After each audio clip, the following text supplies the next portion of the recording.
Tune in to nostalgia. Tune in to now. Golden Radio Hour.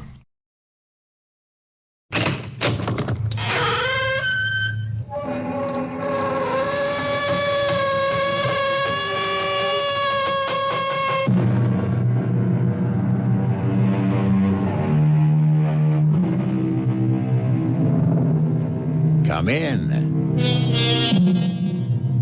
Welcome. I'm E.G. Marshall.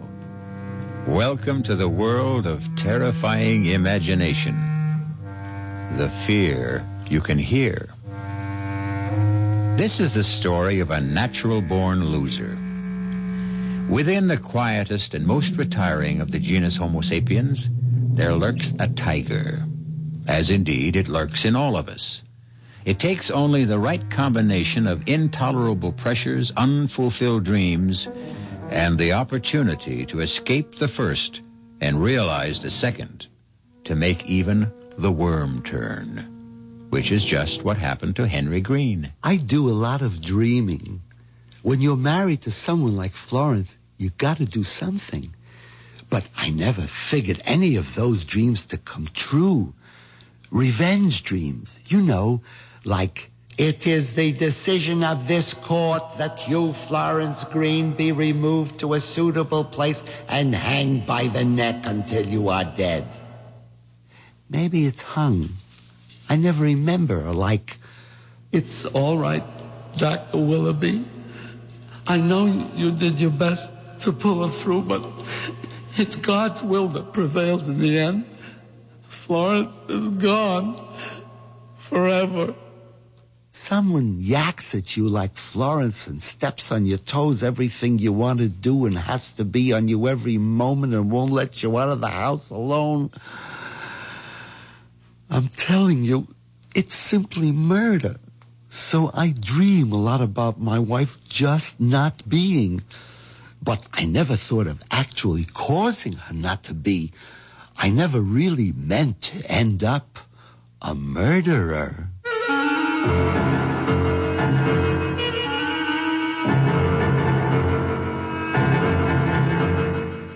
Our mystery drama, It's Simply Murder, was written especially for the Mystery Theater by Ian Martin and stars Jack Guilford. I'll be back shortly with Act One.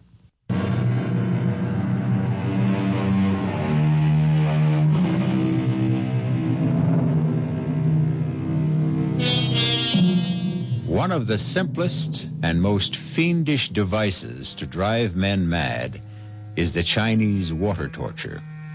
The slow drip of water, second by second, minute by minute, hour by hour on the forehead. Unending, inescapable, inexorable. Henry Green's life was like that, both in his work and at home. Did you wash up all your breakfast dishes? Yes, Florence. You left the spoons up so they drain? Yes. Put out the garbage? Yes. And you cleaned out the sink? Yes, Florence. You wrung out the sponge? Yes. Look, I just... Don't you move until I'm finished talking to you. Now, look, I want you right straight home here after the bank closes tonight. Well, some of the boys... Oh, don't give me any some of the boys. But just a drink to say bon voyage. But you'll have all the bon voyage on the cruise when we leave tomorrow. Although don't think there'll be any drinking going on there either. There's enough money being spent on this vacation now. It's the first real vacation we've taken since our honeymoon. And we wouldn't be having it if I hadn't made you save for it. I didn't start saving the money for the cruise. I know. You wanted to save it for a smelly, dangerous, noisy old motorcycle. Well, I wasn't having any of that. I always wanted one. All my life. Oh, stop it. You're too old for one now anyway. How do you know what? What was that? I said, now, do you know that I've got to leave or I'll be late for the bank? Well, don't forget to pick up the suitcase. What suitcase? Your old one that Travers' luggage is repairing. Oh, all right. And mine to come right home after... Watch out for the cat! Ouch! You clumsy fool, you stepped on him. I didn't. He tried to run out of the door and he bit me. Serves you right. He knows you don't like him. Once I left the house, I always tried to put Florence out of my mind. And the best way to do that was to think about Sherry Woods. Not that I could do any more than think about her, because she was Mr. Mercer's day and night, if you know what I mean. But more and more, I guess I was getting to the dangerous age, because I sure did a lot of thinking about Sherry. Well, that's 10, 20, 30, 35, 40, 45, and 1, 2, 3, 4, 5 makes 50. Thank you, Mr. Robinson. See you next week. You haven't any more customers, Henry. Close your window. Why, Sherry, Mr. Mercer wants to see me? I want to see you. Meet me in the conference room. Of course, if you say so, but what's wrong? Everything, as far as we're concerned. Unless maybe we have the nerve to try to put it right. Anyway, it's something we can't talk over here. Meet me where I said.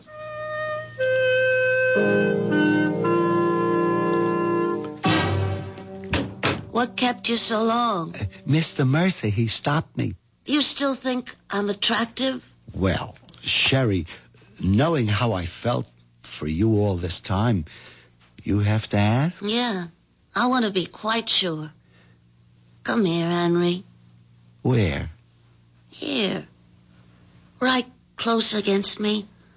Put your arms around me. Suppose someone should come in. I slipped the automatic lock on the door before you came in. We're quite safe. I don't feel that way. I meant from being interrupted. Now kiss me. Sherry, I'm a married man. Oh, don't tell me you don't want to. Sherry, you could make me do anything, but... Oh, make me do anything. All right, that's enough. Oh, I never kissed anyone like this. It's a good thing. You'd be arrested. It'd be worth it. Let's do it again. Well, we could do it forever, if you wanted to. But I'm married. Well, we could make a few changes. Henry, when you get back from your trip, are you still expected to be promoted? Well, Mr. Mercer has practically promised me... Don't forget Cy Mercer's promises. I ought to know how little they're worth. We, my darling, are out. My darling? Did you hear the other part? What do you mean, we're out? You know in your heart, you'll never be vice president. And I've been fired. He can't do that to you. Well, he already has. You mean Mr. Mercer has, changed his affections? I mean, that lousy, pot-bellied little two-timer has gone right off the deep end for Miss Fancy Pants. Gosh, Sherry, I am sorry. If there's anything I can do... Henry, love, there's plenty you can do to help. You and me are going to be rich. Together. You'd like that, wouldn't you? Look, I better get back to my cage. Is that where you think you belong? Well, I am head teller and... In a cage? Oh, you're a man, not a mouse. Now's the time for you to prove it. Grab the world by the tail. How'd you like to travel the world, live like royalty, never have to punch a time clock, get away from handling other people's money, have it be your own? Both of us. Just you and me. Us? But Sherry, I mean, even if there wasn't Florence, I don't have any money. She's got it all. Oh, then that settles it. I'm going to remake your life. How? Well, why don't we have lunch together, and I'll tell you. Where? The sandwich shop? No. Let's make it the Gourmet. At 12:30? But that's terribly expensive. Oh, Henry, love, that's the way you and me are going from here on in. If you go along with me. You know, I want to, but how? I'll tell you that. After the second martini.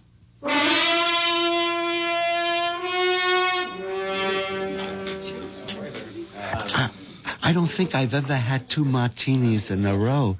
Certainly not in the middle of the day. Well, that's the whole trouble with you, Henry. You haven't really lived. That's because I haven't wanted to. Well, if you really want, you gotta take. I guess we both learned that today. We sure did. The boat sailed for both of us. Yeah, well, there's another boat sailing tomorrow that I'm more interested in. It's the one I wish I was taking with you. Oh, but what could I do with Florence? Yeah, well, that's what we're going to discuss. We are? The best way to get rid of your wife. It's what we both want, isn't it? Florence would never give me a divorce. And even if she did, she'd want a big alimony. And I just couldn't afford you, Sherry. Well, I won't deny I'm expensive, but you could easily afford me. How? Cy Mercer and his new lady love are leaving early for a weekend in Bermuda. Monday's a holiday. They won't be back till Tuesday morning. It won't be till then that they discover the money is missing. What money? The money in the teller's drawers. How much do you think it adds up to? Well, it's the end of the month. Payday for most people. The deposits have been heavy, somewhere between $600,000 or $700,000. Why? What do you want to know? I just wanted to know how much we're going to steal. It's all right, dear. No one's listening to us. I'm not listening to. You must be mad. Steal it for what? For us to enjoy the rest of our life together.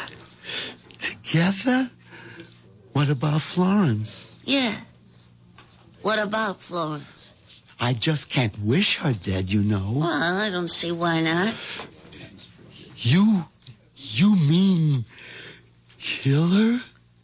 How many times have you wanted to? Almost every day.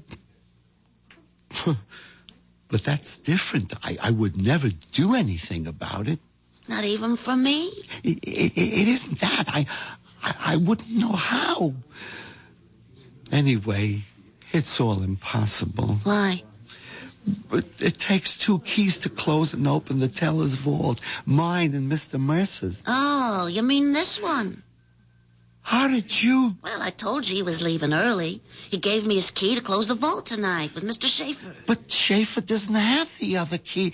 I have. Yeah, but Cy thinks Schaefer's going to have it because he's instructed me to tell you to give it to Schaefer and tell him we'd be locking up while you're gone. So we have full access to the money. Yeah, until the outer door is closed with the time lock.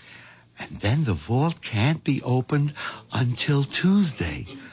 But I'd be trapped on the ship out at sea, and then Henry, after you've taken the money, you never get on that ship. I've always wanted to take a cruise, and Florence wouldn't... There isn't going to be any Florence, Henry. Remember? But where could we hide? With enough money, you can hide anywhere. You'd shave off your mustache, get contacts instead of those wire-rimmed glasses, a mod wig. I'd cut my hair short, dye it blonde, and get a nose bob, and put on a little weight in the right places. We'd be new people. I always wanted to have a beard. So, all right, grow a beard. Florence would never let me. Listen, Florence won't be around to object. Would I really have to kill her? What other way around is there? None. The trouble is, I wouldn't know how. Well, I've thought of that, Henry. Here. What is it? It's a bottle of sleeping pills. Just dissolve them in a nice hot cup of tea for Florence. What more do you want? I think I'll have another martini. I couldn't believe it was me sitting at an expensive restaurant, drinking in the middle of the day, and planning to murder my wife. Then I started in to think about the 20 years I'd already had with Florence, and the 20 or more I still might have to spend with her, and killing Florence began to make sense. Maybe. I stole a look at Sherry, who was powdering her nose. It looked pretty good to me like it was, and I didn't see where she didn't have enough in all the right places to start with. That's when I made up my mind. Florence had to go.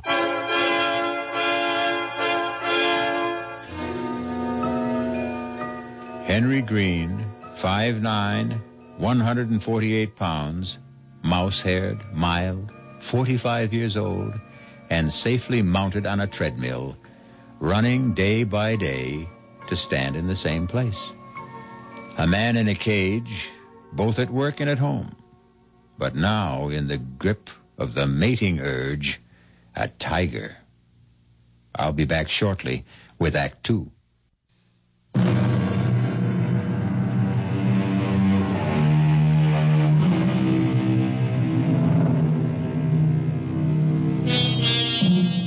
There's one thing you can say for Henry Green. Once set loose, there's nothing small about his new way of life.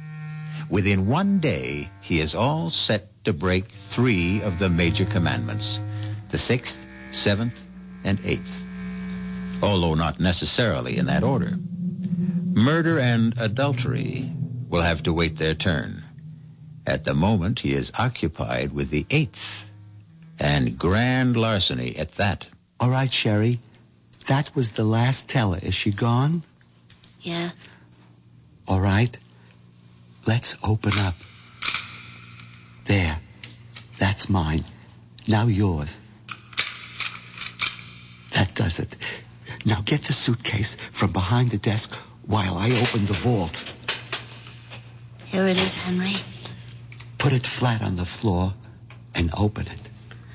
You hand me the money, and I'll pack it in. Hope there's enough room for all of it. Just take out big bills and leave the chicken feed. No. Better take everything. Empty drawers are easier to handle. What is it? Somebody's coming. Hide the suitcase. Get the vault door. Give me the bag. Oh, well, all closed up, Miss Woods. Time to go. Why, Miss Burpee? Forget something? Oh, and Mr. Green, honest, I'm just so embarrassed. I sure hate to ask you, but... But what? Well, there's something I want to check in my teller's drawer. Would you please open up the vault? What? Yeah, but we just closed up. We can't. Oh, you gotta. I have to know if it's missing. Is what missing? My engagement ring. You see, I usually take it off and put it in the drawer till I go home, and... Tonight, I forgot to take it out. Well, can it wait till Monday? Oh, we're off. Well, Tuesday. No, I got dates with Horace over the weekend, and you'd have a fit if I wasn't wearing it. Besides, I've got to be sure if it is there. Well, maybe you put it in your handbag. Oh, no, I looked there first thing because... Oh, now I remember. Yeah, right here in my jacket pocket. Oh, gee, I'm sorry. Oh, that's all right. Well, I guess I'll be getting along home. Oh, sorry, I didn't see the suitcase. I was having the handle fixed before I packed it to go on my vacation. Oh, gosh, you don't have to explain to me. I didn't think you were robbing the bank or nothing. Well, I gotta run. Well, one of the other girls is waiting for me. Just let me make sure she's gone. And for God's sakes, let's pack up and get out of here.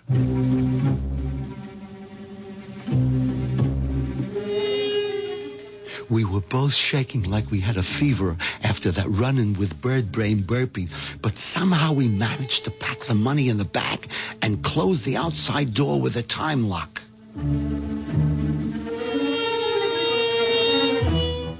Going home in the cab, the tension was so bad I was tempted to take one of the sleeping pills myself to calm me down, but I resisted that. One crime leads to another. I was committed. If I lost my wits now, I stood to lose everything.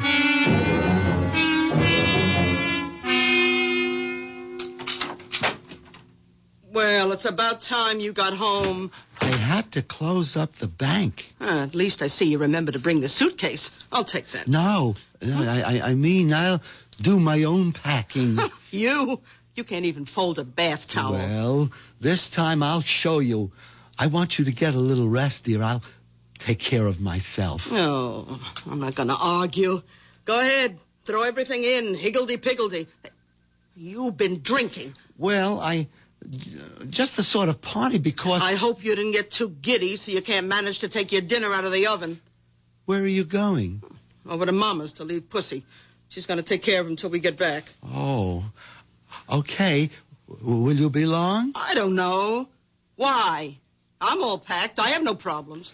I just thought you might be tired, Florence, dear, and I want to get to bed early. I'm not even thinking about bed, and you'd better not either. We got a lot to do before tomorrow. But don't I know it, Florence? Don't you worry. I'll be awake.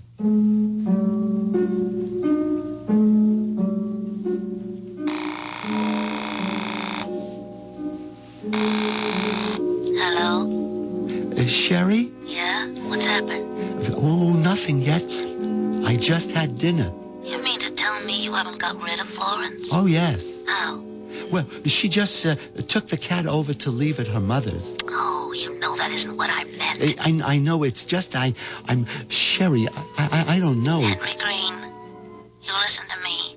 It's now or never. But I don't know how to. Look, you take those capsules, empty the powder from them into a cup or mug or whatever, and coax Florence into having a nice relaxing drink before bed.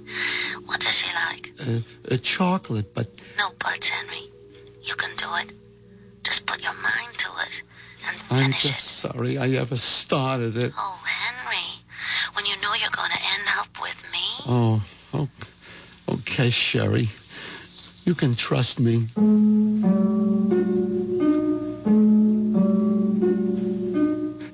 It took a couple of shots from the Christmas brandy bottle Florence kept hidden in among her foundation garments to keep me going till Florence got back from her mother's. Luckily, by that time, she seemed tired herself, and we were finally ready for bed. Did you lock the front door and put out the lights? Florence, how'd you like a nice cup of cocoa before you go to bed? Put you right off to sleep. Oh, I'd love it. I'll get it for you. You can't. I used up the last yesterday.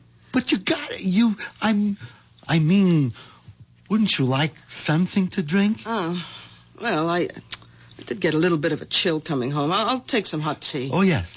Hot tea will be just right.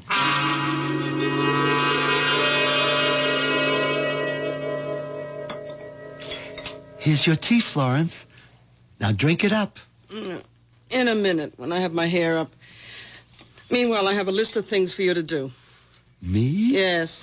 I want you to put out the garbage, check all the outside door locks, bleed the hot water tank and make sure there's no rust, oil the garage doors, replace that burned-out bulb on the basement stairs. Well, here, it's all listed. But this'll take hours. Just do as I say. Okay, most of this wait till we get back? No. Why not? I'll tell you when you're finished. Now, on you go. Oh, don't look so pouty. It's something to keep you busy till I'm ready to go to sleep. Yeah. Okay, Florence. Good idea. Something to keep me busy till... Goodbye, Florence. What'd you say? Nothing. Just goodbye.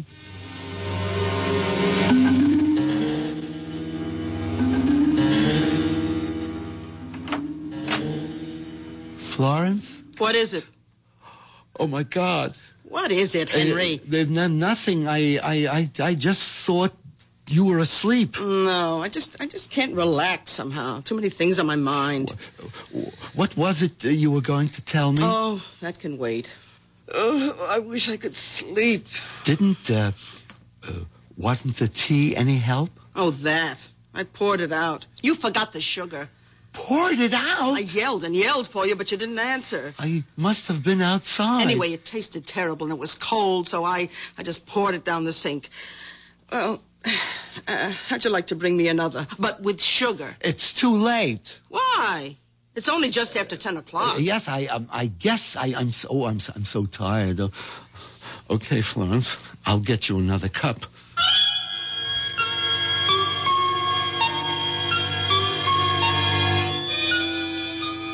And you used all of the capsules? Yes. Now, what do I do? There's gotta be a way. How? Tell me. I haven't got a gun. I wouldn't know how to use a knife. We haven't got a rope in the house. There isn't even any string. And I haven't got the courage to even consider a blunt weapon. Oh, why did I ever get into this? Look, if you had a razor, couldn't you? A razor? I don't even use a safety razor because blood makes me nauseous. Just electric. That's it. Electricity. Take out a fuse and... I wouldn't go near the fuse box. I'd probably electrocute myself. Gas. Have you got a gas stove? Oh, great. All I have to do is say, Florence, I just robbed the bank because I'm in love with Sherry Woods and we need you out of the way, so would you please just stick your head in the unlighted oven so I can smother you? What's that? The tea kettle. Blowing the whistle on me. I guess it's only the first. Wait a minute. Smother. A pillow. Oh, Henry, that's it. A pillow. What? You know, like Laurence Olivier in that picture where he had the black face and he held the pillow over his wife's face and then, it was by Shakespeare. Yeah, Othello. Yeah. I might just be able to manage that.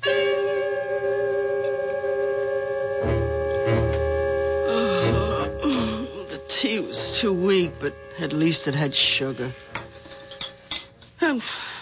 Henry, what are you doing standing there with that pillow? Oh, nothing. Just waiting to come to bed. Well, turn out the light, for heaven's sake. I'm almost asleep. Henry! Yeah, sure. Henry, what are you doing with the pillow? Come on, it's late. Who's that? I don't know. Turn on the light so I can answer it. I don't know what's wrong with you. You had that pillow right over my face. Hello? Oh, Mama. Yeah, what's the matter? Oh, just a minute. Henry, will you get that pillow out of the way so I can talk to my mother? Oh. Yeah. Oh, yeah, Mama. Yeah. Oh, Pussy wouldn't take his milk. Well, I can't understand. Oh, Mama, I forgot to tell you. Put a teaspoon of sugar in it. Yeah. Yeah, I mean, he's used to it. Oh, no, Mama, you're not interrupting anything. I got all the time in the world. Oh, well, yes, he doesn't like his litter basket in the bathroom, unless there's a rug.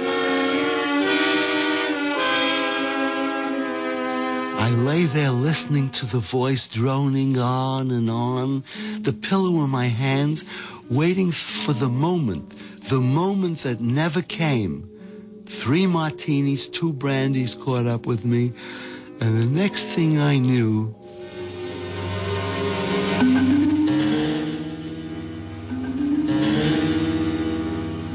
You fell asleep. Sherry, I was bushed. I was just knocked out.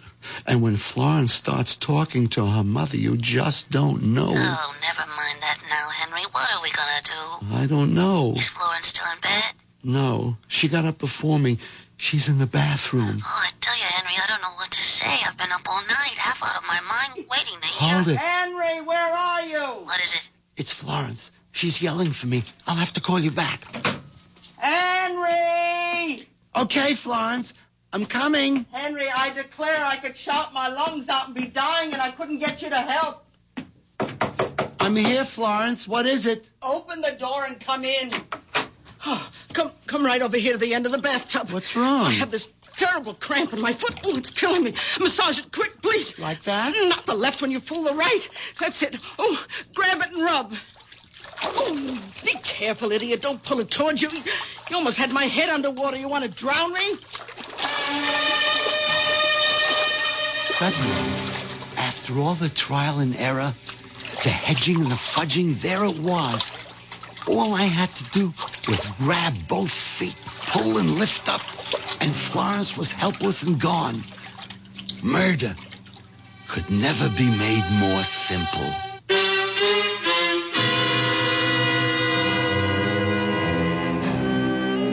The moment of truth at last. Does Henry have the courage to go through with it? And if he does, can Sherry and he get away with larceny and murder? And having broken the 6th and 8th commandments, will the 7th be worth it all? Those are questions to be answered shortly when I return with Act 3.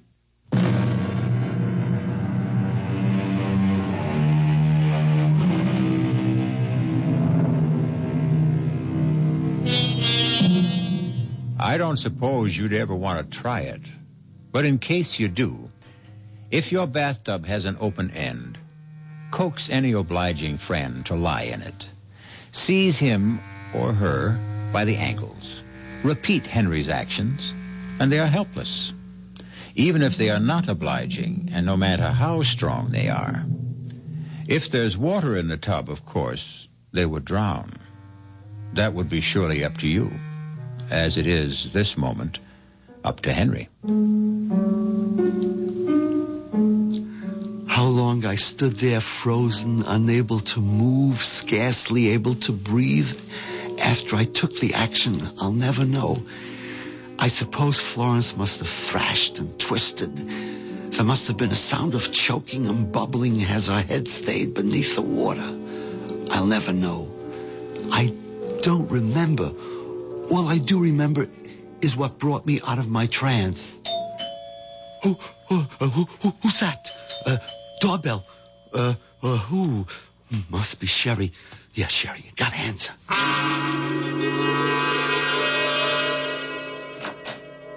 Hey there. Are you Mr. Green? Why, yes, I am. Sal Basso here. Okay to move on in? I beg your pardon? Well, didn't the missus tell you about me? Why, I don't, who? I'm your new tenant. Short term, you know? Just while you're off on a cruise. And that's my family out there in a wagon. My wife rented you our house? Yeah. For the 3 weeks till our house is being painted. Just got the painter started today. Hey, wait a minute. Nothing wrong, huh? I mean, I paid in advance. Mr. Basso. Basso. Yes, Basso. You're sure that... Well, just let me talk to your wife a minute and we can get it all straightened out. There's no need for that. It's just Well, I wouldn't want to have to kick up no fuss, you know? I mean, I got the painter started, my whole family and clothes moved out. I mean, I wouldn't want to drag no lawyer or like that into this, but... No, there's no question of that. I'm sure if my wife, as a matter of fact, I do recall she said she had something to tell me. You see, I got the receipt right here. That the missus' handwriting? Yes, that's Florence's handwriting, all right. It's just we've been a little delayed in getting out of the house, and if you could give me a couple of hours... Oh, sure. I am a bit early. Hey, I'll tell you what. There's a horror film in the shopping center movie house. Now, I'll take the family there and give them a thrill and come back in, say, a couple hours, okay? And tell the missus to have a good time on that cruise. And she shouldn't fall overboard or get drowned or nothing like that. Hello? Henry. Oh, I thought you'd never call. Listen, baby, I'm all packed. I'll hop in a cab and come to your house. You better be ready with the bags and money, and we'll leave for the airport in the first plane. What? Why not? She what? Rented the house? Well, so what's the difference? Why can't... All right, Henry. All right, don't get excited. Yeah, not on the phone. I'll be right over. I won't. We'll figure out something. After I hung up the phone, I went upstairs. There was something I had to do for Florence before Sherry got there. She was heavier than I thought, and it took me some time to dry her and get her dressed. It helped since she had all her traveling clothes lying on the bed. By the time I had her propped up in the slipper chair, I was soaking wet and shaking all over. By that time, I knew what I had to do. I opened the door to the basement, turned on the light, and went downstairs. Over in the back corner was what I was looking for. An old wardrobe trunk that used to belong to Florence's father. It was covered with dust and mildew, but I wiped it off with a rag and dragged it across the cellar and up the steps. I can't. She's so heavy. Just a few steps more. That's it. Now we can get her in the trunk. I still think we should have cut and run. Easy now. Get her so she's sitting on the stool inside. We wouldn't have had time to get away. Mr. Basso's 6 or 7 kids, they'd have been all over this house. Nowhere to hide, Florence. That's it. Now, to get it closed. I'll hold. You push. There. Henry, are you sorry? I don't know. I'm numb. I'll try to make up to you for it. I did it for you. The crazy things a man can do. Well, at least you're free. No, not yet. Florence may be dead, but we still haven't gotten rid of her. Oh, I wish. Yeah, so do I. Just look at me. I'm an absolute frump. Well, Florence was a bit bigger than you. A bit? If I had a twin, she'd fit in here, too. I can't go out like this. This'll cover you up. What is it? A raincoat. We're in luck. It started to rain. You can pull the hood over your head, and you look just like Florence. Thanks a lot. Do we have to go through all this, Henry? The neighbors might be looking out, and someone has got to get on the boat with me. They've got to think that Florence came aboard so she can fall overboard tonight. And then I sneak off in my own clothes before the ship sails. I wish I could have you with me, but I can't. Oh, that's all right, Henry. I'll try to bear up. There were just too many other things to think of just then. The first, getting a cab. The second, getting it loaded and away before Mr. Basso and his family returned from the horror movie. I envied him. He was just watching one. I was living it. Okay, Mac. Now ready. Lift, eh? Easy. Try to keep her upright. Who? The trunk. Oh, what's the diff? You got a body in there? A what? I'm just giving you a rip. Feels heavy enough for one. That suit you? Yeah, sure. Yes. Fine. You got to be some kind of a nut to think you got to get some old trunk like that on any of today's cabs. Them trucks went out with Jimmy Walker. Yeah, I'm just lucky you were nice enough to help out. For 50 green ones, Mac, remember? Oh, sure. Here. Okay, climb in. I have to make sure my wife will follow in the taxi. Well, I'm sorry, I ain't got no room in the truck for 3. I'll be right back. I ain't going nowhere without you. Well, we're all set, Sherry. You trail us to the pier. Here, I'll take the suitcase. It's all right. Might as well leave it with me. Goodbye, Henry. Well, goodbye for now. Anyway. Jouncing along in that miserable little pickup truck, that last goodbye seemed somehow so final. Could Sherry possibly... But I put that out of my mind as I told myself that everything was working out for the best. Just a few more hours and we'd be home free. What's the holdup? Search me. This is the line for the pier. Hey, you want I should go find out why it's jammed up? Nothing moving? No, Hey, wait a minute. Here's a cop coming along your side. Officer? All right, knock off the horns. Yeah, mister. I'm trying to make a cruise ship that's sailing in about a half hour. That's fine, citizen. Then you're right where you belong. Just stay in line. But why? What's wrong? Nothing for you to worry about, I'm sure. Just some nut phoned in a bomb scare. Now, we got to search all baggage going aboard. You want to really help out? You can. Open up that trunk you got so the bomb squad can check you out. But I can't open that trunk. My wife has the keys. Okay. So where's your wife? Was she... she's in a taxi right behind her. There wasn't room for her. What taxi? I'll be a son of a gun. That one just pulled out making a U-turn. Stop her. Hold it, mister. What's going on grab here? this little trum, officer. I should have known he was off his trolley right from the beginning. No. Take it easy, mister. You ain't going out nowhere. of here. I bet there's a bomb in that trunk. A bomb? Yeah. There isn't any bomb. Let me go. Sherry! Sherry!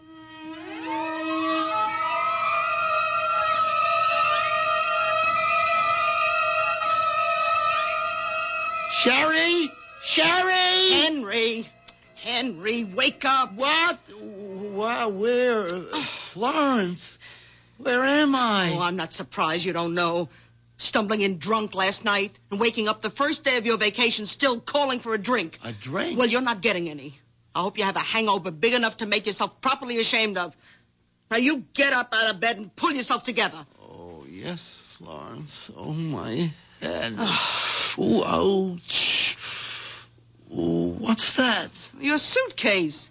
Right where you insisted on putting it last night, right next to the bed. You didn't open it? I did after you fell in the door with it when you brought it home, and I packed it for you. Now, you'll be on your feet and ready to go by the time I'm out of my bath. My mind was reeling and splitting in two at the same time. I kneeled on the floor and opened the suitcase. It contained nothing but clothes. No money, just clothes. With a shaking hand, one ear on the rushing bath water, and an eye on the bathroom door, I dialed Sherry's number.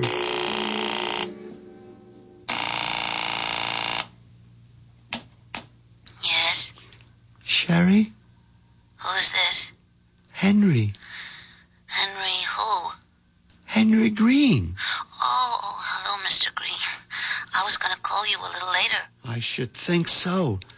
What happened yesterday? Oh, I wouldn't worry too much about anything. You were kind of cute, really, when you left the party, if a bit wobbly. Party? What party?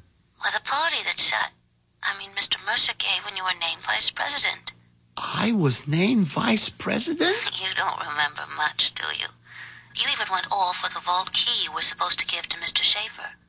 I have to arrange for you to get it to him today before you leave on the cruise. Sherry, Miss Woods, did we have lunch together yesterday? Why, no. I didn't have 3 martinis with you? Well, not at lunch. At the party. Well, I don't know how many you had, but you were pretty looped. I called you home last night, and your wife said you'd gone straight to bed without any dinner. So, it was all a dream. What did you say? Nothing, Sherry. I just wish I'd been able to kiss you goodbye. I sit here hunched like a mouse, remembering the dream and facing the reality. And I wonder which is the real nightmare. I suppose I should be grateful it was only a dream. But on the other hand... Henry! Henry!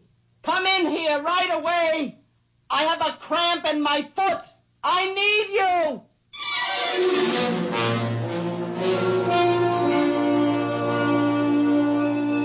Henry Green, paper tiger, as it turns out. Grand larcener, first-degree murderer, rapacious adulterer thirsting after a young woman's flesh, but all and only in the mind.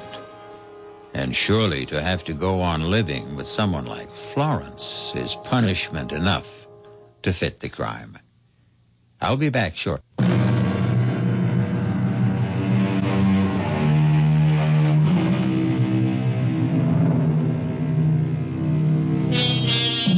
The wish is father to the thought. The thought is father to the deed. Henry Green only got 2/3 of the way along that path. Even in dreams, he never managed to break the 7th commandment. Poor Henry. But, as I said in the beginning, this was the story of a natural-born loser. Our cast included Jack Guilford, Marion Haley, Bryna Rayburn, Dan Acco, Ian Martin. The entire production was under the direction of Hyman Brown. This is E.G. Marshall inviting you to return to our Mystery Theater for another adventure in the macabre. Until next time, pleasant dreams.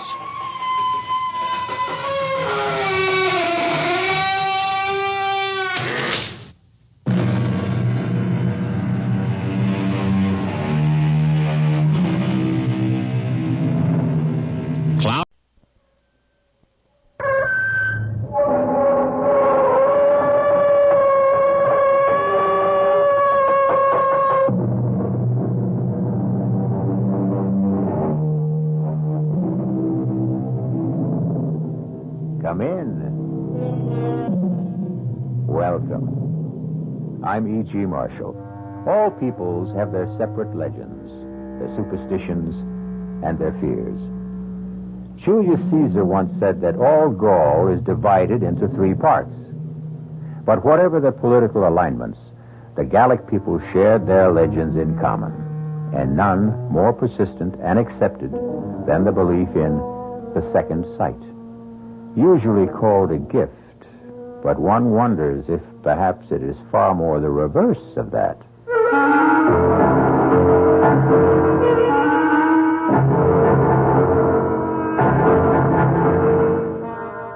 Our mystery drama, The Unearthly Gift, was written especially for the Mystery Theater by Ian Martin and stars Betsy Palmer.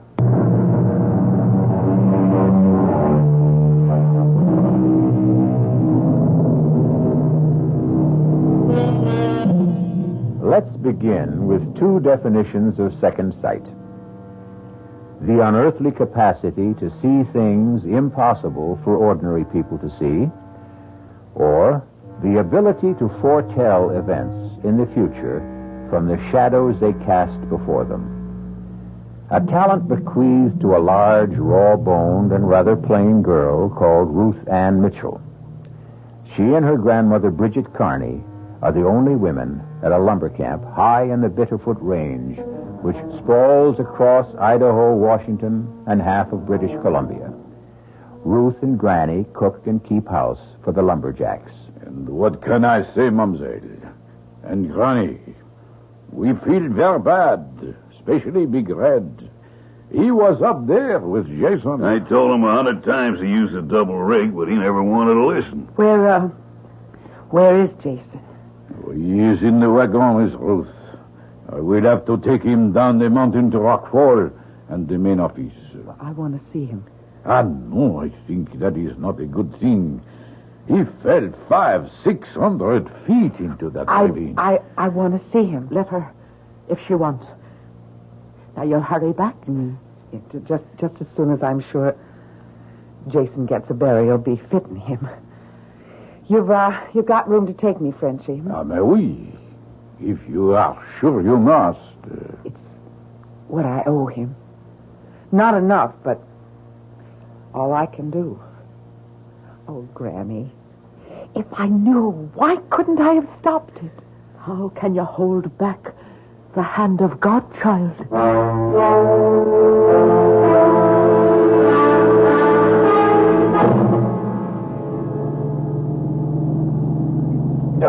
Espèce de diable. This is one bad road. You want me to drive, Frenchie? You, a woman. Well, I know it like the back of my hand. My daddy was a straw boss at Greenwood's camps, and from the time I was 11, I grew up there. And your father, when did he die? Oh, in the big fire. When the South Slope burned up. And your mother? She died having me. So you stay on with Granny. She is your only family? Yes. All I have to love. And Jason, too, you lost. Jason. Jason was kind to me. Why do you stay at the lonely camp like Greenwood with a bunch of roughnecks like us? Where else would I go? To the city, no, where perhaps you find a nice young man who... Me? A plain, awkward country gal who stands head high or higher than most men and knows nothing but to just cook and to do the chores. Jason did not think you were so plain. What did you mean about Jason when you said you might have stopped it? Well, I had sort of a dream. I mean, hours before you came back to camp. Just when it might have happened. I thought, Frenchie, that I saw the whole thing just the way it happened. My family was from Bretagne in France. We are also like the Irish, what you say, Gaelic. Yeah. There also is Le Vue de l'Ombre, what you say, the second sight. That is a gift you have. I don't know, Frenchie. I just don't rightly know. I don't suppose I really ever want to know.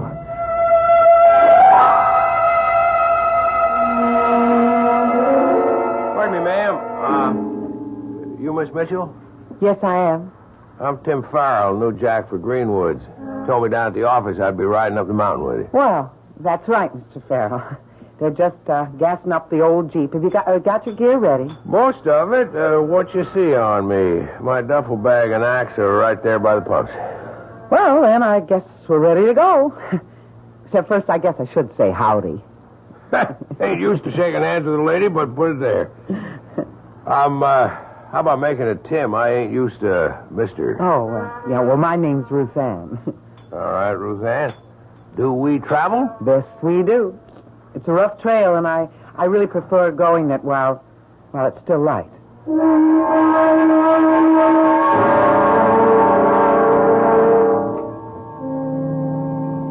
This old Jeep handles real nice. You were right about the trail.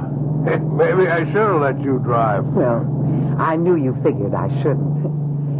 It's kind of nice to be a woman and just to sit down. Besides, you handle the Jeep real good. Farrell, You couldn't be Irish. Some generations back, mostly, though I'm just a roving lumberjack. Born in Montana, never been out of 7 northwestern states in the good old U.S. of A. I don't figure you for all of that Irish either. Well, not so much on my father's side, but all the way down on my mother's. Oh, wait till you meet her mother, Granny Bridget. She cooks chow for all you jacks. Good chow? Best you've ever tasted. And I'm in love with her already. Now, what do you do? Well, I help her. Well, now, there's something to consider. If Granny comes through as strong as you promise, I may be half in love with you already without knowing.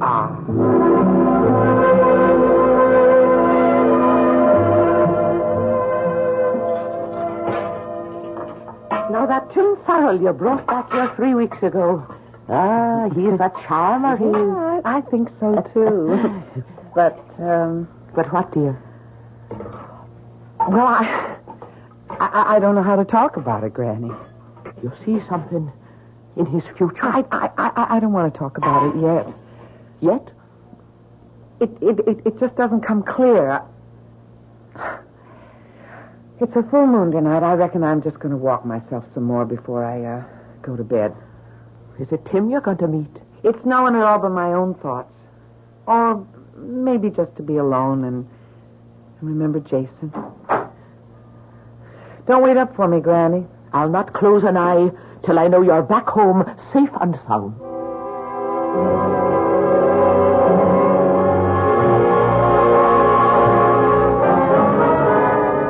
Real pretty moon, ain't it, Ruth?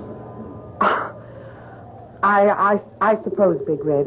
I kind of hope you figure like I do that it ain't hung up there for nothing. But don't look to me. I'm not your woman. Not now, or ever could be.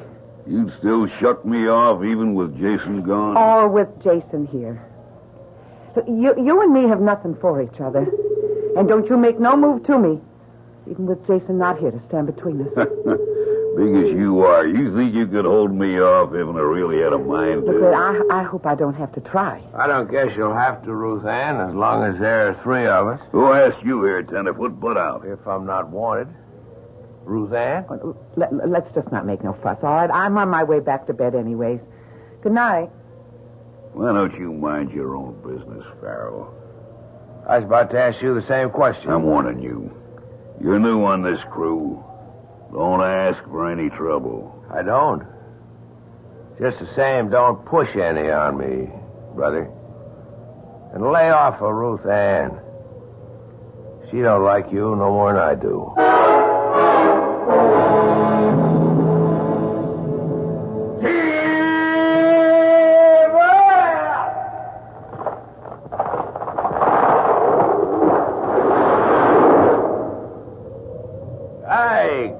She come down to whoop. So bad, eh? That's even. No sight more beautiful. No sound nearer the heart. When you stop stripping here, Big Red and me, we cut out the next big tumble, huh? Okay.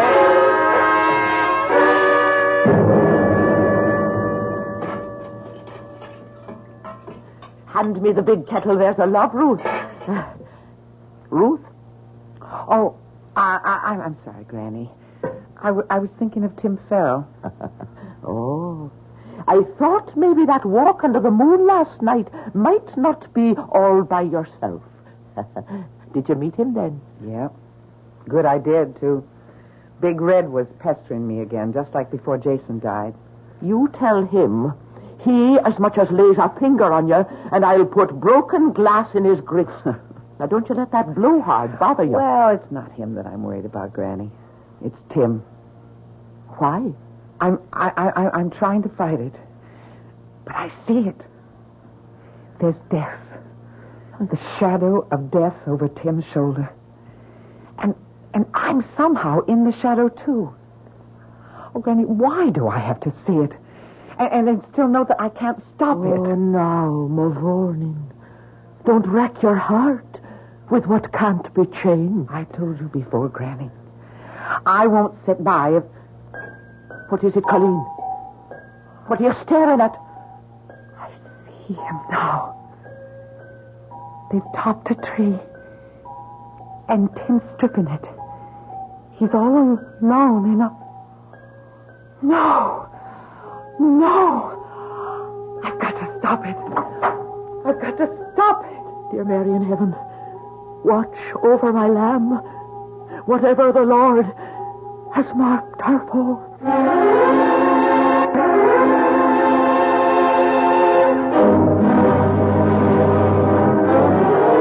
In silent supplication, an old woman prays for the one person she has left to love.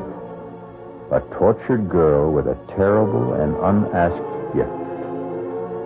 What has that inner eye revealed to Ruth Ann as she races up the lumber trail to try to stop whatever threatens Tim Farrell?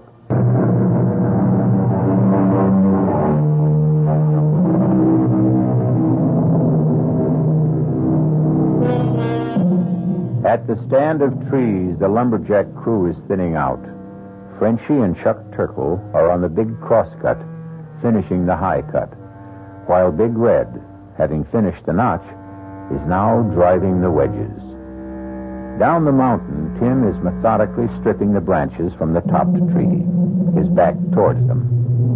This is the picture Ruth Ann saw in her mind's eye, sees now in actuality as she struggles breathlessly up the slope. Tim! Ruth Ann, what is it? Run! From the tree! I'm not in its path! Look back! Look back! What? Ruth! Run to the side! Run to the side! Don't mind!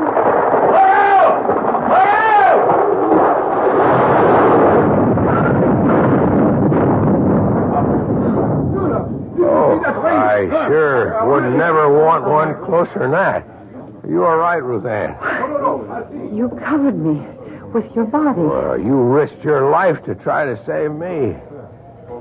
I can't figure why we're not playing pulp. That tree was headed straight for where I was standing. What made it turn aside just far enough to miss us? The hand of God. Miss Rose, Tim, how are you? No, it's all right, Frenchie. I don't know what happened. All path was set for 45 degrees off your line. That no good tree. Sure you ain't neither of you hurt? I took a pretty good lick across the back from one of the branches. No, don't move, Tim. No, I can't keep lying on you. I know Miss Ruth is right. Charlie has gone for the stretcher crew. Don't move till they are here. Yeah, but I can't keep lying. I don't mind, Tim. I don't want you to move. You listen to a woman when she talk. If there is something and your back is broke, you move. You risk your life. Why take a chance?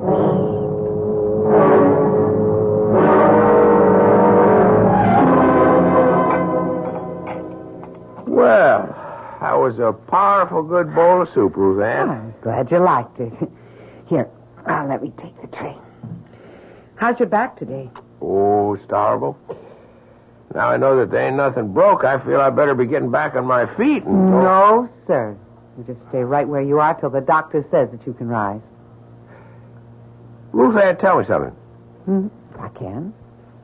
Where were you going when you come up the mountain that day? Why do you ask? I don't know. I had the feeling. I mean, they hadn't even yelled timber before you seemed to know that was a maverick tree, and it wouldn't fell right. Or maybe it was just intuition. I was born and bred in tree country and around camps, and I've got to get back down. Granny needs my help. Ruth-Ann? Yeah? I want to thank you for saving my life. Well, if I had anything to do with it, I'm glad. Maybe someday I can find a way to make up for it.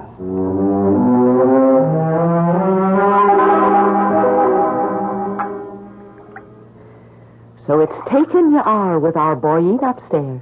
Tim? Well, he saved my life. I thought it was t'other way around. I mean, well, the branch he took across the shoulders would have caught me right across my neck, Granny, and snapped it like a chicken. He's a good lad. Are you in love with him? Tim's not for me, Granny. Or any man. Oh, now, Makushla, what makes you say the like of that? You know, Granny, I don't want the gift, but I can't escape it. It's like a lead weight around my neck. Or around my heart. Did my mother have it? Kathleen? Yes, she did. And did she know about my father? Not before she married him, or she would never have married him. It never comes till we're well out of our teens. But, Granny, did she know that he was to die so young? She knew. And about herself? She knew that, too. And knowing that I would kill her in childbirth, she still went ahead and had me? Now, there's always the chance the good Lord will change his mind. Look at you and Tim. Only he hasn't. What? Granny, I wish I could see it clearer. I stopped it once, but I don't know if I ever could again. Tim wears the shadow of violent death like a collar. And somehow I'm the one who's hanging it there. Oh, Granny.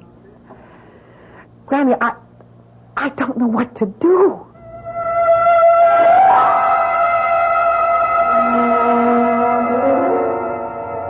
Hey, Tim. Hi, Jack.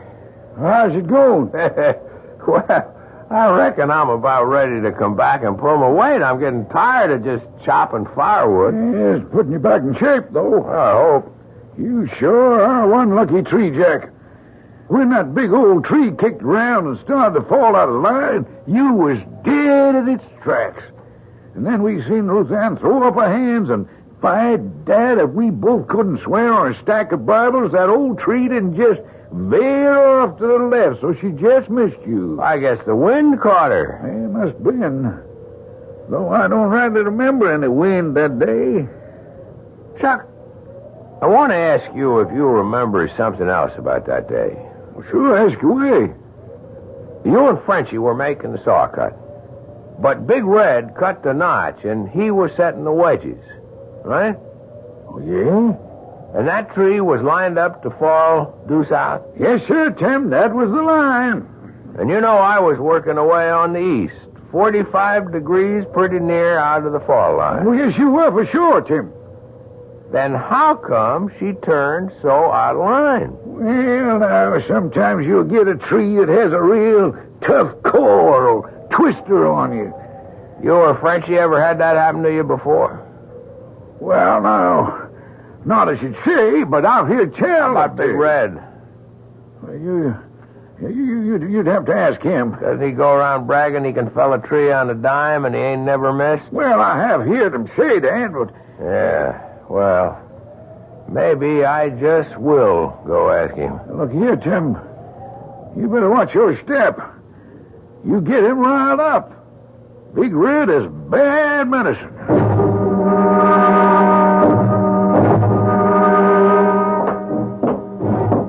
Hold just a minute before you go inside, Chuck. Oh, hi, Big Red. What was you and Tim Farrell getting your heads so close together over up there by the woodpile? Oh, we was just chatting.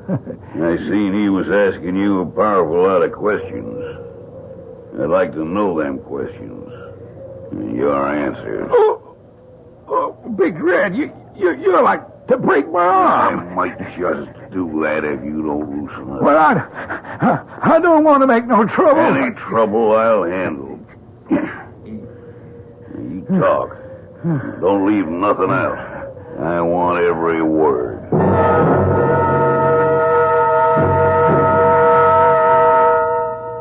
Now, don't take on so, girl. You're in love with the boy. It's that, isn't it? Yes, Granny. I am in love with Tim. But that's only a little part of it. Now, don't be too sure. Is he in love with you? Oh, Granny, how could he be? I'm a plain... We won't go through that go-round again. Granny, I'm trapped. First of all, I have the vision that all I bring Tim is danger. And second, well, if I want him to love me, how can I be sure that I'm not using the power to make him? I brought you some fresh wood for the stove. Hey, did I break in on something? Sure not at all, Tim. How are you feeling now? Oh, I guess I'm about back to where I was, thanks to Ruth Ann. You'll excuse me, Granny Bridget and Ruth Ann. But I got a little business here, can't we? You get yourself out of my kitchen, Red Pilly, and all your riff-raff with you. Not till something gets straightened out. Well, speak up and go. I'm talking to you, Farrell. And this time you ain't hiding behind any skirts. Chuck Turkle here tells me you're bad-mouthing me. Trying to say I dropped a tree across your back. I hadn't faced you with it yet. I wanted to get some more proof. But so long as you fetch the issue, that's what I have in mind. Glad you laid it on the table. Now, Ed, why you do this? Why you try Shut to... up, Frenchy. I'll handle this. Mr. Farrell, I'm calling you out. Pick your weapon. Knives, axes, peavy poles, or just bare hands. You and me's got a claim to settle. A claim? Well, let's just call it a plain falling out. Don't pay him any heed. You keep out of this, Ruth Ann. Indeed, I won't. You're like a bunch of children, except that you're playing with lives. Ruth Ann, maybe I want to be caught out. I'll stand no nonsense like this in my kitchen. Near under 50 years I've served this camp, and I've never tolerated brawling in my kitchen. So you'll all take yourself out of here before I... Hey, Granny. Come on, get no back, you old kids. Give us some air. Ruth Ann, is it her heart? I don't know. I've never seen Granny sick before. Frenchy, go bring the wagon. We're taking her to town and the nearest doctor. Now, you speak well. I bring the wagon to the door. Granny? It's nothing. It's just a little fainting spell. Oh, darling. Maybe I'm getting too old for so much excitement. Where's Ruth? Oh, I'm right here beside you. Put your arms around me. Makushla. All right, now the rest of you stand back. Don't crowd. Move. I'm still crowding you, Farrell. Not now, Big Red. There's a time for everything. Yours and mine will come. Name it. When I take Ruth Ann and Granny Carney down the mountain and make sure Granny has proper care, I'll be back. With Ruth Ann? That's up to her. If I had my way... You're coming back, Tim. I'm coming, too. Why? There are 45 lumberjacks that still got to be fed till other arrangements are made.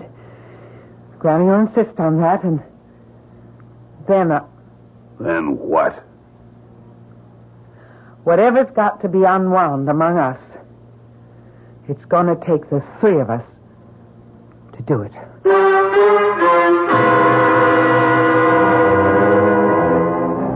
How much does Ruth's second sight now see of the future? How much can she affect it? And how? Is the shadow of what's to come going to engulf her? Or can it be dispersed and blown away?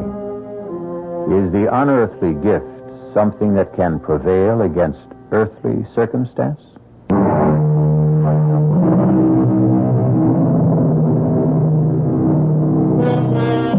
Rock Falls boasts a livery stable, 3 assorted garages, a choice of hotels, no hospital, but a small clinic with 4 beds and a first-rate, if overburdened, general practitioner. It couldn't have mattered less. The most efficient and highly staffed hospital would not have saved Bridget's tired heart. Like a stout old watch, the bearings were worn, the mainspring slackened. Are you there, Ruth Ann? I'm here, Granny. I'm going away, you know. Oh, no. Yes, I can see it in your eyes, Mavourneen. You know. Promise me something. What? You won't go back to that camp. Granny, who's to cook for all the men? Then find another. There ought to be something better in life for you. I don't know what it should be. You're telling me that you and Tim... Granny, me and Tim are a dream of yours. Because you want only the best for me. But even if it could be, you know what lies between us. The gift. Or by another name. Curse. Where is he now? He's gone back to camp. And you let him go? How could I stop him? And I was needed here. No longer. Now go and follow him. And leave you here. My time is used up. Come close. Granny, I'm never very far away from you. Soon you will be. Let me say this while I can. Some of us are the lucky ones. I was. How? I had the gift as well. Little I wanted it. It was clearer than yours. So I knew just exactly what to expect. I knew your grandfather, like your mother's poor husband, would have gone from me early. Granny. Forgive me, child. I was just looking down the long corridor of time that I've left behind. Where was I? It doesn't matter, Granny. Oh, yes. Yes, 'twas this. About the gift. It came to me late and left me early. I can wish you only the same. The earlier, the better. You mean suddenly the second sight stopped? It wasn't there? That's what I mean. If I still had it, wouldn't I be able to read better for what you're to do? But how can you know if it's gone? It's like love. When love comes, you can't mistake it if it's for real. And when the gift goes, you'll know it. Just as sure. I love you, Ruth Ann. My love shall make you free.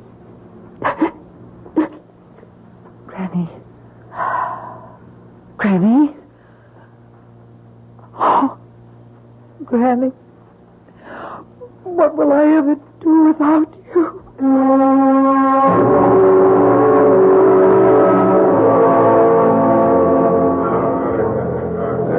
Mes amis, by the old logging roll, this contest is to the finish. By selection of both contestants, there is no weapon but the human arm. First, I ask each if they must fight.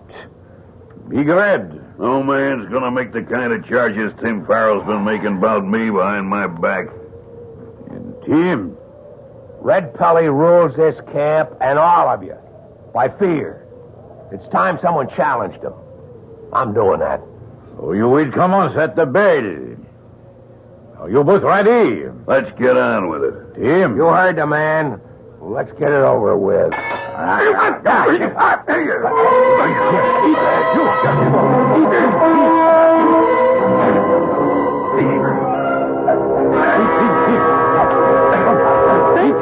What's going on?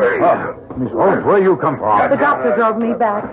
Stop this! Stop it! No. It's old log camp custom. You, me, no one can stop it till one man is out cold. He's too big and strong for Tim. What I try to say is Ruth, but your Tim feels he must fight. Well, if you won't stop it, I will. No. Because I will it. Like this. Okay, Tenderfoot. Now I'm gonna stomp the living hell out of you. I'm not asking no mercy. Come on. Just try to stop me. Just what? Here's one last go. For luck. What? Are you going to get up? I can't. You quit? I give up.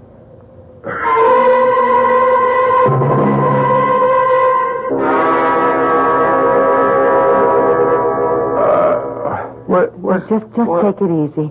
You're all right. Ruth? Yes? Boy, it seems like I've been here before. Now that Granny's gone and you're okay, I'm going away. Well, if that's what you want, you've got your own life to live. My own life. I ain't got the right to say it, but I was sort of hoping that we'd be sharing it. But I got nothing to offer a woman yet. We're just not for each other, Tim. Don't you know? I'm a shadow over you.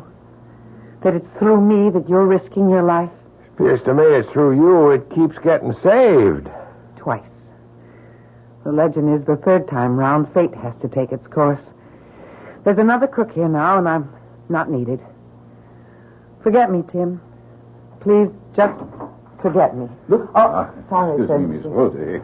Hey, how you feel, champ? Huh? I feel like I got run over by a bulldozer. It'll mend. Something else won't, eh?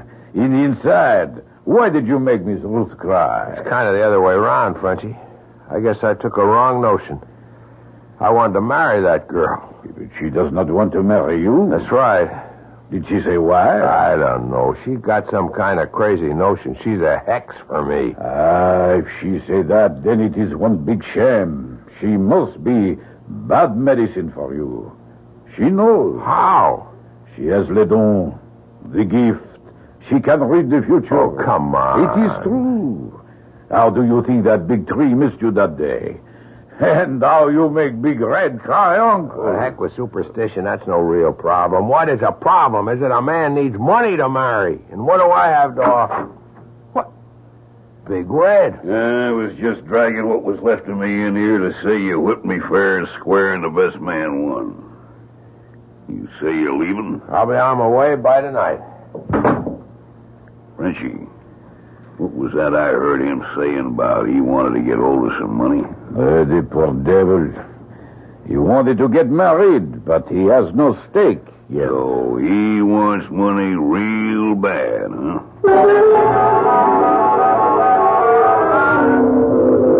Well, Big Red, what are you doing so far from camp? Oh, just stealing me a little breather, Chuck, and having a stroll. Hefting your axe in your hand?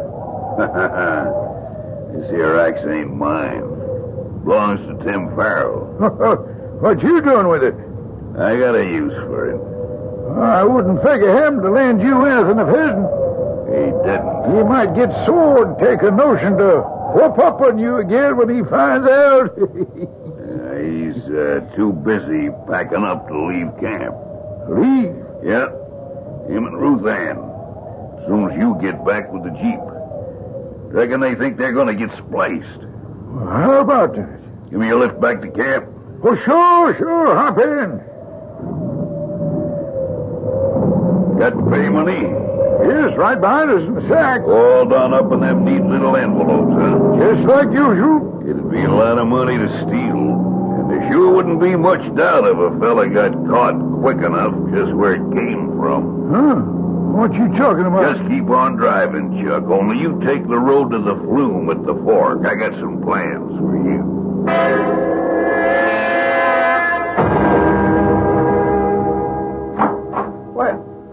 What are you doing with my gear, Red? Well, why, I was just going to carry it out to the Jeep for you. I'll handle it myself.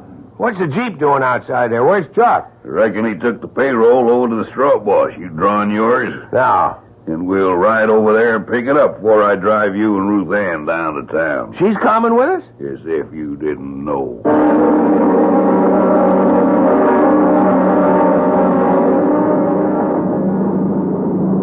There's something funny going on. This isn't the way to the straw bosses, huh? Look out in back of you. What?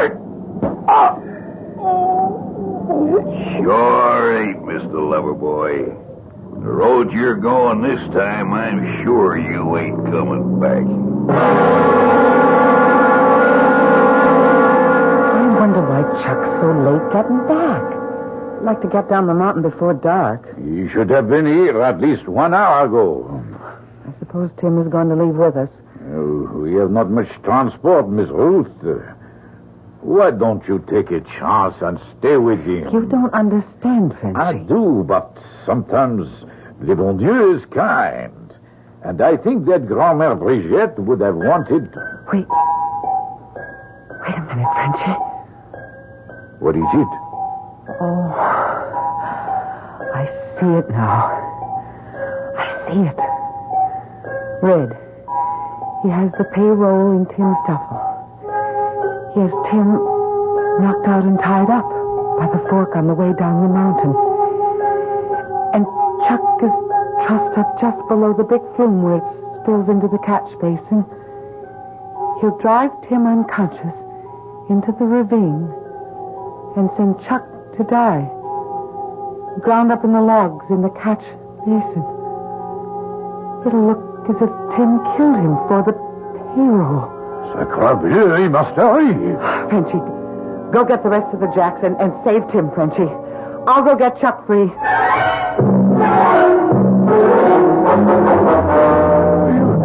You crazy, Red. Like a fox, Chuck. Ain't no woman gonna make a sucker out of Red Pelly. She turned me down for Jason. Well, I took care of him. Climb. Climb? Up to the sluice? Why? I'm sorry, Chuck, but I gotta set this up just right.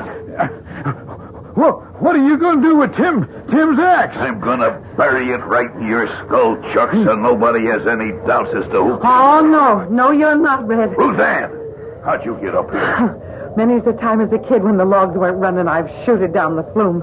From the camp right to this station. Oh, I knew I had to move fast to stop you. You can't. It's too late.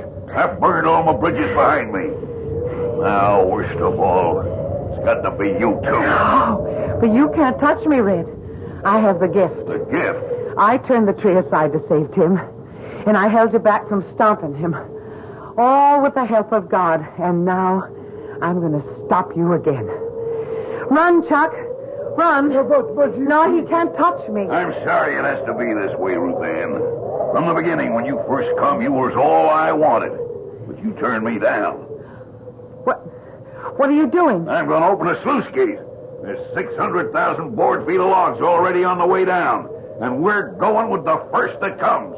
If I can't have you, no one else can. Hey, you hear me? I hear you. You touch Ruth Ann, I'll kill you. Ain't none of the three of us going to stay alive. Come on up. You put down that axe, Red. Until I take your flat Ruth Ann. Give me room, Fletchy. I've got his feet. Damn your hideouts with your skull. Watch him. He has your axe. Hang on, Ruth. I've got a peavy pole. All right, Red. You want to give up? Oh, bon Dieu, we have too many. Stay over the platform, Fletchy. We need room. Hey, damn you!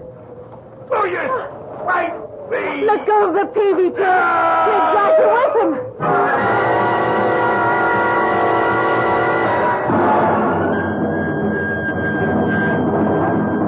The logs carried him right down the flume and over and into the catch basin. He was ground to pieces. I'm sure glad you're safe, Annie. Are you still going? Well, Red is dead, but Nothing between us has changed. One big thing has. What? When I thought I had the power to stop Red, I found I didn't, Tim. I just had to rely on myself and hang on to the axe that he was trying to swing down on you. Are you telling me? The gift's gone. I don't have to be afraid anymore. It's a new life. It sure is. What did you call me back then? Annie. That's a new name for a new life. And the one that's going to be my wife's. Come on, Annie Farrell. Kiss me. If you like the name. Anything you want to give me is just exactly what I like.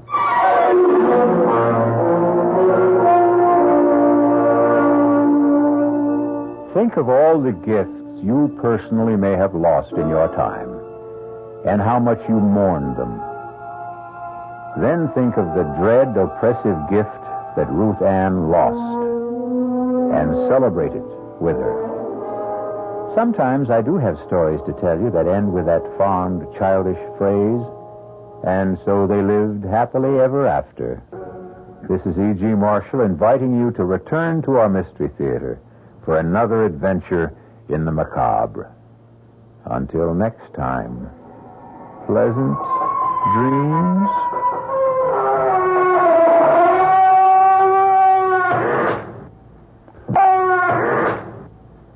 The preceding Mystery Theater program was furnished by the CBS Radio Network. This is WOR New York, an RKO General Station. The CBS Radio Mystery Theater presents...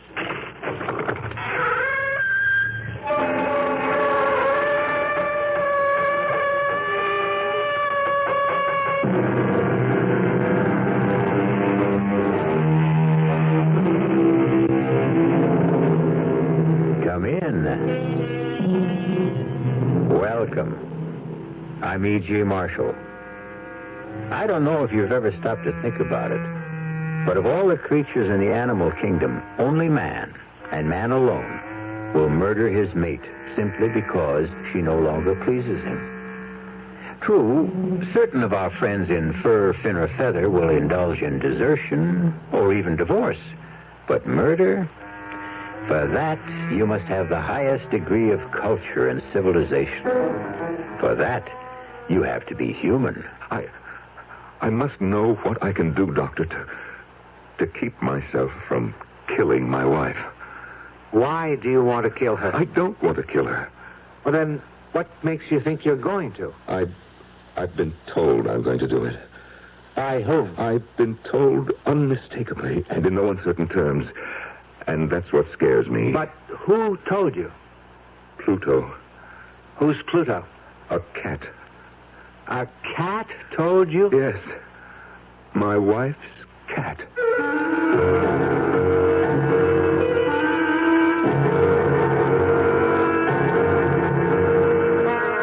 Our mystery drama, The Black Cat, was written especially for the Mystery Theater by Sam Dan and stars Norman Rose. It is sponsored in part by Anheuser-Busch Incorporated, brewers of Budweiser, and by the Kellogg Company, makers of Kellogg's Special K cereal. I'll be back shortly with Act One. Can you really tell the future by reading my palm, Madame Xanadu? Have faith, and let me have your left hand. Ah, yes, I see very clearly. What do you see, Madame Xanadu? Tell me what you see. You will meet a tall, good-looking man. I will? Yes, a tall, good-looking man who will make you very happy. Oh. He is from the Internal Revenue Service. The Internal Revenue Service? Yes, and he has many, many free publications for you, ranging from business expenses and child care to sick pay and retirement income. One of those publications may solve your tax problem and make you very happy. Oh, for heaven's sake. Here, what do you see in my other palm? It says here you can get any of those free publications at your IRS district office. You know, when tax time rolls around, I need help. And that's why I was really glad to hear about CIT's income tax service. It's beautiful. For just a $5 minimum charge, they take care of all the headaches connected with taxes. CIT's tax service is fast, computerized, and accurate, and they'll figure out your biggest tax savings under the law. Not only that, if you need cash, you can check out a CIT Unilone at the same time. CIT's income tax service. Why not go see them today? 'Cause whenever you need money, come in or telephone. Ask the man at CIT for a Unilone. CIT makes money happen. Takes care of your taxes, too.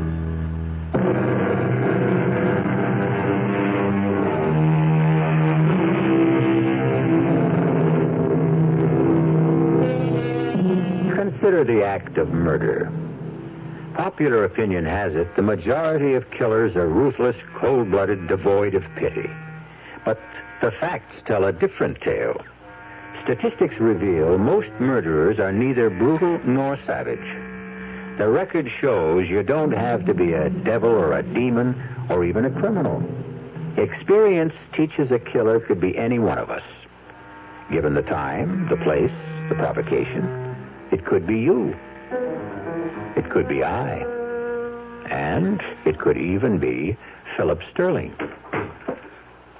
Sylvia says you want to see me, Mr. Fenris. That's right, Phil. Well? I have a simple statement to make. A brief 13-word announcement. I had no idea you measured out your words. They should add up to 13. It happens to be an unlucky statement as far as you're concerned. Suppose you end the suspense, Mr. Fenris. What is this historic pronouncement, If you marry my daughter, I will cut her off without a cent. Yes, it does add up to 13 words. And you'd better believe them. Well, then I have no choice. I'll break the engagement. I certainly can't marry Sylvia if she has no money. Why, you unprincipled scoundrel. Mr. Fenris, while I may be a scoundrel, I do have principles. You admit you want to marry Sylvia for her money? What other reason could I possibly have? Well, of all the don't sputter at me, Mr. Fenris. After all, it's your fault. What, my fault? Without question. Had you been a better father, more loving, more attentive, you would have raised a more attractive daughter. Well, I'll have you thrown out of here. Consider Sylvia calmly, objectively. She's immature. She's naive. She's hopelessly romantic. She's careless. That's my word. Others would say sloppy about her weight, about her appearance. It's your fault. Your fault, all of it. I'll have you know I gave my daughter everything. You gave her only what money could buy. And in addition to everything else, she has that damn black cat, that Pluto, and she pretends she can talk with it. But she's kind. She's gentle. Of course. Otherwise, she'd be unbearable. Why am I even discussing this? Get out of here. Face the facts. You're 75 years old. 70. How much longer can you live? 10, 15 years? With Sylvia, she'll still be under 40. And the money, all of it hers, to squander as she sees fit. And you know she'll be the natural target of every sharp-shooting fortune hunter. I told you to get out. You say that one more time, and I will. Oh, be practical, Mr. Fenris. I'm the best hope you've got. Because all I want to do with her money, your money, is enjoy it. I'm not burning to build empires. I only want to live comfortably. And on your money, I can. And, well, I even happen to like Sylvia. Just enough to put up with her. I think you must be the devil himself. Well, better the devil you know than the devil you might get. Oh, it's ironic, isn't it? 2 minutes ago, you were scared stiff I'd marry Sylvia. Now you're absolutely petrified I won't. Daddy? Oh, please. Pluto and I simply couldn't wait any longer. Daddy, you do approve of Phil. You do, don't you? Sylvia, I have a 4-word statement to make. Bless you, my children.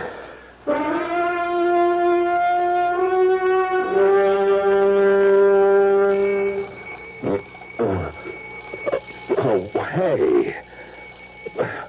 Who set that thing? Good morning, Phil, darling. I did. You did? What for? We have to be up and about. Oh, At 5:45 in the morning? Well, I intend to make your breakfast. I never ate breakfast. Oh, well, you should. You should. Gets the day off to a glorious start. Well, it's not as if I'll be swinging a pick and shovel. Well, maybe you should. Oh, Pluto's up. Would you get out of bed, Phil, darling, and let him in? Yes, dear.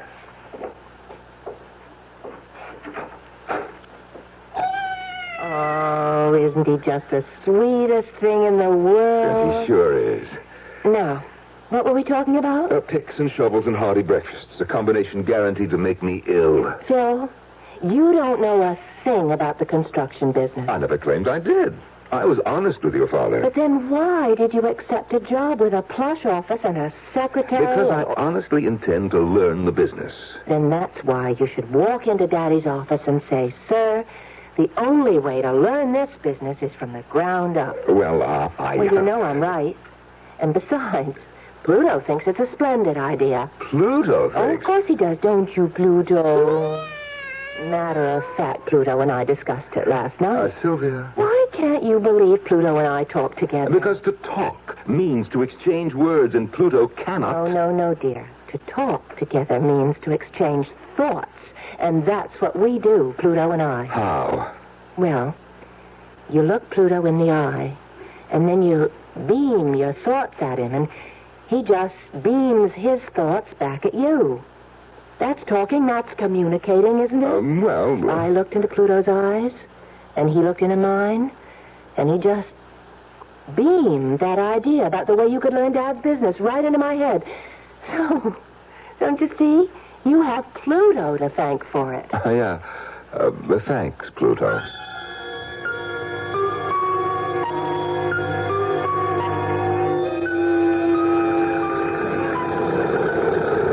All my life, I hated work. Put in an August day on a road-building crew under a relentless sun that beats down. The heat shimmers off that concrete at about 115 degrees, and you will know what punishment is.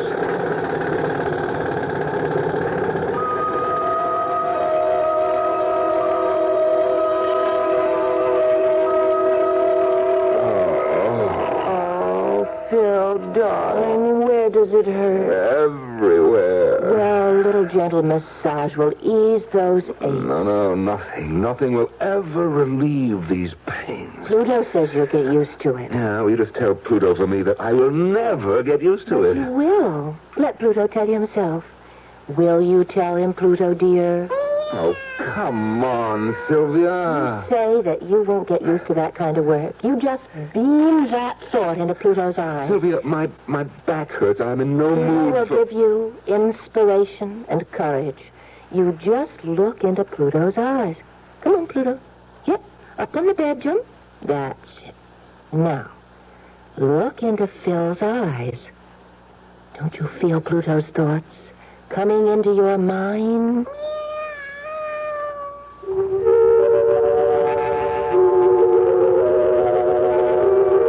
I don't know what color a cat's eye is supposed to be. But suddenly I was staring into a kaleidoscope of brilliant hues. Flaming reds, freezing greens, burning yellows, icy blues, all of them shifting, twisting, trying to form into shapes. And there was this terribly taut feeling of tension, as if the entire kaleidoscope were trying to dissolve into a scene. And finally, the way a bubble bursts, all the colors blended into that one icy blue. That icy blue became two of the coldest, frostiest eyes I'd ever seen in my life.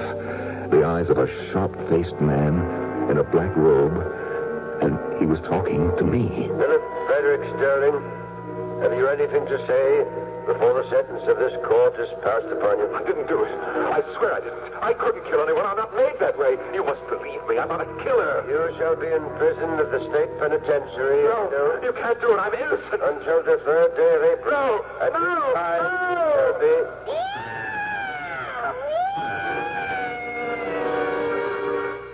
What did you do? What did you do to Pluto? Huh? I didn't do anything to Pluto.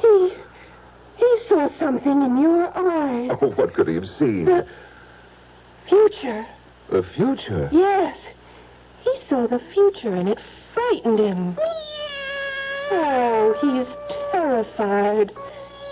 And so are you. Me? What are you talking about? I'm not. And why are you shaking all over? Who's... You are. Phil, what did you see in Pluto's eyes? Nothing. But Phil... I said I saw nothing.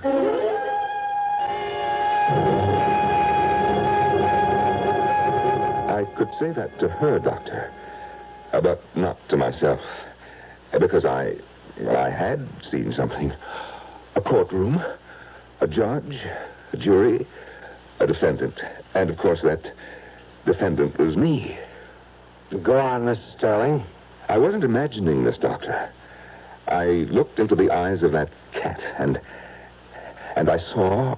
Yes, you saw that you were being convicted of murder and sentenced by a judge.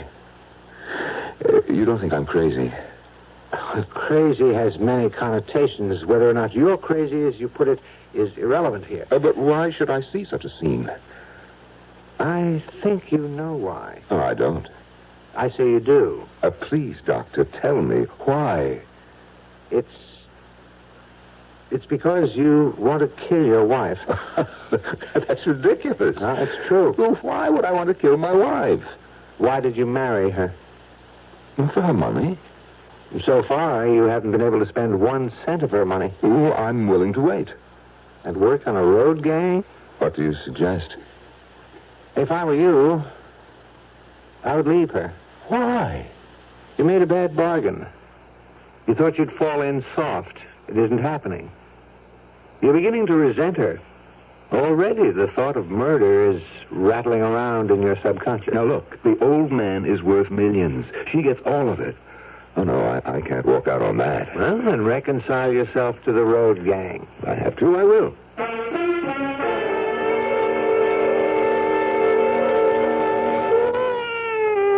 Oh, darling, reach down and pat Pluto's head. He's forgiven you. For what? For scaring him the other day. Oh, poor Pluto.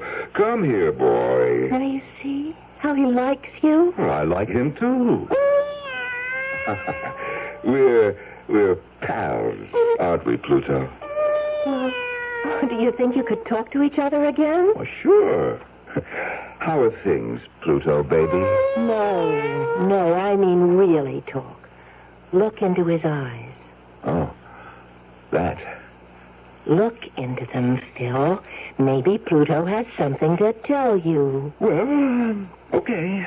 Talk to Phil, Pluto. Talk to him.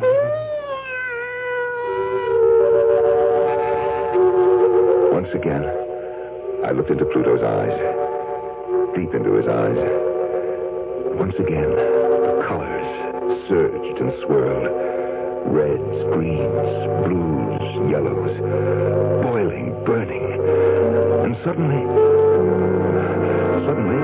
all the roiling motion stopped, as if it were frozen, and the icy blue predominated. And once again, I was staring into those 2 icy blue eyes, the eyes that belonged to the sharp-faced man in the jet-black robe. In all my years on the bench, I've never encountered murder so foul. I didn't do it. I must warn the prisoner. If he insists on interrupting... But I didn't do it. The fiendishness of this act... I couldn't do it. Only a month... No.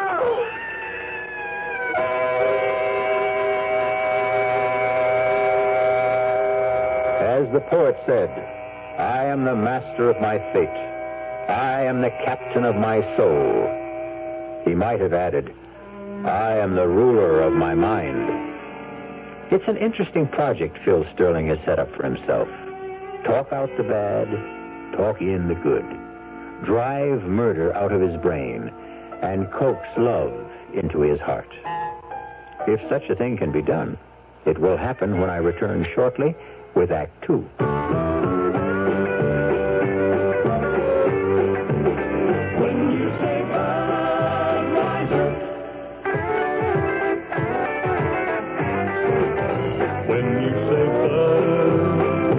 Say a lot of things nobody else can say.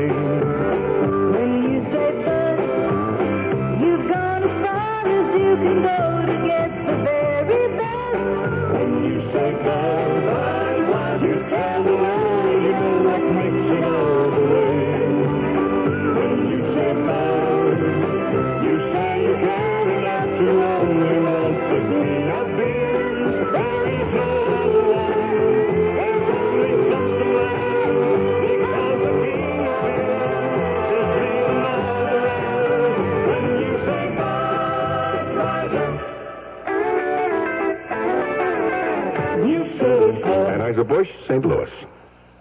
Occasional acid indigestion and heartburn can be more than just acid alone. Often there's trapped gas, too. That's what we call gasid indigestion. Digel is made for gasid indigestion because Digel is different. It does more. Digel reduces excess acid while its patented simethicone gets rid of trapped gas fast. Use only as directed. Digel for gasid indigestion. No plain antacid can do what Digel can. Of all the leading laxatives, only one, Phenamint, is a gentle chewing gum laxative, and for a very good reason. It's pleasant to take.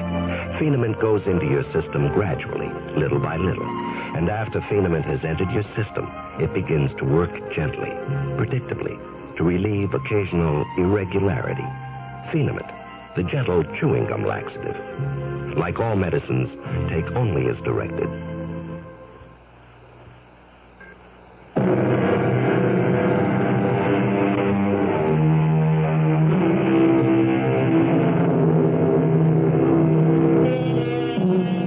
If, as they say, you can see the entire universe in a single drop of water, why is it unreasonable to suppose that Philip Sterling can see the future in the eyes of a cat?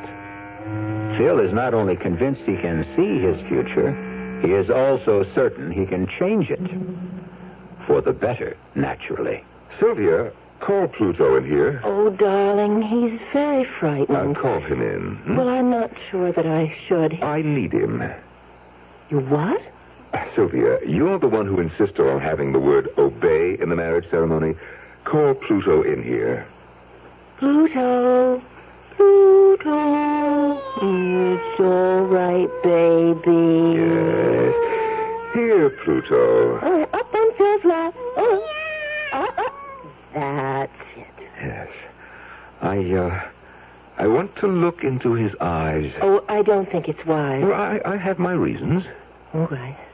Pluto, Phil wants to talk to you. Pluto, talk to Phil. Once again, I looked into Pluto's eyes, and I saw nothing. Absolutely nothing at all. What do you say to that, Dr. Myers? Murder? If it was ever in there, I drove it out of my mind. I drove all thoughts of murder out of my mind. Look, Pluto's smiling. Of course. And you. You're smiling, too. I'm smiling because I love you. Oh, Phil, what's got into you lately? Oh, nothing. Nothing at all.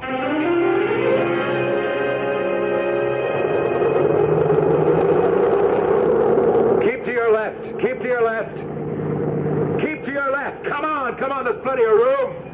Come on, keep moving. Oh, my God, it can't be, but it is. Gwen, look. It's Phil. Phil, baby, is this for real? Phil, darling. Oh, wait till the gang hears about this. Oh, hi, Gwenny. Bruce. Phil, Phil, darling, I never knew you had such muscle. what happened, Phil? Did your father-in-law lose all his money? Look, you're holding up traffic. Is this what marriage does to us? I'll explain it some other time. Get moving. Get moving, or I'll catch it from my foreman.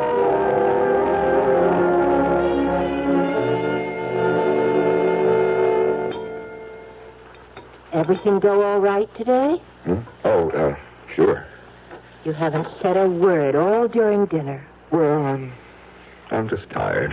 Well, I know you're not used to hard work, but you'll see. You'll find it so rewarding. Oh, sure. I have a surprise for you. Aren't you going to ask me what it is? Okay. It's Dad's wedding gift. You know what he wants to give us? A house.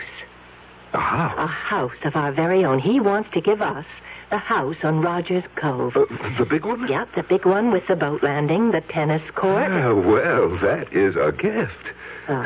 I turned it down. You what? I turned it down. But Sylvia, why? Because we can't afford it. We can't afford it. Not on your salary. You don't know how hard I had to work to restrain my father. From doing what? Well, he wants to give us everything right away. Now, think of that, what it would do to you.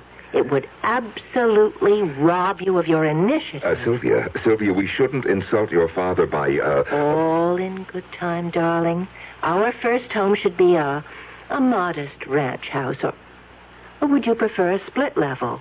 In a development with other young couples like ourselves. But, darling... Well, Phil, I had a long talk about it with Pluto. With Pluto? He'll show you the wisdom of it. Pluto, go to Phil. No, wait a minute. Wait a minute, Sylvia.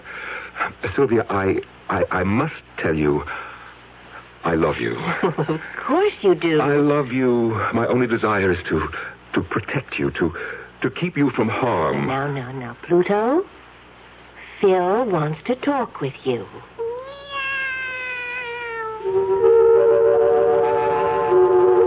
Once again, I looked into those eyes.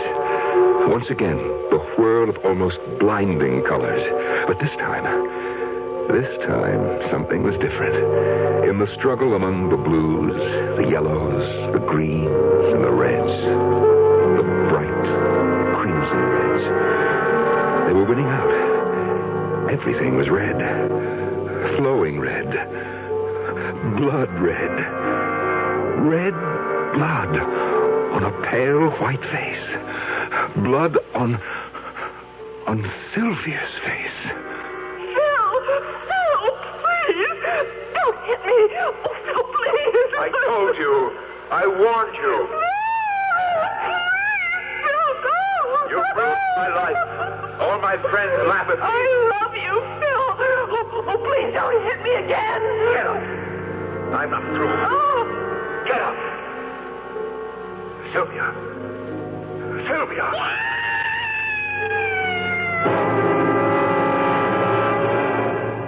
Phil, honestly, you have the most violent conversations with Pluto. Oh, no, Pluto. Everything's all right. Phil, what were you and Pluto talking about? Nothing at all. Where are you going? Out. Oh, I'll come with you. No. Oh. Sylvia, can't you understand?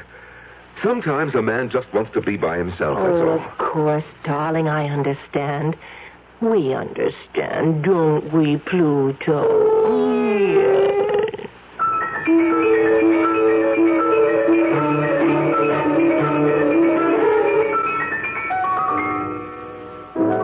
You want to go back to the party? Maybe later. It's much cozier here. I must say, absence does make the heart grow fonder. Oh, I missed you, Gwenny. Phil, how do you stand it? Oh, I have fantastic powers of endurance. That is, I hope I do. You know, what with her talking to that cat and everything else, maybe you can get her committed to, an asylum. After all, she is crazy. Oh, no. Only poor people are crazy. Rich people are eccentric. Phil, I'm worried about you. Sure, don't be. I will be fabulously wealthy one day. Is that all there is to it? That's all there ever was for me. I don't like what it's doing to you. Oh, come on, Gwen. What's it doing to me? Well, you're not the same. You were always so happy-go-lucky. Well, that might have been just a pose. No, there's something new inside of you. Really? What? Kind of violence. Violence? I'm allergic to violence. You think so? You know what I always say. I'm a lover, not a fighter.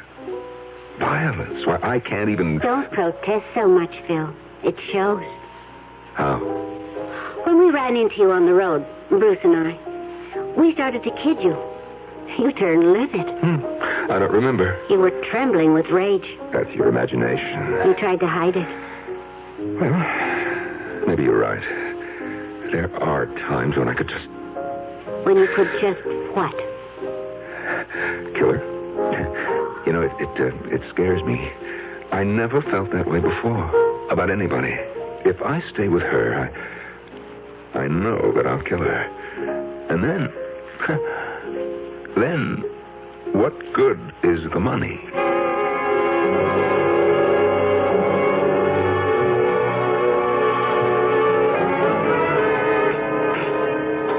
Aha, that's delicious.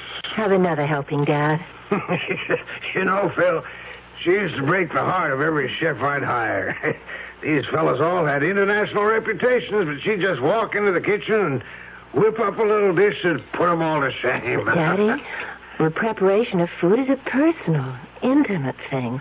Oh, we shouldn't hire strangers to do it. Don't you agree, Phil? I've never seen Phil so quiet. That's right. Darling, both you and Pluto haven't said a word all evening. I don't know about Pluto, but I am preparing a statement. Oh, that sounds serious. It's a very important statement. Now, that's a coincidence.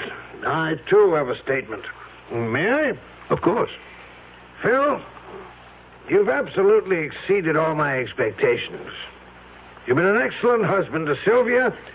You've been conscientious on the job. And so, therefore, I have a 7-word statement. Odd that it should add up to 7 because it's a lucky statement, and, well, here it is. I have included you in my will. Oh, Daddy.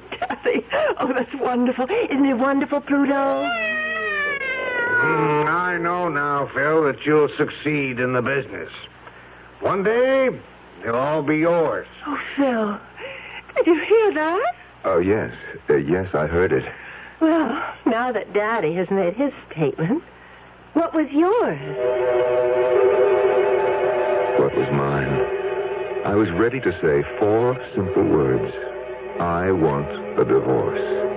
However, at that moment, it seemed like a stupid thing to do. I happened to glance at Pluto.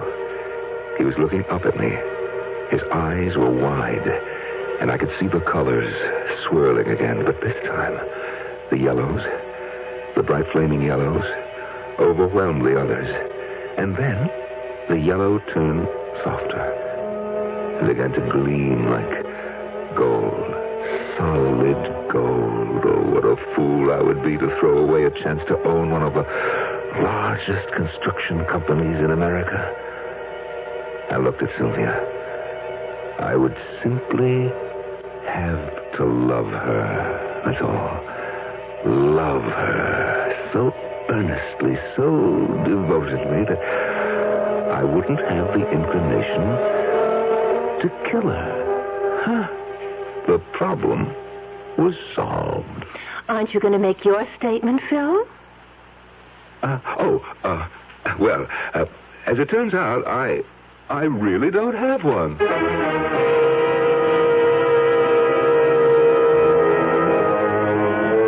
You're playing a dangerous game. All your instincts tell you to get out. But suddenly, the stakes are raised to dizzying heights. What do you do? Phil Sterling has decided to stand pat. But how strong is his hand? Losers and winners in this game of life and death will be determined when I return shortly with Act 3. And now another tale of the ball and chain. At Kellogg's Special K presents the good, the bad, and the heavy. Why is that cowboy wearing a ball and chain? Because carrying around extra pounds can be just like carrying around a ball and chain. How symbolic. What will it be, senor? Give me the Special K breakfast. Here you go. For a Special K, it's milk, orange juice, and coffee. Say, don't I know you from someplace? You probably don't recognize me with my ball and chain. I used to be 10 pounds lighter, but I'm getting back that way by exercising and eating smart at every meal. Starting with this here Special K breakfast. What's so special? It's less than 240 calories, 99% fat-free, and delicious. It's going to help me get rid of this here ball and chain. I bet your horse will be glad to hear that. Another ball and chain, like that gust. Your happy ending could begin with the Kellogg's Special K breakfast. That's Kellogg's Special K. That's right. Good night. When you put out good money for a homeowner's policy, you're buying the service that agent's going to give you the first time that you have a claim. State Farm agent Gabe Franco, Fort Collins, Colorado, talks about homeowners insurance. State Farm has always been synonymous with good service. But the amazing thing is that you get that kind of service without a big price. State Farm has a reputation for low rates. Nowadays, when a guy has a budget to watch, that's more important than ever. You have to make sure that you get the best deal for your dollar. And so you see, you get the kind of service you need for a homeowner's policy, and some real financial advantages, too, and that's hard to beat. State Farm Fire and Casualty is number 1 in homeowners insurance because of low rates and outstanding service. Good reasons to see your nearby State Farm agent now. And like a good neighbor, State Farm is there.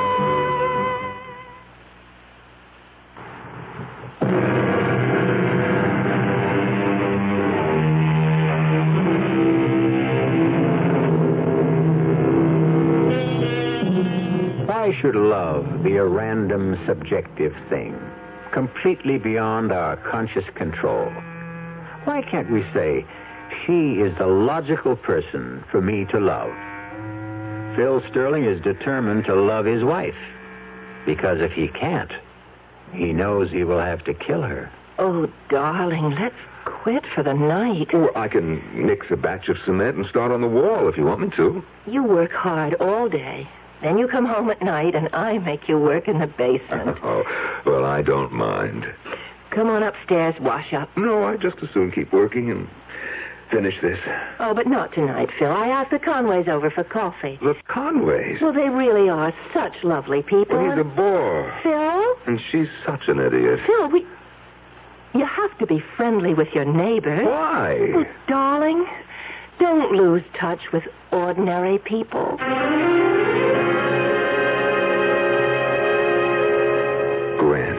Gwen, I don't know what I'd do without you.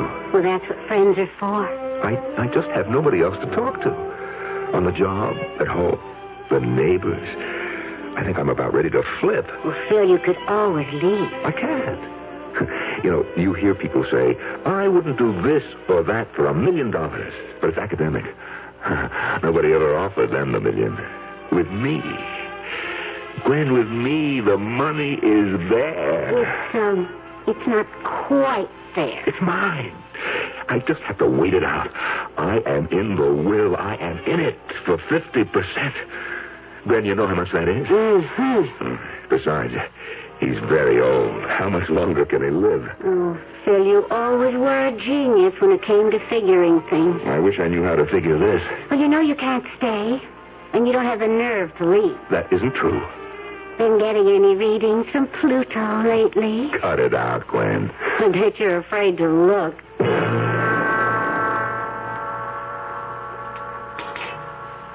Phil, you haven't eaten a thing. I'm not hungry. Oh, darling, something's troubling you.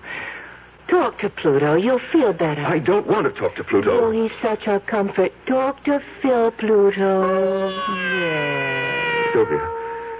Sylvia, I love you. Well, I love you, and Pluto loves you, too. Tell him you love him, Pluto. Well, I know something will cheer you up. Daddy's got the results from his physical today, and he's in the best shape of his life. He is? And you deserve all the credit. Because he doesn't have to worry about me anymore. The doctor said Daddy will probably live forever. Oh, that's great. Phil, I can tell you're not feeling... I'm fine. You're out of sorts. Come on, let Pluto comfort you. Keep that cat away from me. Pluto is not that cat. Meow. Oh, now you see, you've hurt his feelings. Oh, for crying out loud. Tell him you're sorry. Phil wants to apologize, Pluto. Tell him you forgive him. Go. Once again, I was staring into Pluto's eyes. And into that boiling maelstrom of colors, all I could see now was brown. And it was the brown of the cement in the basement.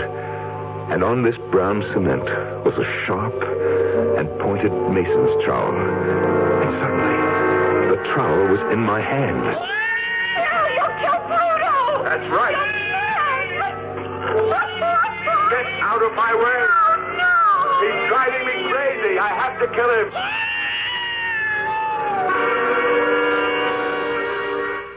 Phil, what's wrong? You're trembling. It's nothing. It can't be nothing. I'm going out. Again? Where? For a walk. Where do you always go on these walks? Nowhere. I just walk. Now stop nagging.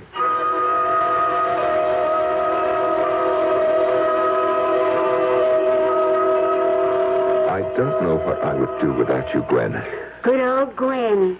Comfy as a pair of old shoes. Ready as a candlestick. Reliable, dependable. There when you need me. Well, it's true. Well, congratulate me. I'm getting married. What? Married? Why? Why? Has it occurred to you I might want a life of my own? Bruce asked me to marry him. Oh, Bruce. He may not be much, but he's all mine. And at least he asked me. Gwen, listen. In just a couple of years, I'll really be rich. And I hope you'll be very happy. I'll make it up to you. As they say in the movies, I guess this is goodbye. But, Gwen, if I can't see you... No, Philip. All or nothing. That's what I want. And to be fair, it's what Sylvia wants. Choose between us. Who gets all and who gets nothing. Well, maybe I would miss Gwen. But not for long. Gwen comes back. She always comes back. My problem, Sylvia. Oh, I have to calm down. Keep your temper. Concentrate on loving Sylvia. Loving Sylvia.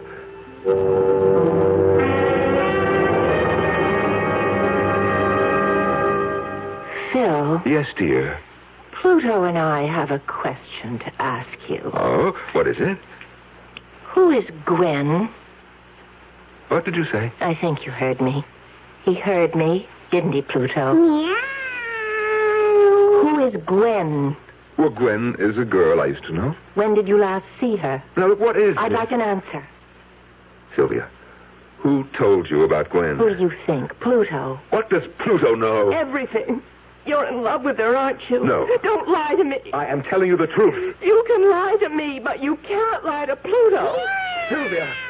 Sylvia, now listen to me. I am telling you the truth. I love you. Oh, tell that to Pluto. I dare you to tell that to Pluto. Pluto, that mangy cat. Hey, where are you going? Home. You're home now. No, I'm going home to my father. I never want to see you again. That damn cat, I'll kill him. Pluto, please don't. Run, Pluto. Run. Oh, that stupid cat. Look, he ran down to the basement, Sylvia. He can't get away now. I've got you cornered, you stupid cat. Dodge him. Pluto, dodge him. You can't get away. You won't get away. Phil, you're mad. Put down that trowel. Stand still. Stand still, you stupid beast. You've got nowhere to go. Here, Pluto. Here, come to me. Come, I'll protect you. Sylvia, let go of that cat. You give me Pluto. No. I won't have any peace. I won't have any sanity until I kill him. No, Phil, no. Let go of him. No.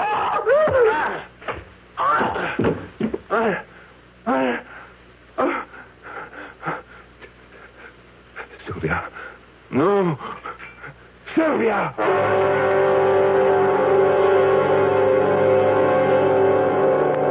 They were both dead. I had killed them.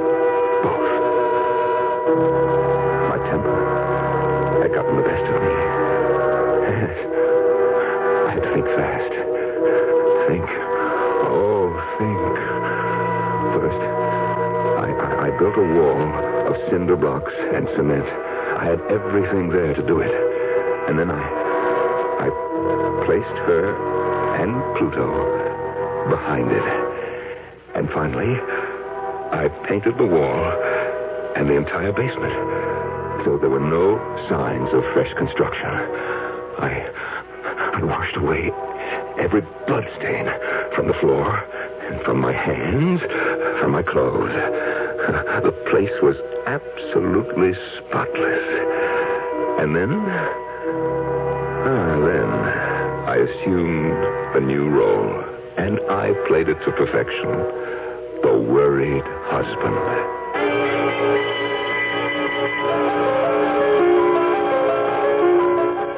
What could have happened to her, Phil? I don't know. Oh, I'm scared.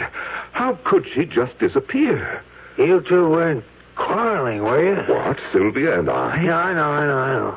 The lovebirds. Oh, well, I'll tell you what I'm scared of. She has all kinds of, weird ideas. And, what with that cat? Who knows? Maybe she just wandered off. Well, we'll find her.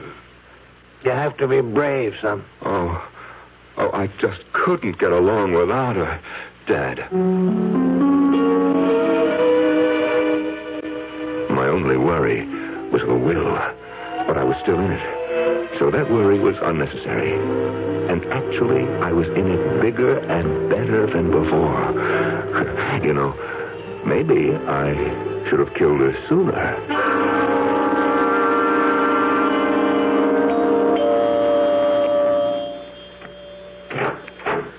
Yes?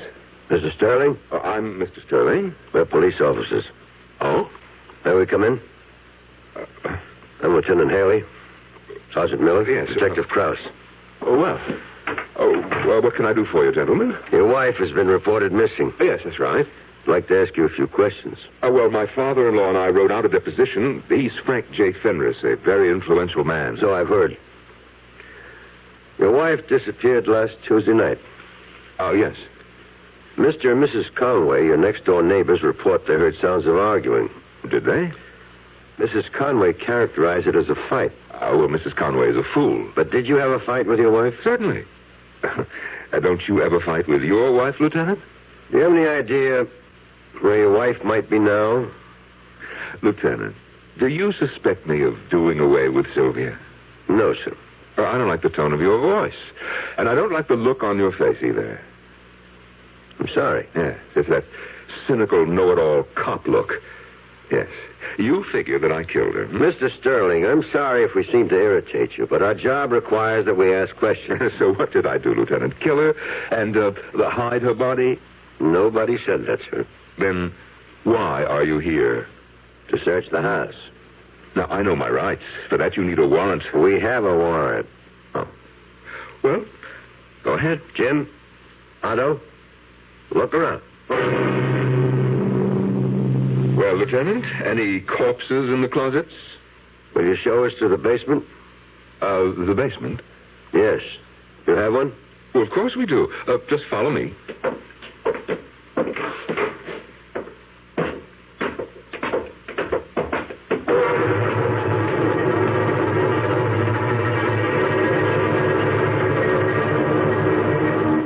Jim? Anything? Otto? Mr. Sterling, I'm sorry we put you to so much trouble. Something the matter, Mr. Sterling? Mr. Sterling? Huh? No, I'm all right. Are you ill? You look so pale. Now, I know this must be a difficult time for you, Mr. Sterling.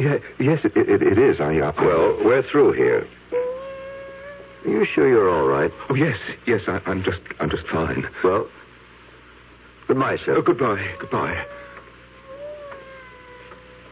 You know, it's funny. I hear a cat. He must be right in this room, but I don't see him. A cat? A cat? What cat? You mean you don't hear that cat? Why, he's behind that wall. He has to be behind that wall. Pluto. Oh, no. It can't be Pluto. He's dead. He's dead. Otto, Jim, get some tools. We're going to break down that wall. He's dead. I killed him. Why isn't he dead?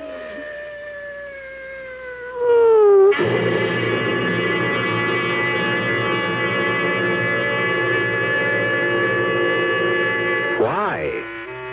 The answer is simple, and it's also the moral of our story, which is, a man is ill-advised to fool with a cat. Why? Because a man only has one life, while a cat has 9. And at this point in time, Philip Frederick Sterling has no lives at all, while Pluto still has 8. I'll be back shortly. Young I may be, but still I'm a man. Just turned 18 and I'll do what I can to find me a place where I can be me. Get ready for life, be free and see. Where do I go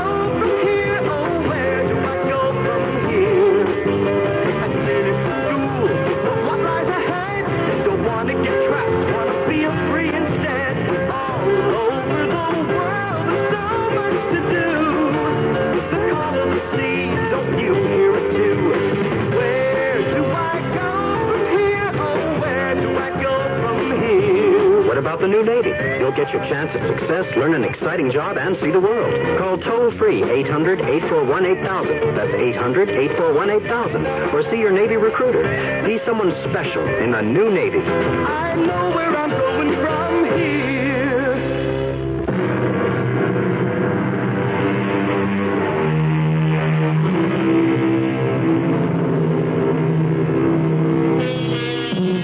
What we're doing on this show is bringing back some of the best of the good old days. And a good old expression used to be, the cat's meow. Mom and Dad use it all the time, even though they didn't exactly know what it meant. Well, after this tale, we know. Our cast included Norman Rose, Marion Seldes, Robert Dryden, Joe DeSantis, and Evie Juster. The entire production was under the direction of Hyman Brown. And now, a preview of our next tale. 3 times on different expeditions we have excavated with no success. This time we have managed to isolate the mastaba itself, in spite of every kind of miserable luck. Cave-ins, men injured, crews deserting. But at last, within the next few days, I'm convinced the entrance will be found. Oh, how exciting, how wonderful for you. And Hasiba, I hope she isn't a disappointment. Was she really so beautiful, do you think? Incredibly. Her face shamed the shining sun, and the day was lit up by the light of her countenance. You know, you sound as though you'd actually seen her. I have. You have? Oh, yes, my dear. For every description fits you. Radio Mystery Theater was sponsored in part by Anheuser-Busch Incorporated, brewers of Budweiser, and by the Kellogg Company, makers of Kellogg's Special K cereal. This is E.G. Marshall inviting you to return to our Mystery Theater for another adventure in the macabre. Until next time, pleasant dreams.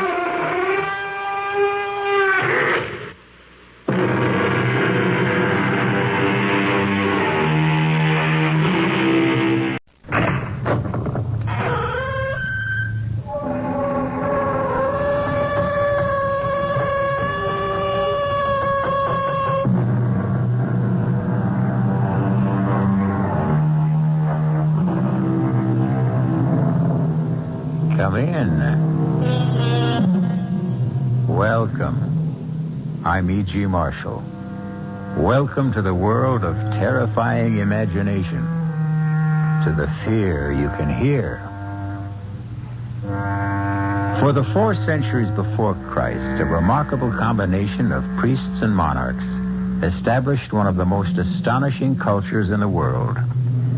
The rulers were the pharaohs of Egypt, and they left an enduring series of monuments behind them. The Sphinx, the pyramids, the temples of Karnak and Luxor, and, most strange of all, their mummified remains, embalmed by a process lost to modern science. This is the story of one such mummy, and the eternal curse she left to be visited on any violator of her tomb.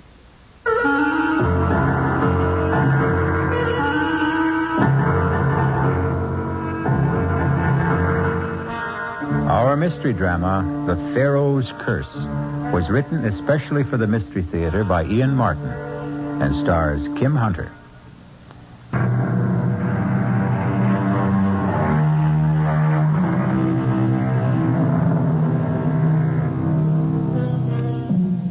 "1924, 50 years ago, belongs to another world. Certainly in the Middle East, almost midway through the period of the great archaeological excavations that make Egypt a mecca for tourists from all over the world. And in that era, no singer and entertainer reigned more supreme than Diane Elliott, the toast of 2 continents already, and now in the process of conquering a 3rd, with an engagement at Shepherd's, world-famous hotel in Cairo.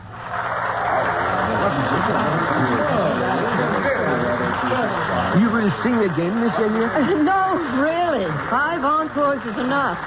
Never enough with you. Asking for anyone is already too much. Of course, you must be tired. No, but I don't want the audience to be. If you'll excuse me. Would you excuse me first? There is an old friend of mine here tonight who would very much like to meet you. Could I presume to ask if you would join him as he asked for a drink at his table? Who is this friend of yours? Sir Geoffrey Lunscombe. The famous archaeologist? He's still alive?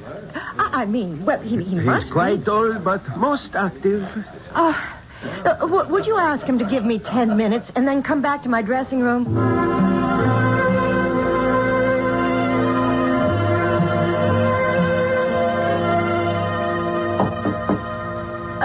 Just a moment.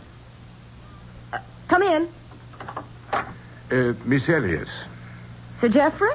Guilty as charged. Oh, dear. Did I sound forbidding or something? No, not at all. It's just that I feel I'm intruding. Oh, not at all. I hope you'll excuse me, though. I've started changing because tonight's the end of my engagement here, and I have to start packing. Well, then you'll be leaving Cairo. Well, no, not for a few days. I hope at least a week.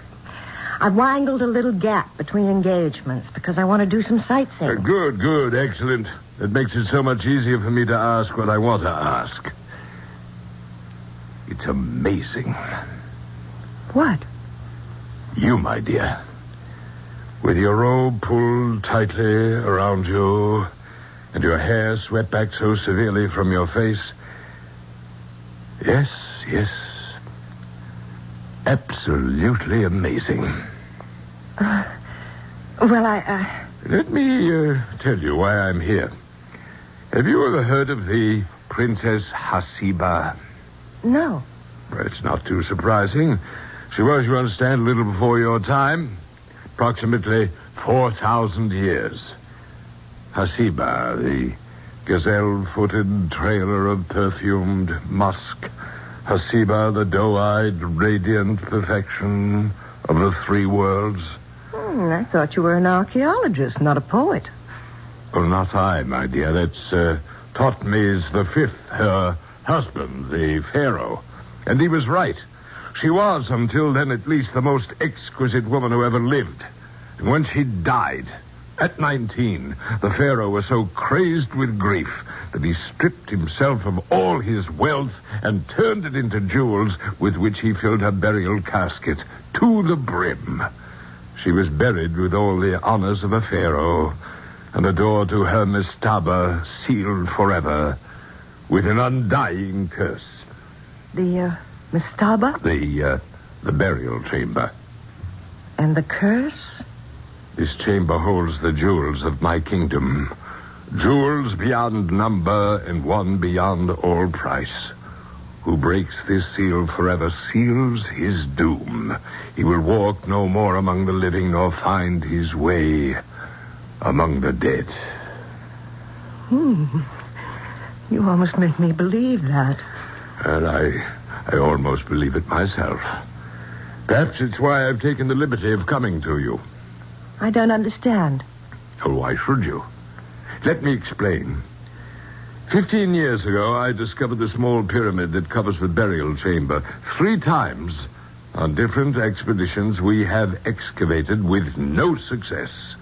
This time, we have managed to isolate the mastaba itself, in spite of every kind of miserable luck. Cave-ins, men injured, crews deserting. But at last, within the next few days, I'm convinced the entrance will be found. Oh, how exciting, how wonderful for you. And Hasiba, I hope she isn't a disappointment. Was she really so beautiful, do you think? Incredibly. Her face shamed the shining sun, and the day was lit up by the light of her countenance. You know, you sound as though you'd actually seen her. I have. You have? Oh, yes, my dear. For every description fits you. Well, Sir Geoffrey, I'll have to admit that's about the prettiest compliment I've ever been paid. And the truth. Now, look. What is it? An ivory miniature of Hasiba, hand-carved. How beautiful. Exquisite. Isn't it? But perhaps now you can see, Miss Elliot, why I can easily believe in reincarnation. It's why I asked to meet you. I've devoted the best part of my life to unearthing this tomb. And I've come to be afraid of a curse and to believe profoundly in the power of good omens and luck. I need that luck, and I think I found it. I know you are my luck. Well, how can I help you? Come as my guest to the diggings for a few days. Open the chamber for me. I think your touch will ensure success. Out of so many, that's the greatest compliment of all. How can I refuse?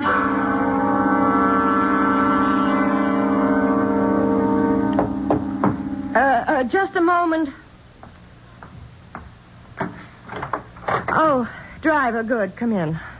Now, all I'm taking are these 2 bags, and you are not the driver I engaged this morning.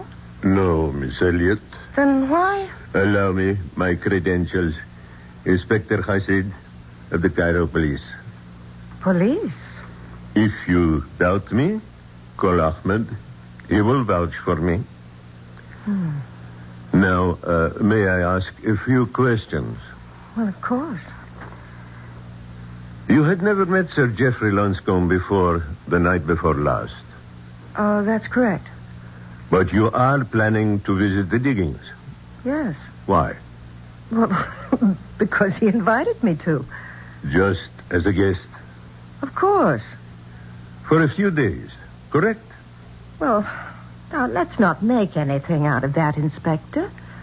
He is about to open the tomb of some ancient Egyptian queen, and I am intrigued. I've never had the opportunity to meet a 4,000-year-old princess who's supposed to look like me. Now, what's wrong with that, and why should it interest the police? This thing is difficult. First of all, let me warn you that there may be possible danger in your visit to the diggings. What danger? I do not know exactly. But if you are to go, will you let me go with you as your driver, incognito? Why? Partially to protect you. And partially what else? That is what I want to find out. Do you have any knowledge of firearms, Miss Elliot? Well, as a matter of fact, I do. I used to do a lot of hunting with my father. And small arms? We had a pistol range. I'm a pretty good shot. Oh, could you handle this if you had to? For protection only, I mean. Webley, isn't it? 6-clip? It would fit a woman's handbag. Okay. Okay, but I'm not interested in running around playing with guns. Last night, at the diggings, there was a fatal accident. Not Sir Geoffrey. No. One of the new digging crew. Now, for everyone's safety, I need an opportunity to investigate that accident quietly, without publicity. You could offer me that chance. And put my own neck on the line? No. There's little risk for you. But, of course, I cannot tell you there is absolutely none. What is it you think's going on out there? I am not sure. 4,000 years ago, if we are to believe the papyri, the written records, Thutmose buried with his wife uncounted millions of dollars in jewels. But neither she nor the jewels have been exhumed yet. We are told. And yet, a man is dead. Where was this man found? Near one of the many statues that ring the pyramid, far from the tomb itself. Well, so what has that to do with... murdered? Not by any human agency, apparently.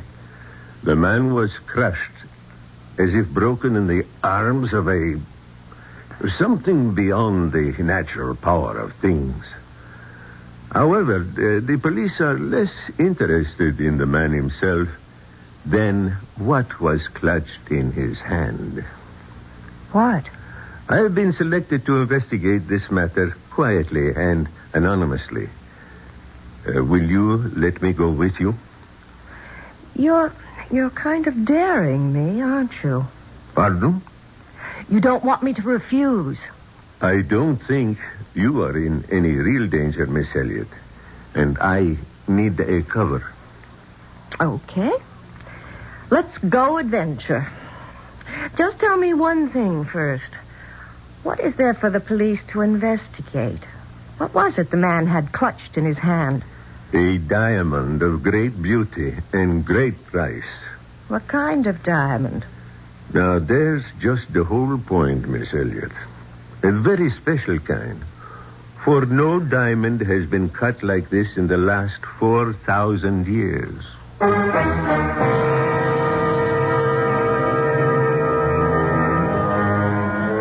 A tomb sealed fast for 4,000 years, where a princess lies in a coffin filled to the brim with precious stones of incalculable value. Could this diamond be from a tomb as yet uncovered, or was it some random discovery? And if it were, what inhuman agency, with a power beyond all human scope, mangled and destroyed the unfortunate man who found the strangely cut diamond? I'll return in a few moments with Act 2.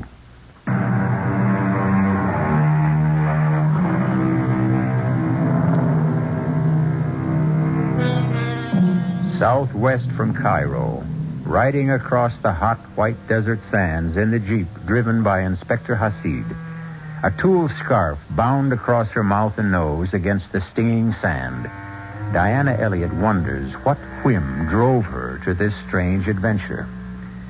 And then, to herself, honestly, she admits what it is. She is tired of the never-relaxing discipline of her life, the touring, the center of applause, the sense of being trapped. Suddenly, she is a free soul, off on an uncharted adventure, ready for anything that comes her way, as long as it is new and different.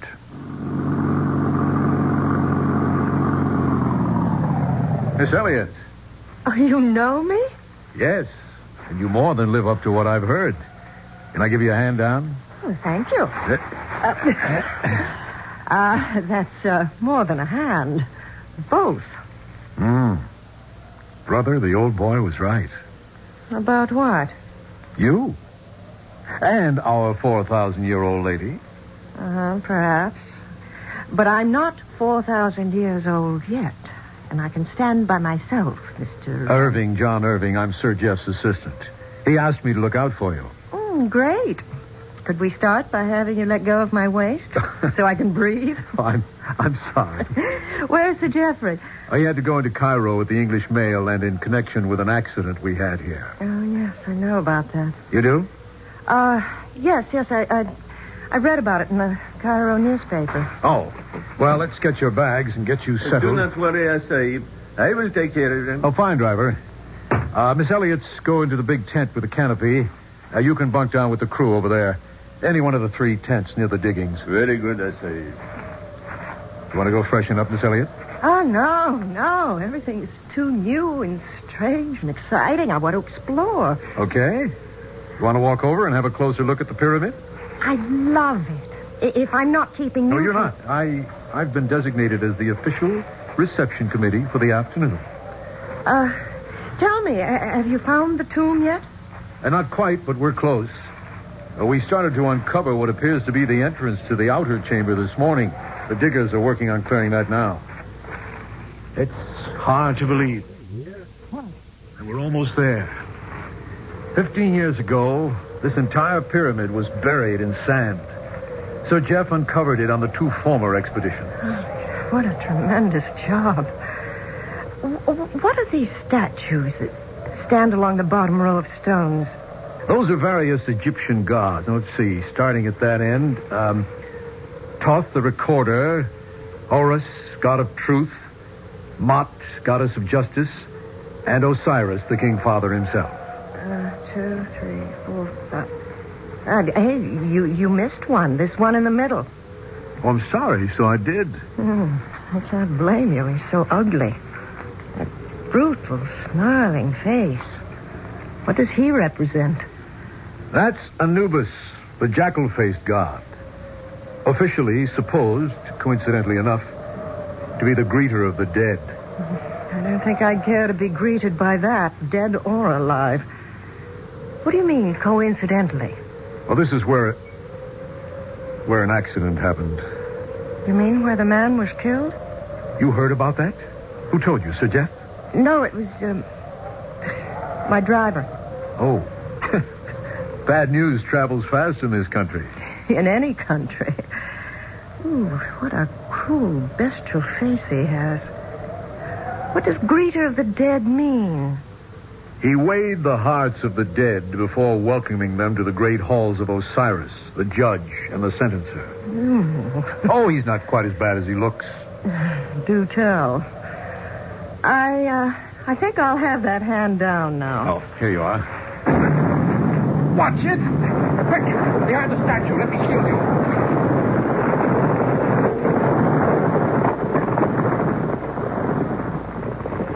You all right, Diane? I'm all right, Mr. Irving. Well, couldn't we make it John? I called you Diane. So you did. It just slipped out. Did it scare you? If you mean the explosion, of course it did. Dynamite. What was the dynamite for, John? That's just what Sir Jeff's going to want to know. He's going to be hopping mad when he gets back. Damn that Sargon. Who is Sargon? Our esteemed Egyptian colleague and so-called archaeologist who's been gumming up this expedition ever since it started. Gumming it up? Yeah, he resents all outsiders who come here on what he considers his territory. Well, you can't blame him, I suppose. It's his country. But just the same, the guy's pretty hard to take. For some reason, he wants that tomb to remain sealed.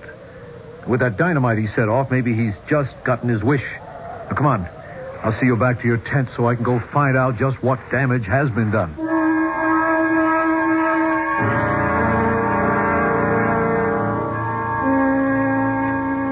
My dear Miss Elliot, I'm sorry I was responsible for making dinner so late. Oh, it was worth waiting for, Sir Geoffrey. This Arabian coffee is delicious. What was all the trouble with Sargon this afternoon? Well, this morning he wanted to dynamite the entrance open. I said we should wait till you got back. I knew you wouldn't go for it. My God, if we had a cave-in, the whole tomb would have been reburied. To say nothing of the possible damage to inscriptions inside. So? Well, he got so red-necked about it, I told him he could set the charges in case. Oh, that was foolish. I know, sir. But I never thought he'd be pig-headed enough to set them off on his own hook. That is it, Oh, Sargon, my dear fellow. Come in. Join us in coffee. I do not break bread among my enemies. Or with the infidel. Now, wait a minute. No, Sargon. I know you're upset, but there's no need to be rude. I don't believe you've met our guest, Miss Diane Elliot. Ali Atman Ben Sargon, one of our most noted Egyptologists. How do you do? Your servant, Anissa. Now, about this thing this afternoon. Mr. Irving said the orders came from you. Why, you... John. If he denies that, he lies. You think I'm going to sit still for that... Sit down, sir. I will not have this bickering in front of a guest. It can be settled later. In the meantime, fortunately, there's been no damage of consequence, and the way into the tomb has been opened. No harm has been done. A great deal of harm has been done. The crew has deserted. What? That is what I came to tell you. They have taken all our transport and left. I tried to stop them, I bet you did. Now, look, Sir Jeff... Just a moment, John.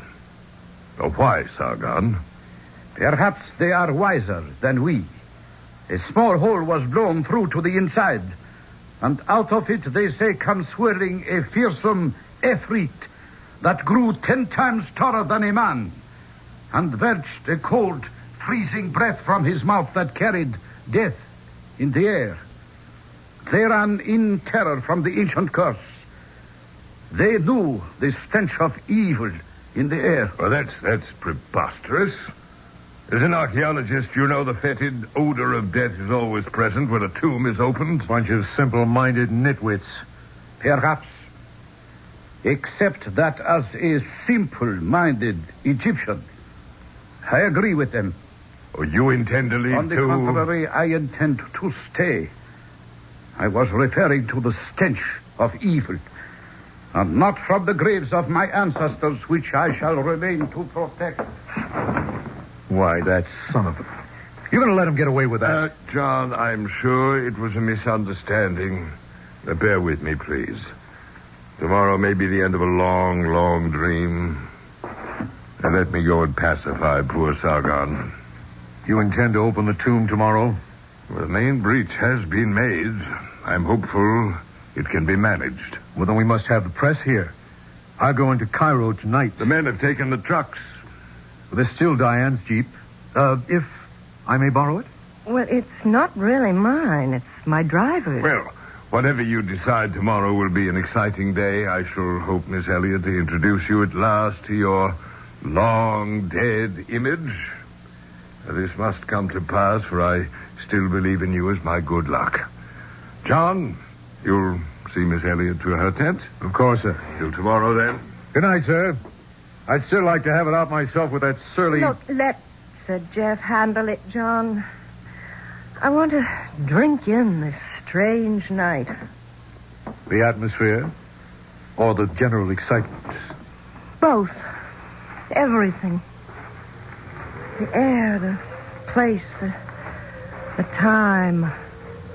That enormous red moon. What makes it like that? Sand, suspended in the air, filters the spectrum. Such a lot of sand. It's a whole lot of moon. So quiet. The air is heavy. Sleepy? No. Don't go in. Stay with me. That might be really dangerous. Why don't we grab the Jeep and go into Cairo? We can't use the Jeep. Why not? It belongs to an inspector of police. Look, please don't say I said anything, but he's here investigating the accident. Sub Rosa. You won't tell anyone. Well, sure, if you ask me not to. But I still don't see why we can't... Then ask Inspector Hasid if you can borrow the Jeep. But I won't go with you. I'm too tired and too excited looking forward to tomorrow. It's funny how heavy the air seems. I can imagine why those men felt a dark weight, almost like death in the air. I'll be glad to see you tomorrow. Good night, John. Good night, Diane.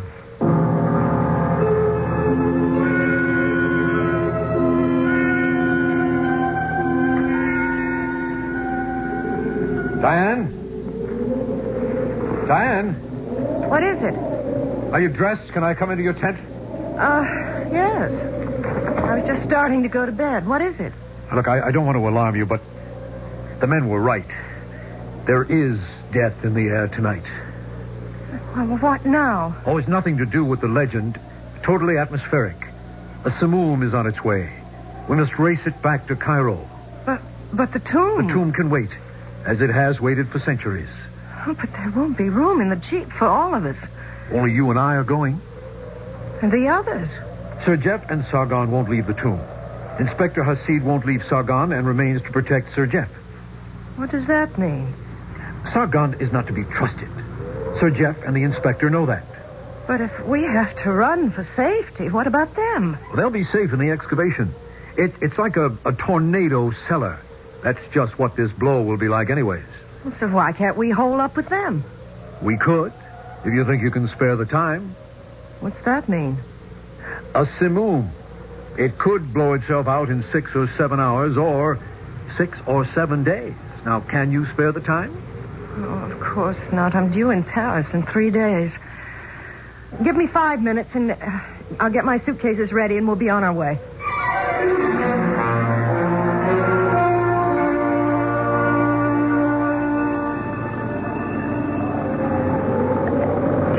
It's even nearly halfway. Can you see? What's to see but sand, sand, and more sand? John! John, what's that ahead? Damn, the twister itself. Double right around on us. What are you doing? We can't hit into it. It would suck us right up into the land of Oz or the Arabian Nights. We've got to run for cover. Where? Back to the diggings, the only shelter. Just hold your seat and hope we can outrun it. Supposing we can't. Baby, this is one archaeologist who doesn't live in the past and is very interested in the future. Right here and now, we've got to hang on to the present.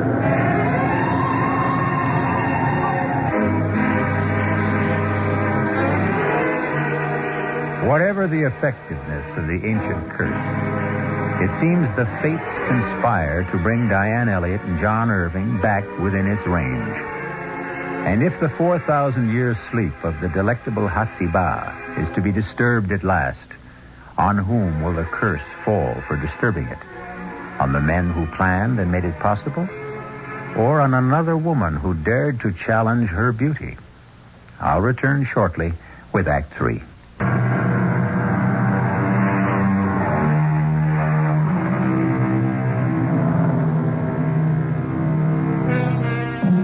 In the outer chamber, shielded from the wild gust and the roar of the simoon raging outside, Sir Geoffrey and Sargon have isolated and almost cleared the door to the mastaba itself. They are engaged now in cleaning up the debris the explosion earlier in the day had caused. That does it. The door is free. 15 years. And the moment is here at last. I am about to enter the tomb of Hasiba. My countrymen have waited 4,000. Come, Sargon. Let's for God's sake not at this minute. What is it? There's someone coming. The dead are arisen. But don't be silly. It's from the outside. Why, it's Miss Elliott. The bad penny and companion. Turning up again. Well, what happened? Couldn't make it, sir. We just beat that old twister back here to safety. Turned around on us. Just the two of you? Yes. What happened to your driver? We understood he stayed with you. We have not seen him. We thought he stayed with you. Oh, he probably took off with the rest of the crew. Are you all right, Miss Elliott? Oh, yes. Well, then let's forget the elements, the momentary inconveniences and everything but the incredible, the marvelous, the unbelievable moment that lies ahead of us. We're about to enter the tomb of Hasiba. But the storm? The storm will blow itself out. We are lighting candles to illuminate centuries of the past. Come, John, Sargon, help me push open the door. I do not care to see the tomb opened. I am not surprised. Inspector Hasid. Yes, Miss Elliott. Inspector? Yes, Ali Athman Ben Sargan. Inspector Hasid, with a very sore head where someone knocked me out, to deny me the sight of the tomb and its contents. By all means, let us open the door. I am not asking but commanding with this gun. Let's go, Sargon.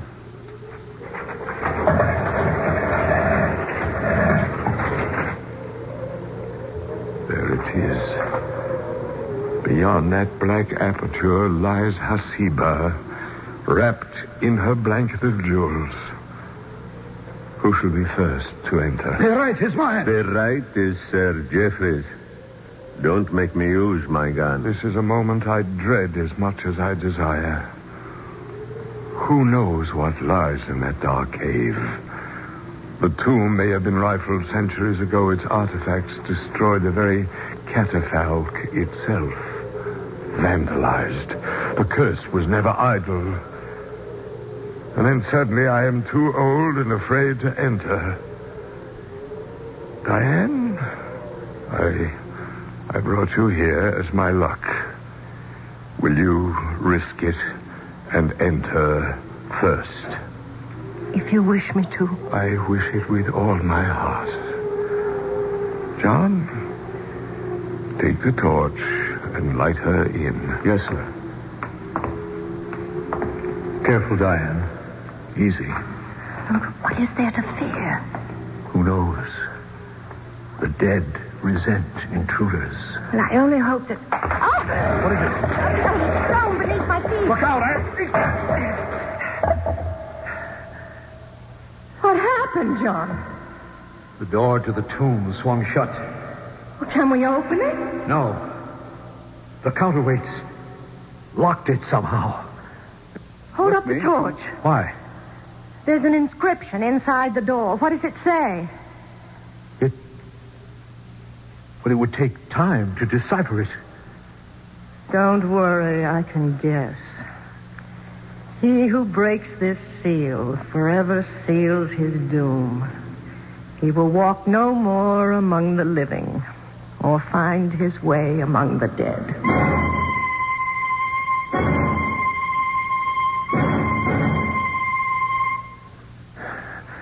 It's just what I was afraid of. Hopeless. The door can't be budged. What happened? The stone you stepped on, designed to trip the counterbalancing rocks and lock them. To get the door open now, they'll have to blast. So that was Tophne's ancient curse. It's pretty effective. Look, hold up the torch, John. Is that better?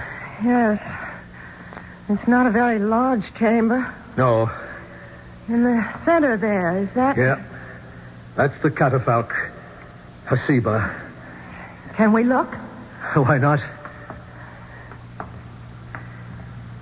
Poor little princess. Poor little rich girl. So young. Can we open the sarcophagus? I don't know. Somewhere there should be... Well, let's see. Ah, here. It's too heavy. As far as I dare slide it. Such a big coffin for such a little girl. But she is lovely. The face is only a death mask. Where are the jewels, John? The jewels that filled the casket to the brim. That's right. Evidently, old Tophmus regretted his generous impulse and sneaked in later and pinched his fabulous fortune.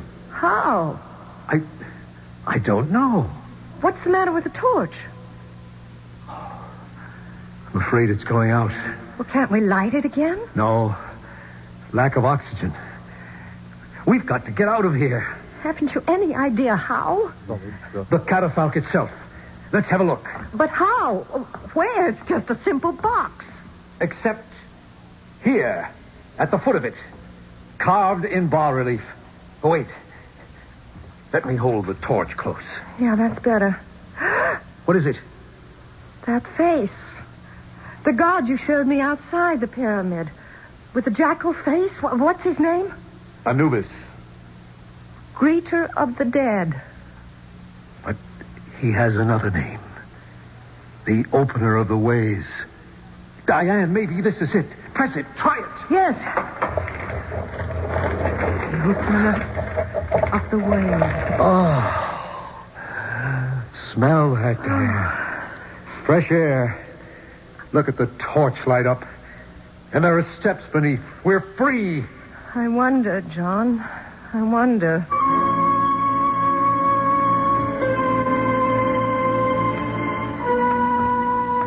I can see it clearly now, Diane.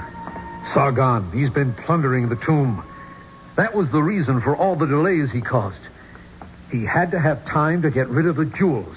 And now, unless we escape somehow, he's safe. Inspector Hasid won't let him go. We might as well have all the cards on the table.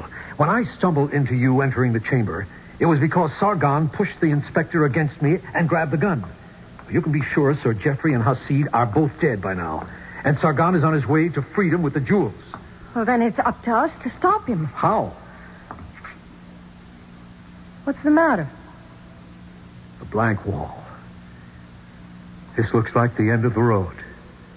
It does, at that. How do we get out of this? That's all up to you, John. What does that mean? It's not very difficult to figure out. You know just where to put your hand to move this rock. Don't you, John? I? Why should I? Because you've been here so often before. You know? I think so. And what I don't know, I can guess. You found this secret entrance some time ago. And you stole the jewels, didn't you? You've been the one that's been delaying things while you tried to figure out some way to get away with them. My Jeep with me as cover was the perfect way out if it hadn't been for the sandstorm. All right. I admit it. Which leaves you with two choices. Which are? Stay here or come with me.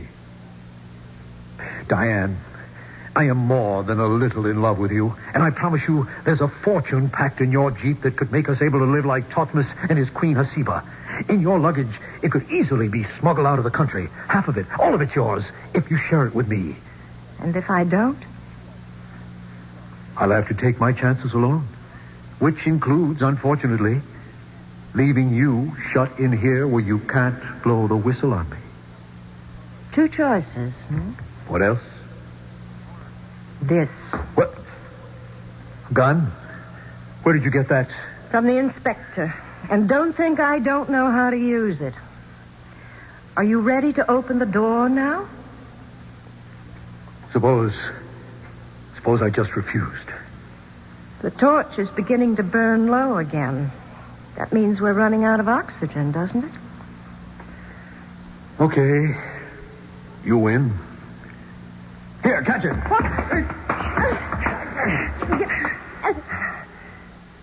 I hope I didn't hurt you. I had to get the gun. What are you going to do? Oh, nothing violent. That really isn't my nature. Just leave you here. With any luck, they'll break through in time and find you. Goodbye, Diane. You can't. No. Now, please don't move. I'll leave you the torch when I go. Damn Simone is still rangy. You'll never get through it. I'll have to take my chances. It's all I have left. Now move back. I'm sorry. Sorry for everything except the jewels. If you could only see them. Well, here goes.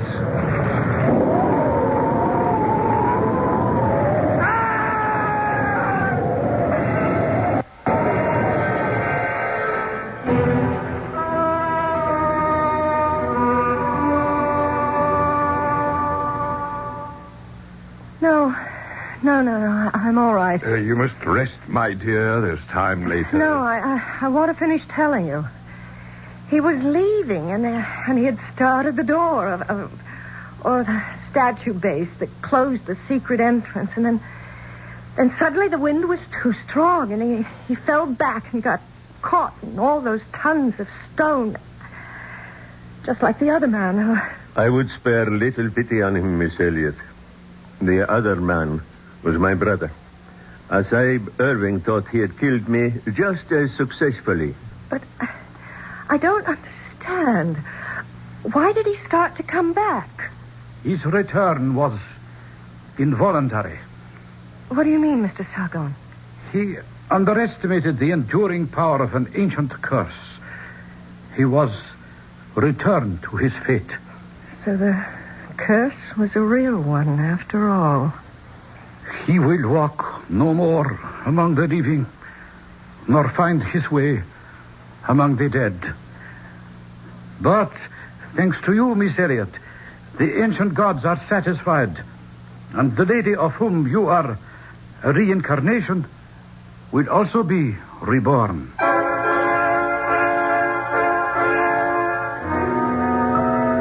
Hasiba, the gazelle-footed, trailer of perfumed musk. Hasiba, the doe-eyed, radiant perfection of the three worlds. Why shouldn't she be reborn? I'm in favor of it. What man wouldn't be? I'll be back shortly. And we'll return.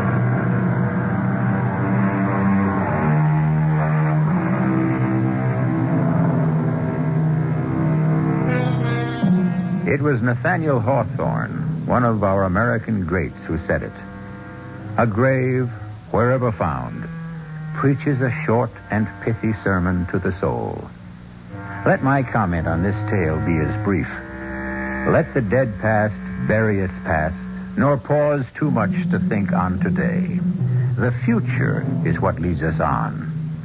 If we march to any banners, let it be to those. Our cast included Kim Hunter, George Petrie, Arnold Moss, Dan Ocko, and Ian Martin. The entire production was under the direction of Hyman Brown.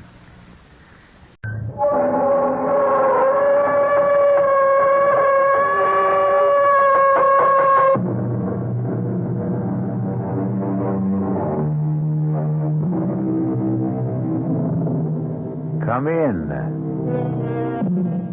Welcome. This is E.G. Marshall, and you're welcome in my world where things are even stranger than they seem, and reality falls before truth.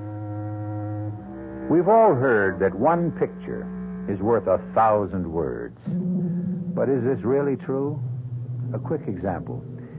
Would your sweetheart rather hear you say, "I love you," or look at your picture?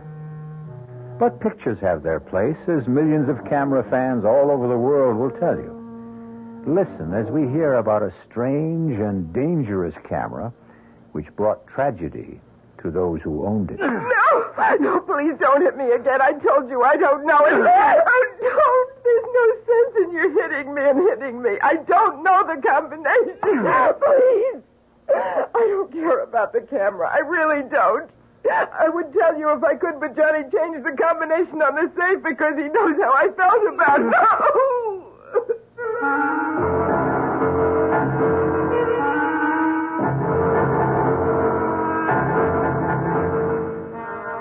Our mystery drama, Die, You're on Magic Camera, was written especially for the Mystery Theater by Murray Burnett and stars Nick Pryor and Terry Keane. How do you feel when your host or hostess pulls out the old family album for a quiet evening looking over family snapshots? Some people find this enjoyable. Johnny Carlin loved picture taking. At the time our story opens, Johnny had attained a cherished ambition. He was the proud owner of a brand new Volecta S60, a magnificent camera, and the very last word in self-developing photography. To add to his happiness, he was taking the very first picture on the Volecta of his beautiful and bubbly girl, Lisa Kane. Move to your left, Lisa. If you can sort of lean against the pillar of the bank there. Yeah, that's it. Hold it. Good. I can't wait to see it. Neither can I. What happens now? You just push this button and wait for the picture to develop. Seems like a miracle. It's a brilliant piece of scientific work.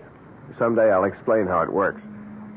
Now, we open this back, and here's your picture. But, well, how strange. Is that the picture you took? It sure isn't. Wait a minute. I can't figure out what happened. Look how clear the inside of the bank is. Is that a holdup going on? Well, yeah, it looks like it. But there hasn't been a holdup. Look, everything's normal. Yeah, I can see it is, but the camera doesn't lie. There are 3 guys with guns and people lying on the floor. This is crazy.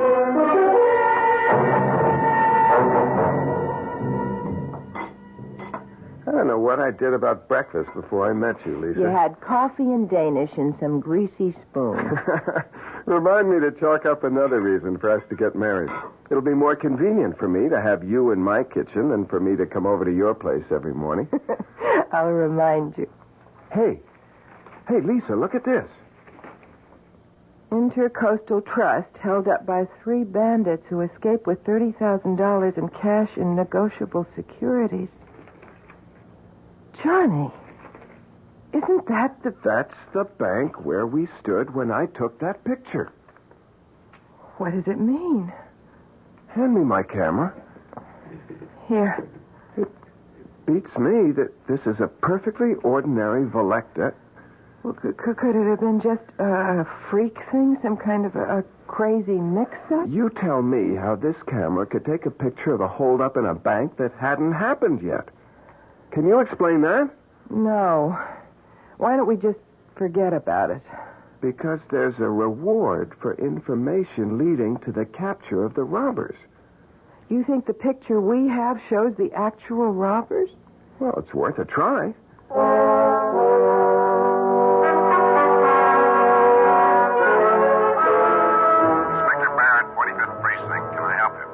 Yeah, I'm calling about the Intercoastal Bank robbery yesterday. I think I have something that'll help. Thank you for calling. What do you have? Well, I can't tell it over the phone. Why not? Because it's a photograph. A photograph? Yeah, I was taking a picture of my girl outside the Intercoastal Bank yesterday, and somehow I got a picture of the holdup. Where are you now?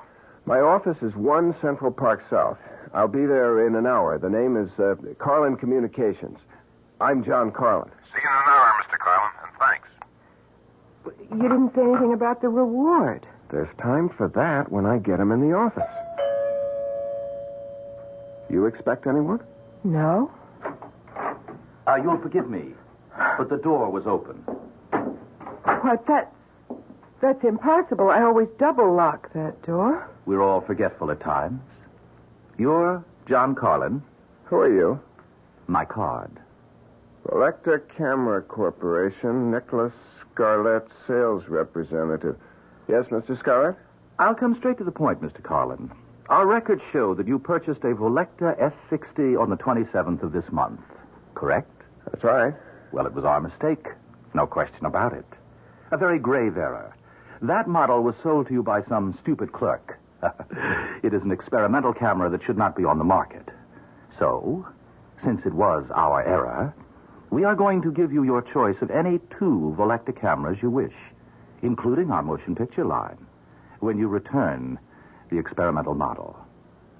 Fair? What kind of experiments were you doing with this model? Not my department, Johnny. I'm just here to get the camera back. Well, suppose I want to keep the camera. Why would you want to do that? Suppose I did. Bad move, Johnny. I wouldn't advise it. You mean there's a chance that the Volecta people might try to grab it sometime? Rip me off? Oh, never. You paid for the camera. It's yours unless you return it voluntarily. That's the rule of the company, and that's the way it works. Now, what do you say? Do we have a deal? I'd like to think it over. Oh, sure thing. But believe me, Johnny, this camera wasn't meant for you. And whatever you're thinking, it won't work out.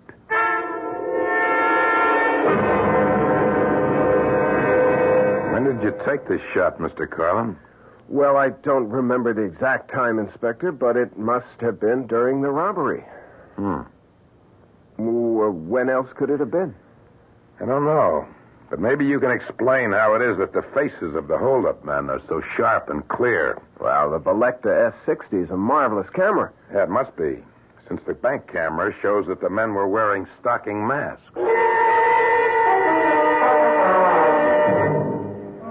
Johnny, I don't know what you're trying to prove, but I've got to get out of this hotel lobby. Can't figure it out.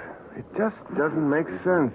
Every single one of these pictures came out just the way I took them. Well, why shouldn't they? Well, how do you explain that picture in front of the bank? I told you, it was a freak, that's all. Come on, let's get out of here. Well, maybe you're right. There's a phone over there. You sit in this chair while I call Scarlett and tell him I'm ready to make the deal. Okay, but make it fast. 1 minute.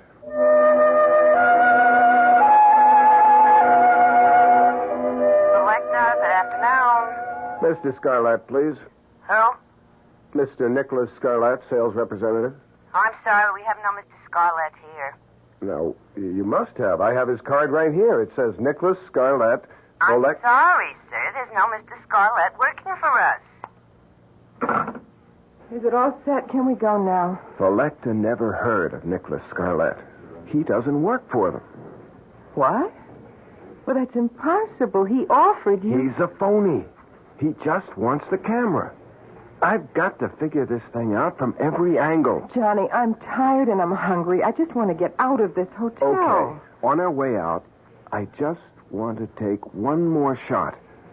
Johnny, that's an empty passenger elevator. I can see that. Okay, there. Now let's go. We'll look at what comes out in the restaurant.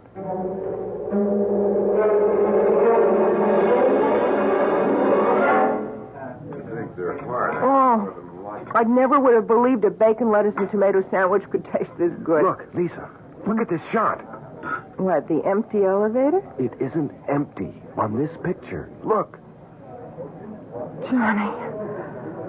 Oh, Johnny, I'm frightened.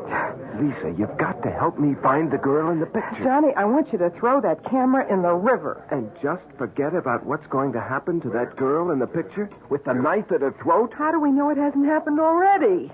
Honey, I've been through that with you. The first picture showed a robbery that was going to happen, and it did. Now we have a girl and a man in a hotel elevator, and the guy has a knife at her throat. We might be able to stop that from happening. Oh, we don't even know who she is. She's probably a guest at the hotel. One of the desk clerks should recognize her picture if you show it to her.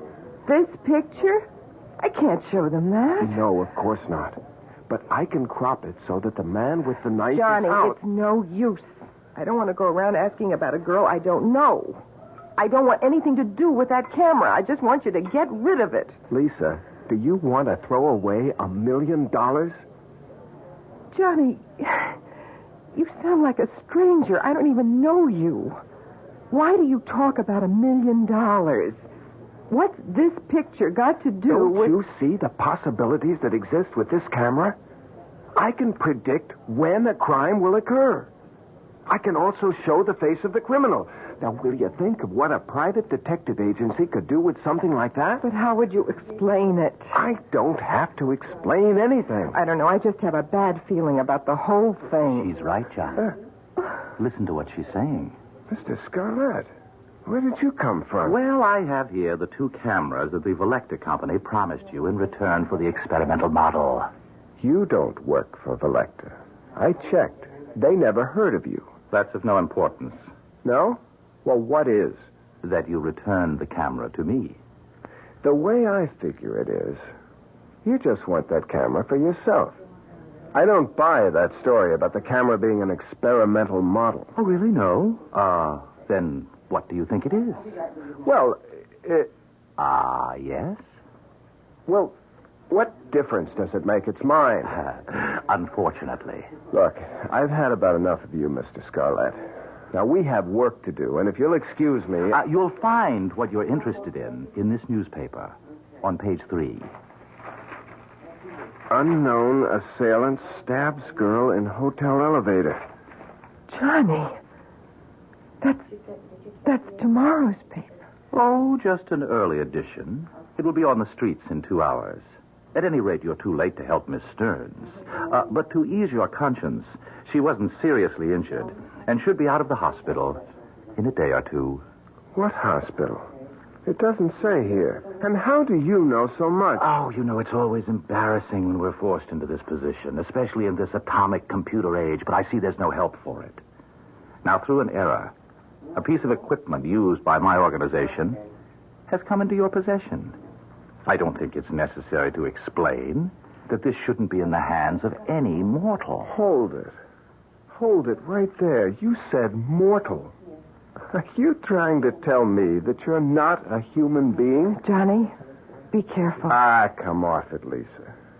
Now, look, Scarlett, if you're the devil and you want my camera, you'd have no problem in getting it.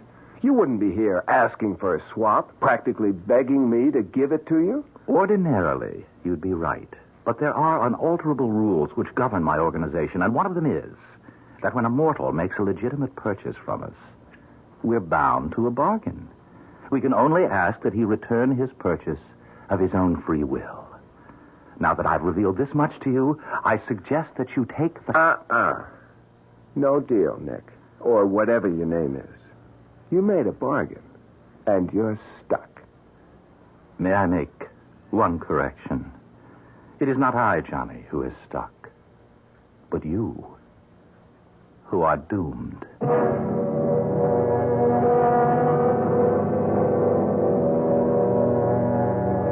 I don't suppose there's one of us who hasn't thought of what they'd say or ask if they really had a conversation with the devil. You know, I like to believe that most of us have at one time or another, but that we somehow either didn't recognize him or didn't believe him.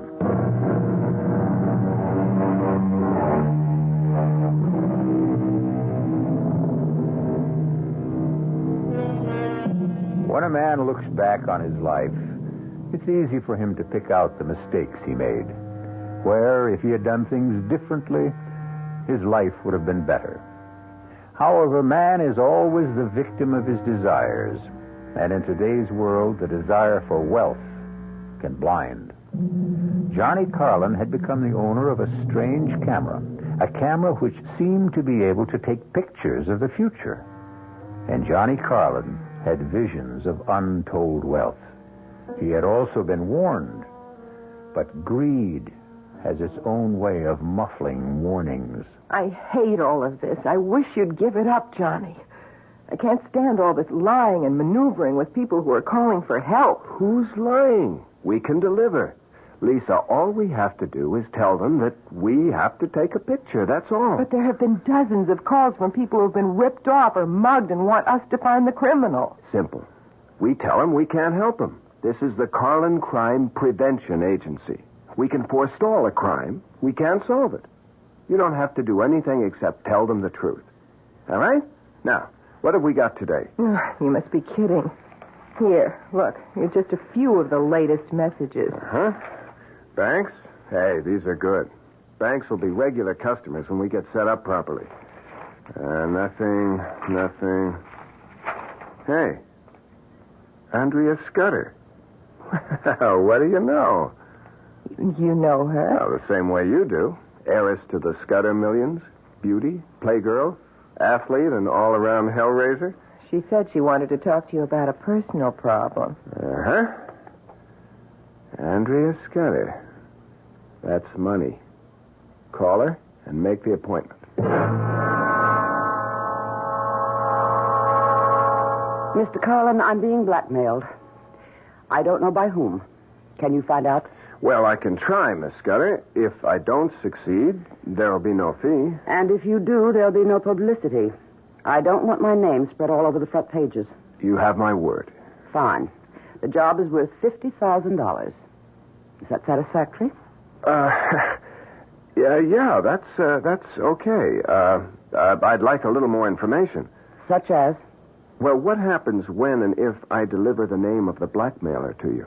You get my check, my thanks, and my farewell. I'll take it from there. Not satisfactory. What? Look at it from my point of view, Miss Scudder. You ask me to get you a name and then walk away? Now, obviously, you have some plans for this blackmailer. Probably for getting rid of him? That is none of your business. Granted, but if you intend to hire someone to take care of your problem with him, then that can't be done very quietly, and I might get involved. Mr. Carlin, let's put it this way. I am not a killer, nor do I intend to become one. This blackmailer must be someone in my circle of friends. You'll have to take my word for that, because the information that he holds over my head... Miss Scudder, excuse me. You keep saying he. Why? Because it's a man's voice disguised that talks to me over the telephone. But the blackmailer could conceivably be a woman. It's possible. But it would still be one of my group. Okay. Now, the only request that I make of you is that you allow me to take your picture. My picture? Just a snapshot. Well, I don't see what that is. Well, that's the way I work. I get strong impressions from a picture. Emanations. Call it whatever you want. It works. All right. How do you want me to pose? I don't have my camera with me. You see, I wasn't sure that I would take your case.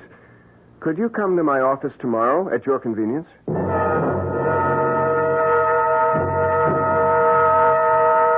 Full face, if you please. Whatever you say. Thank you. That's it? That's it. Thank you for coming to the office. Well, what happens now? Well, I'll study the picture and hopefully get some vibrations which will enable me to name the blackmailer. How long do you think it will take? Not long. I may be in touch with you this afternoon. All my instinct tells me that this was a waste of time.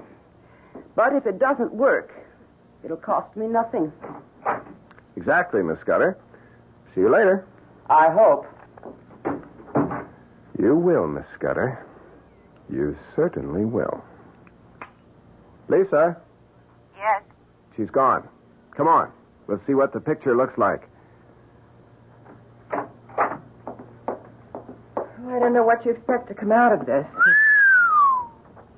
What is it? She said she wouldn't.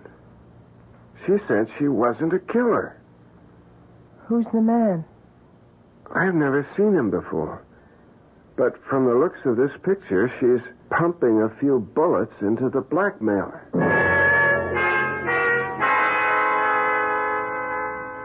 Are you sure you know what you're going to tell her? I'm not going to tell her anything. Hand me the scissors.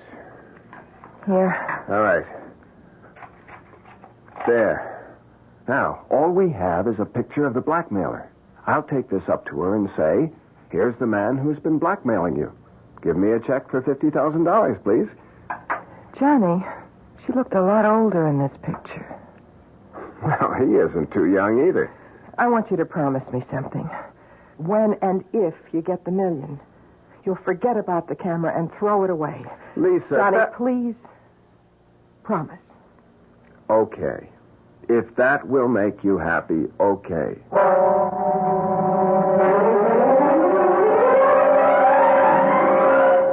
Come in, Mr. Carlin.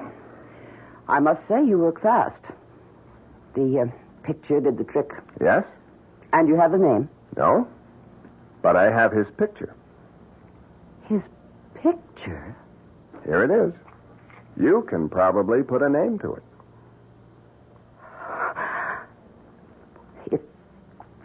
If this is your idea of a joke, Mr. Carlin, I am not amused. But I don't understand. Something must Get have gone out. wrong. Now, wait a minute. I meant what I said, Mr. And Carlin. I've got something to say to you, Miss Scudder. You asked my help in locating a blackmailer. Now, I came up with this picture, and it's obviously upset you. I don't know who the man in the picture is. The man in the picture is Tracy Kingsford, my fiancé. Your fiancé? Exactly. And I know he isn't the blackmailer because he could and will have half of everything I have when we marry next month. But now, I don't know what your purpose was in showing me this picture, or even how you got it, but this picture of Tracy, he isn't this old. Where did you get this? Well, maybe it isn't your fiancé. Don't be ridiculous. Where did you get it? Well, I'm afraid that's confidential. I want to know why you thought Tracy was the blackmailer. Miss Scudder, I told you, I made I a will mistake. pay for the information. What is your price? If I decide to tell you, it won't cost you a penny, but I'll have to think it over.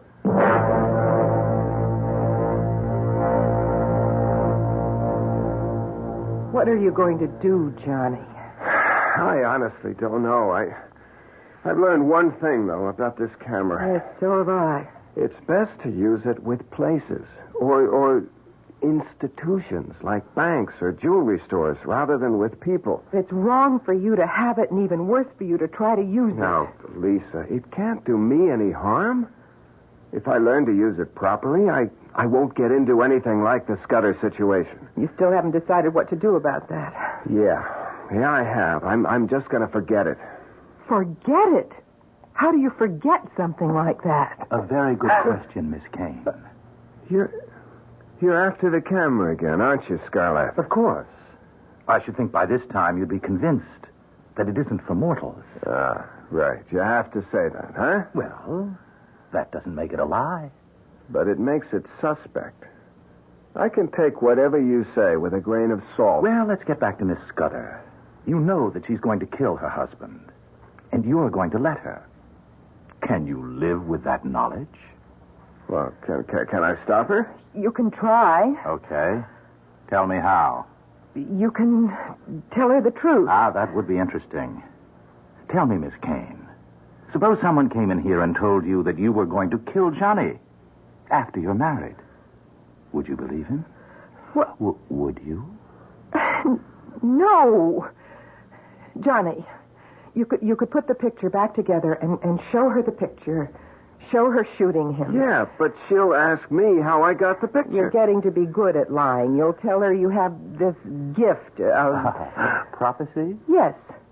That somehow when you take pictures of people, it shows the future somehow. That you've only recently discovered the gift. You could tell her that. Oh, interesting. Look, we don't need you here. You don't know how wrong you are. Why don't you just give up? I'm not going to give you the camera. That's final? You can bank on it. All right. Then I'll ask you for a favor, and I give you my word. You won't regret it. Yeah. Well, what is it? Permit me to take one picture. What for? As a favor. No deal. Once you get your hands on the camera... Johnny, I give you my solemn promise that I will take only one picture and immediately return the camera to you. Well, why should I believe you? Because I've already told you that I can only get the camera from you if you give it to me. I cannot trick you. Johnny, please, let him. Well, all right. So long as it's clearly understood that you're only taking one picture. Understood. All right. Lisa, get the camera. Right away. Wait a minute. What picture are you going to take? That wasn't part of our bargain. The only right you have, Johnny, is to keep the camera and destroy yourself. That right has been granted to you. Here's the camera, Mr. Scarlett. Thank you. No, wait a minute. Not so fast. I told him... Thank you. And here's your camera, Johnny. Well, what about the picture? You just snapped something at random. Oh, the picture, Johnny. The picture is mine. I hope that I will not have to show it to you.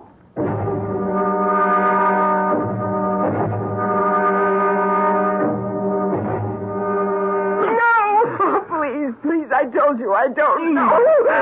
Please, there's no sense in you hitting me. I don't know the combination. I don't care about the camera. I don't. I would tell you if I could, but he changed the combination to the safe because he knows how I feel.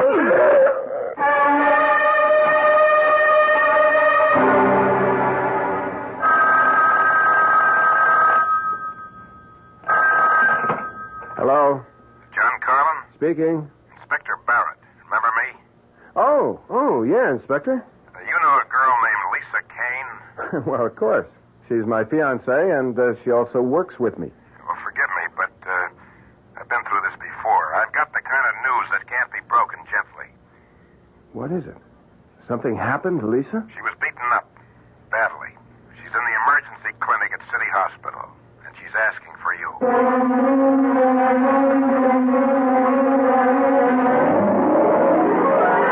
Since the days when Homer smote his blooming lyre and regaled Grecian nobles with the stories of Greek gods and men, which have become part of our Western heritage, man has sought to pierce the veil of the future.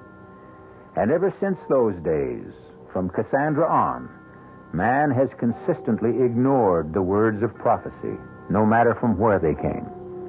Now, Johnny Carlin has been given more than a warning. Whether he heeds it or not, we'll find out.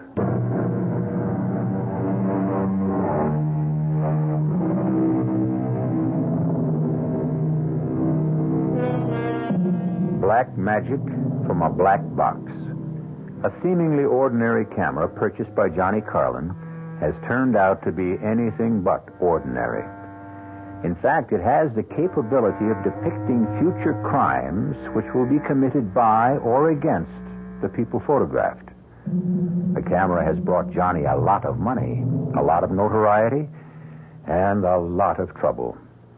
Lisa Kane, his fiancée, is in the emergency clinic of City Hospital because she has been brutally beaten. You got here fast, Carlin. Where is she, Inspector? One of the rooms down the hall. She's been asking for you. All right, let's go. Any idea why she was picked on? No, wasn't it an ordinary mugging?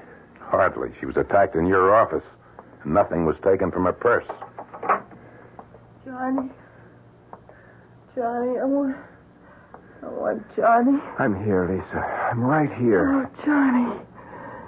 Johnny, they wanted the camera. They knew it. They knew it was in the safe. Now, don't try to talk now. Please, let me. I want to tell you. Did you see their faces, Miss Kane? Yes. You think you could recognize them if I showed you some pictures? Inspector, look, I don't think she's in any shape. Johnny, get rid of the camera. Get rid of the Is this camera. the same camera that took the pictures that nabbed the men who robbed the Intercoastal Bank? Inspector, look, you can tell she's in pain. Doctors say she's going to be all right. Now, what about the camera? Well, this isn't the time or the place. This is the time. You want to find another place? It's okay with me.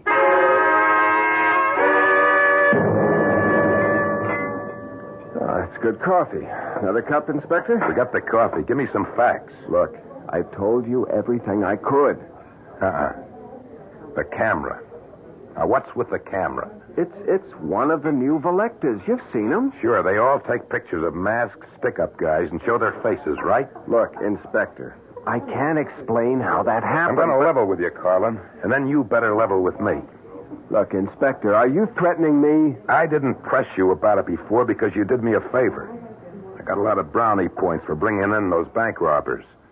But now the heat's on me again. The new commissioner is throwing his weight around. And I'm looking for something that'll help me score with him. Well, I'm afraid you're looking in the wrong direction, Well, let me Inspector. see the camera. I've told you. I know what you told me, and I know you haven't leveled with me. Two guys don't beat up a girl looking for a combination to a safe that holds nothing but a camera. Unless they want that particular camera awfully bad. Inspector, that's pure speculation. Now, they may have thought there was a lot of cash in the safe. The girl says all they wanted was the camera. Inspector, she's like you. She's got a thing about it. Well, I sure have. Take a guy named Johnny Carlin in the communications business. He buys a camera, and all of a sudden he's in the crime prevention business, and doing very well. How come, Carlin? I discovered I had a special talent. Yeah, I checked with some of your satisfied clients. They tell me you use ESP. Yeah, that's right. And a camera. Yeah, that's right again. Well, I don't buy it. Well, I'm not trying to sell it to you. Yes, you are, Carlin. You're trying to sell me a phony story. Now, I want that camera you use for your ESP bit. It seems to me that you're a lot more interested in the camera than you are in getting the guys who beat up Lisa. I haven't heard you screaming at me to find them. If I thought that would do any good, you'd hear me on the moon. Meaning? Meaning that I think we'll get those guys one way or another. You think you have a way? Maybe. Something to do with a camera. You have your methods, I have mine. If I come across anything, and I expect to, I'll let you know, Inspector.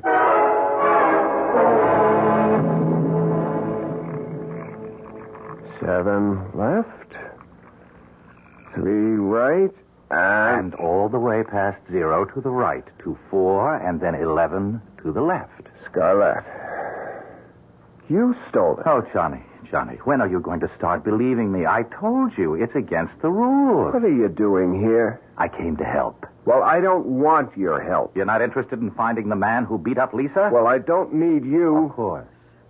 You have the camera. May I remind you that it only works in the future, not in the past. The crime on Lisa has already been committed. And that's all you came here for? And to give you this snapshot. Remember the one I took in this office when you lent me the camera? Let me see it. Here it is. These are the guys. Here they are. It's a perfect picture. Excuse me. Where are you going? I'm going to show it to Inspector Barrett. He'll be able to pick up these hoods in no time. Of course. And what do you tell him when he asks you where you got this picture? He'll be more determined than ever to get his hands on the camera. Well, then, why did you snap it? Wait a minute. You knew it was going to happen. Why didn't you warn her? Which question do you want answered? Both of them. Neither of them. Look, I don't know. I just want to do something. Johnny, give me the camera. All right. Look, I'll make a deal with you. That's what I'm here for. Which 2 cameras of the Volecta line do you want? Yeah, you're pretty sharp, all right. I'll give you the camera for $1 million. Sorry, Johnny. I can't make that deal. Why not? Because it's against the rules. Aye. I had to get a special concession even to be able to offer you 2 cameras. Believe me, Johnny, a mortal cannot profit by a mistake like the one that was made with your camera. So get out while you can. And let me have the camera. You know, you sound like a broken record. Well, haven't you had enough? Can't you understand now why this camera can bring only tragedy? Well, which question do you want answered? Oh. It's interesting that I find it much more difficult to do a good deed than an evil one.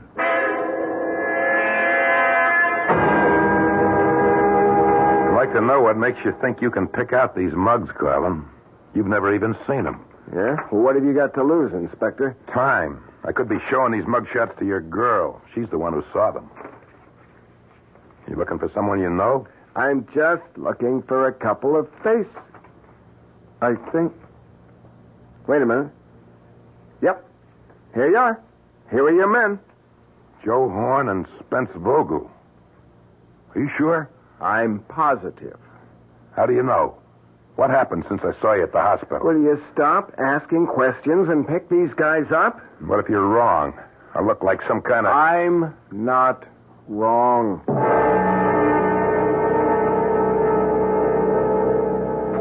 Hey, I've got good news, Lisa.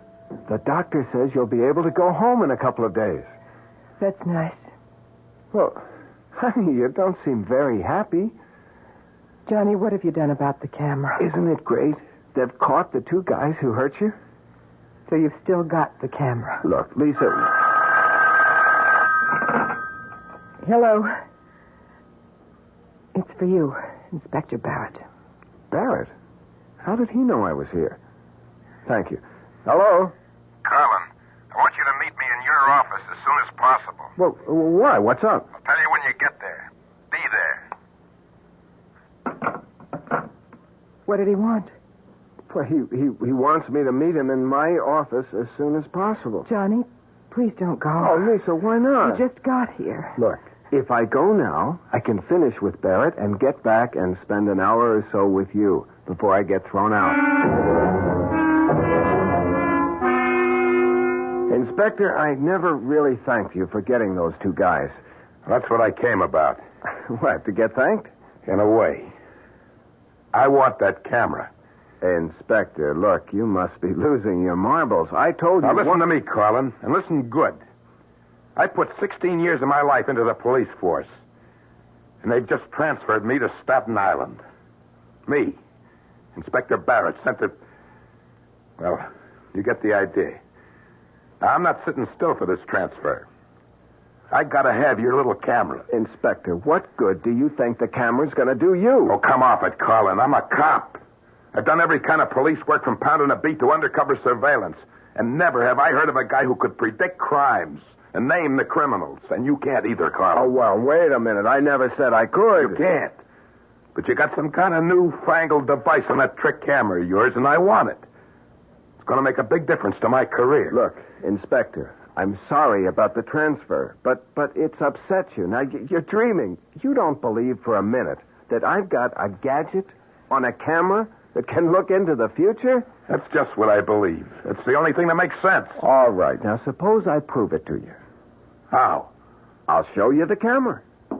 Fine. You'll look at the camera, and if you know anything about cameras, you'll see that it's a perfectly ordinary Selecta S60 with no extra gadgets on it. That's why you keep it in a safe. Here, Inspector. Look for yourself. You see? A plain Selecta. No gimmicks. Nothing. What did you leave in the safe? Nothing. Take a look. I will. All right. Now you satisfied? No. I think I'll take a picture. Now, Inspector, you're being childish. What's your beef? I'll just... Now, give me the camera. Back off, Carlin. No, come on. I said give me the camera. Carlin. I warned you. I warned you, Carlin. Now get up. On your feet. Carlin. Carlin. Good Lord. He's dead.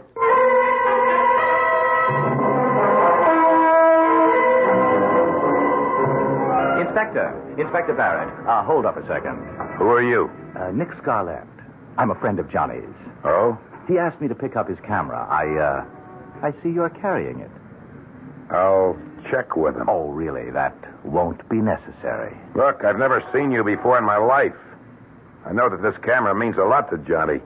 You don't expect me to hand it over to some stranger simply because you know Johnny and you ask for it. Inspector, you're in a better position than most people to know what happens to people who try to hang on to this camera. You'd be well advised to hand it over. You're the smoothest con man I ever met. Now get lost before I take you in for loitering.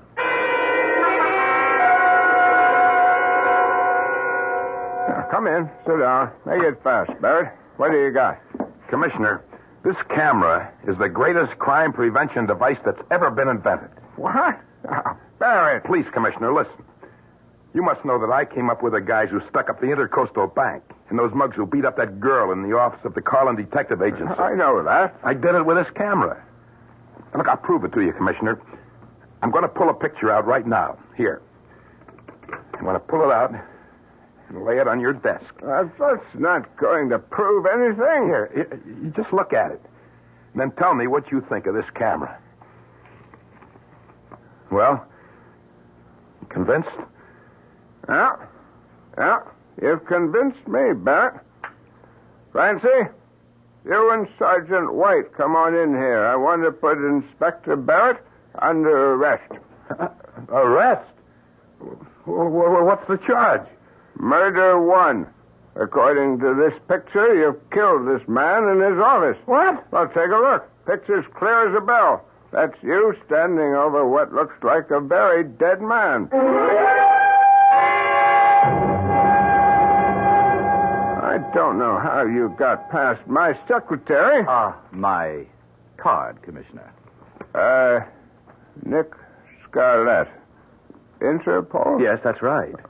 You see, Commissioner, we've been after that camera that Barrett handed you for the past 2 months. Oh, look, Mr. Scarlett, you're not going to tell me that Interpol... The camera was used to smuggle heroin. Oh, yes. Very clever arrangement behind the shutters. Very clever. I'll give you a receipt and take it along if you don't mind. No, not at all. Just as long as you leave me the picture that Barrett took when he was killing Johnny Carlin. Oh, Commissioner, that will be my pleasure.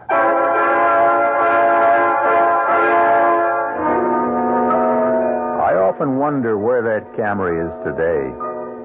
Sometimes I think that it may be used by St. Peter when an applicant stands at his gate demanding admission to heaven. Perhaps St. Peter pulls out a picture which would effectively silence a sinner who hadn't been caught by the law here on earth.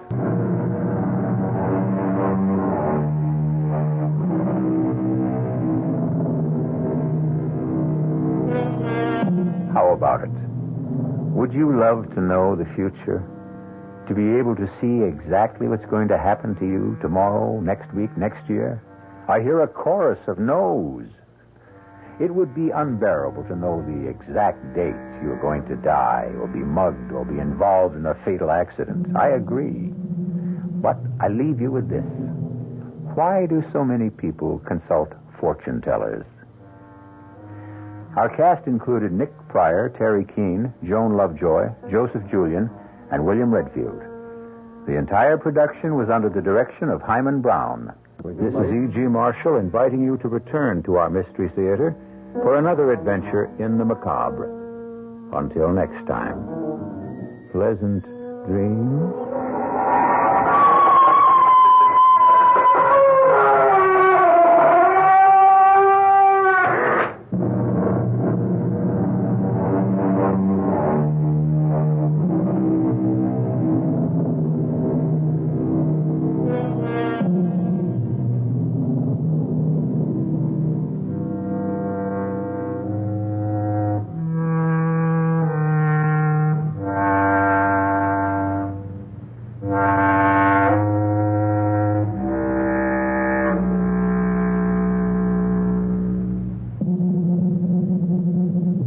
The preceding Mystery Theater program was furnished by the CBS Radio Network.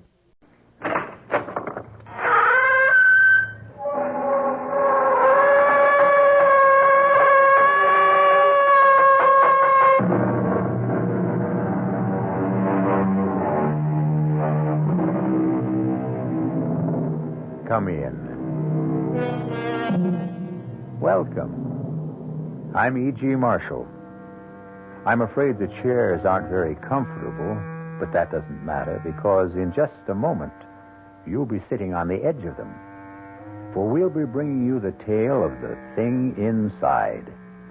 A strange and potent force sealed up and held in check that cried to be released. And once it was freed, brought terror and death to a whole countryside. Sergeant, what's this all about? Has there been any trouble over at Ezra's place? I guess you could call it trouble, Mrs. Pharoah. He was killed last night. He was what? Killed. Murdered. His nephew went over there early this morning and found him. Oh, but that's awful. I thought he was a dreadful man, but... Well, have you any idea who did it? Not yet. That's why I stopped by here to find out if you'd seen or heard anything. Oh, I'm sorry. I wish we could help you, but... Well, how was he killed? It was pretty bad. Whoever did it must have really hated him or else been out of his mind. Because it was done with an axe.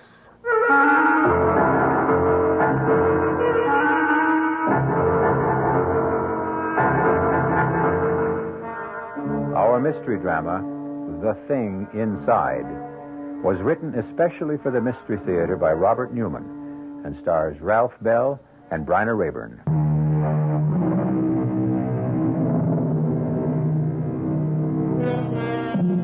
What is evil?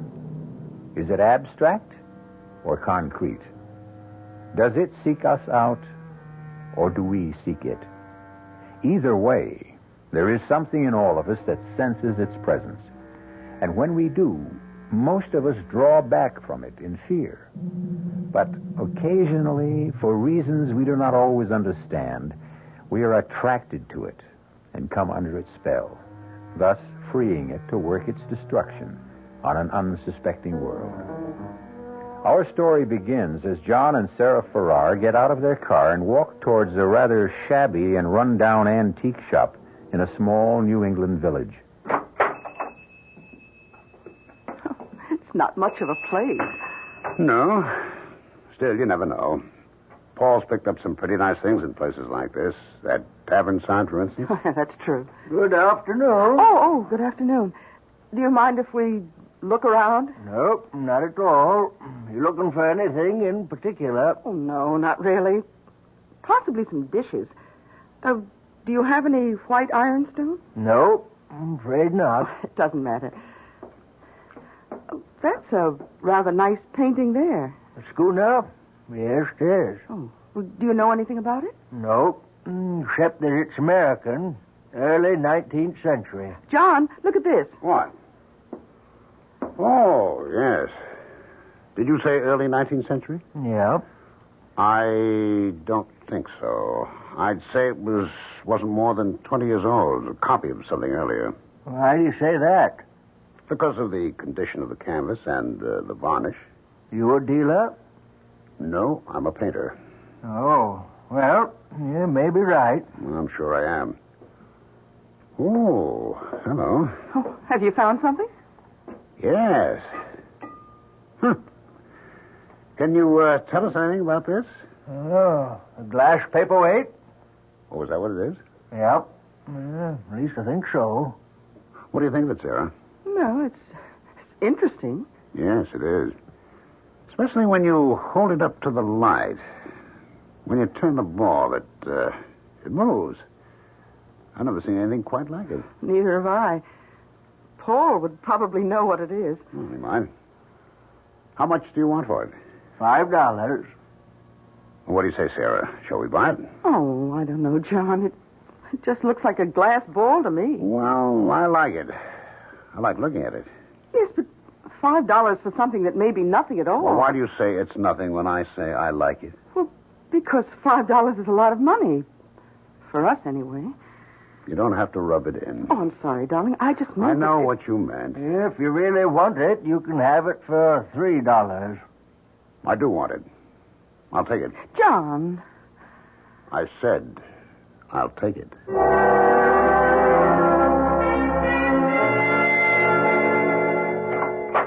Hello? Anybody home? Is that you, Paul? Yes. I'll be be right down. Hi. Hello, Sarah. Well, what's all this? Oh, my brother sent me a case of fruit from Florida, and I thought you and John might like some.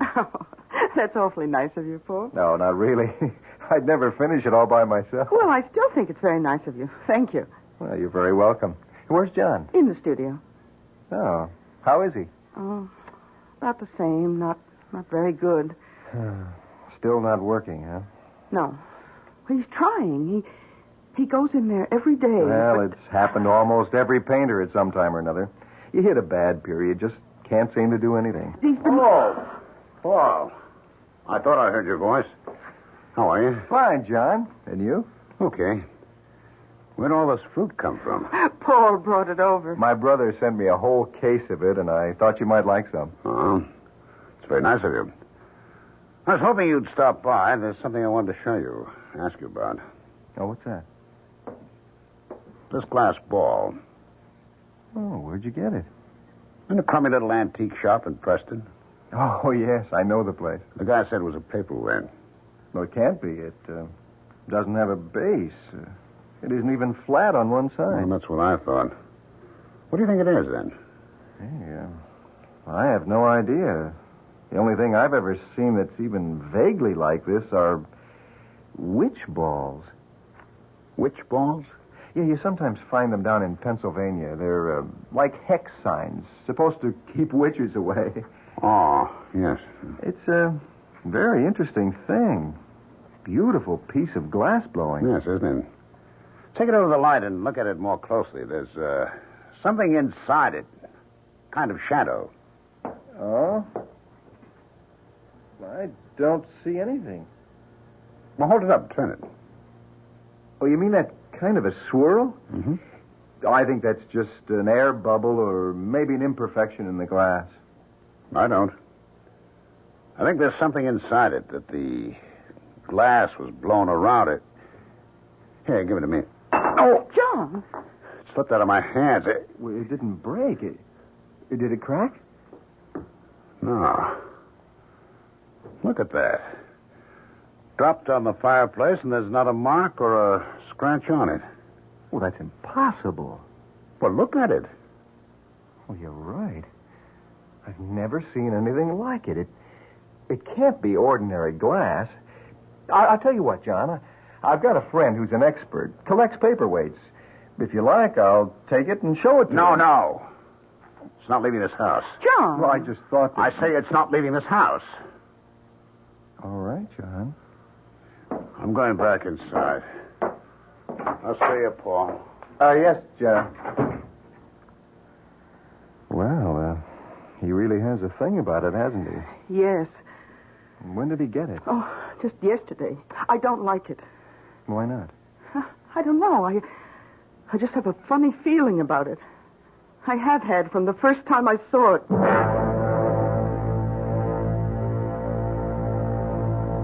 John, can you hear me? What? You can hear me. I know you can. I knew it the first time you picked me up. Because you were the only one who could see me. Yeah. You've got to help me. Save me. How? Break the ball and free me. Break? Yes, if you do, you won't be sorry. I'll do things for you. Wonderful things. But how can I break it? I dropped it, and it didn't even crack. Fire and water, John. Fire and water. I don't understand. You will. I know you will. I know you'll help me.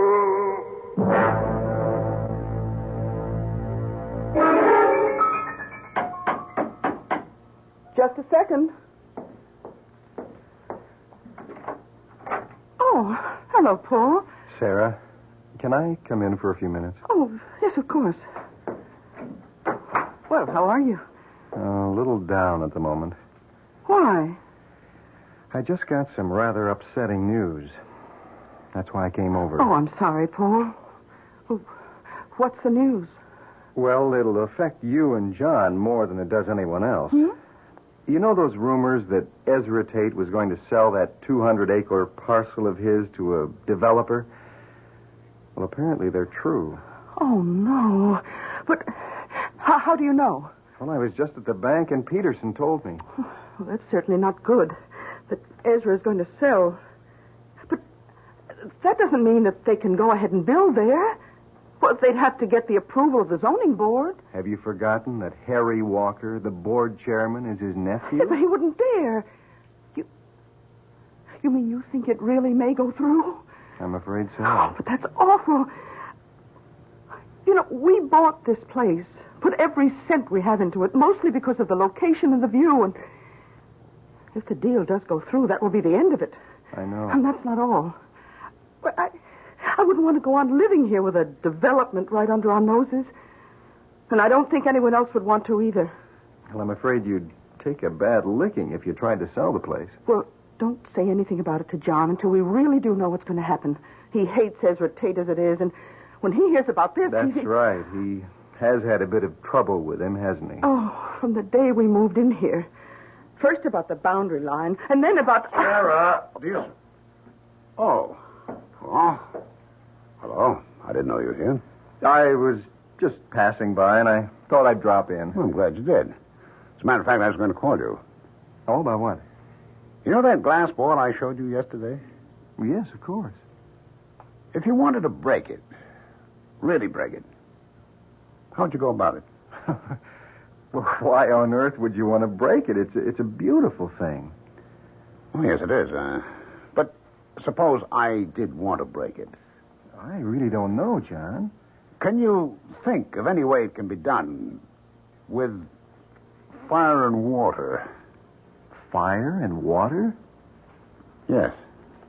Well, I suppose if you put it in a fire and got it very hot, or close to its melting point, and then dropped it into cold water, that might do it. Of course. Thanks, Paul. John, wait. You mean you're really going to... Yes. Why? Because I've got to. I got a feeling that if I do break it, can break it.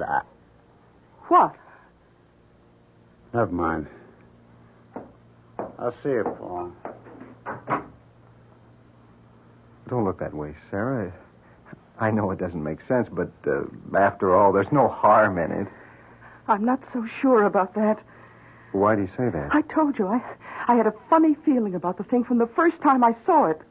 Well, if he does break it, destroy it, that will be the end of it. I wonder.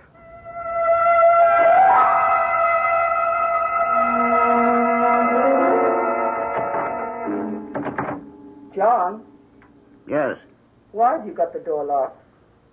I didn't realize I had. Hi. Oh, may I come in? Of course. Oh, it's awfully hot in here. I know it's the fire.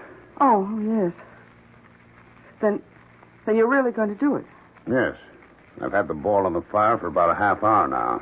I was just about to take it out. Darling, I don't like this. I know you don't. What'd I do with the tongs? Over there. Oh, yes. Now, stand back. I'm going to take it out. And drop it in the pail of water? Yes. Come on now. There we are. Darling, be careful. I will. You ready? Yes. Here goes.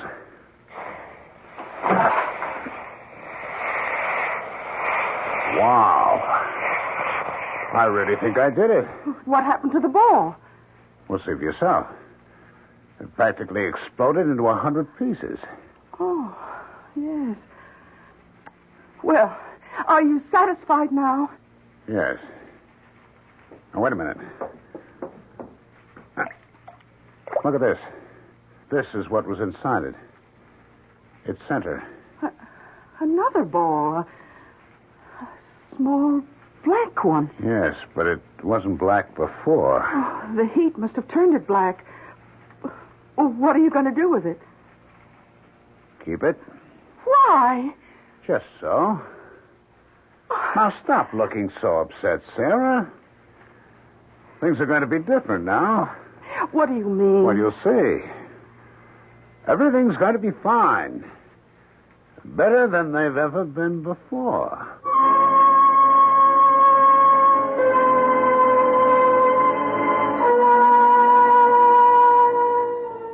With the help of fire and water, the mysterious glass ball has been broken. And though he should know better, John Farrar seems pleased about it. For there are some things that it is best to leave alone. Was he right in thinking there was something sealed in the ball? Will it give him the things he wants? And if so, at what cost?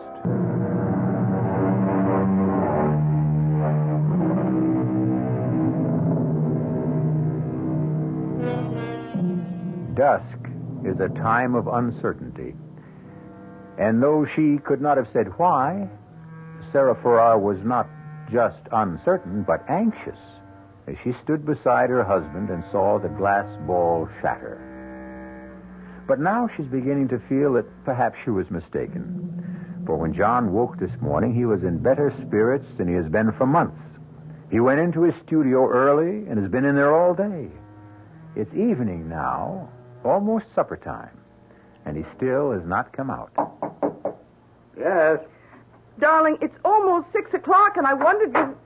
It's what? Almost 6 o'clock. You're kidding. It can't be. But it is. Oh, good Lord. I had no idea. I kept thinking while I had it, I'd stay with it. Keep on going for just a little while longer. You mean you've been working? Have I ever? Oh, can I look? Of course. It's not quite finished. I want to do a little more with the background, but, what do you think? Oh, darling, it's good. It's terribly good. You really think so? Oh, yes. It's the best thing you've ever done. In some ways, like summer morning, but different, stronger. You're right. It is something like summer morning, and it is different, but, well, it would have to be, because I'm suddenly seeing everything differently. Feeling differently. It's as if I'd been handcuffed for months, and I was suddenly free. Oh, darling, I'm so glad. Oh, 6 o'clock. No wonder I'm starving. But didn't you have any lunch? I went out around noon. No, I forgot about it. What's for supper? Oh, beef stew. Oh, good. And wine? Well, there's that bottle we were saving for a special occasion. I think this is it, don't you? Oh, I certainly do. Oh, darling, why don't you wash up and... Oh, I'll get it. Hello? Hello, Sarah. Oh, Paul, hello. Well, you sound pretty good. Oh, I feel that way. John finally broke through, and he's working. Working beautifully. Oh, I'm glad to hear it. Oh, you don't sound so good. Is anything wrong? I'm afraid so. I just heard that the deal on Ezra Tate's land is definitely going through. The closing's tomorrow. Oh, no.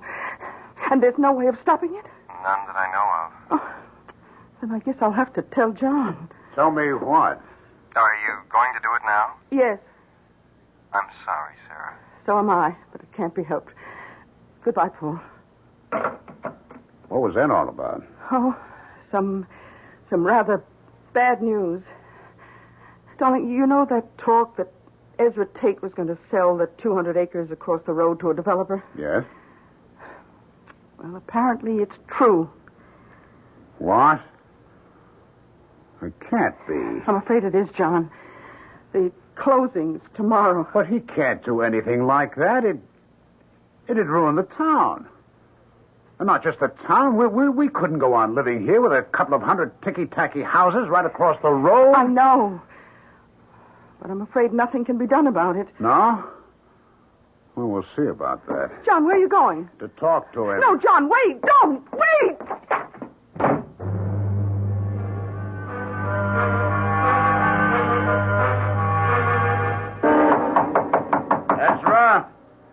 Ezra Tate.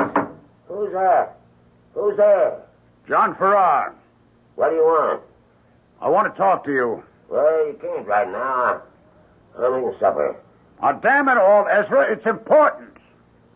Okay. Okay, just a second.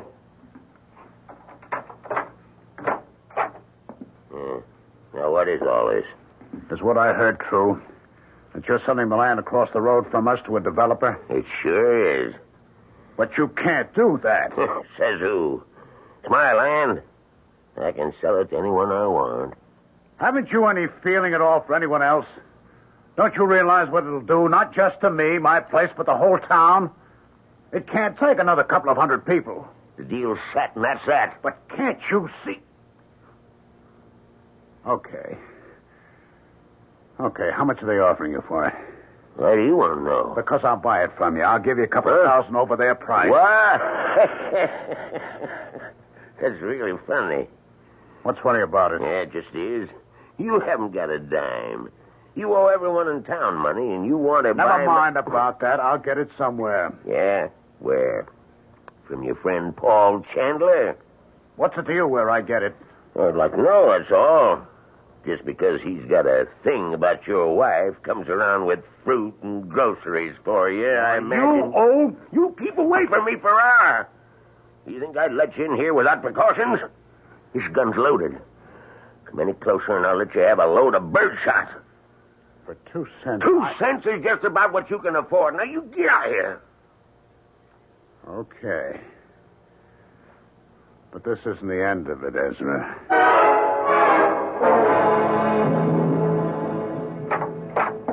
Oh, John, thank heaven you're back. I was afraid. Well, what happened? He laughed at me. Oh, you should have known he would. He's a dreadful old man. He's a monster. He doesn't give a damn about anyone or anything.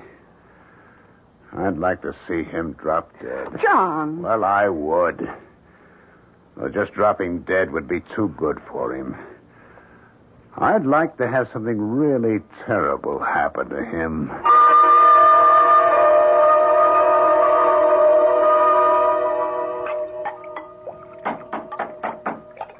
Just a second. Good morning. Mrs. Farrar? Yes? My name's Osborne. Sergeant Osborne, State Police. Oh, how do you do? Is your husband around? Yes, he's in his studio. Could I talk to him for a few minutes? Well, he's working, but I think so. Come in. Thank you.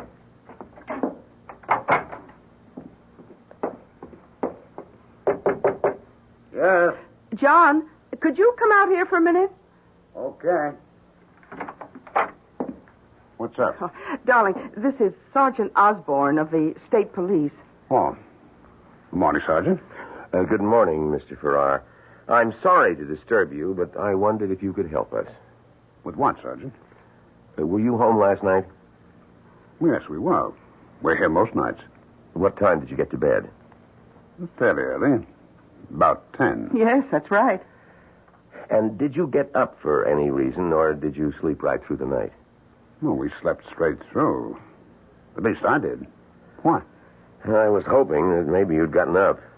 That you could tell me if you heard or saw anything unusual. A car going up the road to Ezra Tate's place, for instance. Well, I didn't. Did you, Sarah? No. We'd had a big day, and I slept like a log. You know Tate, don't you? Yeah, we sure do. I take it you don't like him very much. Well, that's the understatement of the year. We've had nothing but trouble with him since we moved up here. Sergeant, what's this all about? Has there been any trouble at his place? I guess you could call it trouble. He was killed last night. He was what? Killed. Murdered. His nephew went over there early this morning and found him. Oh, but that's awful. I thought he was a dreadful man, but... Have you any idea who did it? Not yet. That's why I stopped by here to find out if you'd seen or heard anything. Oh, I'm sorry. I wish we could help you, but... Well, how was he killed? It was pretty bad. Whoever did it must have really hated him or else been out of his mind. Because it was done with an axe.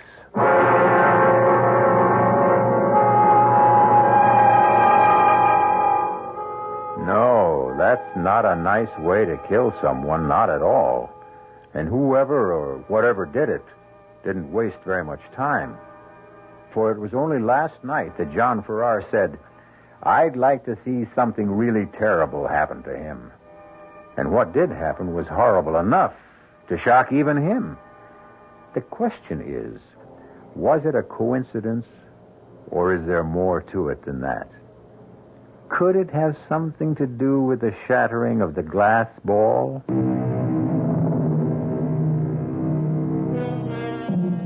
There is a finality to death. Even the death of the unloved and unmourned, that we all find sobering, for it reminds us of our own mortality. It's late afternoon now, and Sarah Farrar is in the kitchen of the old farmhouse when a car drives up, stops outside. She goes to the door, opens it. Hello, Paul. Hello, Sarah. How are you? Well, I've been better. I gather you heard the news then. About Ezra? Yes. Who'd you hear it from? The state police. One of them stopped by this morning. He wanted to know whether John or I had heard or seen anything last night. And had you? No. We were both pretty tired.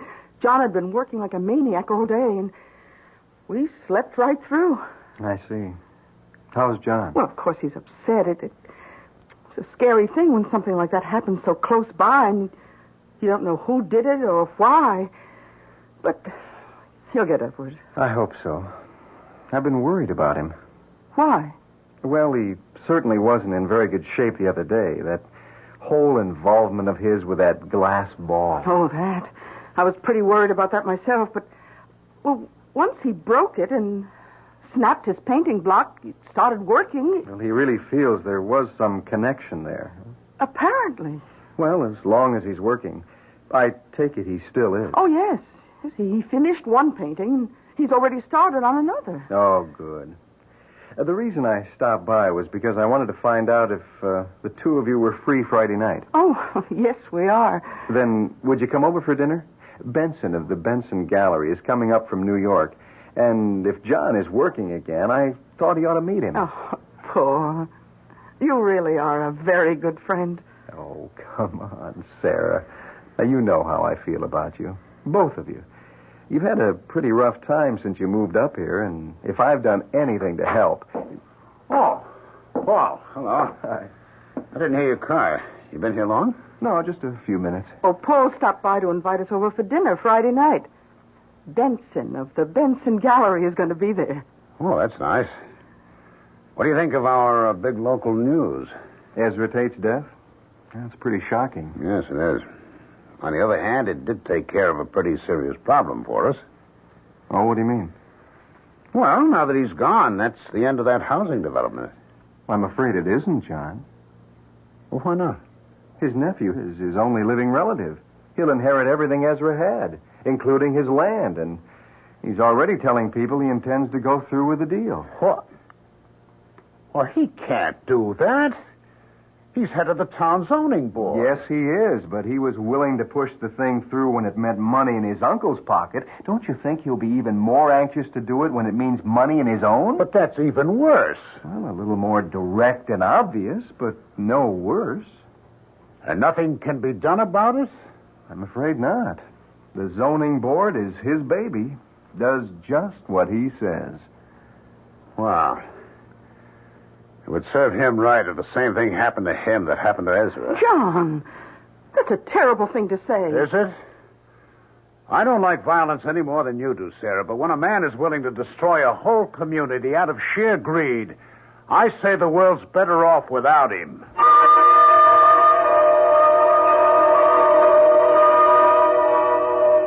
John? John? Oh, You are in here. Oh, yes, of course I am. Why? Well, I couldn't imagine what had happened to you. You said you were going into work for just a half hour or That's so. right. What time is it? It's almost 11. It's not. Yes, it is. I must have fallen asleep again. I worked for a while and started feeling tired and sat down here. Well, you've really been at it these last few days. I guess I have. John, why are you keeping this thing here? What thing? This black thing that was in the center of the glass ball. Well, I told you I was going to keep it.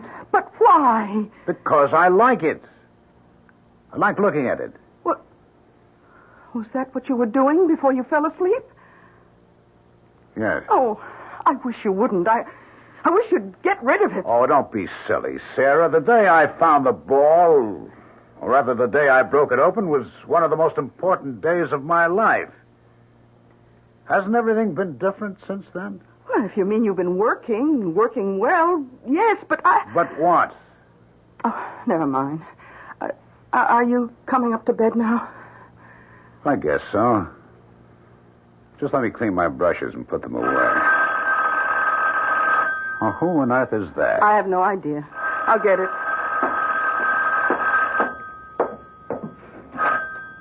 Hello? Hello, Sarah. Did I wake you? No, Paul. I was upstairs reading. I just came down to see what was keeping John. Is he there with you? Oh, he's in the studio. Why? Well, I wasn't sure whether I should call or not, but I finally decided I would. Sarah, I've got some more news that's just as shocking as the last. Harry Walker was killed tonight. What? Where? And how? In his home. His wife was out, came back, and found him dead in the kitchen. Oh, no. And they don't know who did it? Not any more than they do who killed Ezra.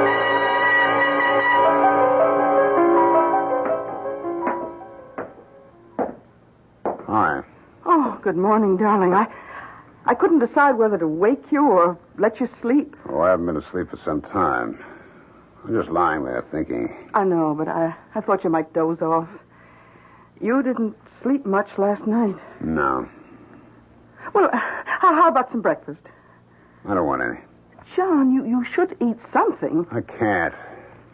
I feel awful. Because of what you said when Paul was here about how Harry Walker deserved to die too? Partly. Well, you shouldn't. All right, it was a horrible thing to say, but you were angry, upset. Yes, I was, but don't you realize that the same thing happened before with Ezra? I said I hoped something terrible would happen to him, and it did. Yes, it did, but we often say things we don't really mean. But I did mean it. I meant it both times. That's what makes it so frightening. Why frightening? Look, you don't think that just saying it had anything to do with their deaths, do you? Yes, I do. John! Well, I do. Do you remember what I told you about the glass ball? That there was something in it? Yes. What if there was? And what if, when I released it, it began doing things for me in return? Oh, John, that's ridiculous. It was just a glass ball. Was it? I told you that I had to break it, that it was very important. And it was right after I did that I started working again. Yeah, but that could have happened anyway. Maybe. But then twice after that, when I said I hoped something would happen to someone, it did. That was just a coincidence. When the same thing happens twice in the same way, it's not a coincidence. But that's not the worst of it. What if the same thing happens still again? Oh, John. And that's insane. Things don't happen just because we want them to. There's no connection between what happened to either Ezra or Harry Walker. And even if there were, how could the same thing happen again? You don't feel the same way about anyone else. Don't I? Who? You've no idea? No. We don't know that many people up here. And you don't mean Paul? Yes. Good old Paul, who's always doing things for us. Only it hasn't been for us. It's been for you. He's in love with you, isn't he? Oh, John, this is terrible. I've been concerned about you, worried about you for some time, but I never realized you really are sick. Are you saying it's not true? Of course it's not true. He's just a friend, a good friend. I wish I could believe you. Meaning you don't? I don't know. I'll have to think about it. But there's nothing to think about. I tell you, John, where are you going? Out. John, wait a minute. You can't. John!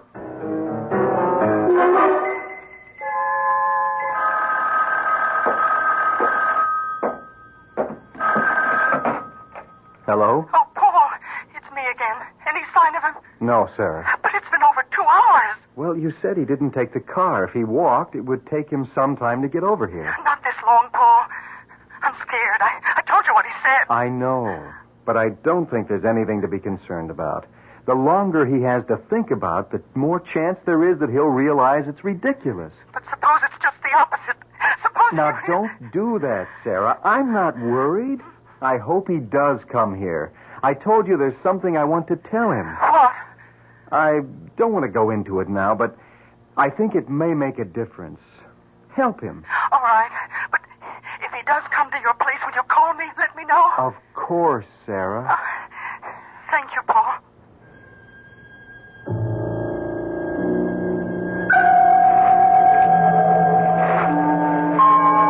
A friend, she said. Just a good friend. Can I believe her? He's been there all the time, whenever we needed him. No, not just when we needed him. Whenever he could do anything to help. Why? There's only one way to find out.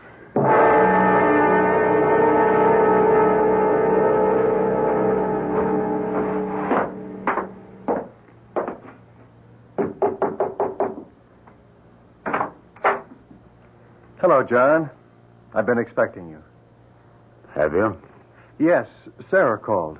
Twice, as a matter of fact, and said you might be coming over here. Come on in. Thanks. Can I get you something? Some coffee or a drink? No. Well, sit down. There's something I want to tell you. About you and Sarah? What? What could I tell you about that? How you feel about her? I feel the same way about her that I do about you. I like you both very much. What I wanted to talk to you about was that glass ball. What about it? Well, I'm afraid I was the one who got you started on it, saying it was something like a Pennsylvania Dutch witch ball. Well, I was wrong. There was nothing strange or mysterious about it. It wasn't even old. It was made 7 or 8 years ago by the New England Glass Company. That's impossible. How do you know that? Because I called a friend of mine, the man I wanted to show it to, and he told me. The company was trying to develop a new kind of glass, practically unbreakable and impervious to heat. They did it by bonding 2 kinds of glass together, and the ball was one of their samples. That's not true. It's a lie. You don't just want to take Sarah away from me. You want to take that away, too. The feeling that breaking it just gave me, the freedom, the sense of power. When you're not going to. John, put down that poker. No. John, put it down. I'm not finished yet. I'm not denying that something happened to you after you bought it, but I think I can explain that, too. Now, look, when you brought it home, you used to sit and stare into it, didn't you? Yes. Well, don't you see what could have happened? When you stare into something clear or shiny, you can hypnotize yourself. But in your case, the self-hypnosis took a special form. You started identifying with it. And when you finally broke it, you released something. Not in the ball, but in yourself. Released what? Lies? Everything you've been saying has been a lie? It hasn't, John. It's been the truth, John. Keep away from me. No, I came over here to find something out, and I have. You're no friend of mine. You never were. Who's that? I don't know. Well, don't open the door. John, now stop that. Whoever it is must know we're here. I've got to. Paul, I'm warning you. Mr. Chandler? Yes? I'm Osborne, State Police. Is Mr. Farrar... Oh, yes, I see he is. Good morning, Mr. Farrar. Your wife said she thought you might be here. My wife? Yes, we stopped by at your place first. Mr. Farrar, would you come with me? Where? To headquarters. We'd like to talk to you. About what? Several things, but mostly about where you were last night about 10 o'clock. 10 o'clock? But that was... That was what? About when Harry Walker was murdered. How do you know that? Because Paul called us shortly after that and told us. You're all against me. Not just my wife and Paul, but everyone. Plotting against me. No one's against you, Mr. Farrar, and we're certainly not plotting against you.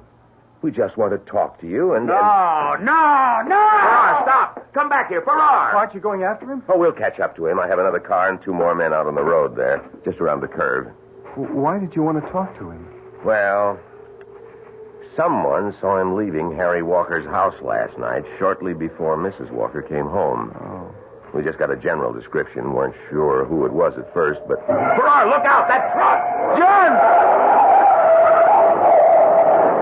Oh, good Lord.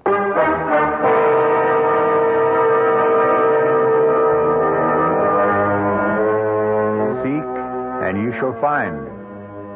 John Farrar came to his friend's house seeking what? The truth, he tried to tell himself. But the truth was exactly what he did not want to hear. Not when it stripped away his illusions and did not confirm his jealous imaginings. And so he found what we find so often when we reject the truth and everything else of value: death.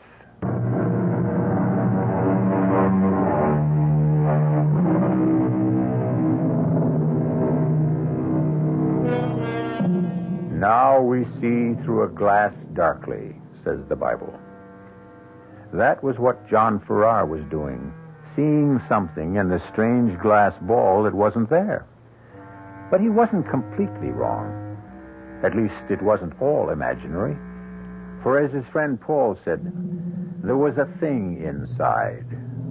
Not inside the glass ball, but inside John himself, that never should have been tampered with. Our cast included Ralph Bell, Bryna Rayburn, Bob Caliban, and Leon Janney. The entire production was under the direction of Hyman Brown. This is E.G. Marshall inviting you to return to our Mystery Theater for another adventure in the macabre. Until next time, pleasant dreams.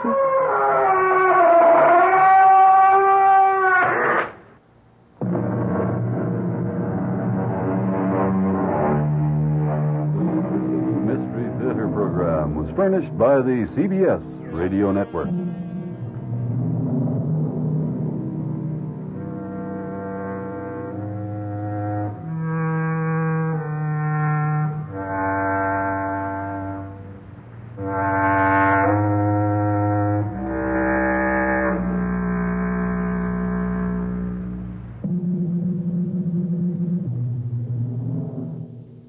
The CBS Radio Mystery Theater presents...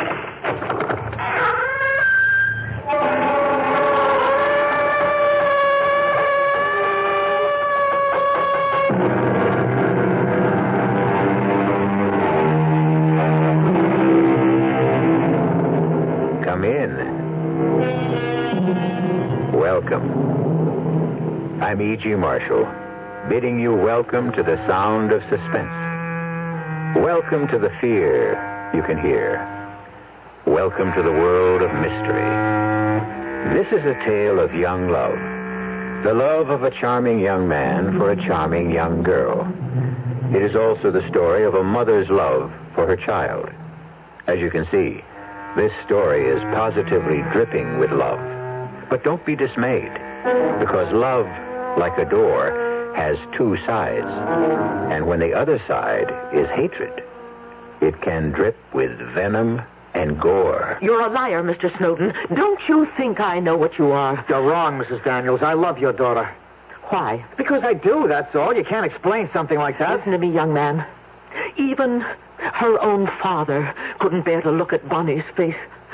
That's why he left her so much money, because he felt guilty for what he felt for his own poor, homely daughter. Mrs. Daniels, listen to me. You're a liar, and a thief.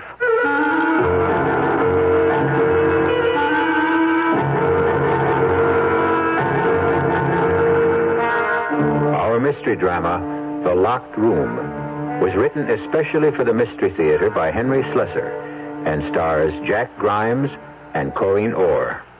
It is sponsored in part by new sugar-free Diet 7-Up and by the Kellogg Company, makers of Kellogg's Special K cereal. I'll be back shortly with Act One. Oh, somebody's been drinking my sugar-free Diet 7-Up, and it's all gone. Oh, actually, I saved a little. Oh, a bear!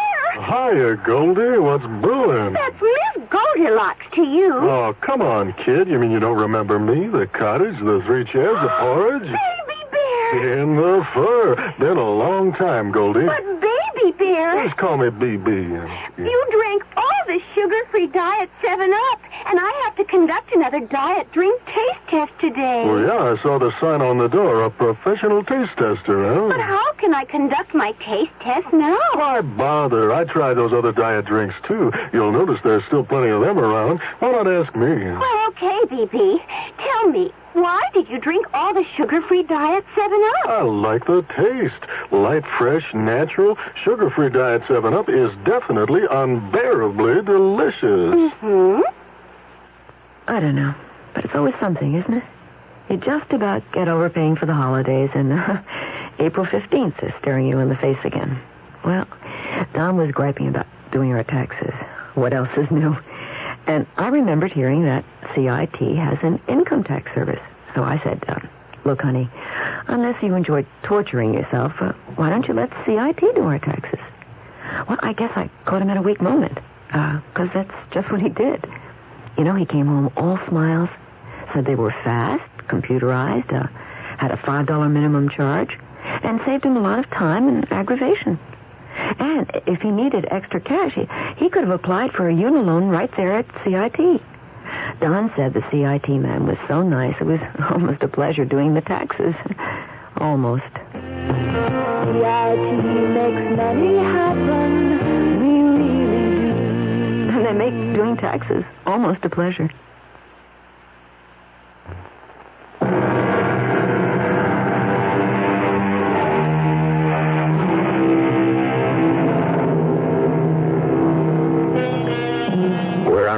Highway that winds its way into the hilly regions upstate. The hour is late, and the sleek white sports car whose hood ornament faces north is the only vehicle for miles around. Even the sound of its purring engine doesn't seem to disturb the quiet of the countryside. But inside the car, the sound level is something very different. Davy, please, turn that down before I go deaf. Oh, what's the matter? Don't you like music? Yeah, that's why I'm trying to save my hearing. Okay. Hey, is that any better? Much. Hey, how much longer is this going to take? You said it was only 30 miles or so to the house, and we must have driven 50. We have not. You're not watching the mileage. Listen, there are so many gadgets on this dashboard, I wouldn't even know where the speedometer is. But you do like the car, don't you? Like it?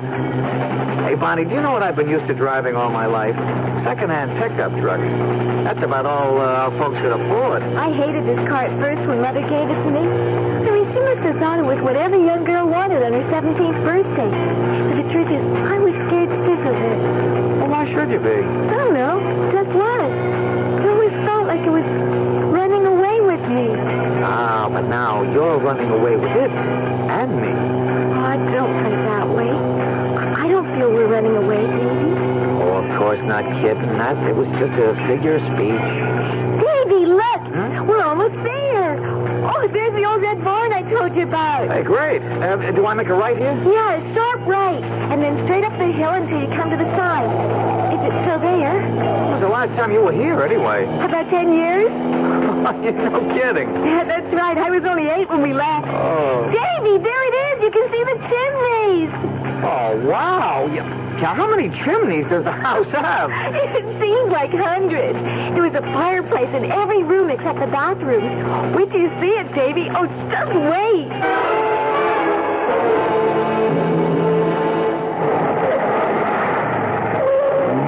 Well, there it is. What do you think? Now, that's what I call a real funky old house. How big is that place? It has 4 floors and I guess about 30 or 40 rooms. I never counted them. All those rooms and nobody living in them? I know. It does seem like a terrible waste, doesn't it? Oh, Bonnie, you're speaking to one-room Davy Snowden, remember? The only place I lived in my whole life with more than 1 room was the farmhouse. Yeah, well, that had 3. Oh, I wish you wouldn't keep talking about that. I mean, you know, how poor you were. Okay, kitten. Rich little girls get to feeling guilty when they hear stuff like that. Look, let's not sit out in the car all night, huh? Let's go look at that old haunted house. It is not a haunted house. You sure you got the key now? Yeah, right here in my purse. And the lights are working? I told you, we rent the place every summer. We have to keep the electricity turned on. Well, let's go then.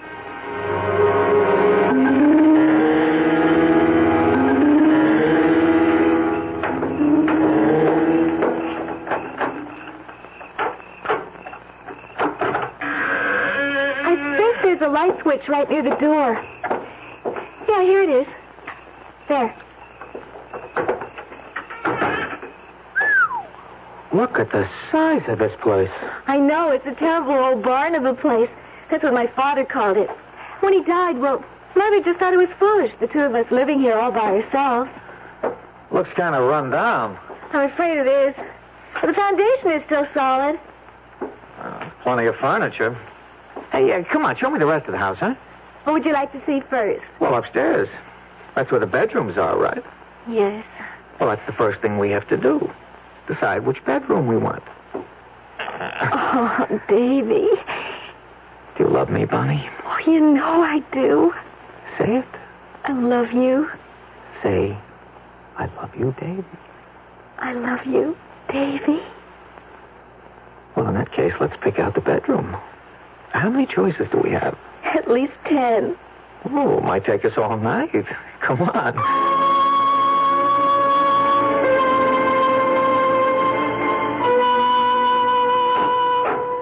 No, I don't like the look of that one. It's too gloomy. That was my mother's room. You mean your folks had their own room? That's right. Well, maybe that's how they do things when you're rich. But me, I'm just a country boy. Now, let's see about this door. Hey, this one's stuck. No, it's locked. It's always been locked. Well, what for? I don't know. Well, what's behind it? Another bedroom? Honestly, I don't have the faintest idea. It's been locked ever since I can remember.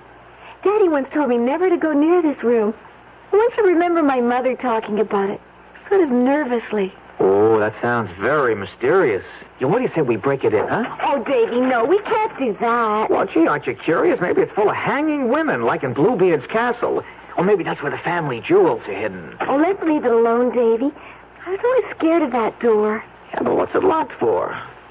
Seems to me when a door is locked, that means there's something pretty interesting behind it. Stands to reason, right? Well, I'm sure it's just some old storeroom or something. Bonnie, listen, there could be something valuable in there, something worth money.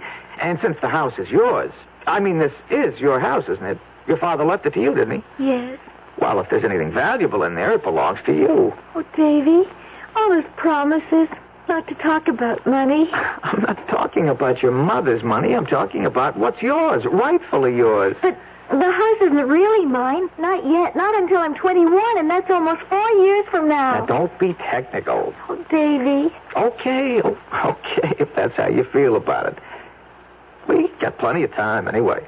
Davy, remember what you said about the fire? It's getting late, Bonnie. Don't you think we should be in bed? Couldn't we have a fire first, please? Sure. Anything you say. We want this night to be perfect, don't we?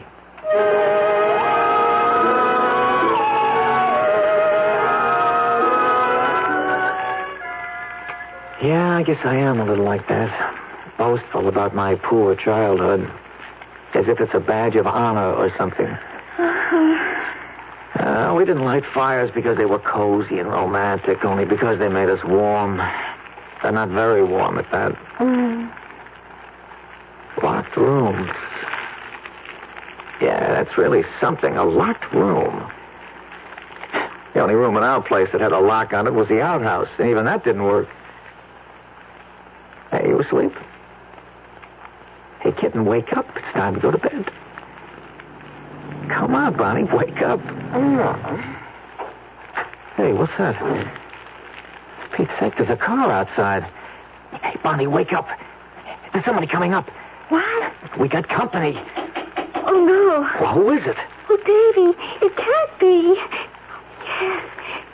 There's her car outside. You can see it through the window. You mean it's a neighbor or something? No, it's my mother. Oh, wow. Oh, I have to let her in. She knows I'm here. She saw my car outside. Well, I'm surprised you two aren't in bed already. That was the general idea, wasn't it? Mother, please, let me explain. I suppose you're David Snowden. Yes, I am, Mrs. Daniels. I see we have no trouble recognizing each other. Bonnie, fix your clothes. They're a mess. I was just lying on the rug in front of the fireplace. Yes, I've heard all about you, Mr. Snowden. Thank goodness I had the sense to think of this place when Bonnie didn't show up at home. You have it all wrong, Mother. Davy, tell her. Mrs. Daniels. Never mind. I understand everything.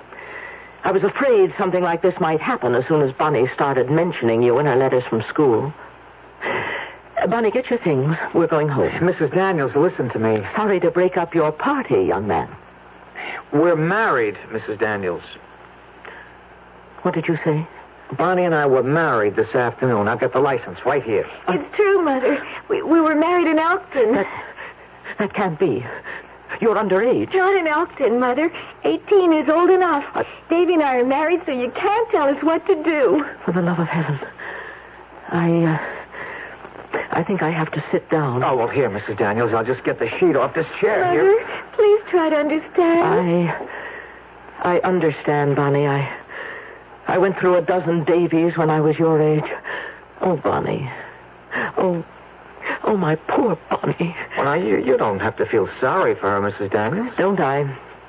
No, because I love her. I suppose you have no money. Mother! Be quiet. No, Mrs. Daniels. My family were farm people. My father's dead, my mother's alive, but I don't even know where. But you don't have to worry about that, Mrs. Daniels. I didn't marry your daughter because of money. Didn't you? No, I didn't. Bonnie and I talked about it. I almost didn't marry her because of that, because of what people like you would say. You're a liar, Mr. Snowden. Don't you think I know what you are? You're wrong, Mrs. Daniels. I love your daughter. Why? Because I do, that's all. You can't explain something like that. Listen to me, young man. Even her own father couldn't bear to look at Bonnie's face. That's why he left her so much money, because he felt guilty at what he felt for his own poor, homely daughter. Oh, Mother, don't, please. Mrs. Daniels, listen to me. You're a liar. A liar. And a thief. Stop it. Stop You've got a smooth tongue, Mr. Snowden. A handsome face and a smooth tongue. And I'm sure you've convinced my daughter that you're utterly sincere.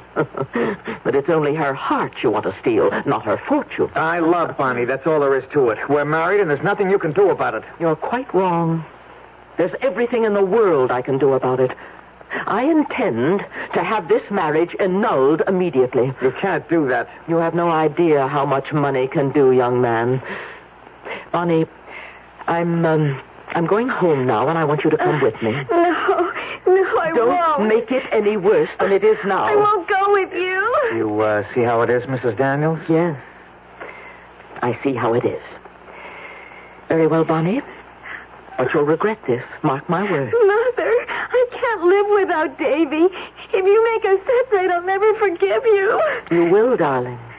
Strangely enough. I'll kill myself. Do you hear, Mother? I'll kill myself if you do this. Now, don't talk nonsense. You think your heart will break. But it won't. A heart doesn't break. It withers. That's what I don't want you to find out. Goodbye, Bonnie. I mean it. I'll kill myself. Oh, Davy.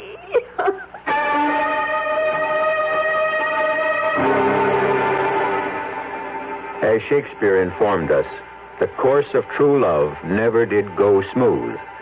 And perhaps the same applies to the course of untrue love. But let's not judge the sincerity of young Davy Snowden just yet. Let's wait and see what happens next to the newlyweds when we return shortly with Act 2.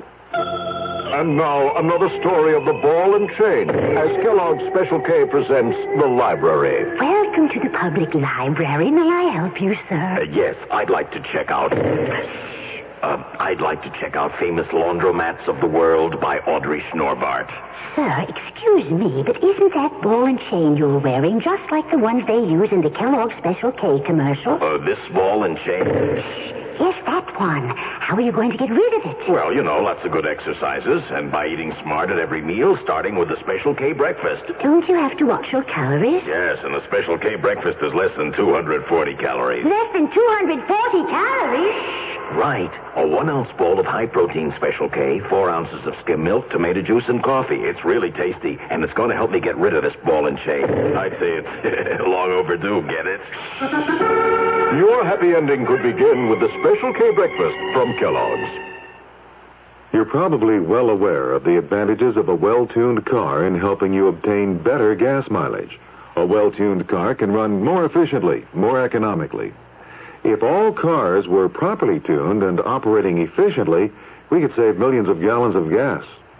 To help you evaluate your car's efficiency, your participating GM dealer has 2 new energy checks available.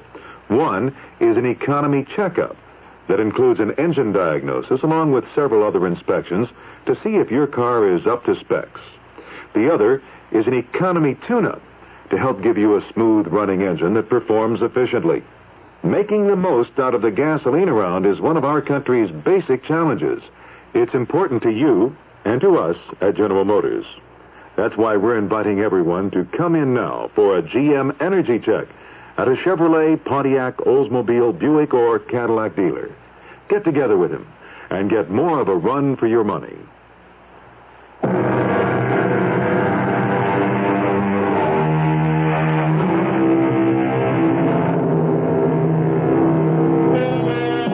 Now let's return to the locked room. The door we're looking at right now isn't the door to the old Daniels mansion upstate.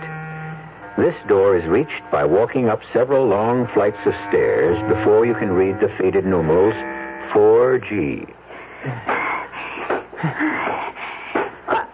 Are we there, Davy? Yeah, honey, here we are.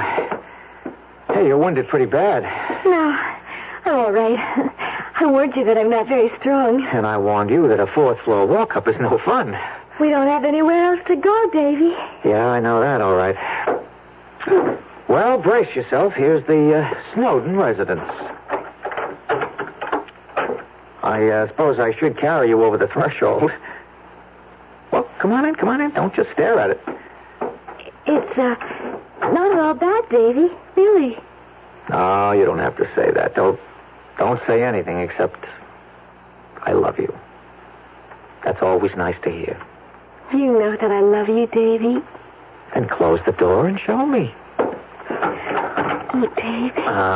Davy, I'm so worried.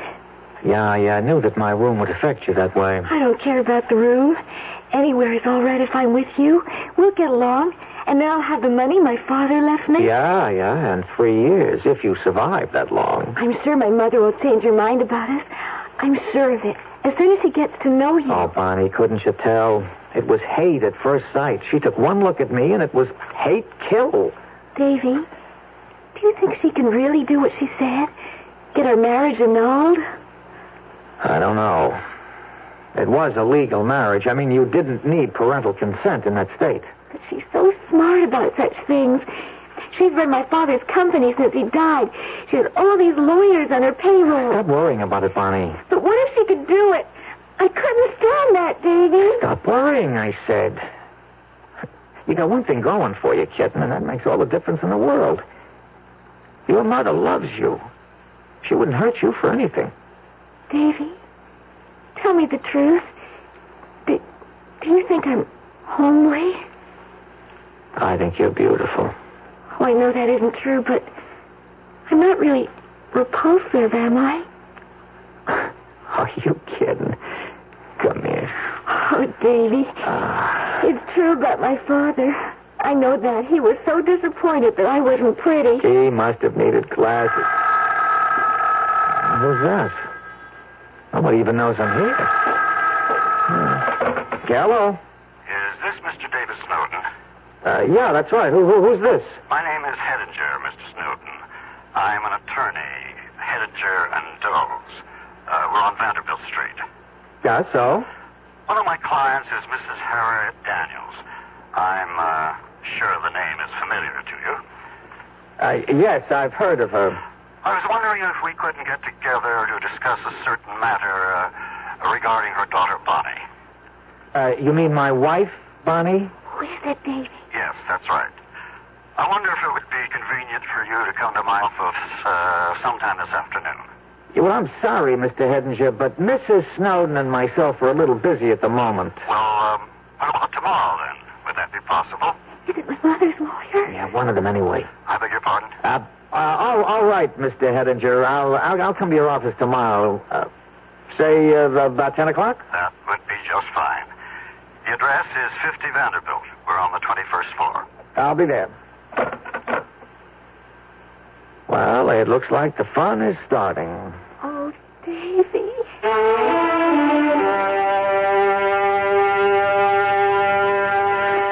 Please sit down, Mr. Snowden. I think you know the situation as well as I do. And you've probably anticipated my first question. Well, I'm not sure I have, unless it's, why don't I just go away and stop bothering her daughter? It's something like that.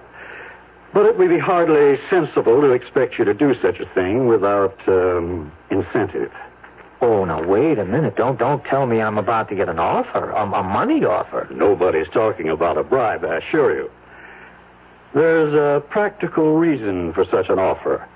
Annulment proceedings, no matter how certain we are of success, cost money. Mrs. Daniels could actually realize quite a savings if you cooperated for some flat figure, say $5,000. Not unreasonable of her. Do me a favor, huh? You tell Mrs. Daniels that I wouldn't give up my marriage license for $1 million. I notice you specify $1 million.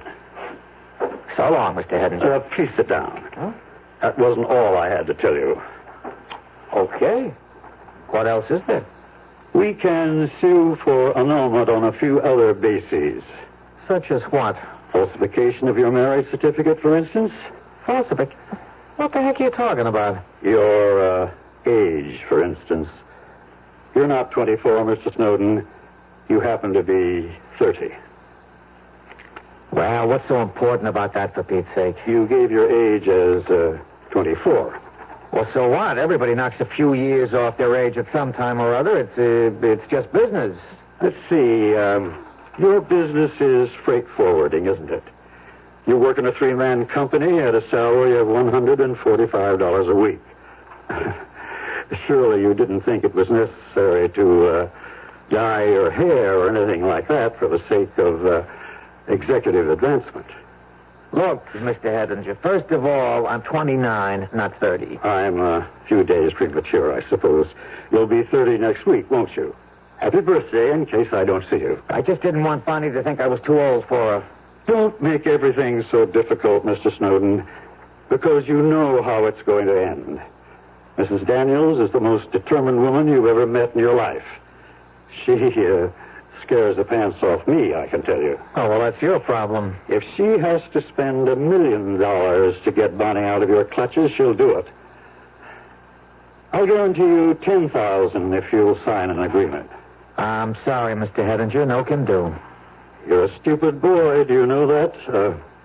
Sorry, I take that back.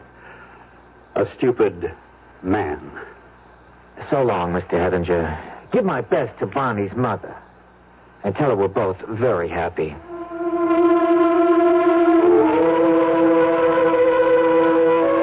Oh, I know we don't. Well, it doesn't look good, that's for sure. You should have told me the truth. You should have told me you were really 27. But I don't know. I just didn't want you to think that I was still an undergraduate at that age. Oh, there's got to be some way out, Davy. There has to be. If you could just talk to her. She won't give me the chance. She's made up her mind that all I want is your lousy money. Well, what if there wasn't any money? What if I signed away the rights to the money my father left me? That would make her believe us, wouldn't it?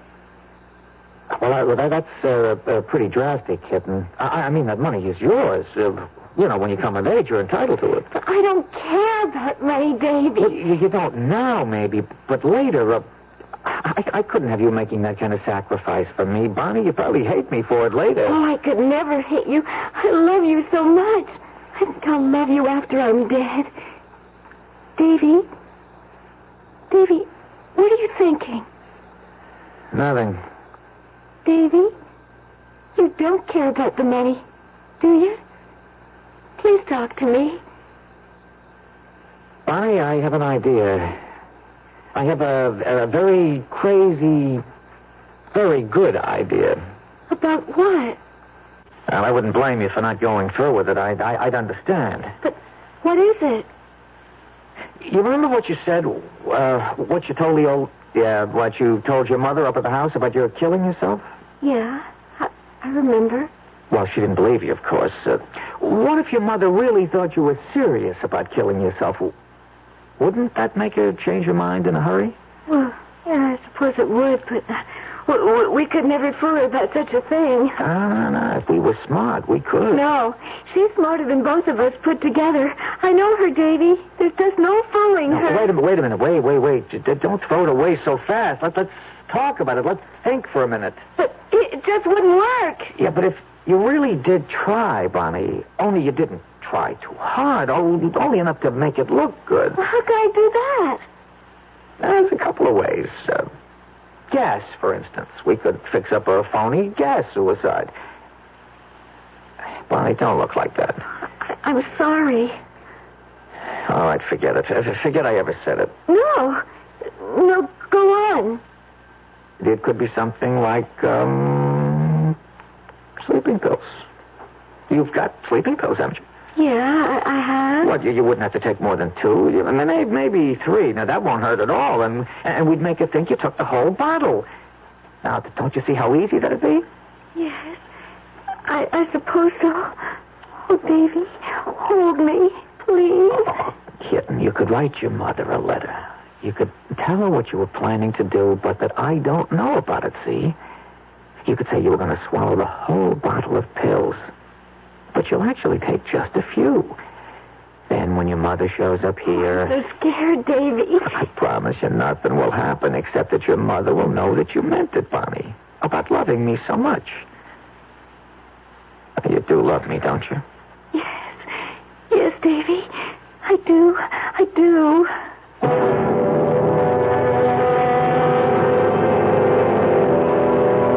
There's another famous saying about love, that it conquers all. Presumably that includes time, distance, and mothers-in-law. But will love and deception succeed together? We'll find out shortly when I return with Act 3. Ever had a tall, frosty glass of Amplitude?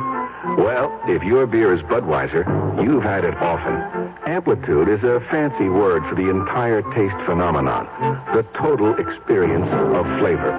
Next time you take a healthy swallow of Bud, watch what happens. Think about the sensations you're experiencing.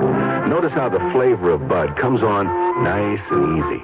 Not too strong, not too quick, just right. Notice the clean, crisp togetherness of Bud's taste. Everything in perfect balance, with no single element jumping out at you. And there'll be no aftertaste either, no hanging on. And you'll be refreshed and ready for another glassful.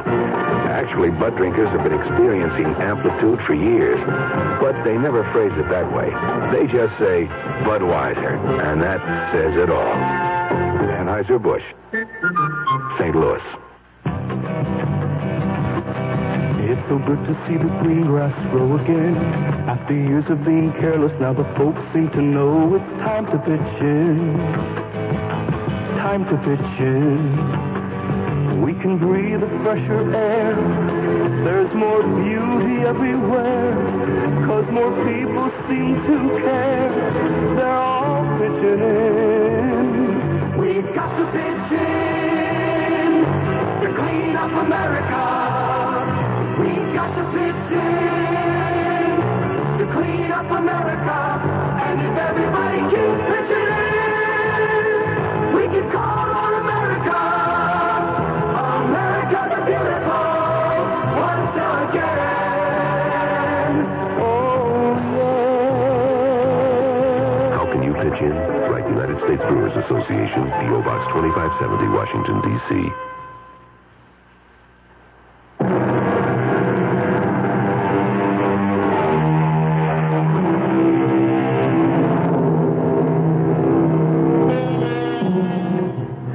Seem very normal in apartment 4G, the one-room residence of the newlyweds, Bonnie and David Snowden.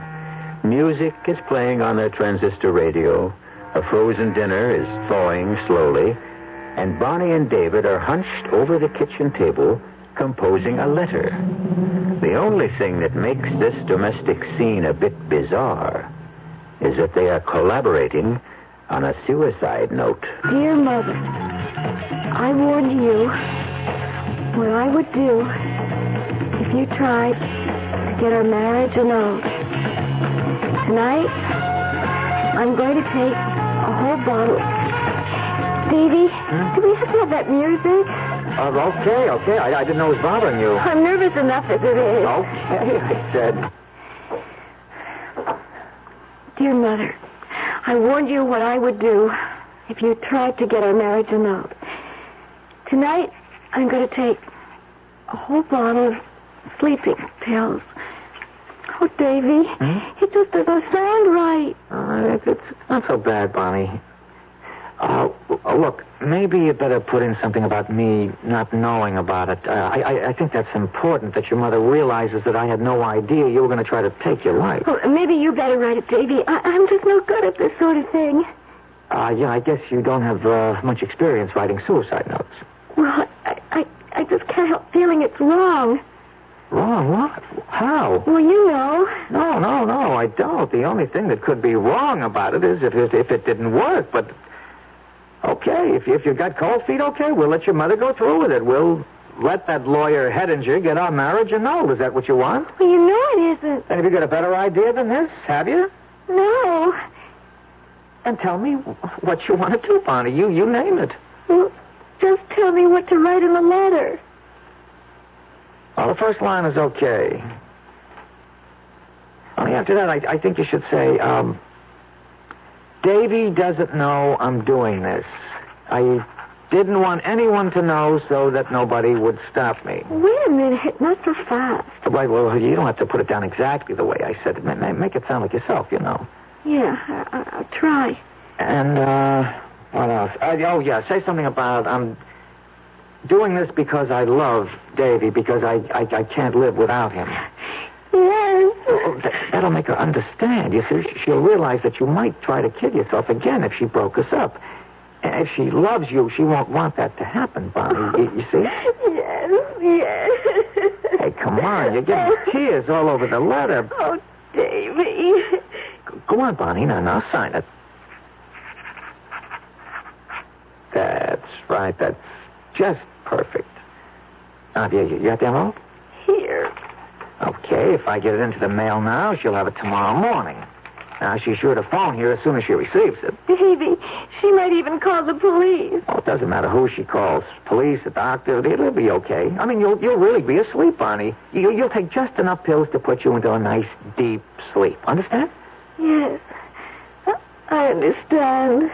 Now, I'll be right back, sweetheart. I'll just run downstairs and mail this, huh? All right, Davy, but hurry back.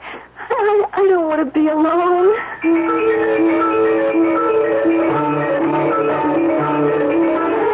What time is it, Davy?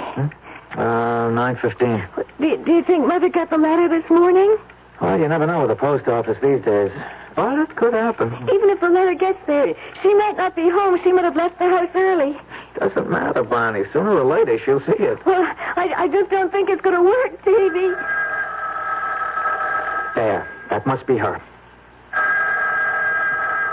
Could it be? Do you think it is, really? There's no doubt about it. I don't know anybody who'd call me this early in the morning. Well, how about the people at your office? No. I'm away on a 2-week honeymoon, remember? They don't even know I'm in town. Well, Davy, shouldn't you answer it? No, kitten, no. Don't you understand? She's got to get worried enough to do something. And you've got something to do, too. You mean take those pills? That's right, Bonnie. Hey, you see? She stopped calling. She's probably on her way over here right now. Get the pills, Bonnie. Yes, I have them right here. There are only 3 of them. Okay, yeah, get you a glass of water. All right. Davy, you're sure it'll be all right? I'm sure, Bonnie. It takes like a dozen of these things to hurt you. You just take a couple. Yeah, no, you better make it all 3, just to make sure you're fast asleep when your mother gets here. She's only about half an hour away. Well, that's time enough if you take them now. Yeah, all right. You can trust me, Bonnie. You know that. I won't let anything happen to you. Yeah, I know that. I know that, Davy. Okay, now, come on, take the pills, sweetheart. Yes. There. That wasn't so hard, was it? No. Now, all you have to do is go back to bed. Go to bed and sleep. That won't be so hard either. Even without the pills. I slept so badly last night. Yeah, I know. Davy? Yes, kitten? Please kiss me. Kiss me. Good night.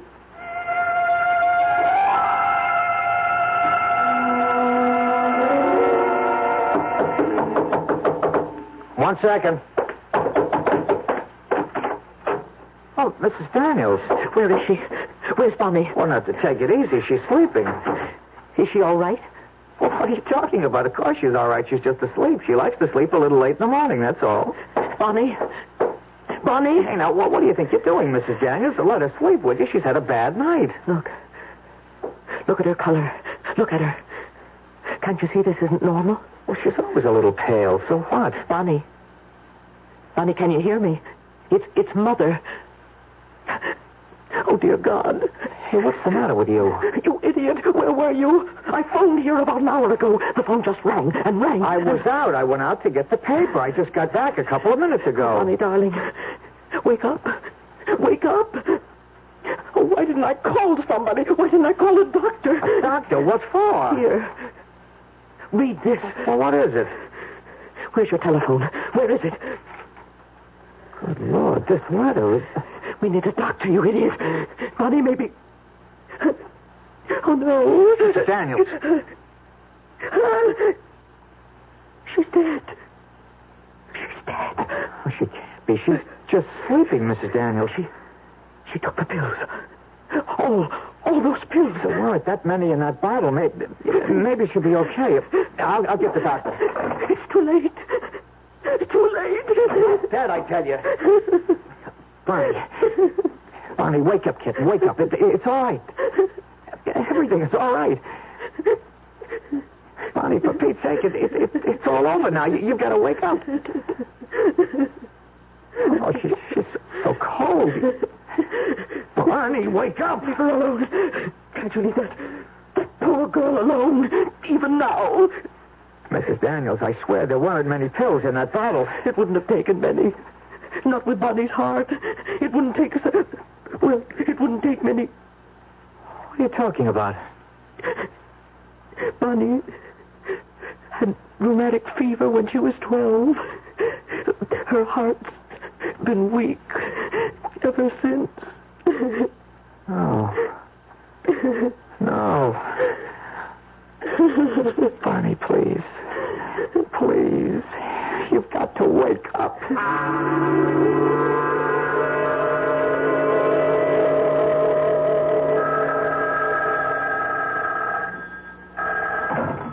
Hello?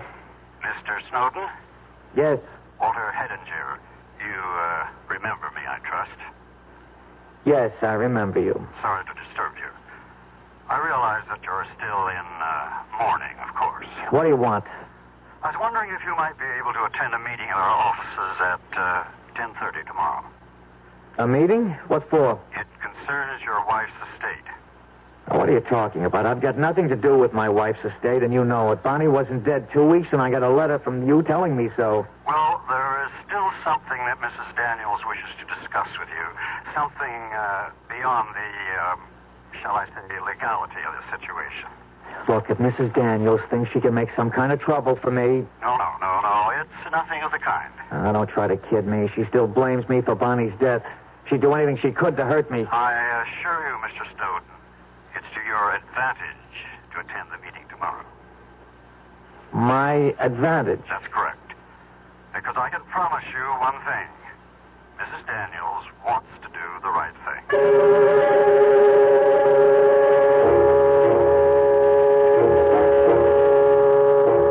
Please come in, Mr. Snowden. Yes. How are you, Mrs. Daniels? I'm as well as I can be, thank you. Yes, of course. Don't look stricken, young man. Nobody's going to hurt you. Have a chair. Thank you. Well, let's get started, shall we? Mrs. Daniels, as you know, we've already informed Mr. Snowden that he has no legal claims on your daughter's estate. Yeah, I know all about that. But did you explain why? You see, Bonnie's inheritance from my late husband wasn't due until she reached the age of 21. Since her death, it automatically reverts to me. I didn't expect anything, Mrs. Daniels. Very kind of you, I'm sure. However, Mr. Snowden, the fact that you did marry Bonnie imposes a certain kind of obligation on me. Some kind of gesture regarding your welfare. I don't understand. Mr. Snowden, you seemed most impressed by that old house we own upstate. You recall the one I mean? Yes, of course. It was once valued at a great deal of money. And it's yours. What was that? I'm deeding you the property. It would have been Bonnie's in a few more years. I have no further use for it. You may have complete possession of the land, the house, and everything in it. Everything? You really mean everything? Of course. Mr. Hedinger will see to the formalities. Now, if you'll excuse me, I have to go. Well, gee, Mrs. Daniels, Please don't thank me. I can stand anything from you now except gratitude. Good day. Well, let's take care of the details. Mr. Hedinger, could I ask just one question? Yes? When Mrs. Daniels said I could have everything in that house, well, there are certain places, locked rooms and things like that. Am I entitled to all of the contents? You're entitled to every stick in the place, Mr. Snowden. In fact, Mrs. Daniels left you this full set of keys.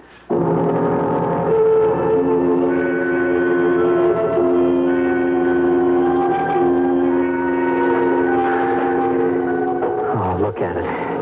Look at it. It's all mine. The whole house, mine. God knows how much it's worth. Yeah, sure, it's run down, but the furniture alone. Now, where's that light switch? Yeah, here it is. Yeah, what did Bonnie call it? A terrible old barn. Yeah, but it's all mine, sweetheart. It's Davy's barn now. Maybe it's not $1 million, but it's something. Where are the rest of those keys? A dozen keys, but one of them must open that door. Yeah, one of them will do it, so let's just get going, Davy boy. That was really something, her giving me this house. Noblesse oblige, I guess. I gotta give the lady credit. She's got class. Let's see, it wasn't this floor. No, it was the next. There's gotta be a very good reason for locking up a room. There's gotta be something very valuable inside. Yeah, that's the door. That's the one. Okay, now to find the key. No, not that one. This is, it's obviously too small. How about this one? Oh, that didn't do it. This one's too big. No, not yet. I hope it's here. The lawyer said they were all here. I'll try this one. Well, it slipped in all right, but will it turn? Wait a minute, it's stuck, but I think it's going to do it. I think it's going to work. That did it. The lock's open. All I got to do is open the door. Pretty dark in there. Shades are down. What? I see a lamp over there.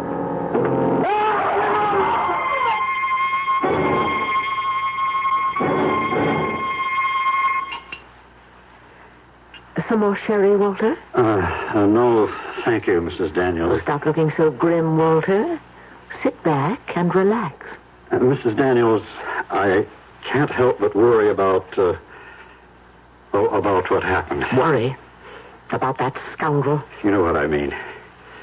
When that police lieutenant questioned me about Snowden's death, well, I didn't actually lie to him, but I didn't tell him the whole truth either. You were completely honest, Walter. I'm sure you were. No, I wasn't. You see, I'm absolutely sure you knew what you were doing when you deeded that house to him. Of course I knew what I was doing. I was being generous. But you knew what would happen, didn't you? Yes, Walter, I knew. I knew there was no treasure behind that door. Only the rotten floorboards that made us shut up the room 15 years ago. I used to argue with my husband about it. I used to say that we should have the floor repaired before someone fell through to the basement. But he was a strangely miserly man sometimes. Not nearly as generous as I am. Now drink your sherry, Walter.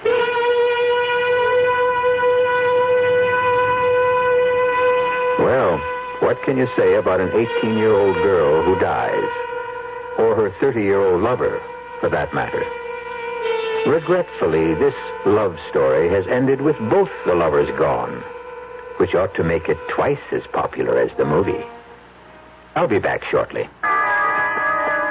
Who knows how to help you solve your shopping problems? The Better Business Bureau knows. Wednesday, 10 o'clock. I'm back at the office working on the case when my secretary brings me the mail. Thanks, kid. The usual stuff. Then I see it. It's addressed to me, resident. Inside, a fake rabbit's foot.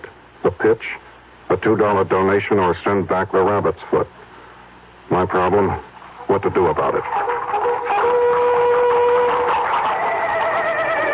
I'll help you with good advice from the Better Business Bureau. Oh, yeah? Spill it. If you receive unordered merchandise in the mail, you are under no obligation to return it or pay for it. Thanks, pal. You're okay. Just another consumer tip from your Better Business Bureau.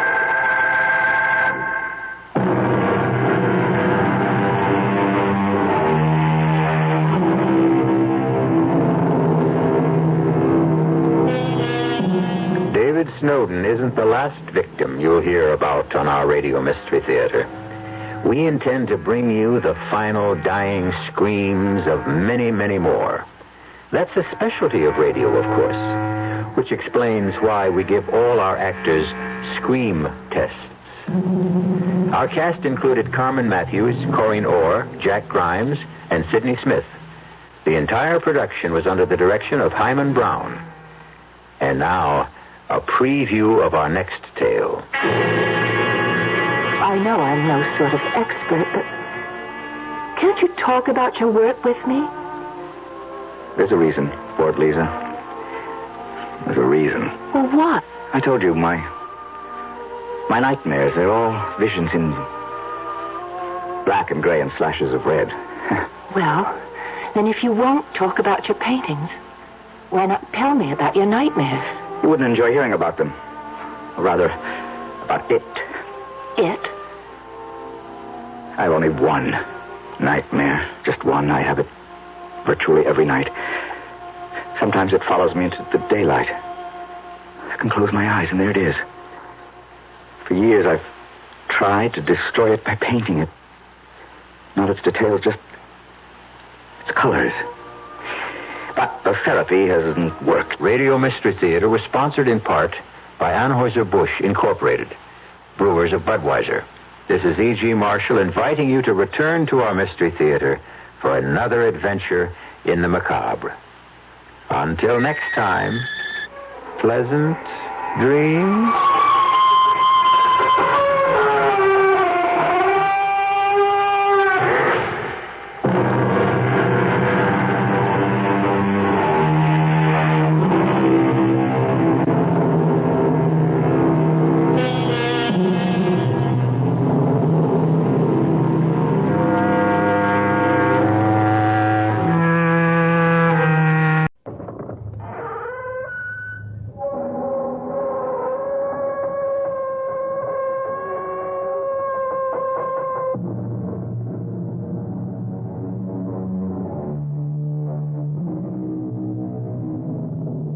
Come in. Welcome. I'm E.G. Marshall, opening the door to another tale of mystery and suspense, inviting you to open your ears and your mind to the world of terrifying imagination. You're about to be taken on an unusual museum tour. There won't be any Mona Lisas on this tour, no Greek vases or Roman statuary, because this establishment specializes in only one kind of exhibit. And that's why our story is called The Murder Museum. You may have been to a murder museum like the one in our story, a house of wax, where the most brutal crimes of the century are recreated in paraffin for the wide-eyed enjoyment of the public. But now you're going to have the unique opportunity of hearing one of the most shocking exhibits of all speak for itself. Oh, John, please believe me. He means nothing to me. I swear it. And that's why he was in your bedroom, Ida? Is that why? Please. Oh, think of our little boy. Look at Vincent. You're frightening him to death. Death. That's right, Ida. Death. Please. That's what you deserve.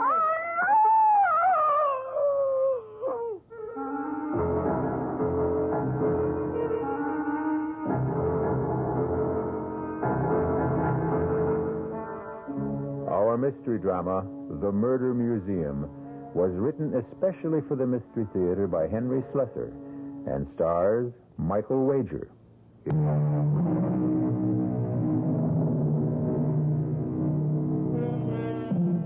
Our tale begins inside the Murder Museum itself, the home of Professor Raphael Gallinari's House of Horrors. There's a fair-sized crowd in the museum today. As usual, they listen in fascination to the words of their tour guide as he takes them from one bloody exhibit to another, recreating for them the terrible crimes which have immortalized these criminals and their victims. But there is one person in the crowd who seems reluctant to listen to his words, who hangs back and shields her pretty eyes from the sight of the wax images. Her name is Lisa Brandon. To this day, no man knows the true identity of the madman known as Jack the Ripper. But the theory persists that he may well have been a physician or at least a medical student, judging from the skill with which he wielded the instrument you see clutched in his hand as he attacked the terrified young woman.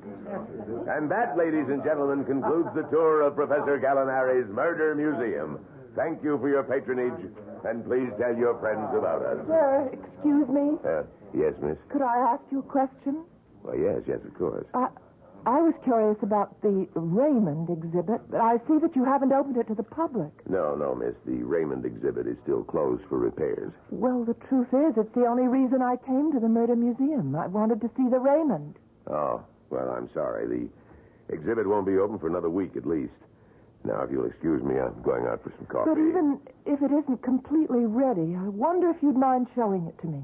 Oh, I'm sorry, miss. I can't do that. Well, I came a long way to see it, all the way from San Francisco. It would be a terrible disappointment. Look, I'm willing to pay you. Now, please, put that money away, miss. Why is it so important for you to see the Raymond? You, any connection with the family? Yes, in a way. I knew Vincent Raymond. I met him when he lived in San Francisco. I see. Look, you said you were going out for coffee. Could I come with you? Well, sure. I just go to this little coffee shop down the street, but you're welcome to come along.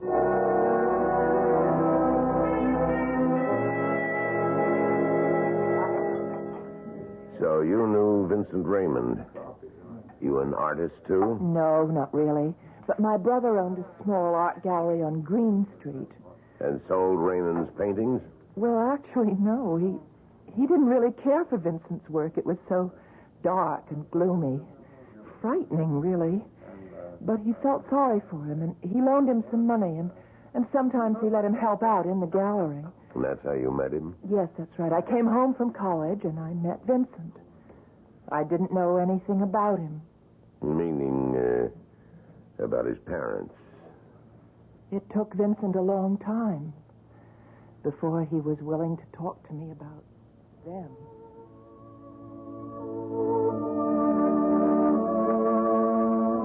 Vincent? Yeah? Isn't that music a little loud? Sorry, I'll turn it down. Are you angry with me or something? No, why? Why should I be? I don't know. You've hardly said 2 words to me tonight. All through dinner, I was trying to digest that rotten food. Whoever told me that restaurant was worth trying must have had a secret death wish. I didn't mind it. Had only one thing to recommend it. It was cheap. That's the only criterion I have, you know? I didn't complain, did I? No, you never complain. You just suffer in silence. You think I'm some kind of gifted, starving artist who has to be tolerated for his poverty. Oh, you're so hard on yourself, Vincent. Well, let me tell you something, Lisa. I'm starving, but I'm not an artist. Well, let's not talk about it tonight. Let's just relax. You know I can't paint. Your brother knows it. I fill all my canvases with memories of my own nightmares, only you cannot call them art. Vincent, why do you paint in such a gloomy style? I've never seen you paint with anything that had any color or lightness. All those blacks and grays and slashes of red. Oh, I know I'm no sort of expert, but can't you talk about your work with me? There's a reason for it, Lisa. There's a reason. Well, what? I told you, my nightmares, they're all visions in black and gray and slashes of red. Well, then if you won't talk about your paintings, why not tell me about your nightmares? You wouldn't enjoy hearing about them. Or rather, about it. It? I have only one nightmare. Just one. I have it virtually every night. Sometimes it follows me into the daylight. I can close my eyes, and there it is. For years, I've tried to destroy it by painting it. Not its details, just its colors. But the therapy hasn't worked. Please tell me about it. I've never told anyone before. But why not? I suppose I never met the person I wanted to confide in. Maybe now I have. But if I'm going to do that, this music has to stop. My mother's maiden name might mean nothing to you, but at one time, many years ago, it was famous among people who loved the theater. She was an actress. Her name was Ada Krim. Ada Krim? I think I do know that name, Vincent. She was born and raised in England.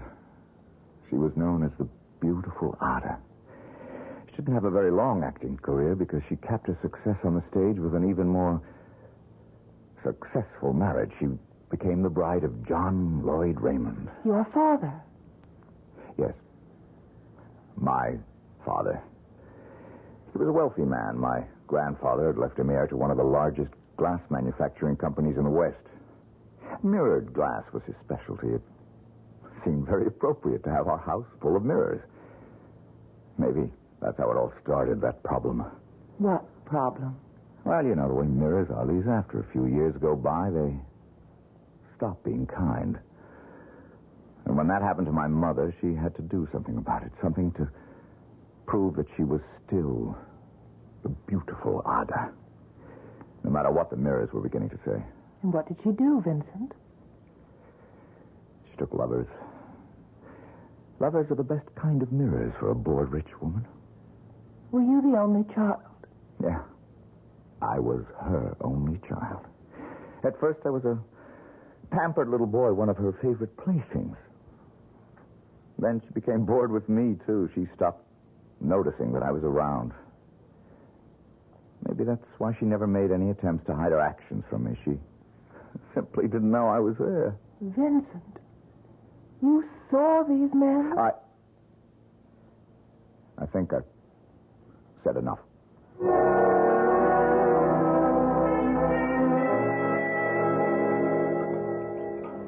So, you never found out what Vincent's dream was all about?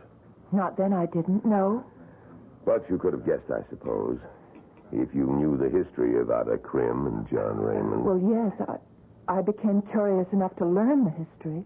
I had a friend who worked in a newspaper, and she checked into the dead files and found the story for me, the whole terrible story. But I didn't tell Vincent that I knew about it. It was obvious that he didn't want anyone to know the truth. But one day it emerged. How? Well, it was a beautiful spring day, the first really warm day of the season, and Vincent and I went for a walk. Vincent, why don't we walk down to Ghirardelli Square? We could do some window shopping, maybe have some lunch. Considering the state of my finances, we'd better window shop the restaurants, too. Oh, no, I have money. Good for you.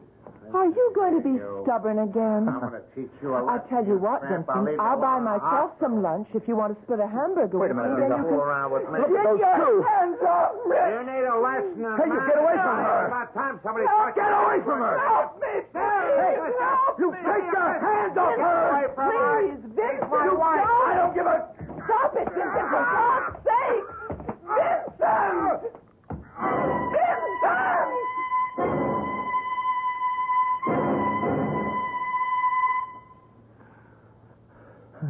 I'm sorry, Lisa. I'm sorry. I shouldn't have done that. I just went crazy. Why? What made you do it, Vincent? You could have killed that man. I couldn't stop myself when I saw what he was doing and what he was But going they to were do. man and wife. Yeah. Man and wife. So were my parents. Was that the reason? Was it because you saw your mother and father quarrel? Quarrel? You think that's all they did? Don't you know the truth yet? Yes, Vincent, I do know. I didn't want to tell you before, but I know that your father murdered your mother. And you know how he murdered her. My father came home early one night. A full day earlier than he was expected. He walked into my mother's bedroom, and that man was there. Might have killed him, too, but he was fast on his feet. We lived in a very old-fashioned house, Lisa. A quaint, old-fashioned Victorian manner, the kind that still had gas lamps on the wall and fire axes. I used to hear my father joking to his friends about the fire axe on the wall. Vincent, don't talk about When he saw my mother, he ripped the axe off the wall, and he used it. Please. You read about it, Lisa, but I saw it. You what? I was 6 years old, terrified 6-year-old, who came to find out what all the noise was about. Oh, no. I saw the whole thing happen from the first stroke of the axe to the final blow. Oh. Now you know what my nightmare is all about, all the blacks and grays and slashes of red. Oh, you poor man. All right. Now, I've told you the whole story, so maybe now you know why I can't see you again. What? Don't come near me again, do you hear me? Vincent. Don't come near me. Ever.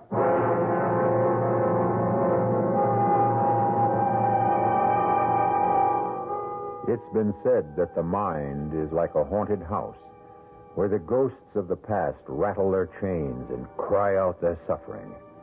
Of course, that's why we have our psychiatrists and psychoanalysts, and these days, even our exorcists. The house cleaners of the mind. But what will it take to free Vincent Raymond of his demons? Or can he ever be freed? We'll find out.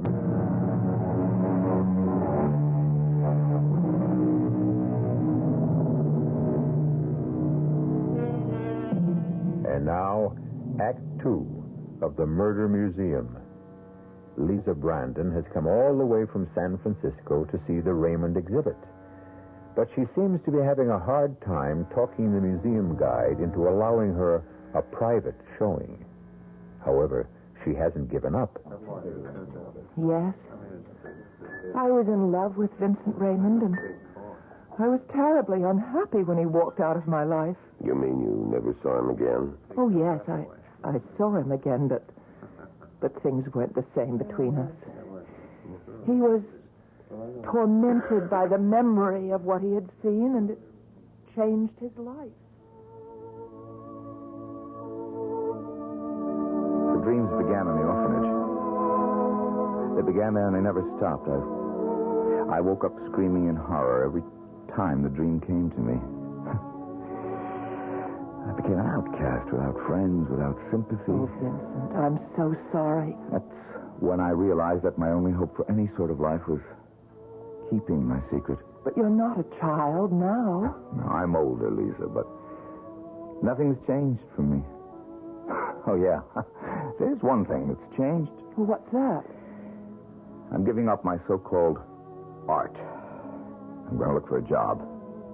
Well, I'm sorry, Vincent. Because I did think you had talent. I've got to get some money to live on. My talent won't provide that. Well, I thought you had some savings. They're all gone after that lawsuit. What lawsuit? That man I beat up on the street. He sued me for damages. He won, of course. His wife stood up in court and verified that I'd beaten him up with no provocation at all. Nothing like a wife's loyalty, is there? But, Vincent, why didn't you let me know? I would have been a witness for you. It mattered.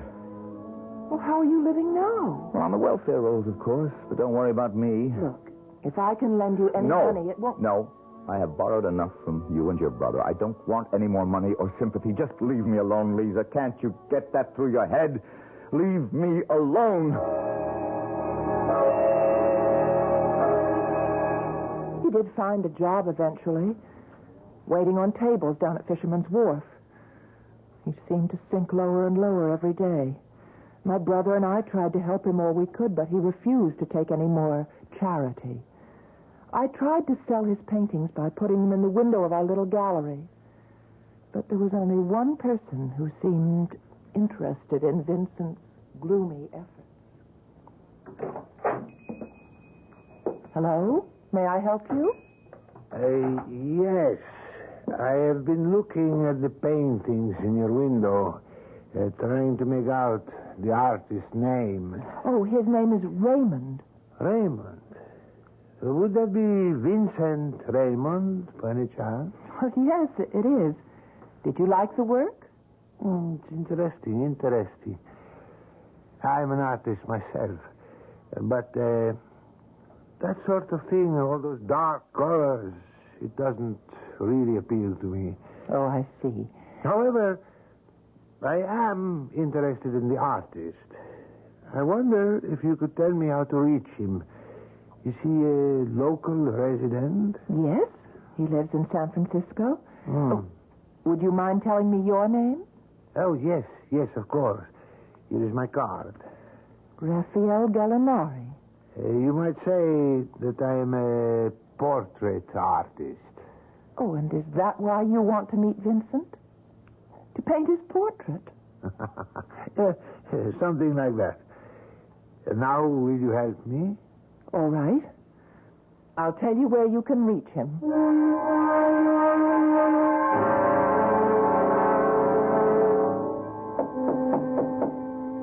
Who is it? Raphael Gallinari. Who? Please open the door, Mr. Raymond. What do you want? May I speak to you for a few moments, Mr. Raymond? I don't know you. I thought perhaps the young lady in the art gallery might have mentioned my name to you. What young lady? Oh, you mean Lisa? May I come in, please? It's about a rather important matter. Oh. All right, come in. What is it you want, Mr... What was that name again? Gallinari. Please, my car. What are you, some kind of bill collector? No, Mr. Raymond. As a matter of fact, I'm an artist, like yourself. Tough luck for you, Mr. Gallinari, if you're an artist like me. Take a look around. You see any canvases in this place? I understand that you are working at a restaurant these days. That's right. Listen, if it's my work you're interested in, they're all at the gallery. Let me be honest with you, Mr. Raymond. It isn't your work I care about. It's mine. Yours? That is correct. You see, I am a portrait artist, a sculptor, actually. So what? This is how we differ in our talents. Yours is dependent on the quality of imagination, while mine is devoted to verisimilitude. If you would permit me, perhaps I can buy us both some dinner and we can talk about our art. If you hadn't mentioned dinner, Mr. Gallinari, I would have said no.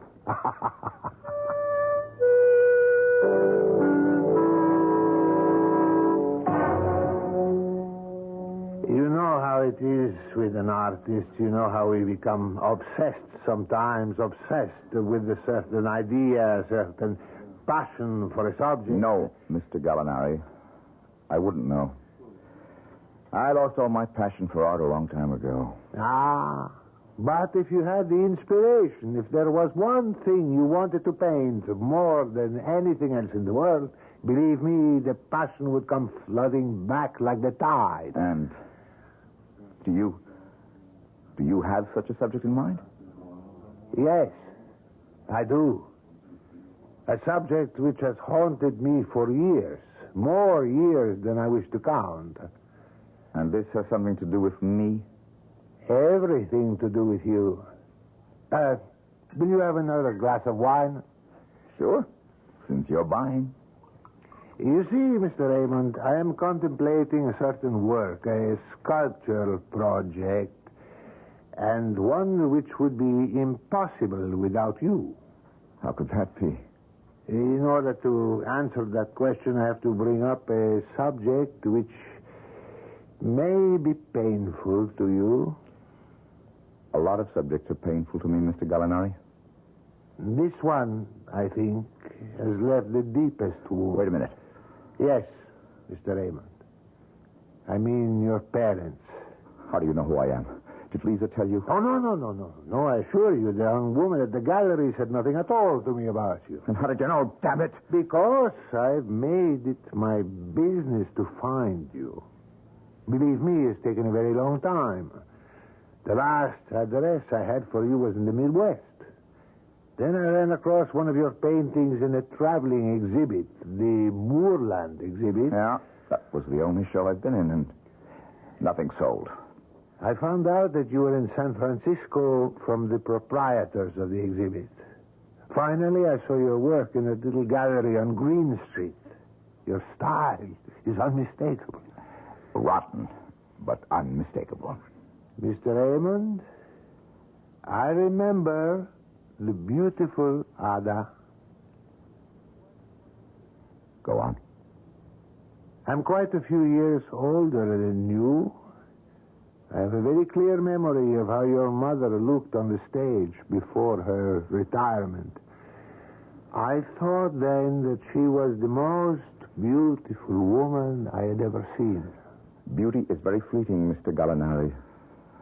Like life itself. Yes, I know that. But then, that's why artists are born, aren't they? To capture that fleeting beauty and imprison it on canvas or in clay or in what? Or in other media. Why don't you get to the point, Mr. Gallinari? Your mother's beauty is the point. If I had been the sculptor then that I am now, I would have carved her image then. But alas, I was only a boy. I still don't know what you want from me. I want to sculpt your mother's image, Mr. Raymond. But there is only one drawback. I have no model to work from. There's nothing I can do about that. My mother's been dead for 25 years. I know there are some faded old newspaper photographs of her, but they're not really helpful, not to someone who insists on verisimilitude. I don't see why it's so important. Who cares what Ada Krim looked like? But I care. Very much. You see, I've already started the project. You have? Yes. I've been using the crude photographs of her as a guide. I've obtained a sort of likeness. Look, I cannot stop you from doing what you please, Mr. Gallinari. If you're asking for my permission... Well, in a way, yes, I suppose I am. It does seem like a slight invasion of privacy. Yeah. All right. If your conscience bothers you, I'll tell you what you can do. You can order another bottle of wine. Mr. Raymond, I would gladly order you a case if you would give me one more permission. What's that? To sculpt your father, too. My father? As I said, this is a form of obsession with me. But from the moment I began work on the statue of Ada Krim, I felt that I couldn't stop until I had also done the head of John Lloyd Raymond. He's dead, Mr. Gallinari. I have no way to prevent you from sculpting him or painting him or anything else. But I'll tell you one thing. You won't get me to talk about him. Oh, no. I would not dream of it. But you see, I have a peculiar problem. While there are some likenesses of Ada Krim available, in the case of your father, well, I cannot find a single photograph. I have searched and come to a dead end. And what I was wondering, I know this is an imposition, if there is something in your possession... You think I have a picture of him? It was only a hope. I know his memory is painful, but you were his son, and sometimes, well, there are souvenirs one hates to discard. Well, Mr. Raymond? I have pictures of him. You do? I won't give them to you. Please, don't be so hasty. I won't give them to you. But I'll sell them to you. Oh, yes, of course. I'm perfectly willing to pay. I owe Lisa Brandon and her brother exactly $127. That's the price. Done, Mr. Raymond. $127. And I'll still throw in that case of wine.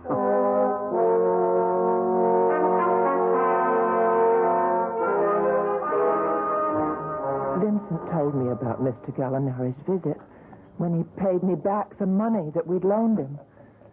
He didn't really care about those photographs he had. He was happy to have gotten rid of the debt. But there was only one thing wrong. I think you must know what I mean. Yes, I think I do. Raphael Gallinari didn't tell Vincent Raymond the whole truth. No, he didn't tell him the truth. He didn't tell him what kind of a sculptor he was, or what use he would make of his work after it was completed. Yeah. And obviously he didn't tell him the medium he would use to carve the statues. No. He didn't tell him that the medium would be wax. And that the subject would be murder.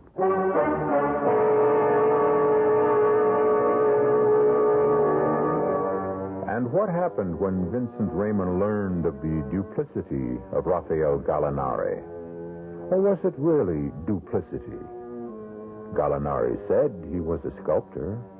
Gallinari said he believed in authenticity. And, of course, Gallinari paid for the privilege of using Vincent's photographs as a model.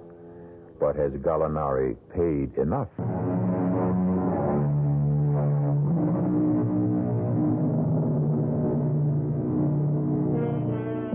And now, here's Act 3 of The Murder Museum.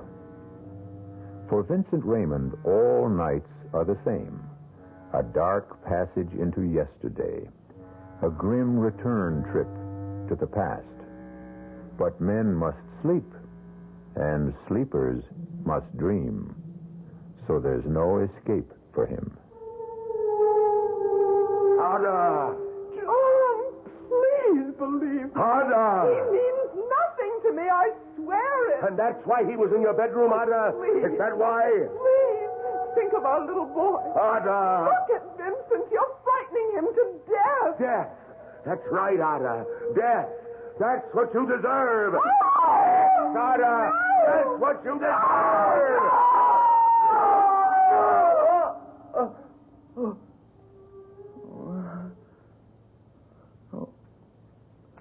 Oh, dear God. When will it stop? When will that dream stop? Who is it? It's me, Vincent. It's Lisa. Lisa? Oh, wait a minute. Hey, what is it? What are you doing here so early? I just couldn't wait. I've got wonderful news for you, Vincent. What about? Your painting, the large one in the window, it's been sold. Sold? You're joking. Who would buy it? Oh, please, let me come in. All right. Just let me get a robe on. It happened. First thing this morning, the gallery wasn't open more than 10 minutes, and this man walked in wearing a Homburg, Vincent. I didn't think people wore Homburgs anymore. He did. Well, who was he? What was his name? Well, he gave me a card. Oh, wait a minute. It's right here. I've got it in my purse. It wasn't someone named Gallinari, was it? What? Raphael Gallinari calls himself a sculptor? No. Oh, no, it wasn't him. It's, wait, his name is, here it is, Charles Mulholland. Does that mean anything? Mulholland? That's Mulholland Gallery in Chicago. High priced. Oh, no, I doubt if there's any connection. Well, anyway, he bought it, Vincent, without any quibble about the price, and in fact, he was surprised that it was so low. Miracles never cease, do they? Oh, Vincent, if he really is somebody, then maybe your work will start to be recognized. Oh, forget it, Lisa. There isn't any more work for me. Just waiting on tables. That's my art. And I'm getting better at it all the time. Well, anyway, here's your money. It's all in $50 bills. Wait now. That's the full $300. What about the gallery's commission? Oh, don't be technical, Vincent. You need the money more than we need the commission. No, sirree. You've got to accept 1/3 of it. All right. It wouldn't be fair otherwise. I knew you'd feel that way. I can't believe it. It's the first painting I've sold, Lisa. Do you realize that? I told you had talent. That'll teach you to listen to me. You're right. I should always listen to you, Lisa. Listen, I've got an idea. Have you had breakfast yet? Well, I had coffee. Tell you what. I'm going to get dressed, and we'll go celebrate with champagne and eggs Benedict. And then we're going out tonight. I'm going to buy you the fanciest dinner in San Francisco. Well, Vincent, you can't spend all the money in one day. Why not? It's probably the first and last money I'll ever make for my paintings. Let's put it to good use.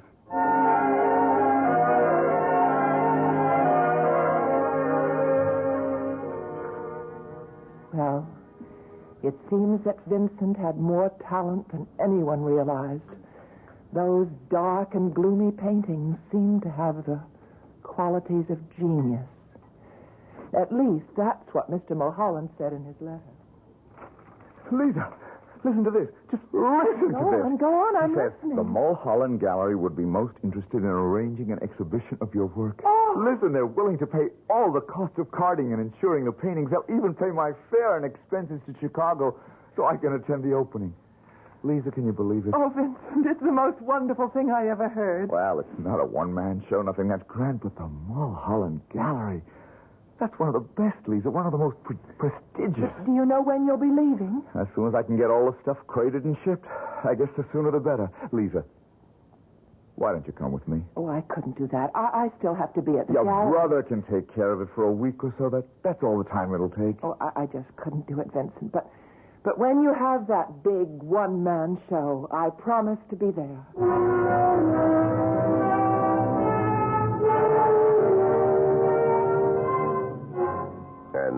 was when Vincent Raymond went to Chicago. Yes, that was his reason for going there. A very happy reason. Was the show a success? Oh, it was. The press reception to Vincent's work was very good, far better than the evaluation he received back home. I guess it's true what they say about a prophet being without honor in his own country. In this case, in his own state. There were 12 paintings in all the exhibits, and at least half of them were sold in the first week. And for the first time, Vincent was a happy man. He sent me just one letter, and it contained a very good piece of news. Perhaps even more important than the news of his artistic success. Dear Lisa, just a quick note to tell you that I'm well and spending money like a drunken sailor. I've bought 2 new suits. Yes, I said suits with matching pants and jacket, believe it or not. But more important, I'll tell you one other thing that seems to have happened to me. For the last 3 nights, I've slept without a dream. I think you must realize the importance of that, Lisa. 3 nights of dreamless sleep. The most precious 3 nights of my existence. But those dreamless nights didn't last very long.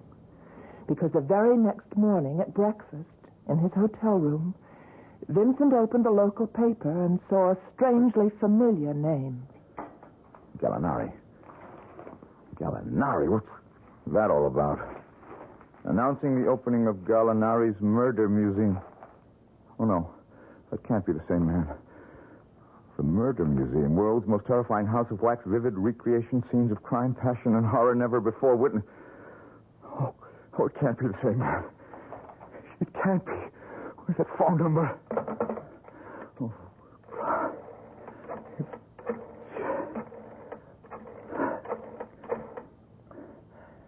Hello. Is this the Murder Museum? Yes, I know you're not open yet. Listen, I want to ask you a question. This man, Gallinari, I want to know his first name. Raphael. And he is. Listen, what time are you open? No earlier than that? Then tell me where I can find Mr. Gallinari. Yes, it's important. No, my name does not matter. All right.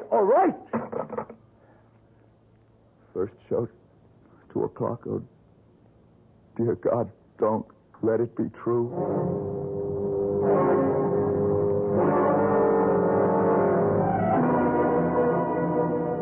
And here, ladies and gentlemen, you see the notorious mass murderer of Huntersville, Nebraska, who not only dispatched his victims with poison, but then mutilated their bodies in the dreadful fashion you see before you. And now, if you'll step to the next exhibit, you will see the latest addition to Professor Gallinari's world-famous murder museum.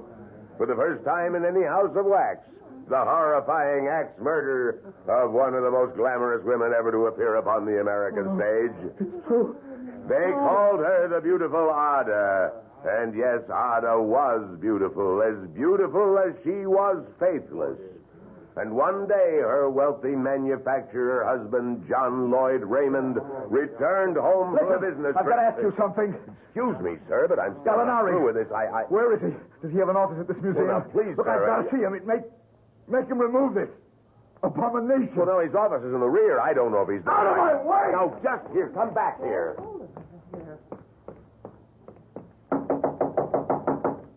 Who is this? Open up, Gallinari. Open the door. Yes, what is it? Let me in. I have to talk to you. I'm sorry. I'm quite busy at the moment, and Raymond? Is that you? Yes, Vincent Raymond. What are you doing in Chicago? The question is, what have you done? Now, be calm, young man. There is nothing to get so excited about. That's your art out there, Gallinari, out there. That's the verisimilitude you were talking about? Yes, that's right. I try to be faithful to the original. I'm not ashamed of that. You liar, you thief! Now, come. I've stolen nothing. I've imitated life, but stolen nothing. Now, please, sit down. Calm yourself. Let me offer you a drink. You lied to me. You pretended to be something you weren't. You never told me you were going to create that horror out there. I told you only the truth. That I wish to do a sculpture of your mother and father. I only neglected to tell you the medium. Some artists work with clay and marble. I chose wax. Is that so wrong? You know it's wrong. You made a public spectacle out of it. And now you're going to do something about it. You're going to get rid of that thing out there. I am afraid that's impossible. The exhibit took months to create. They all do. The investment in time and money. I'll sue you. I will make you destroy it. Ah, Mr. Raymond, don't make unnecessary problems for yourself. Murder is in the public domain. There has to be some way to make you tear it down, and I will. I swear it. I won't let that thing stand.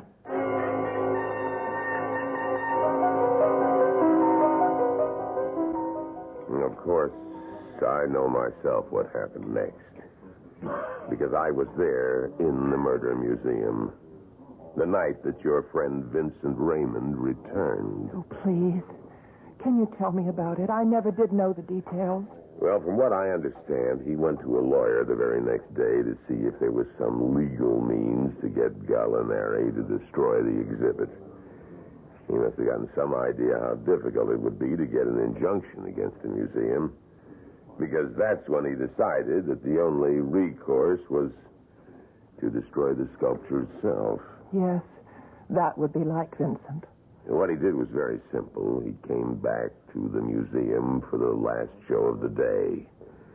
But during the tour, he slipped away from the crowd and hid behind one of the curtains until everyone had gone. And then he walked up to the exhibit and stopped in front of it. Of course, the instrument he needed to destroy the exhibit was already there. The fire axe was real, like the clothes of the wax figures and the furnishings of the room. All he had to do was take the axe out of the hands of his father's statue, and that's what he did. Destroy. Destroy. Be destroyed. I saw him standing there as still as the wax figures themselves. And I froze in the doorway, too, afraid to move. Because I saw his eyes. And I was afraid to become a victim, too.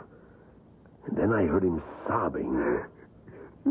You should have done it. You should have done it. I saw him turn the axe toward the figure of his father. But then a strange thing happened. He began to shake from head to foot. He seemed unable to bring the axe down on the figure of John Lloyd Wayne. No! No, it wasn't your fault. It was hers. And suddenly he turned around and brought the axe down on the wax figure of his mother. You're the one who did it. You did it. That was when Professor Gallinari himself came out of his office. Stop it! Stop it! Raymond dropped the axe. The destruction of the wax figure complete. But Gallinari was infuriated and threw his arms around his throat. Raymond struggled with him. They fell in a heap to the floor. Stop it. Don't say any more, please. I'm sorry. I just can't bear to hear any more. Does that mean that you don't want to see the Raymond exhibit now? No, I still want to see it. But I'm taking the next flight back to San Francisco, so I suppose there's no use. Well, I guess it's only fair that I show it to you, Miss Brandon, since you came all this way.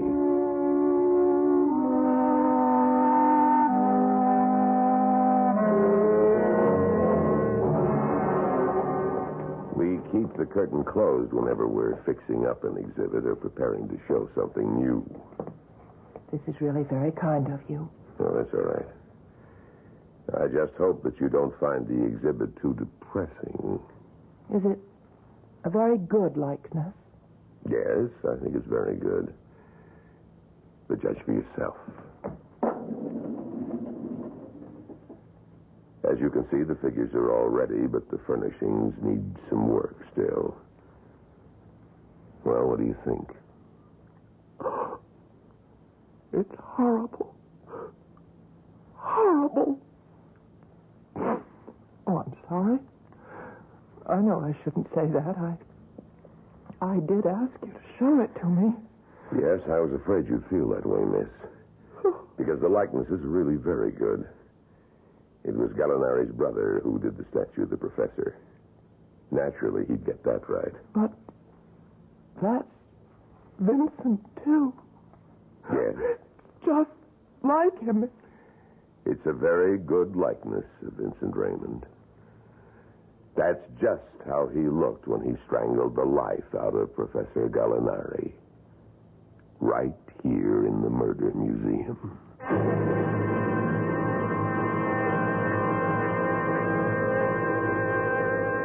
If you are contemplating a visit to a wax museum, we pass on this advice to you. 1, don't go during a heat wave. 2, make sure that you can stand the sight of wax. And 3, be certain you don't have any murderous ancestors who just might show up in one of the exhibits.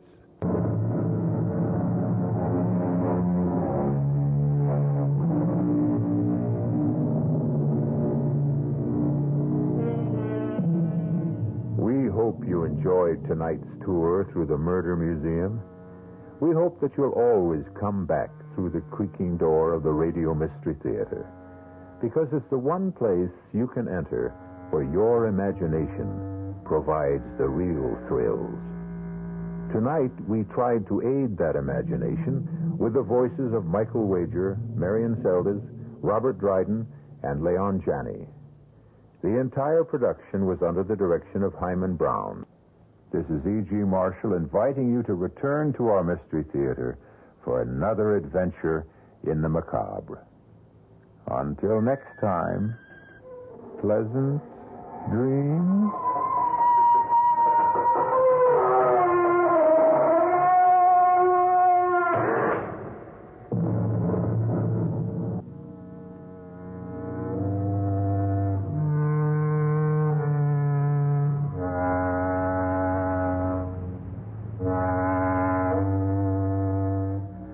The preceding Mystery Theater program was furnished by the CBS Radio Network. He invites you to relive again the story of another real-life crime fighter on Gangbusters. That's tomorrow night at the same time on KRLD.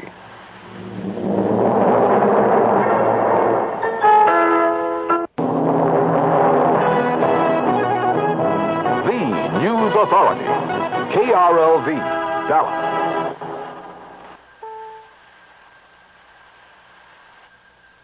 Two major fires at this hour, one near downtown Grand Junction. The CBS Radio Mystery Theater presents...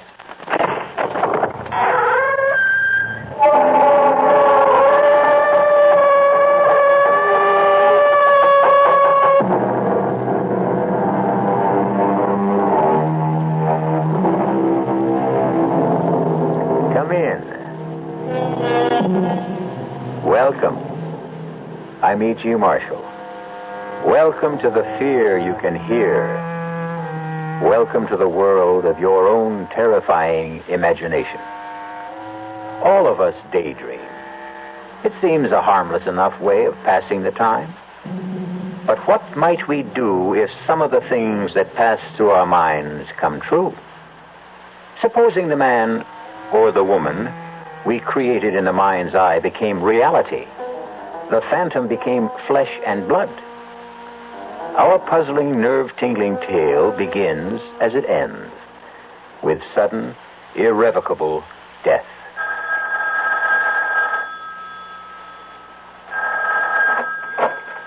Hello? Isabel, it's Sky. Sky, I've been worried sick. Where have you been?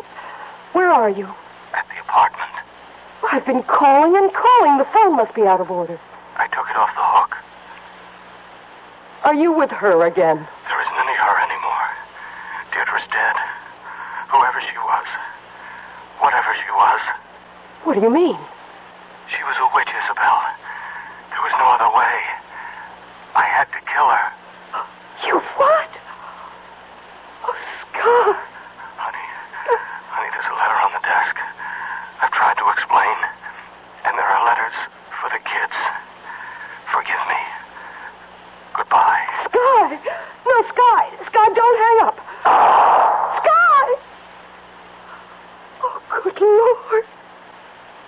no.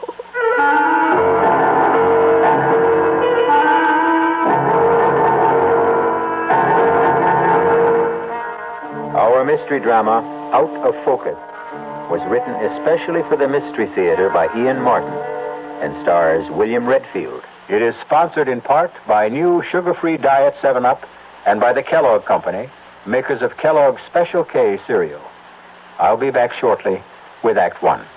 Hi, I'm Goldilocks, Ms. Goldilocks, if you please, and I'm a professional taste tester. Here at my taste test laboratory, that's TTL for short, I taste test everything from porridge to diet drinks. Actually, there's not that much taste testing in porridge these days. There used to be. Once upon a time. I mean, that's how this Ms. got into the biz. But lately it's been diet drinks. I mean, with so many diet drinks going sugar-free, I've been really busy conducting taste tests. A rather unbearable assignment, to be sure. But then I discovered sugar-free Diet 7-Up. Fresh, natural, delicious. My only problem is that sugar-free Diet 7-Up tastes so good that it broke my Goldilocks diet drink taste-o-meter. Well, sugar-free Diet 7-Up certainly has my seal of approval. This one's just right. When you're in Los Angeles, stay at the dazzling new Los Angeles Marriott Hotel. Because no matter where you travel, a Marriott Hotel always means a marvelous time. And the exciting new Los Angeles Marriott is exactly what we're talking about.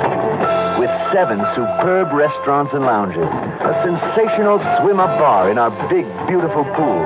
And the new Los Angeles Marriott is only minutes away from L.A. International Airport, a great location, the center of everything in Southern California. It's life as it should be. Live like living said to be. And come to a Marriott and live. For reservations, ask the toll-free information operator for Marriott's nationwide 800 number.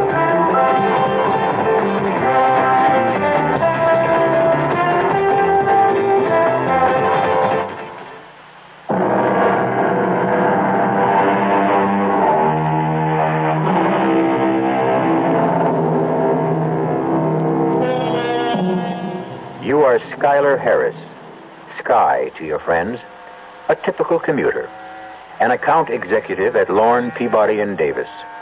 Married 18 years, 2 children, Gary 16 and Lisa 12. $35,000 a year and an expense account. You live up to every penny.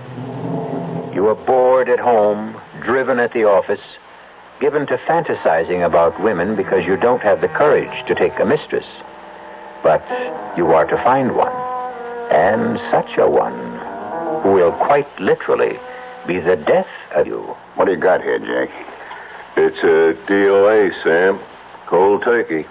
Mm-hmm. It's like the woman on the phone said. Where's the other? The dame? Yeah. Search me, not in here. It's probably the bedroom. Check out the rest of the apartment, huh? There's a letter or a confession or something on the desk. Yeah, I see it. Dear Isabel, I have just killed Deirdre. And before I kill myself, I want to explain, or try to explain why. It started 10 days ago. It doesn't seem possible that in so short a time my whole life was ripped to shreds. It was such an ordinary day, climbing aboard the old 737 just like thousands of others. Why make the fourth this morning, Sky, if Ed isn't on? Oh, no thanks, Charlie. I'm bushed. I'm going to catch a nap on the way in. Hey, you do look a little frazzled. Everything okay? Oh, my health's all right, as far as I know. Oh, it's just the rat race, I guess. It's getting to me. Maybe it's a male change of life, Sky. No, not yet. Please, God. Although that I could do with a little change of life, you know. Well, leave you to get on with it. At least you got the whole seat to yourself in case the action gets rough. Oh, thanks. Sweet dreams, lover boy. Oh, go trump your partner's ace. All tickets, please. Have your tickets ready, please. Morning, Miss Harris. Oh, hi, Benji. Hang on to it. It's the last ride left on the ticket. Tough night, Mr. Harris? Oh, they're all tough these days, Benji. I'll see you at the end of the line, okay?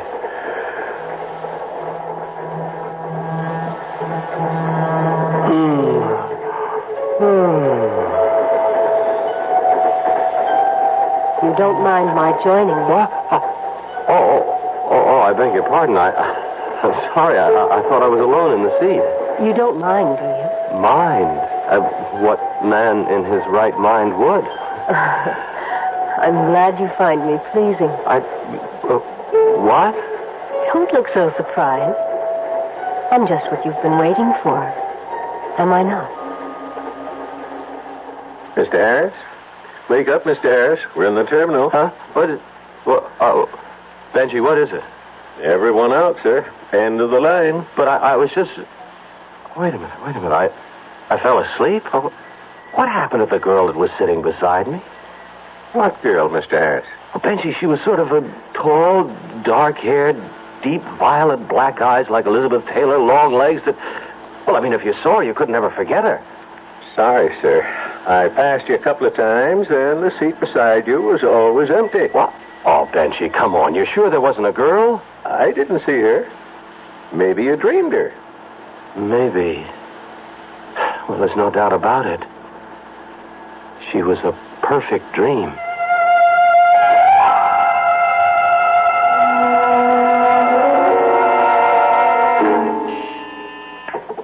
Yes, Doris? Harry? Oh, sure. Send him right in. Guy, have I got news for you? Hold on to your hat. What? I just came from a session with the Kingpin. Oh, so what does boss man Peabody have up his sleeve this morning? The brass ring for you, Sky, and I go along for the ride. The Bianchi account. Bianchi? It's all yours, baby. All you have to do is come up with a campaign. That's $10 million in billing. Biggest new account in the shop. The plum. Yeah. Now, if you pull it off, it's the VP rating we're all bucking for. Yeah, and if I blow it, I'll be on the unemployment line. No, not you, Sky. That's why the Kingpin picked you. Now, you better go right on up. He wants to see you to kick a couple of ideas around. You know something, Harry? What? You either cured my headache or arranged I'll never have one again. What does that mean? The Bianchi account. If I don't cut it, I won't have to worry about headaches anymore. Old Kingpin Peabody will hand me my head in a basket.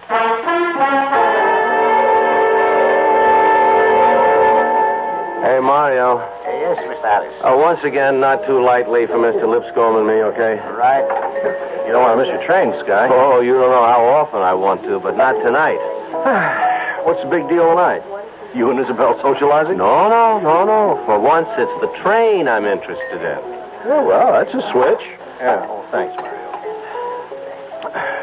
Well, what's so special about tonight's commute? I won't know until I prowl all the trains. I'll be looking for something.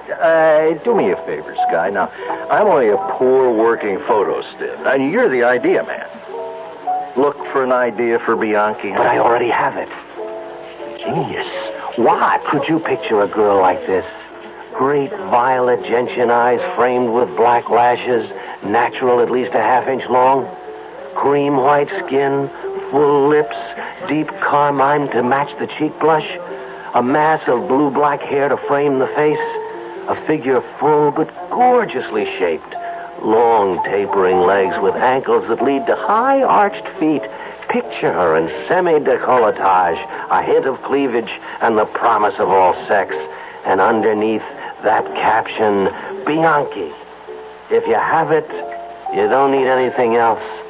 And if you don't have it, it doesn't much matter what else you have. Now all we got to do is find the babe. Harry, I already found her. The trick is just how I find her again. Oh, holy cow. I got to make the first train.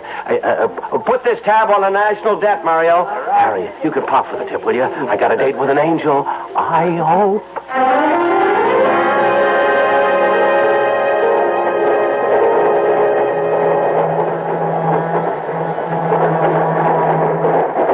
Anything I can help you with, Mr. Harris? Huh? Oh, no, Benji. I was just looking for someone.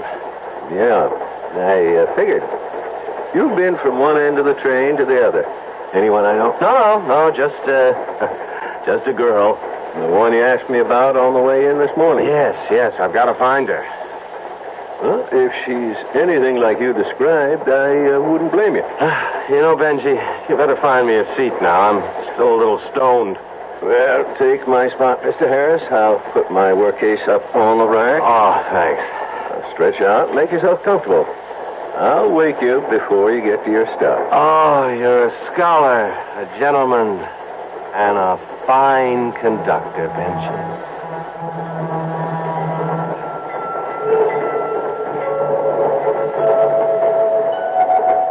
Wake up, Skylar. Huh? It isn't very flattering to have you always falling asleep on me. What's that? Oh, you're real. This time I've been waiting for you. But I hunted the whole train for you. Did you? You shouldn't have worried, Skylar. I wasn't going to let you get away. How do you know my name? If I want information, I just ask questions. Skylar Harris. Well, how do I do with the same question? The name is Deirdre. Lovely. Provoking, sensuous, a little incomplete, perhaps. No surname? Do you really care? Well, it would be necessary eventually just to satisfy the accountants, you know. Social Security and Uncle Sam. Dear me, does everyone have to know all about us? Well, maybe I didn't make it clear. See, I have a proposition to make to you. Oh, yes. I thought perhaps you might. No. Don't misunderstand me. See, I'm an advertising executive. Yes, I know all about you, Skylar. No, I mean, there's this account. Bianchi Cosmetics. Oh, yes. Deirdre, I guess I may call you that? I want you to. Oh, I have no idea who you are or what you are, but would you be interested in this? Skylar. No, look, honestly, I mean, this is strictly a business arrangement. I have a campaign in mind using you as the central figure. I don't know what you want to call it, Skylar, but as far as we're concerned, there needn't be any embarrassment or cover-ups. Don't we both know what we really want? Now, come on, Deirdre. Don't put me on. I'm not. You're the one who turned me on, Skylar. Now, look, Deirdre, whatever your other name is, I am honest to God leveling about this big ad campaign and how perfect you are for it and how much money you could make if it all goes the way I think it could. If you insist, Skylar. Anything. But if we have to talk about something other than ourselves, would you mind getting me a drink? Oh, sure. I could use one myself. What'll it be? It doesn't matter. You pick it. Just hurry back. Oh, don't worry. Just don't vanish.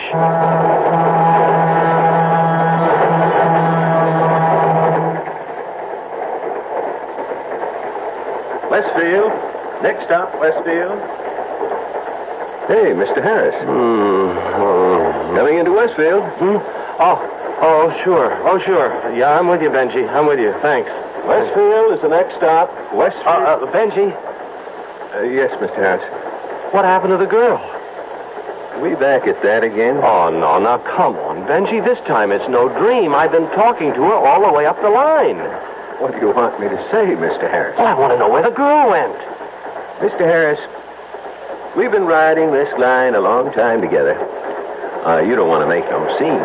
Benji, all I'm asking you is I get the message. So what do you want me to say? If there was this girl, maybe she got off at the last stop or the one before. But she couldn't have. Mr. Harris, you've been cold turkey the last 10 miles. Now, maybe this girl was here, I don't know, or maybe you just had one too many. Excuse me, we're coming into the station. This is where you get off.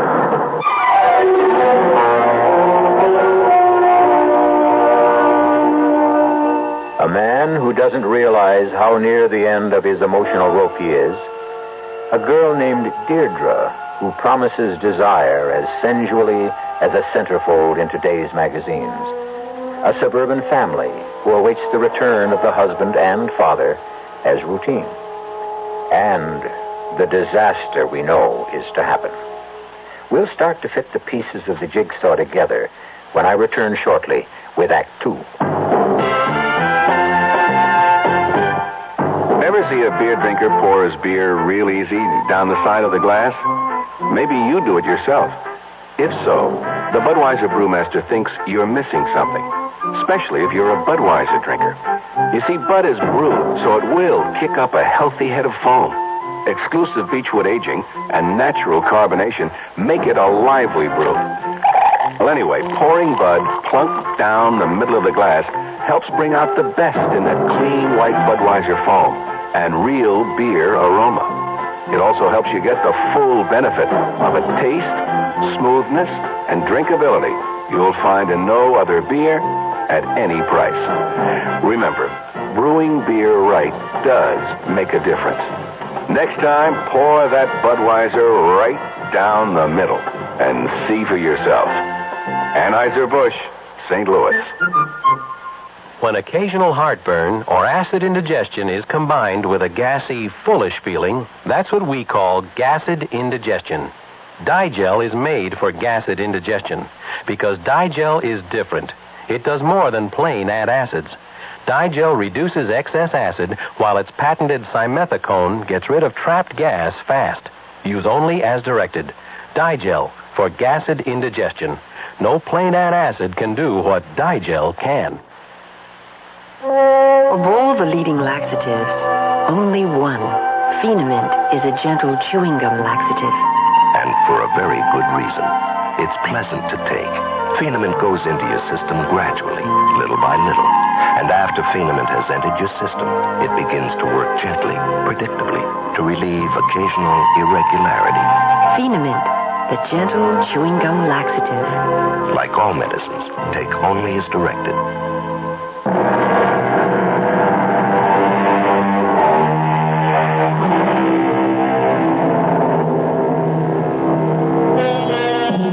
One of the minor sad comedies of the world is the faces of the wives as they meet their returning commuter husbands. As the trains get later and later, the faces get tenser and tenser, till finally, as the last commuter train pulls in and errant hubby pours himself off, the wife's eyes roll helplessly heavenwards. Hi, Isabel, baby. How was your day? My day was miserable, and most of my night was worse. Really? Well, what do you mean night? Well, it's just about half over. Do you know you're well over 2 hours late? This is the 4th train I've met. The least you might have done is call. Well, honey, look, I'm sorry. It was a big day at the office. I was swamped, and on top of that... Oh, don't give me that, Sky. When you weren't on the early train, I called the office, and they told me you left in plenty of time to catch it. Well, that's right. I know I did. But look, it's big news, hon. I got handed the plum of my career today. The Bianchi account. So, is that any reason to go out and get stoned? Oh, have a heart, Isabel. I handle this right, I'll end up a VP. Well, you handle it the way you started off, and you're going to end up PNG at home. Well, now, what does that mean? Persona non grata. Somebody not wanted. No. I know what persona non grata means. Well, what do you mean about me not being wanted? Well, you've already got 2 out of 3 of us feeling that way right at the moment. Okay. You and who else? Gary. Obviously, you've forgotten you promised to be home early while there was still enough light to give him a driving lesson. Oh, so that's such a big deal? Everybody has to snap their corks? I mean... It is when the driving lesson was to be on the way to the basketball team's father and son dinner, which you promised to attend with him. Oh, damn, Isabel, I forgot. You see, I was so up to my ears that it just... You couldn't have been so far up you couldn't put a phone to one of them and let us know. Well, I told you, Isabel, I forgot. Now, you're not going to tell me that you also forgot you have a wife who meets you at the station 6 nights a week these days. Well, I'm sorry, but it's the truth. I mean, honest to Pete, Isabel, I've had a lousy day. All right. I'm sorry, Isabel. So am I, Sky. About you, I mean. It's just... Just what? Sky, I've been worried about you lately. I guess I'm tense because you're tense. Well, who's tense? Come off it. I'm not the only one who's noticed it. Even Liza's worried about you. Oh, now what have I done to her? It isn't so much what you've done as what you haven't. You've been neglecting a daughter who needs her father very much. Why? She's 12 years old. You're a big man in her life. Okay, Isabel, okay, can we knock it off for now? I just don't want to go into the house bickering. Neither do I, Sky. Especially not in front of the kids. Okay. Truths, huh? And before we go in, apology? Accepted. Oh, I guess I have been off my feet, honey. It's overwork, you know? Well, I hope that's all. What else? Well, it's silly of me, I suppose, but it isn't another woman, is it, Sky? Oh, of course not, Isabel. Now, come on. Let's get inside. I need a drink.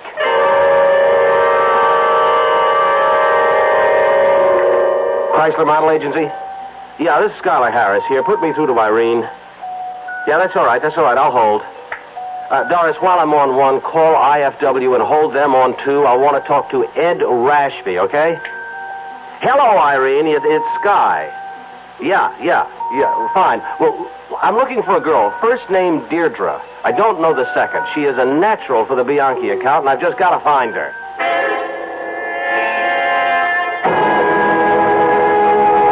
Well, Harry, it's hard to believe anyone this beautiful can't be a model or in TV or the theater or somewhere. No. I'm the only one that's seen her. Yeah, I've checked out all the talent books, and I have every agency in the business pulling pictures of their clients. Well, you're last on the line, Harry, only because I couldn't get through to you sooner.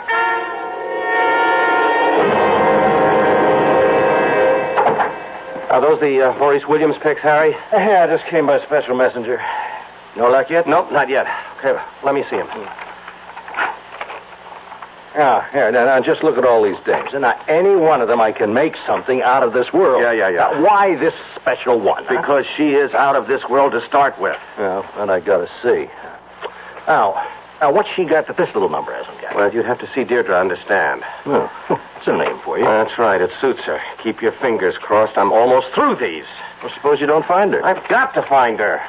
Look, it's been nearly a week, Sky. Now, the kingpin is getting restless. Huh? What? I said Mr. Peabody's hollering for some layouts. At least the kind of campaign you're planning to... Oh. Didn't find her, huh? No. Well, maybe she's not a model. Maybe. I've still got to find her. You don't even know she exists. Now, don't be silly, Harry. She couldn't just vanish into thin air. Sky. What? Sky, look, I just don't want you to take this wrong. Now, come on, Harry. Get it out. Okay. Now, you've been running off the tracks quite a bit for the last few months. You don't look so hot. You've been no ball of fire around the shop. You've been hitting the sauce pretty heavy, and now this screwball bit about this Deirdre dame. Now, I think you ought to have a little skull session with your local friendly shrink. I got 2 words for you, Harry. Butt out. Okay, only friendly advice. I don't need it. On second thought, I'll butt out. I need a drink and some space to think.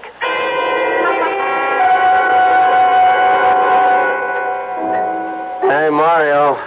Yes, Mr. Harris. Build me another Manhattan, huh? Coming right up. Good. Boy, shoot deer in here today. It's a breather. The late lunches blew finely, and the early drinkers don't come in for the next hour or so. Oh, I see. All right.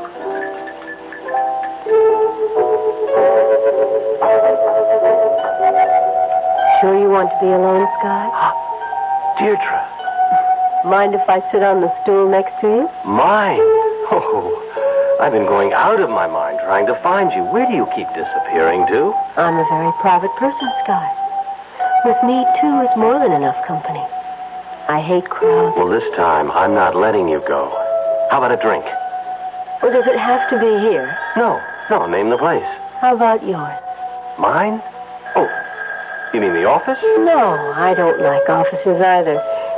I have a studio apartment. Well, then can't we go there? Well, we sure can. Just let me settle my tab.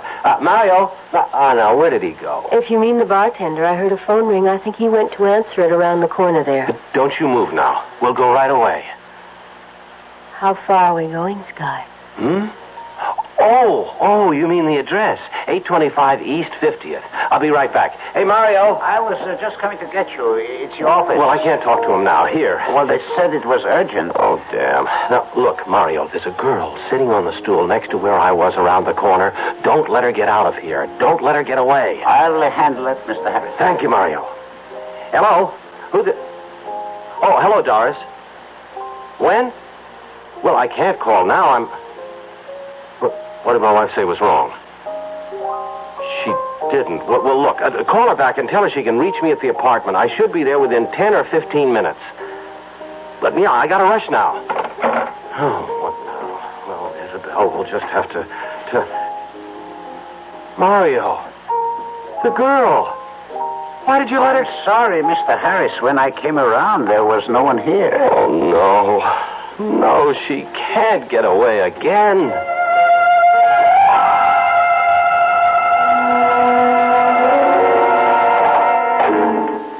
Oh, Deirdre, I can't tell you what a lift I got when I found you waiting at the door. I'm glad, Skylar. Well, what did you run out of the bar for? I told you.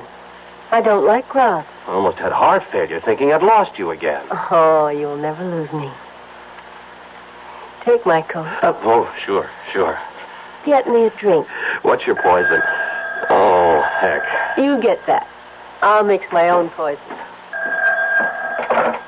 Hello? Oh, Sky, why didn't you call me right back? Isabel, I was busy. At a bar? Now, honey, you know how much of our business is... well, never mind that. What is it? Well, at the time, I wanted you to talk to Gary. All of a sudden, just before I called, he threw a kind of fit. I don't know how to describe it. He just yelled at me like he was another person. Yelled something about being tired of being a kid and ran out of the house. Look, Isabel, please, I'm very busy now. And the worst, Sky. While I was trying to get you, he took the car and drove off. Oh, well, unless you gassed it up, he can't get very far, and he's a pretty good driver anyway. And he doesn't have a license. Well, what do you want to do, call the police? He's an all right kid, and he'll be right back. Now, Isabel, please stop worrying. And stop worrying me, will you? I have urgent business to attend to. At the apartment? Yes, at the apartment. Now, let me get on with it. Apron strings? Oh, no, my wife's just a little upset over one of the kids. I hope she's not going to keep calling back and interrupting our business. Well, there's one sure way of taking care of that. Just leave it off the hook. Let's get away from that ugly noise. Okay.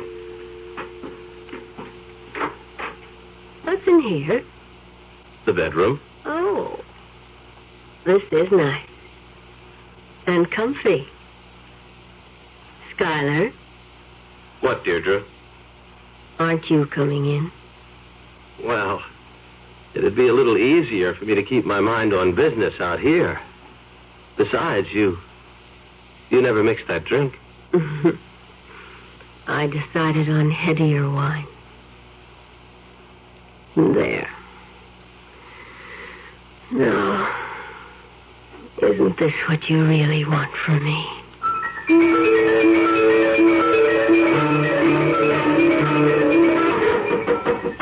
Huh? Oh, no. What the devil is... You'd better go see before he wakes up the whole building. Oh, I was sound asleep. All right, I won't be a second. Who is it?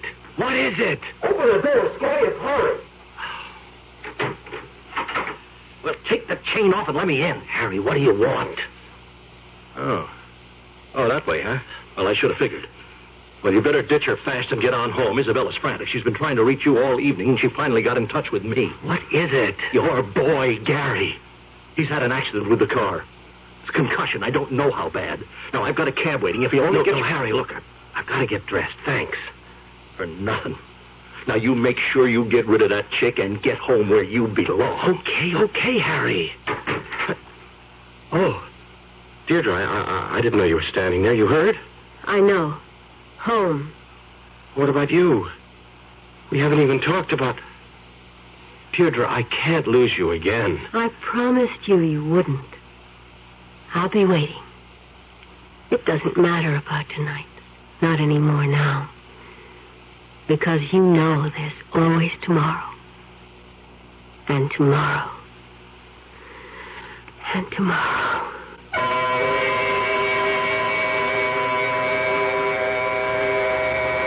Tomorrow and tomorrow and tomorrow creeps in this petty pace from day to day to the last syllable of recorded time.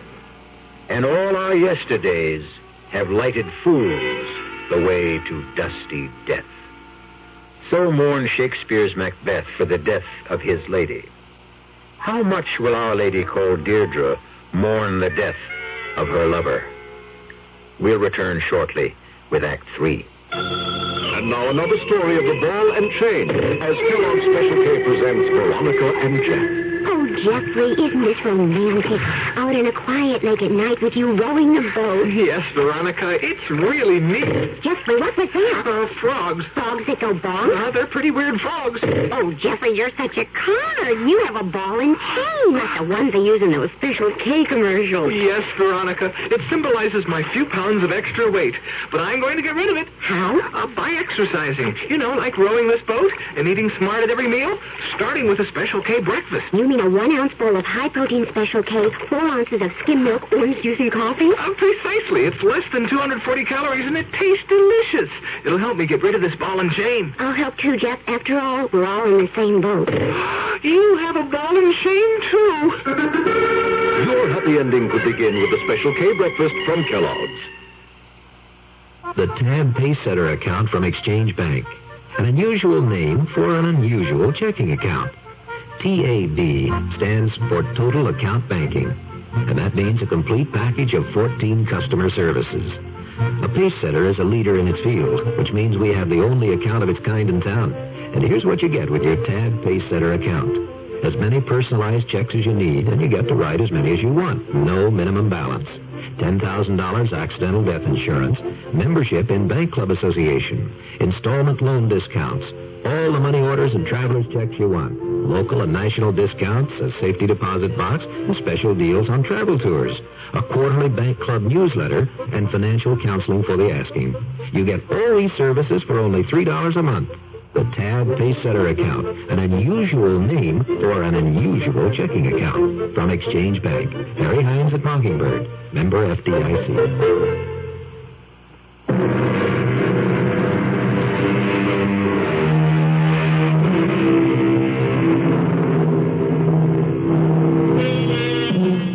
No better introduction for what's to come, but the rest of Macbeth's lament. Out, out, brief candle.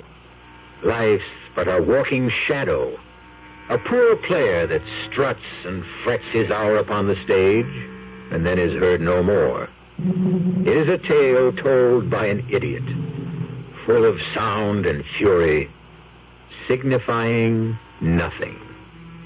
And then to the messenger who came, he said, "Thy story, quickly." Deirdre?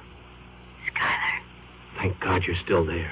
I told you you wouldn't lose me again. That's all I wanted to know. Look, I can't talk now. I'll be at the apartment as soon as I can. Will you wait? Through eternity, lover. I've got to hang up. God, what are you doing now? Oh, it's all right, honey. I've just got to get to the office. You're going into town today? Yeah, I have to. You see, the deadline on the Bianchi account's day after tomorrow. I got my work cut out to meet it. I doubt if I can even get back tonight. Perhaps not even tomorrow night. Well, what about Gary? Honey, I checked the hospital, and he's fine. You knew that when we left at 4 o'clock this morning. I'm still glad you checked again. I thought I heard you on the phone coming downstairs. Well, I called a cab, too. I can run you to the station in my car. No, it's all right. It's better this way. Hey, you want some coffee? No. My stomach's too upset. Oh, Sky, we could have lost Gary. Well, we didn't, honey, so let's not agonize over it. I don't know. Everything seems so confused. Like there was a sort of curse on us. And you worry me most of all. Me? You. You're like a stranger. Sky, why couldn't I reach you last night? What were you doing? I told you, Isabel, I had work to do. I didn't want to be interrupted. I took the phone off the hook, and then I just forgot about it. Work seems to be the only thing that matters to you nowadays. Sky, you only had 2 hours sleep. Do you have... Come on, Isabel. We haven't got time for messing around. Now, you see, there's my cab. Couldn't you at least take a later train? Look, my job depends on this. And you won't be home tonight. I doubt it.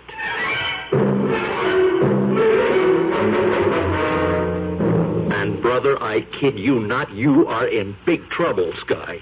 Now, Peabody is really on the warpath. The only thing saving your neck for a day or so is that Bristol Proctor's in town. Oh, Harry, please, will you lay off me? I've got everything under control. Oh, boy, that is for laughs. Oh, now I get the whole picture. Why, you're off the rails, on the sauce, and running hot and cold flashes.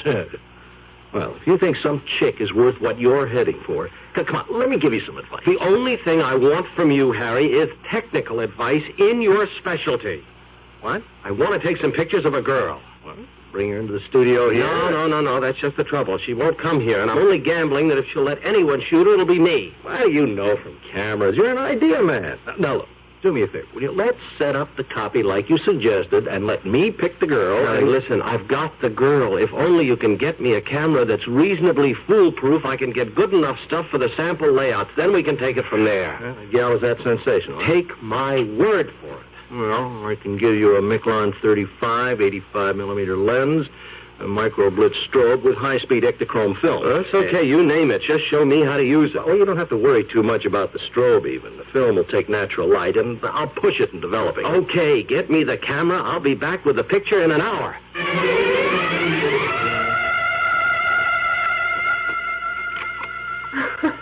You having fun, Skylar? Oh, Deirdre, this isn't a game. This could mean our whole future. It could indeed. Yeah, just like that. I'm glad you let me talk you into taking the pictures. You won't be sorry. I'm just very much afraid you will be, Skylar. Oh, damn. Sky, dear, I forgot to ask you. Cutting out your wife? Well, I've got to finish these pictures. Deirdre, why did you say I'd be sorry I took them? Skylar, baby, I really don't photograph very well. You'll see. You got the prints, Harry. That's great. Well, I don't know how great you're going to think it is. Huh? Come on, what do you mean? I don't know what I mean. Look, I just don't see how you could have gotten everything so gummed up. All right, just let me see. Help yourself. Everything's so out of focus, you can't tell a lamp from a couch. And it's for the girl, well, you find her. I can't. Well, I don't... She was right. Well, if that's the couch, she should be... Now, wait a minute. Let me see in this one. No, this one is... Oh, Harry. How could I have faked out so badly? You got me. Sky. Level? Yeah. Is this some kind of a stupid put-on? I mean, what are you trying to pull on me? Nothing, Harry. Honest. I shot the film at all the openings, the shutter speeds. I mean, everything that you laid out for me. It all came out like this? Yeah. Well, okay. Well, we got to figure maybe the film was bad or the lens crystallized or something. Well, let's go back. I bring other equipment, and this time we bring home the bacon. No, Harry. She wouldn't let you shoot her. I can't explain, but... All right, so forget her. I can't, Harry. I've got to take one more crack at it. Just one more. Oh, man, you're crazy. Would you help me? You won't let me. Some kind of camera that I just can't fail with. Well, okay. Look, I'll give you an instant. 20 seconds, you'll know if you goof. You just keep adjusting it till it's right.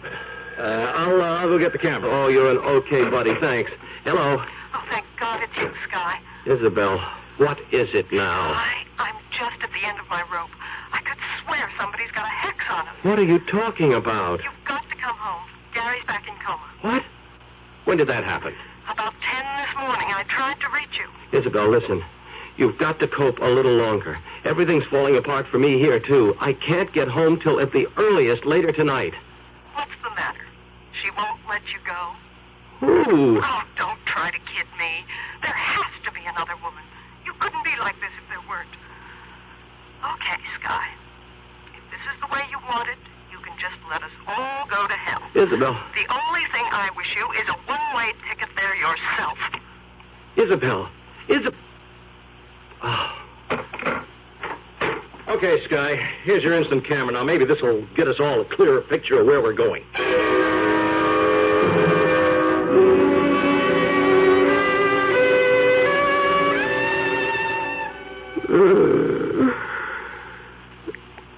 I feel just like a cat. I want to stretch and curl and purr. Then let me take my pictures now. Remember when I said I would take care of tomorrow? And tomorrow and tomorrow? Yes. That was a lot more than a promise. I don't know what you mean. Take your picture. And you'll know. What is it, Deirdre? I've got this weird feeling that's taking me over. I'm scared. The wages of sin. Take your picture. Shoot, Sky. All right. Now, just like that. Just hold it. Now, while we wait for it to develop, let me tell you what you'll see. Where? On the picture. Everything sharply in focus for just a second, and then, where I should be, a blank. An empty hole in space. Look. All right. Oh, Lord, no! As I really look. You've never seen a witch before, have you? No. You think I'd be a successful model for your Bianchi account? Who are you? Look at your picture again. Just what you said. You, whatever it was, it's gone. But I'm still here. This is me. You won't let me go, will you, Skylar? Why me, Deirdre? A personal whim. And you were so ripe for the tempting. You'd destroy me eventually. Of course. But I could put it off for a while. You don't have me that much in your spell. Are you so confident? What makes you so? This. What are you doing with a gun? Well, you see, it happens to be a hobby of mine. I can put 5 out of 6 in a 3/4-inch bullseye at 30 feet. It won't save you anymore. Oh, I know that. I know. But it can the rest of my family.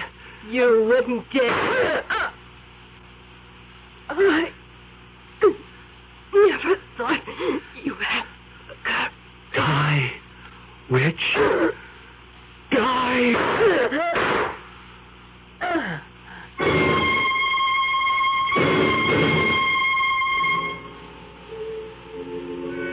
I saw the bullet strike her. I saw her fall. If she was mortal, she was dead. Just a second ago, 3 hours after I shot her, I rose and touched her cheek. It was cold as the grave.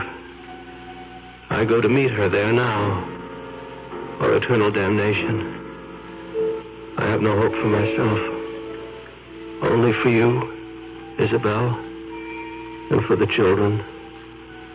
Whatever harm there is left in her, I pray can reach only me alone. I hope I've brought you protection.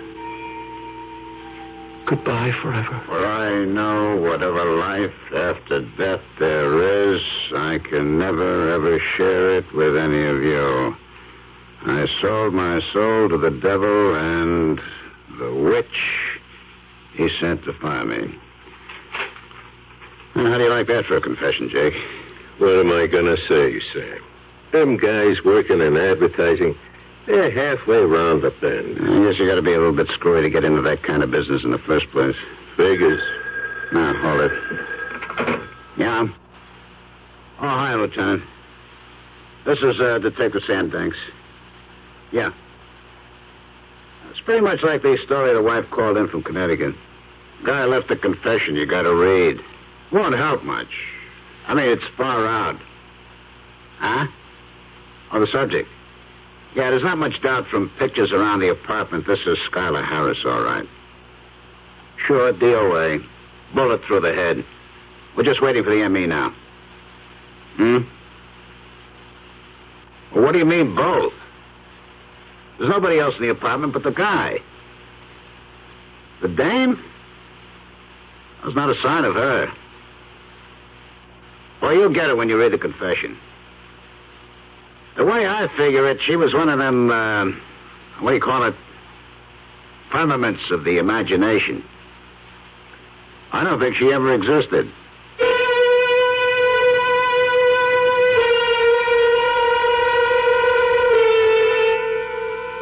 Did the detective mean to say figments of the imagination? Or was his choice of firmament perhaps nearer the truth? Was Deirdre more finite than he believed?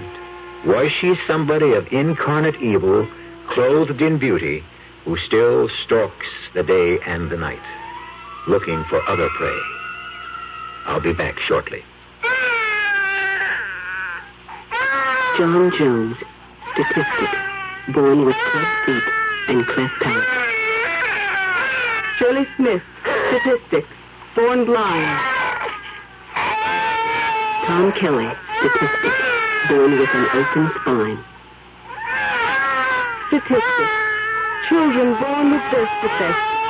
250,000 of them every year. 1 out of every 14 babies. Small statistics with a whole life ahead of them. Small statistics who cry and think and feel and want to live. Why should life deny them good health at birth? The March of Dimes leads the fight for this life. Good health at birth. Good health at birth. Good health at birth. Through medical service programs, public education, and scientific research. So that one day the ultimate goal will be reached. The prevention of all birth defects. But birth defects are forever unless you help. Please, will you give to the March of Dimes?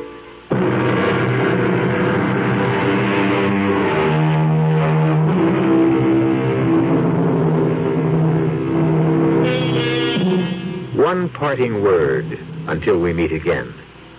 Be careful, commuters, and all the other men with extra time that weighs heavy on your hands. Look with a jaundiced eye at that fantasy girl who may materialize beside you in the train, or the bus, or on the stool next to you in your favorite bar. And before you succumb to temptation, remember, at the best, she's apt to burn a hole in your pocket. At the worst, she may burn your soul forever. Our cast included William Redfield, Joan Loring, Suzanne Grossman, Ralph Bell, Dan Ocko, and Earl Hammond. The entire production was under the direction of Hyman Brown. And now, a preview of our next tale. We're going to be extra nice to Aunt Belle, Linda. After all, we're protecting an investment.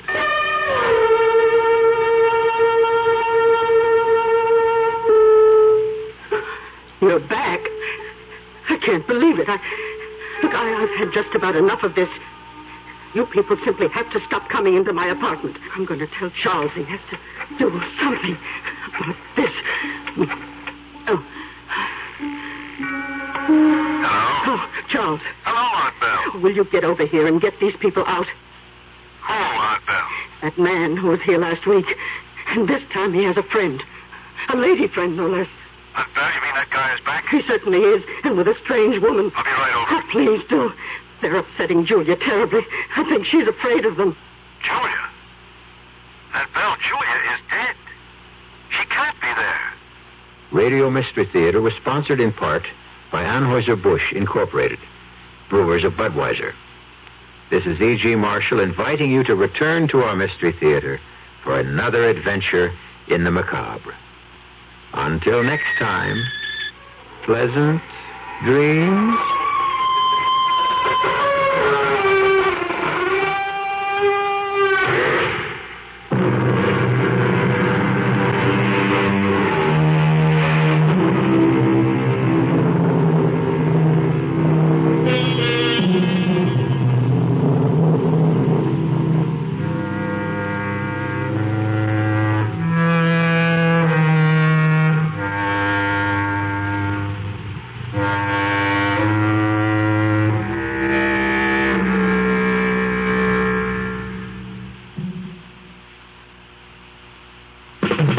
When you go shopping, you like to find what you want without a lot of driving around and without a lot of walking. That's why you'll like Plymouth Park. It's the anything and everything place. Quality merchandise, services, dining, entertainment, you name it. It's all at Plymouth Park. We call it total shopping. You'll call it great.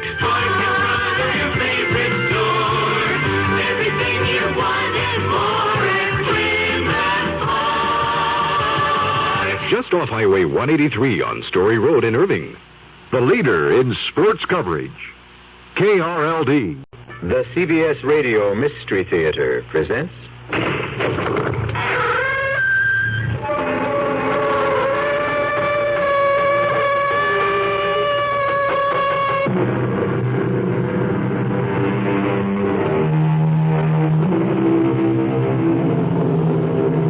Come in.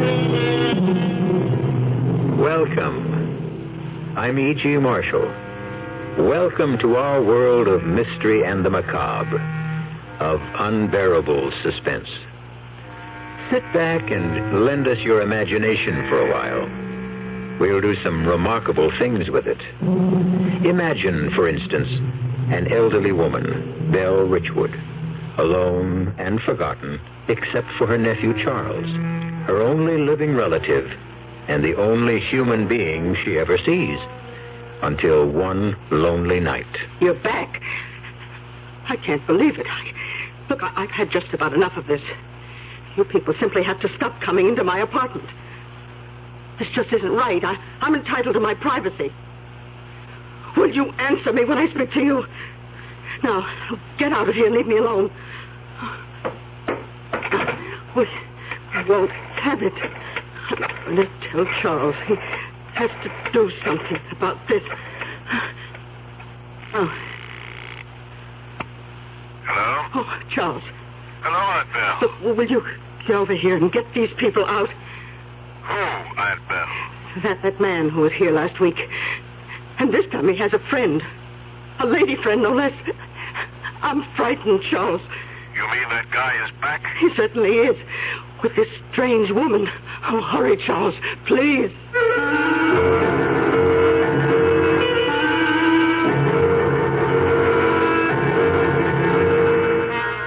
Our mystery drama, Strange Company, was written especially for the Mystery Theater by Bob Juran and stars Bryna Rayburn. It is sponsored in part by the Kellogg Company, makers of Kellogg's Special K cereal, and by new sugar-free Diet 7-Up.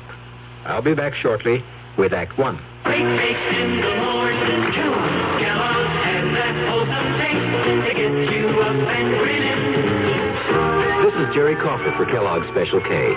We've been having some fun in our television and radio commercials by using a ball and chain to symbolize the slight overweight problem common to so many of us. We point out that being a few pounds overweight is just a little more difficult for you. Climbing stairs, just walking around, even sitting down can feel, well, like you're wearing a ball and chain. In case you missed the message, it's this. If you really want to get rid of that extra weight, you really have to work at it by exercising and with sensible meals like the Special K breakfast.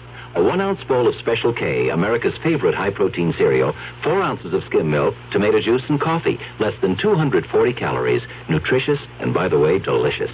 So why not begin each day with a Special K breakfast and then keep up the good work?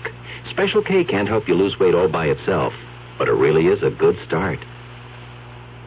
Inflation is something that we're really living with today, and State Farm has what we term inflation coverage. And Agent Gabe Franco, Fort Collins, Colorado, explains the low-cost inflation coverage State Farm offers homeowners in most areas. what it really amounts to is, as the value of your home increases, the amount of coverage that you have on that home automatically increases. You don't have to call your agent every year and say, look, I think my home's increased in value. Would you raise my insurance? You don't have to do that. It's done automatically. The idea that their home is going to always be protected at all times for the full cost of replacing it is important to a person. In most areas, State Farm Fire and Casualty offers a homeowner's policy that can increase your coverage automatically as the cost of replacing your home increases. A good reason to see your State Farm agent now. And like a good neighbor, State Farm is there.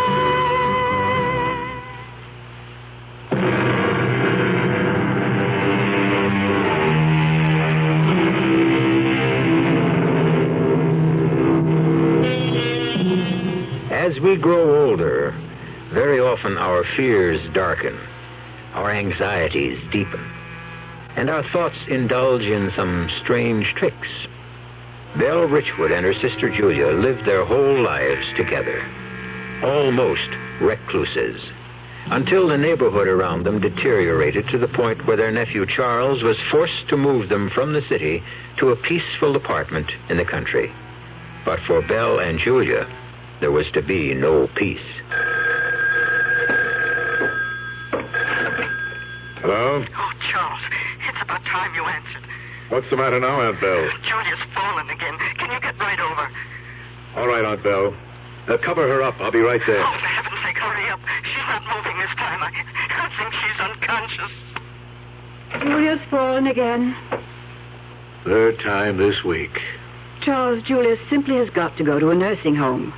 Whether Belle likes it or not, she can't take care of Julia anymore, and we can't go on like this. I know, Linda, I know. What are we going to use for money? All they've got is their Social Security. And I'm so deep in hock myself, I can't pay for a nursing home. Well, I'm sick of you running over there at all hours to pick Julia off the floor or get her out of a bathtub. She's too old to be getting into a tub anyway. I'm fed up, too. I don't see why you bothered with them after your mother died. I'm their only blood relative. I had to get involved. Well, go pick Julia off the floor. And hurry back. Dinner's almost ready.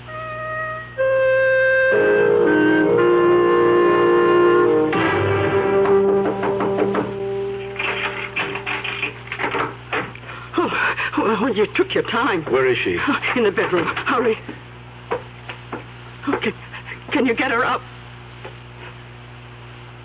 No, Aunt Belle. Julia's dead. Oh, no.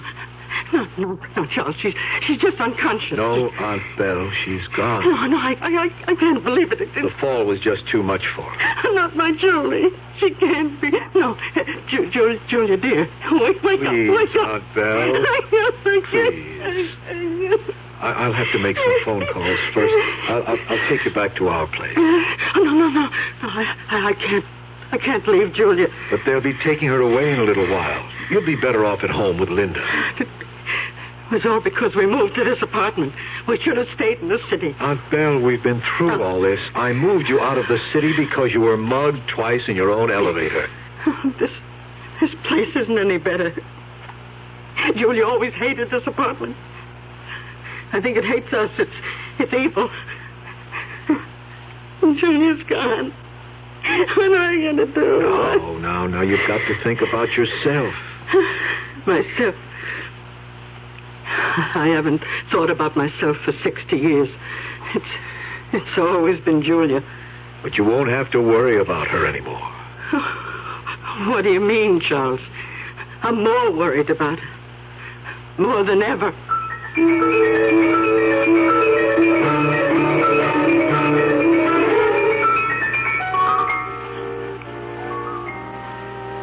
It's time to leave, Aunt Belle. Oh, couldn't I stay with her a little while longer? She looks just as though she's asleep. A few minutes more. We'll wait in the lobby. Julia, dear, do you want to wake up now? Aunt Belle. It's all right, Linda. Perhaps you're better off sleeping, dear. I'll have a nice snack ready for you when you wake. Come on, Linda. But Charles... I said come on. She shouldn't be alone in there. She doesn't believe Julia's dead. Yes, she does. But you heard her say... Belle's been a sister to Julia for 60 years. And a mother for 10. It'll take her time to get over Julia's death. Gives me the chills. Don't worry about it. I suppose we'd better go now. You'll have to be getting back to work. I'm not working today, Aunt Belle. I got the day off. You're coming back to the house with us. Charles, I have to settle with you about the funeral expense. I'll take care of them, of course. Plenty of time for that later. Oh, I want you to watch your head. Oh, That's it. Thank you, Charles. Yes, I'm in. Well, Linda, would you want her any more rational than that? I suppose not. What a relief.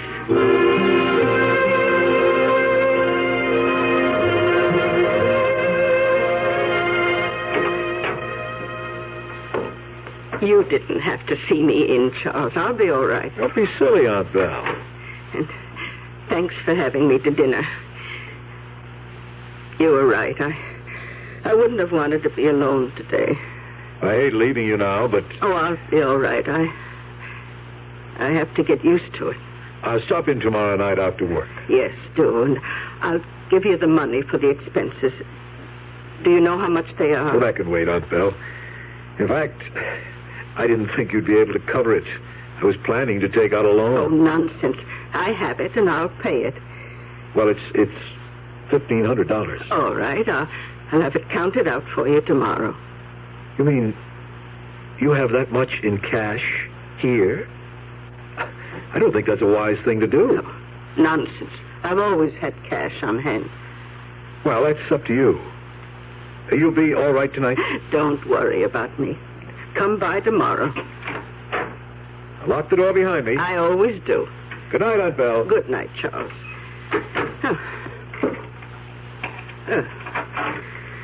I wonder if there's any ginger ale in the refrigerator. Oh, that reminds me. I wanted to tell Charles. Charles! Oh, he's gone.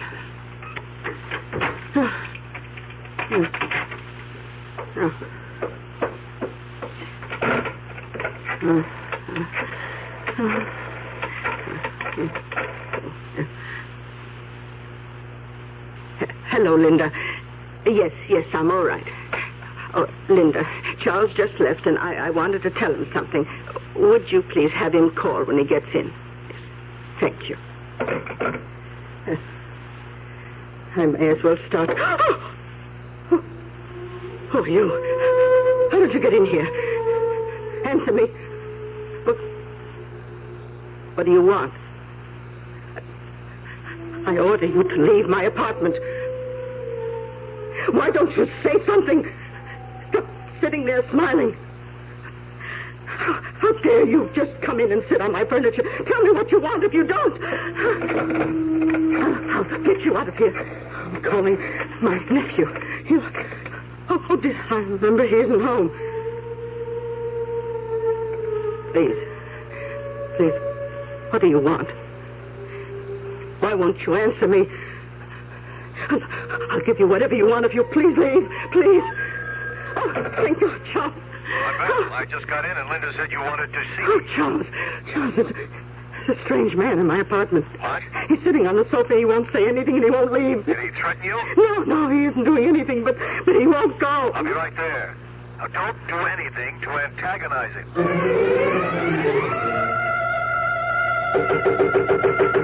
Aunt Belle!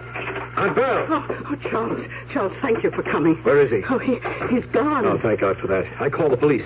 But how did he get in? Tell me what happened. I don't know. I put the chain on the door after you. Then I called Linda, and when I turned around, there he was. He must have been in the apartment when we arrived. In the bedroom or the bathroom, maybe. He must have been. I certainly didn't let him in, but he left in a hurry when he heard me talking to you. Well, I'll check the rest of the apartment just to be sure. No, I'm more mad than scared. The nerve of him just sitting there smiling, not saying a word. I'll get it. Mr. Gordon? Oh, yes, come in, officer. You reported a prowler? Yes. This is my aunt, Miss Richwood. Just a few questions. You say he was here in the apartment? Yes, sitting right on that sofa. I think he was hiding here when we came in, officer. We had just got back from the funeral of Miss Richwood's sister. What time was that? About 9. And you didn't see him then? No.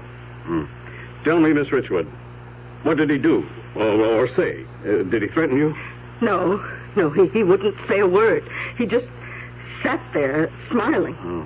And when did he leave? Well, when my nephew called, that must have scared him off, because when I turned back, he was gone. All right, Miss Richwood. We're searching the rest of the building. We'll put out a bulletin on him.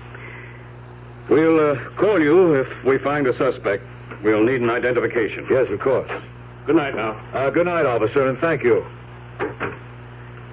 Aunt Belle, now you've got to come home with me. You can't stay here alone tonight. Oh, I have to stay here, Charles. I don't dare leave the apartment. Not if someone's getting in. But then I'll have to stay with you. Oh, no, you don't. No, I'll be all right. Now that we know there's no one here. Well, I hate I'll lock the door. No one will get in.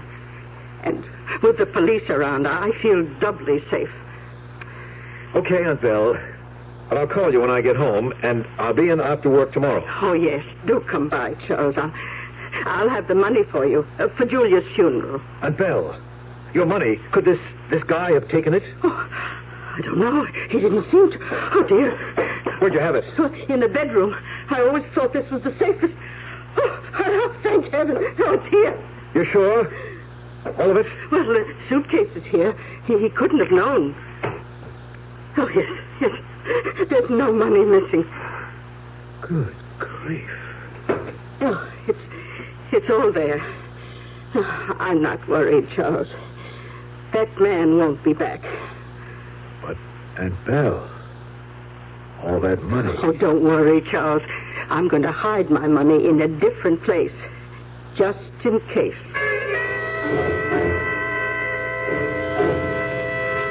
Charles, it's time Belle went into a nursing home, or at least a home for the aging.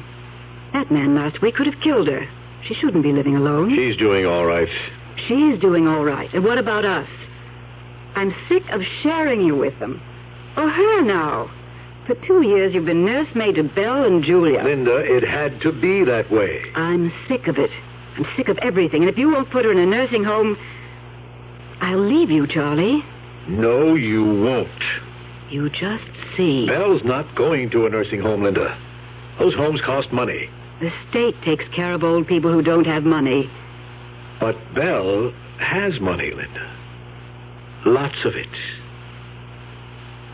What do you mean, lots of it? A suitcase so full of hundreds she can hardly close it. I saw it that night the man got in. She opened it in front of my eyes and counted out the $1,500 for the undertaker. So great, she's got some money. She can afford a nursing home. Oh, no, Linda, I'm not going to see that money go into a nursing home. That money is going to be ours. You mean we're in her will? She hasn't got a will, but she's got a suitcase full of money. And I'm her only next of kin. So? What good is it to you? I'm the only one who knows it's there. When she dies, Linda, that money is ours. The way I feel now, every cent she spends is coming out of my pocket. But she might live for years. She might. And that's why I want to keep her in her nice little cheap apartment. She doesn't spend more than $15 a week for food. We're going to be extra nice to Aunt Belle, Linda. After all, we're protecting an investment.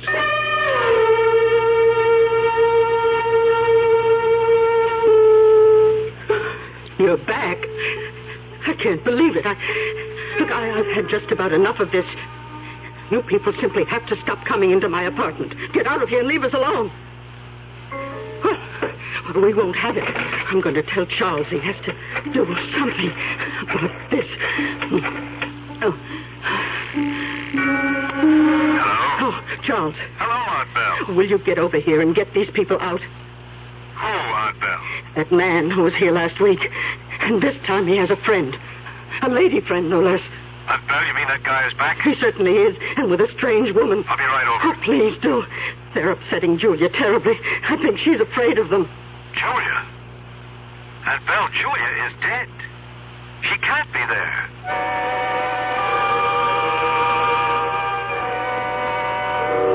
Strange company indeed. That suspicious man is back, and with a lady friend. An accomplice, no doubt. It's not easy being alone and old and rich. But Julia, that sort of thing doesn't happen. Belle must be imagining things. I'll be back shortly with Act 2. Oh, somebody's been drinking my sugar-free diet 7-Up, and it's all gone. Oh, actually, I saved a little. Oh, a bear! Hiya, Goldie. What's brewing? That's Miss Goldilocks to you. Oh, come on, kid. You mean you don't remember me? The cottage, the 3 chairs, the porridge? Baby bear! In the fur. Been a long time, Goldie. But baby bear! Just call me BB.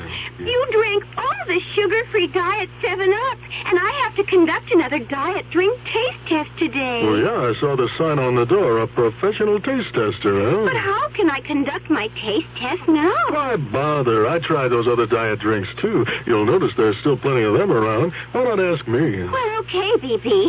Tell me, why did you drink all the sugar-free diet 7-Up? I like the taste. Light, fresh, natural, sugar-free diet 7-Up is definitely unbearably delicious. Mm-hmm.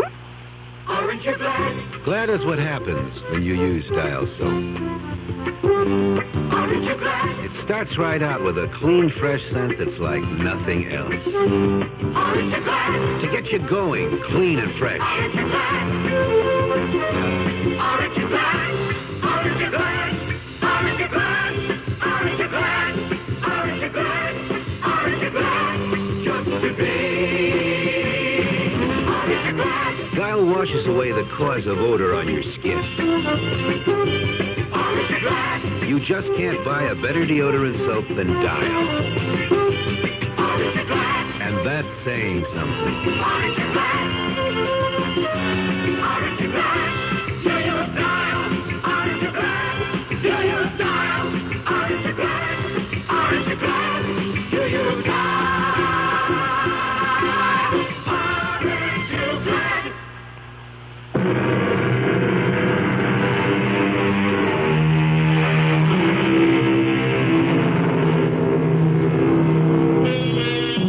Let's return to the apartment of Belle Richwood, where, so she says, her late sister has spent the day, along with some other questionable companions. Her nephew Charles is with her now, and it seems as though the visitors have left. Belle, look. There's no one in this chair. I know. They're not here now. And this is where you saw Julia, in this chair? Yes. Yes, and I'm so worried. Where can she be? Aunt Belle, you know Julia passed away. Julia is dead. Yes, I know. I feel so terrible about Julia. Do you think we should call the police? No, they couldn't help. But they could look for her.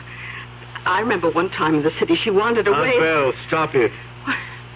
Charles. We cannot look for Julia because Julia is dead. I know. Julia's dead.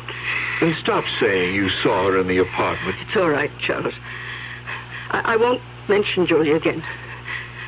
But I do wish you'd do something about the other two. The other two? I told you before.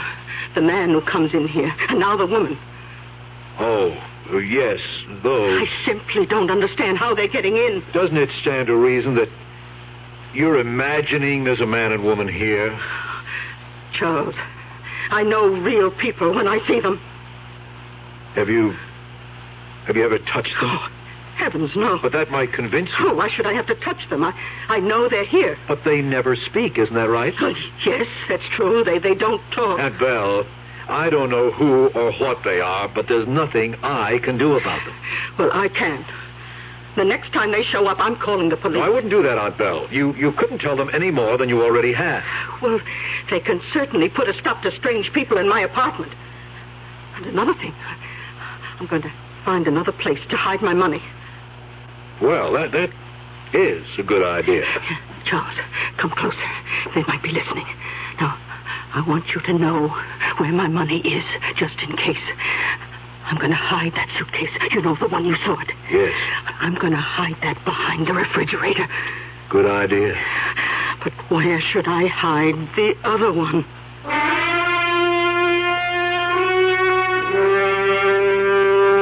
Two suitcases full of money? And who knows if that's even all. You see why I want to keep things just as they are? But Julie, that man that's getting in with all that money there is no man, or Julia either. She's imagining that Julia is back, and she imagines she sees those people too. They aren't there. Oh, it's just one of those things that comes with age, hardening of the arteries or something like that. It does things to the brain. But if they're so real to her... Yes, they are real to her. And all that money is real to me. All ours when Belle... dies? Yes. As long as no one else knows the money's there. No one does. And you better make sure she doesn't talk to anyone. Like whom? I'm the only person she ever sees. She wanted to call the police about Julia. Don't worry. I see her every night now. I'll keep her under control.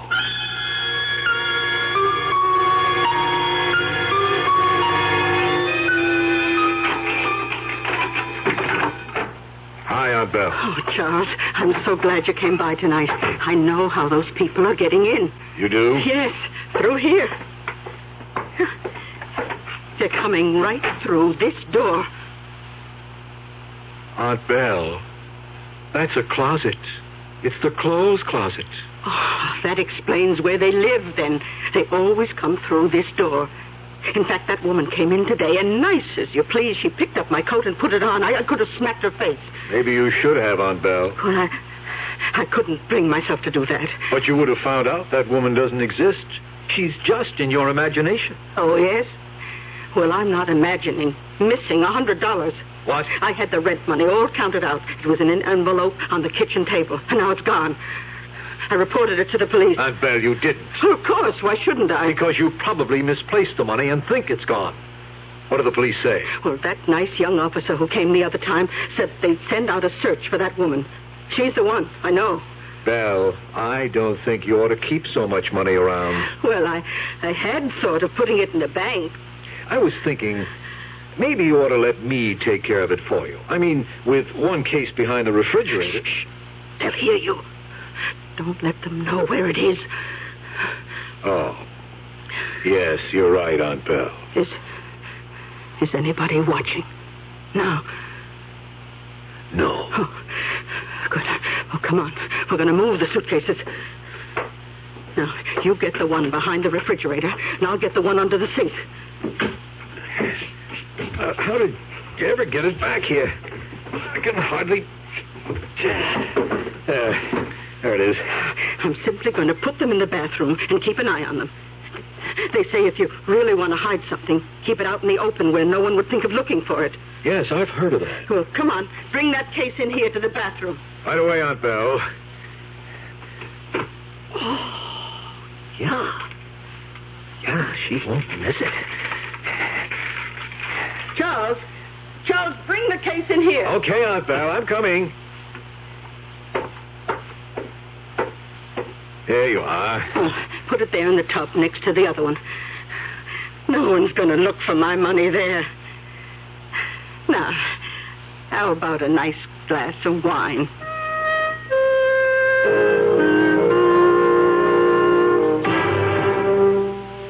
Good boy, Charlie. Now you're using your head. She'll never miss it.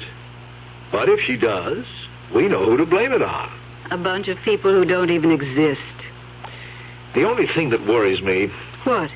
They exist for her. They're real to her. Well, so what? She count her money every day? She probably will now. Like you said, Charlie, you're her next of kin. The money's ours anyway when she dies. We're just taking a little advance. I ordered that bracelet I've been wanting at Wilson's Jewelers. But if she finds any more missing, she might go to the police. Well, then, why don't you get there before she does?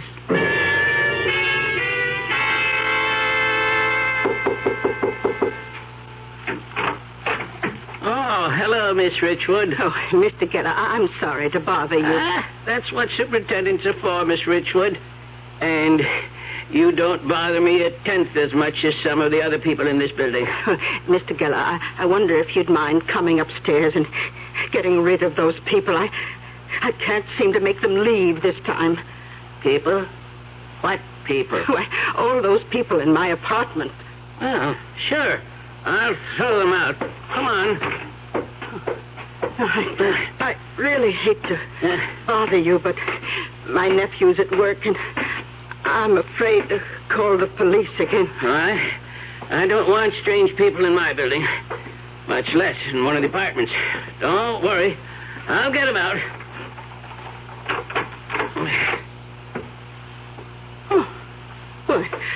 Where did they all go? You're sure there were people here, Miss Richwood? Oh, yes. Yes, I'm not crazy yet.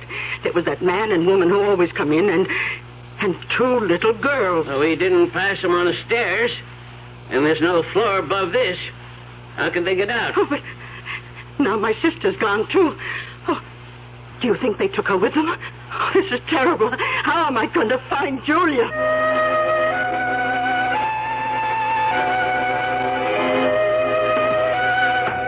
Mr. Gordon? Yes? Oh, hello, Mr. Geller. Mr. Gordon, this isn't my business, really, but I don't think your aunt ought to be living alone. What happened? She called me up today to throw some people out of her apartment. And there wasn't anybody there. That's right. And then she started looking for her sister. Yes, she shouldn't be living alone. I'm trying to get another living arrangement for her. I think that's a good idea. I wouldn't want her to be embarrassed, you know, by other tenants. I know. Just thought I'd mention it. Oh, yes. Thank you, Mr. Geller.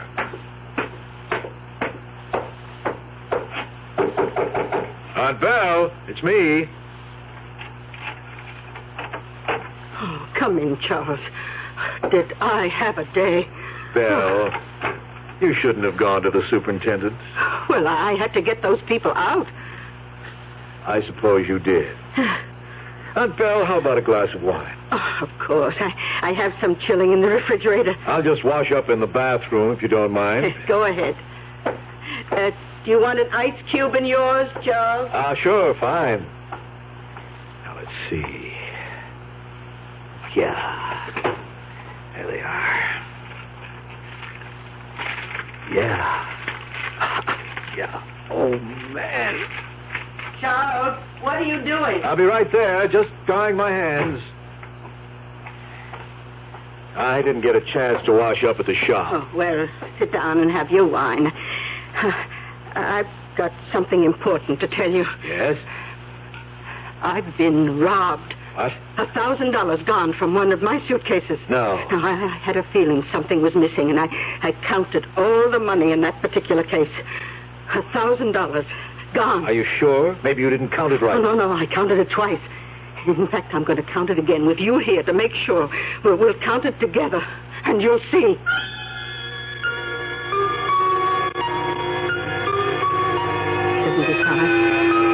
$7,600. Well, that's right. But it should be 8,000, even with that 1,000 gone. You mean there's more missing? Yes, 400 more. I just don't know what to do. I'm running out of hiding places. Those awful people. Aunt Belle, why don't you let me take care of it for you? You? Yes, I'll keep the suitcases. They'll be safe with me. Those people are stealing from you. You can't keep all that money around anymore. Oh, yeah. Yes, you're right, Charles. I've never done this before. But on Friday, I'm putting it all in the bank. Oh, don't let her, Charlie. Keep things just as they are. I need another $2,000 for Wilson's Jewelers by Saturday. I'll stall her, don't worry. Even if I have to kill the goose that lays the golden eggs.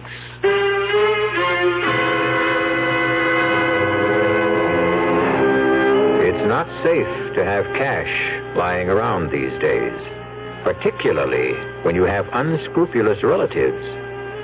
Strange how the smell of money can drive people to acts they'd never dream of committing. We'll see just how far Charles Gordon is willing to go when I return shortly with Act 3. Never heard of beer on the rocks? No? Swell. The people who brew Budweiser never have thought ice in your beer was such a cool idea anyway. If you only knew how ice cuts down the head and waters the taste. Oh, a chilling thought. A downright tragedy with Budweiser especially. Budweiser is the king of beers. The only beer in America that's beechwood aged, naturally carbonated, which means Bud brews its own bubbles, tiny ones, over a dense lattice of beechwood strips. The beer ages the best way, the right way, naturally. But add an ice cube and bloop, there goes all that extra effort. So if you forget to cool enough Bud, skip the cubes and put your Budweiser on ice for a while, on the coldest shelf in your refrigerator. Even if the wait does frost you a little, it'll be worth it. Anheuser-Busch, St. Louis. Growing a lawn and garden is really satisfying. You help create something where there was nothing before. And what you create is good to look at or good to eat or both. Hi, Frank Lieber here for True Value Hardware Stores. They have a wide selection of True Temper tools to help you get those green things to grow. You can take your pick of 4 tools designed for close-in gardening work for just $1.99 each. Get a regular trowel, a 3-time cultivator, a transplanting trowel, or a dandelion digger. All 4 have chrome-plated finishes and finger-molded grips, just $1.99 each. True Value Hardware Stores have True Temper tools for big jobs, too. A round-point shovel with a hollow back blade and a long ash handle, just $5.44. And a lawn rake with 22 spring steel teeth and a 52-inch handle, just $3.99. This spring, you can get help getting things to grow.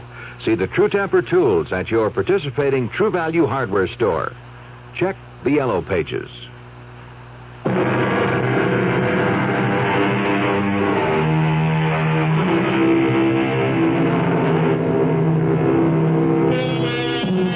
Charles Gordon seems to have a good thing going for him. An almost unlimited supply of cash, thanks to his aunt and a few suspicious visitors. But now Belle threatens to spoil all that by putting her money in the bank. And Charles did say he was going to protect his investment. Charlie, you wouldn't kill her. I'll find some way to stop her from putting that money in the bank. That's not what you said. You said kill. So I said kill. I didn't mean it. Now get off my back. Look, Charlie, I want that money as much as you do. Just let me handle it, will you? And shut up. What are you doing? Protecting our investment.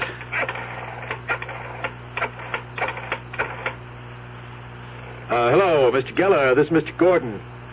Miss Richwood's nephew. Fine, thanks. I hate to bother you, but I wonder if you'd mind running upstairs and seeing if my aunt is okay. She doesn't answer the phone. No, and she wouldn't be in bed at this hour. Thanks, I'll wait. Charlie, you've got something going I don't like. That was an outright lie. A white lie. I want him on my side. What do you mean, your side? I've been thinking about this a long time. Now, just leave it to me. Yes. Oh, yes, thanks, Mr. Geller. Was her door bolted with a chain? Good. Well, thanks again. I wanted to be sure she was okay. She wasn't feeling too well when I left her tonight. Thanks again. Goodbye. Okay, Charlie. I won't ask any more. Stop worrying, Linda. Tomorrow I'm going to see Aunt Belle and persuade her not to put her money in the bank. It's as simple as that.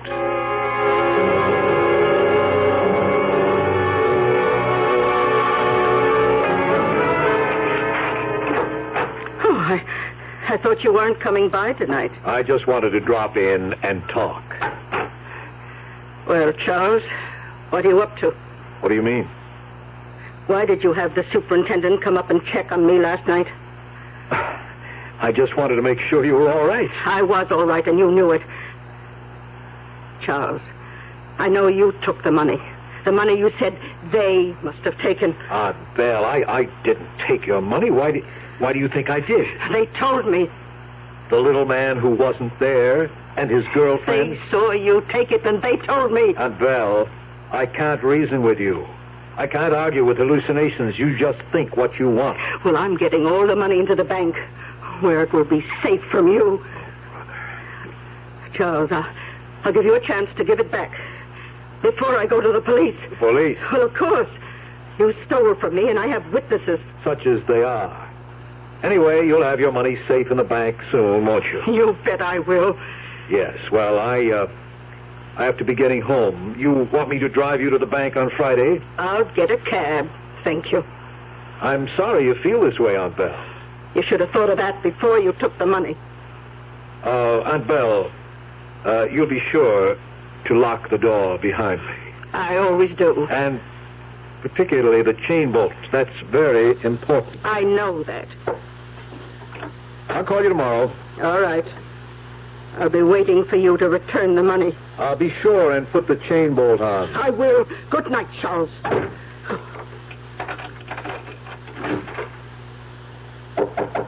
Aunt Belle, it's me.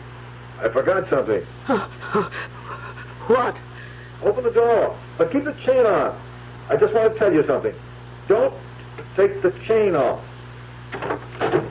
What do you want? Pleasant dreams, you old witch.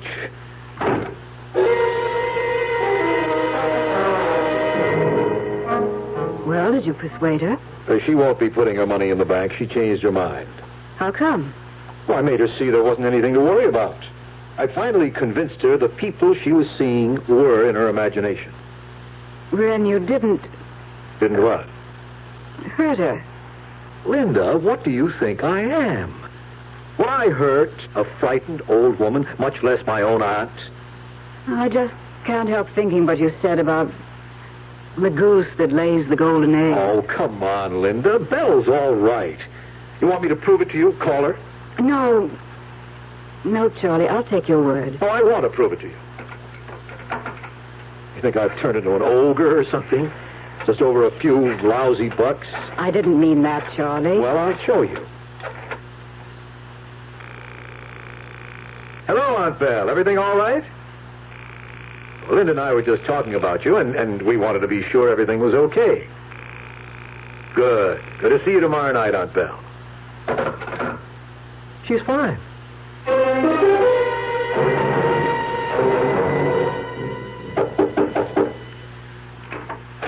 Oh, hello, Mr. Gordon. Oh, anything wrong? I don't know. My aunt doesn't answer the door. Could you come up and open it with your key? I'm worried. Oh, sure, Mr. Gordon. Now, she might be asleep, but she hasn't been feeling too well lately, and I'm a little concerned. Well, like I said before, a lady like your aunt shouldn't be living alone. Yes, I know. I've got to do something about her. She's got the chain on. Aunt Belle? But, Mr. Gordon, look. She's on the floor, right by the door. I'll have to break it in. Let's go. Aunt Belle. I think she's dead, Mr. Gordon. She is. Look at her head. She must have hit this table.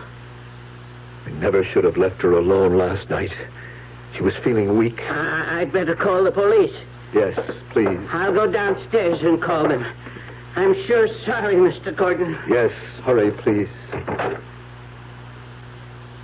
Well, dear Aunt Belle, I'm sorry, too. Sorry I didn't do this sooner. It's all you deserve for the trouble you've given me for months. Now, I'm going to get what I deserve. I'll try out of the bed first. Yeah, not there. Empty. You clever old bird. I bet you would think of that. Back under the sink. And the other must be behind the refrigerator. Where I'd never think of looking for them, eh? Aunt Belle? Mr. Gordon, the police are on the way. Thanks. They said not to touch anything. No, we mustn't touch anything. That hit on the head must have done it. Poor Olga. Yes, I wish I'd moved her out sooner to a retirement home. Oh, looks like she was planning to go somewhere with those suitcases ready. Oh, those. Oh, she always had her memoirs out to look at. They're full of old photos, school programs. She's shown them to me 100 times. That's all they've got at this age, memories. Yes. Well, I'm going to take these along with me. They're really all that's left of Aunt Belle. And I'll give the furniture to some charity. Well, say, my brother just got married, and he sure could use it. Police! Oh, come in, officer. You're Mr. Charles Gordon? Yes. Any idea how it happened? She must have fallen. She was alone. She was just like this when we found her. Well, it happens a lot with older people. Oh, bad bruise on the head. We think she hit that table when she fell. Huh? That looks like the answer. I'll call in. They'll send an ambulance. There'll have to be an autopsy. Oh, and I'll need a statement from both of you. The door was chained from the inside. It had to be an accident. I didn't say it wasn't. I only said I'd have to get a statement.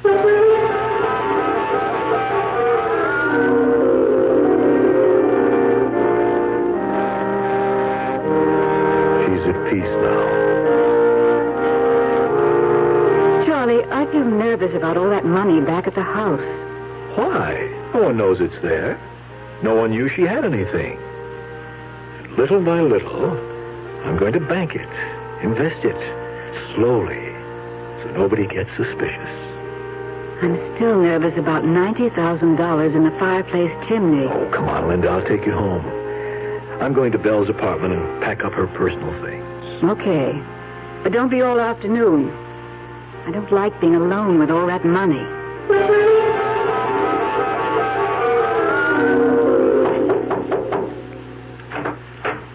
Oh, hello, Mr. Thornton. I've come to start clearing my aunt's things, Mr. Geller. Would you let me in, please? Oh, sure, Mr. Thornton.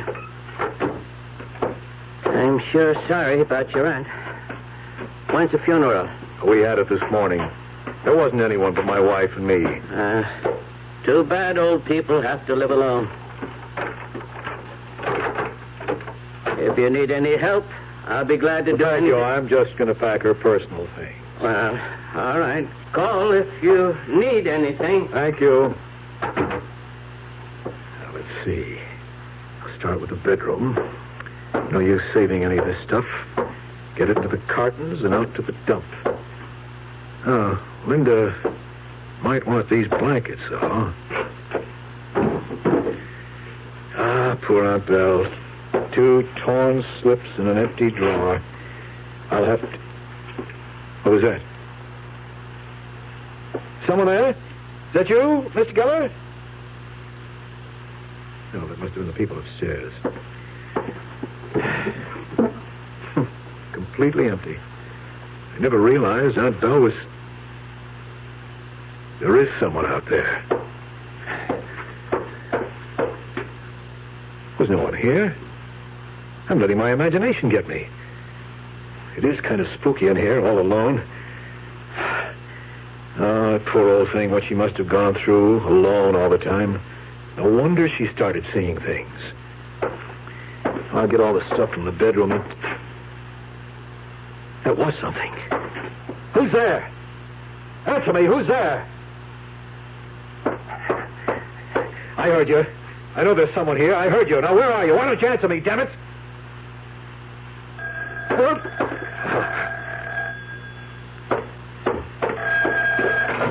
Hello? Oh, Charles, thank God you answered. Linda. Charles, come home quickly right now. Linda, what's the matter? It's this man in the living room. What man? I don't know who he is. He just sits there on the couch, smiling at me. He won't leave and he won't answer me. He won't say a word. Good Lord. Oh, Charles, I'm scared. Come home now, please. Charles!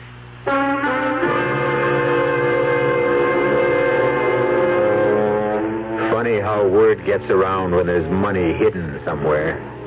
It looks as though Charles is in for some strange company of his own. But then, that sort of thing doesn't happen. Linda must be imagining things. I'll be back shortly. People can reach, people can touch, people can help, people so much. This is Paul Newman speaking. I want to tell you about one of the most courageous actors I know, Bill Gargan. At the height of his very successful career, Bill lost his voice to cancer of the larynx. Naturally, everyone thought Bill was through as a performer. But thanks to his fighting spirit, his determination, and also the American Cancer Society's laryngectomy rehabilitation program, Bill learned to speak again. Now he's giving the finest performances of his career, inspiring others like him to find new voices and renewed confidence there's a full life ahead. When your American Cancer Society volunteer calls, think of Bill Gargan and give generously. Join the people who care about people. We want to wipe out cancer in your lifetime.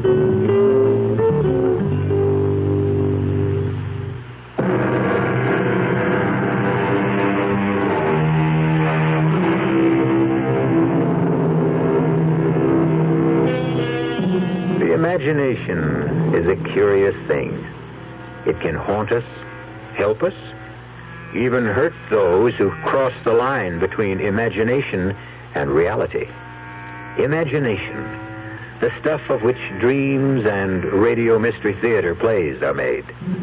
We hope we've teased yours with tonight's story, and hope you'll be back for more. Our cast included Bryna Rayburn, Laurie March, George Petrie, and Gilbert Mack. The entire production was under the direction of Hyman Brown. And now, a preview of our next tale. There are no such things as ghosts. I'm just imagining things. But I see you. I see you. Now, don't hurt me. Whatever you are, please, stay away from me. You want me to leave the house? I will. If that's what you want, I'll go right down the stairs, walk out of the house, and never come back. Is that what you want? Please. No! Don't touch me! Let me out!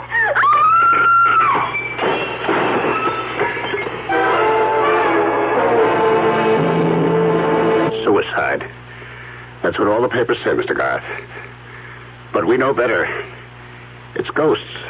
That house is haunted. Radio Mystery Theater was sponsored in part by Anheuser-Busch Incorporated, brewers of Budweiser. This is E.G. Marshall inviting you to return to our Mystery Theater for another adventure in the macabre. Until next time, pleasant dreams.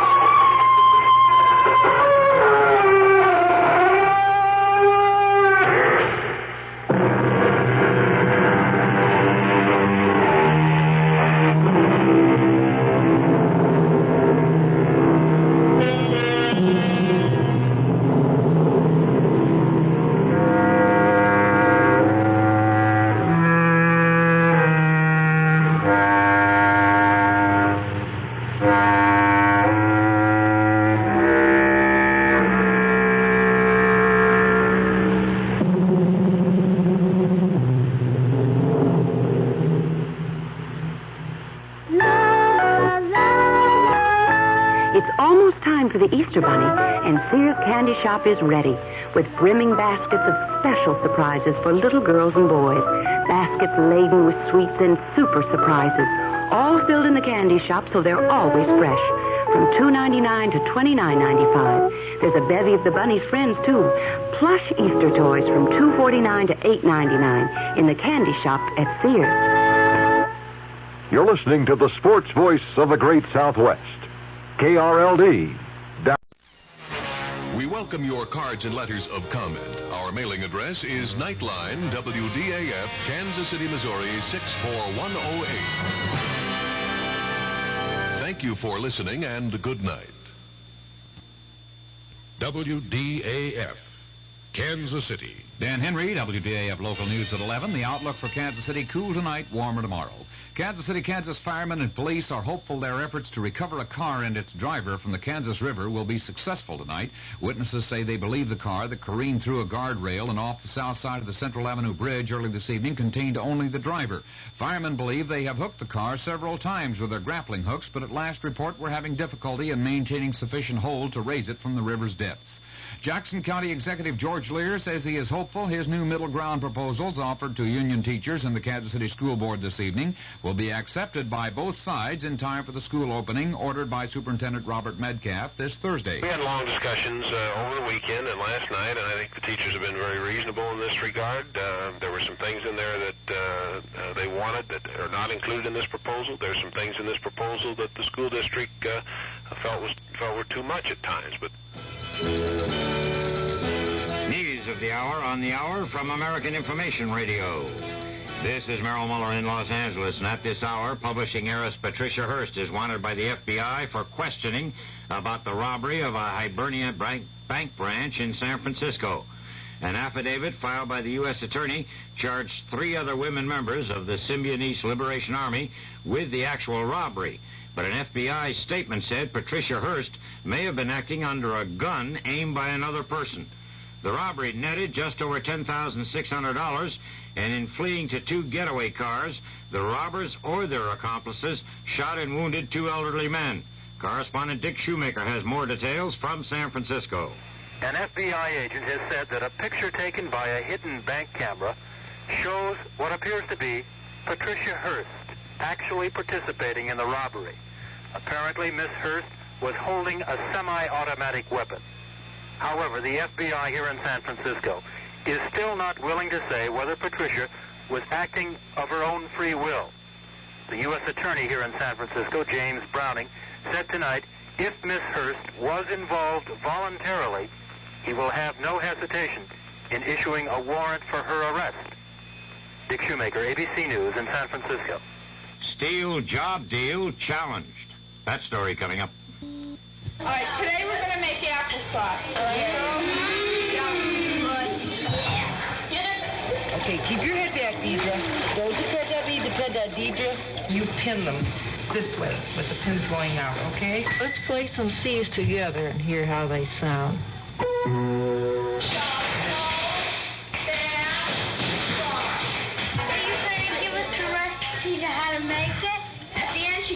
There's a book that I can't keep the space and stuff straight. Yes, you can. Lisa, you've been in 12 feet of water. Are you all right? No. People working with girls' clubs can make a difference.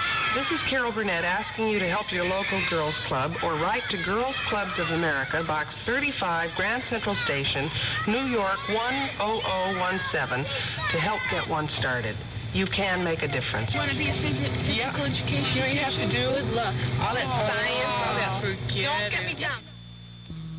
Two major organizations have attacked the government settlement of anti-discrimination charges against 9 major steel companies that will pay blacks and women some $31 million for lost pay on jobs denied.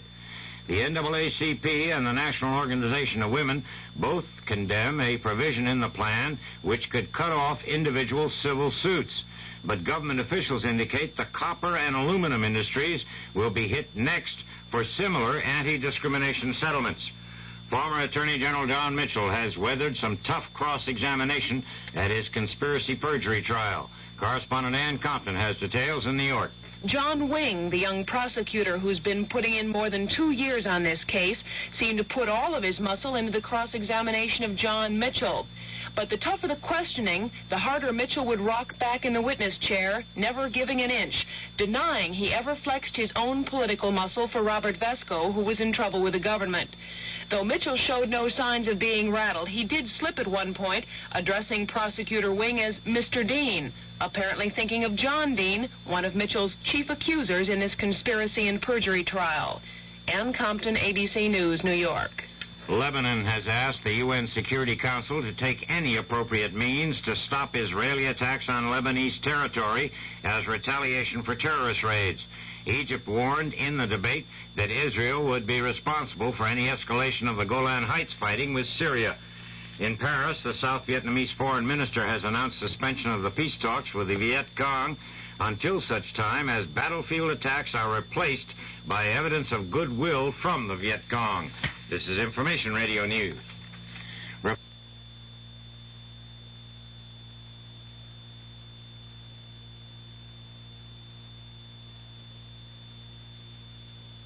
From the Kurt Murs Sports Desk, rain has washed out the opening round matches in the River Oaks tennis tournament in Houston, so all of those, plus tomorrow's, have been gathered into one bunch. All 16 of the opening round matches have been scheduled for tomorrow. The Kansas City Royals will play the Texas Rangers tomorrow and Wednesday. Steve Busby and Nelson Briles will pitch in that Texas series. St. Louis Cards lost to the Philadelphia Phillies tonight, 3-2, and East Tennessee State's Neil Cusack won the Boston Marathon today. The Kansas City outlook partly cloudy and cool tonight with a slight chance for showers and a low in the upper 30s. It'll be sunny and warmer tomorrow with a high in the 60s. Dan Henry, WDAF News.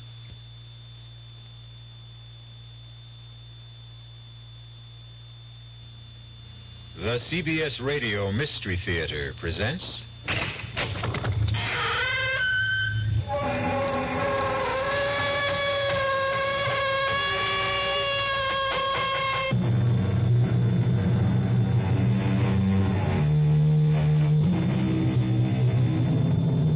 Come in. Welcome. I'm E.G. Marshall.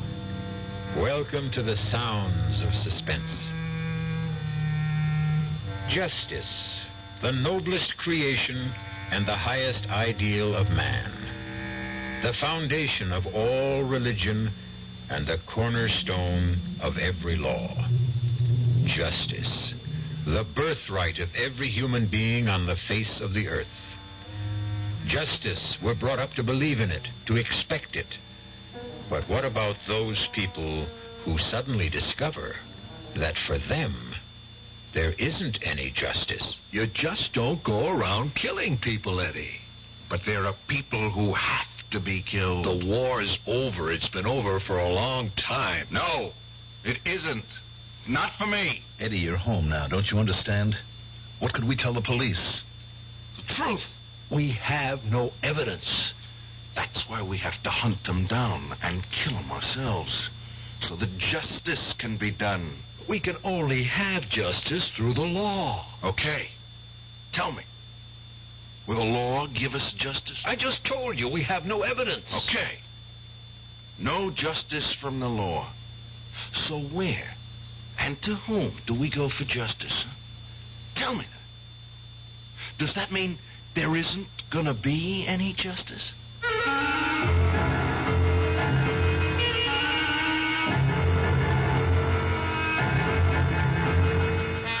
Our mystery drama, Only the Dead Remember, was written especially for the Mystery Theater by Sam Dan and stars Tony Roberts and Mandel Kramer.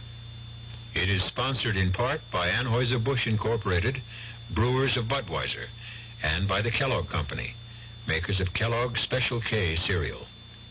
I'll be back shortly with Act One. There's nothing wrong with drinking Budweiser sip by sip, is there? Well, the brewers of Budweiser think there's a better way. Sipping's fine if you're drinking wine. But Bud is the king of beers, a hearty drink. Look, rinse a 10 or 12 ounce glass with cold water. Then open a can or bottle of Bud and pour it right down the middle so it kicks up a good head of foam. Now, take a big drink and then swallow big. No sips. That's how it should be done. More taste, more beer drinking enjoyment. Thanks to exclusive Beechwood aging, Budweiser has a smoothness that lets it go down especially easy. Sure, it's an expensive way to brew beer, but brewing beer right does make a difference. That's why when you say Budweiser, you've said it all. Anheuser-Busch, St. Louis. I've found the work to be really challenging, and I enjoy it a lot. If I didn't enjoy it, I wouldn't be in it. People. My orientation all my life has been, to help. I wouldn't have been in Red Cross if I didn't care, about people. People who care about other people. It's an opportunity for me to help other people and to see my efforts and my skill pay off. It's just a very rewarding feeling to think that some little thing you've done is going to help somebody else. It's the joy you feel when you help someone. People who help other people. It's like anybody involved with Red Cross programs. They want to volunteer and they want to help. They are just that type of person who will go out of their way to do anything for anybody at any time, and it carries over to the work they do for the Red Cross. It's like they're there when you need them. The people who are the good neighbor. The American Red Cross. I think that anything you know in this world, if you don't use it when it's needed, what good is it?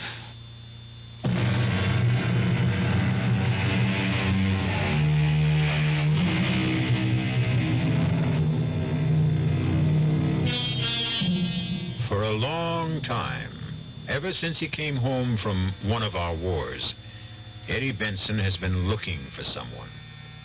Those vital years of his life that might have been invested in a career, devoted to a family, have instead been devoured by an all-consuming search as Eddie Benson roamed the length and breadth of America, supporting himself by his nimble and sensitive fingers, playing the piano, in grimy saloons, in sophisticated night spots, but always looking, always listening, ever alert for a clue that could lead to his quarry. Well, now, tonight, suddenly the manhunt will come to an end, in a cocktail lounge in a northwestern city just a few minutes before midnight. Odd how a search so intense could be climaxed by a discovery so casual. How so serious and deadly a crusade can be capped with a laugh.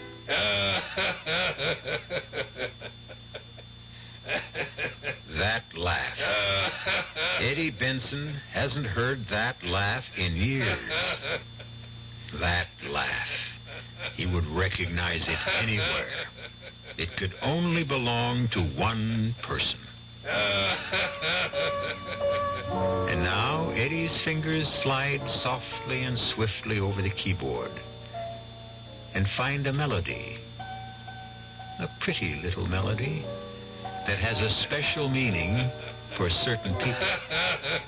Especially for that comfortable-looking man at the corner table. The man with that laugh. So I said to her, my dear, if I were to get married again, it'd be the triumph of hope over experience. Yeah. Yes, sir, Mr. Jackson. That's a good one, all right. Oh, what's the matter, Mr. Jackson? The matter? You okay? You got a funny look on your face all of a sudden. Hey, Millie. You didn't get sick or something? Who's that? Who's that playing the piano tonight? Oh, there's some guy filling in for Woody. You know him? No. For a minute, though, I thought he maybe looked familiar. That's just my imagination. Millie? What is it, Mr. Jackson? Ask him if he'll, You got a request, Mr. Jackson? Yeah, I have. Ask him to quit playing that song. You don't like it? It's kind of a catchy tune. Just give him this. Tell him to play something else.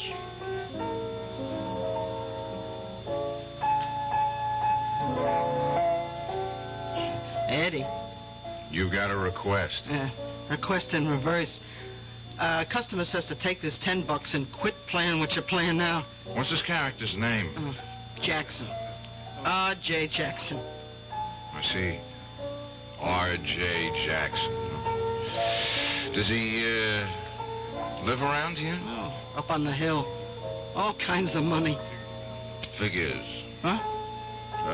It's funny, Millie. How it ends. Where it ends. There were times I thought it would never end.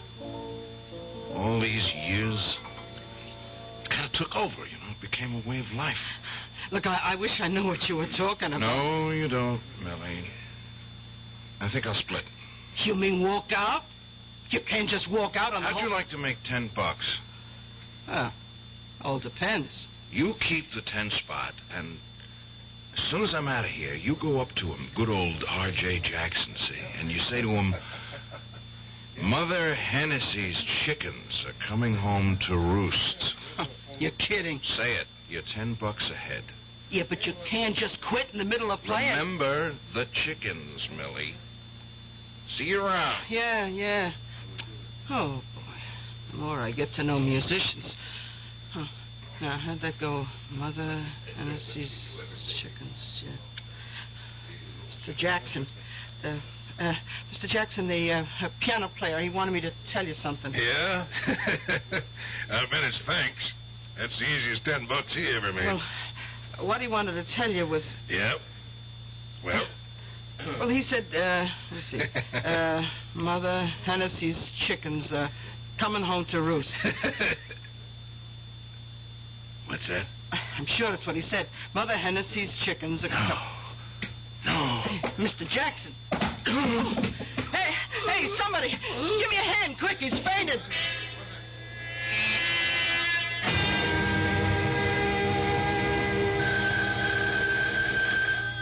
Oh. What? Oh, go away. All right. I'm up. Yeah.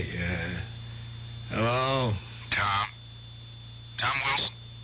Yeah, that's Tom Wilson. You know what time it is? It happens... I got a message for you, Tom. Mother Hennessy's chickens are coming home to roost. What did you say? Who is this? Hello? Hello?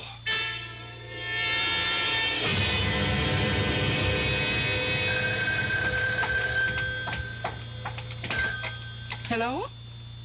Is Bill Traynor at home? No, but I expect him. Who's calling? Is this his wife? Yes, I'm Liz Traynor. Will you take a message? Well, of course. Tell him Mother Hennessy's chickens are coming home to roost. Yes? That's all. You're joking. Hello? Hello? Oh, well. Hi, darling. Oh, Bill. You just missed a phone call? Oh, never mind that. What'd the doctor say? Oh, things are just fine. He'll be born on schedule. You mean you won't take it, girl? Darling, I'll take whatever we can get. I can't believe it, honey. After all this time, everything is going our way. Tom worked out the contract. Oh, Bill. Oh, I'm so happy. We're going to be rich, honey. We're going to own a business, and we're going to be parents. What were you saying about a phone call? Oh, well, a man just called. Very mysterious. Hmm? He said to tell you that, let me see, Mother Hennessy's chickens are coming home to roost. He said what? Well, that's what he said. And he hung up. Can it mean anything? Oh, no, nothing at all. Just forget it. What about dinner? Bill, dinner? Did the man say anything else? Bill, you're so pale. Honey, believe me, this is really nothing that should concern you.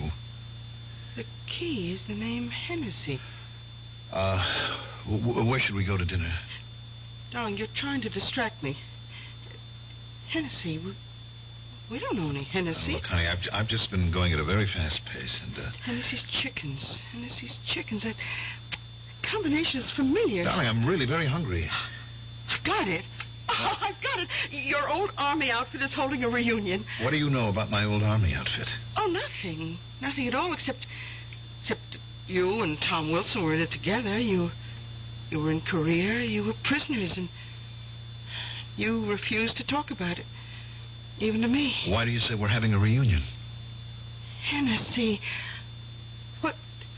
Last year when we moved into this house, I was putting a lot of your old stuff away. There was an army picture of you and Tom Wilson. Well, you must have been all of 18, and 2 other young soldiers. In the middle, an older man, a sergeant. And underneath it, you had written, Mother Hennessy's chickens.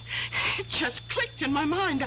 That sergeant, that older man. He was all of 26. Well, his name was Hennessy, wasn't it? Yes. And he looked after all of you like a mother hen. Yes. And now you're having a reunion. Oh, Bill, what a wonderful person that Sergeant Hennessy. I want to meet him. No, you can't. Why? He's dead. Oh. Was he killed in the war? In the prison camp. Bill, that music, that piano. Don't you hear it? It's coming from the living room. Someone's playing the piano.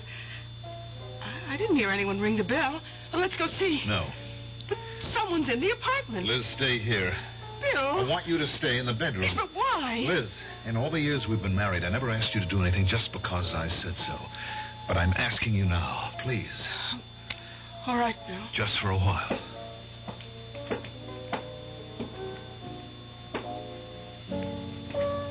Hello, Eddie. Front door was open. I just walked in. Well, you're welcome, Eddie. Been a long time. A lifetime. Nice layout. Yeah. I've done well. I'm sure you deserve it. I went to school on the GI Bill, became an engineer. I always said you had the stuff, Billy. I'm going to own a good-sized electronics company. That's nice. Our old buddy Tom Wilson, remember him? Who could ever forget Tom? Well, he's drawing up the contract. He became a lawyer. What about yourself, Eddie? Me? Yeah, a fellow with your talent, the way you could write songs like this one for Hennessy. We all figured we'd hear you doing Broadway musicals, coming up with top hits. Well, I've been too busy. Doing what? Looking for somebody. Looking for an old friend of ours. Bill, I had a phone call. The craziest phone call. Hello, Tommy. Eddie. Hey, Eddie Benson. It could only have been you. Where you been hiding? Tom? Billy? I got the greatest news in the world. I found him. Hmm? I finally found him. You finally found who? The needle in the haystack. One grain of sand on the beach.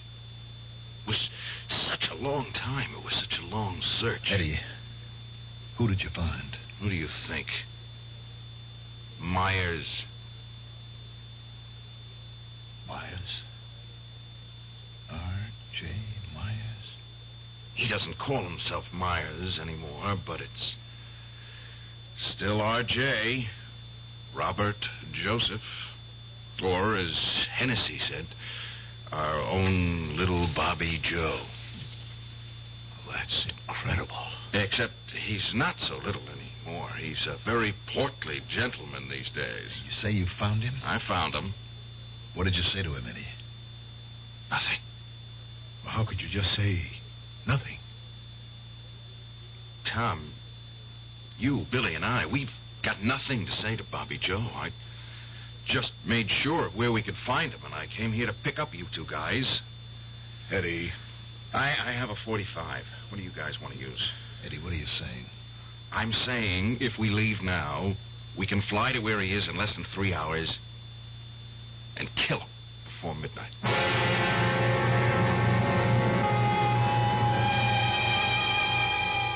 Kill. Into the pleasant, well-ordered, comfortable world of Bill Traynor and Tom Wilson, there suddenly intrudes a strange, terrifying, and ugly word. It's not a word of this world. It's a word that belongs to another world, a world of pain and horror, a world that they thought was dead and gone. We'll continue in that world when I return shortly with Act 2. Great taste in the morning. Kellogg's has that wholesome taste to get you up and grinning. This is Jerry Coffer for Kellogg's Special K. We've been having some fun in our television and radio commercials by using a ball and chain to symbolize the slight overweight problem common to so many of us. We point out that being a few pounds overweight is just a little more difficult for you. Climbing stairs, just walking around, even sitting down can feel, well, like you're wearing a ball and chain. In case you missed the message, it's this. If you really want to get rid of that extra weight, you really have to work at it by exercising and with sensible meals like the Special K breakfast.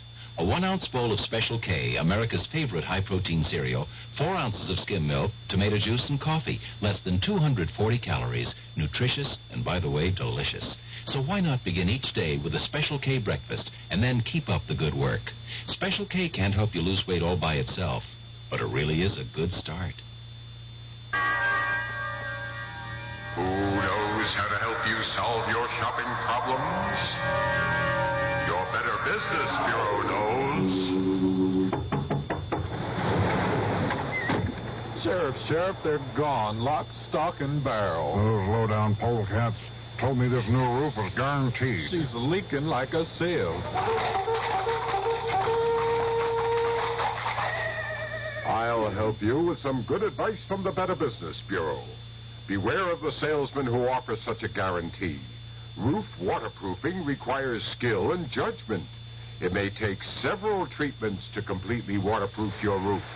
Remember, no known process is 100% guaranteed. Thanks, partner. Now we're riding out. Looking for them ornery polecats, Sheriff? No, looking for some buckets before we drown in here. Just another consumer tip from your Better Business Bureau.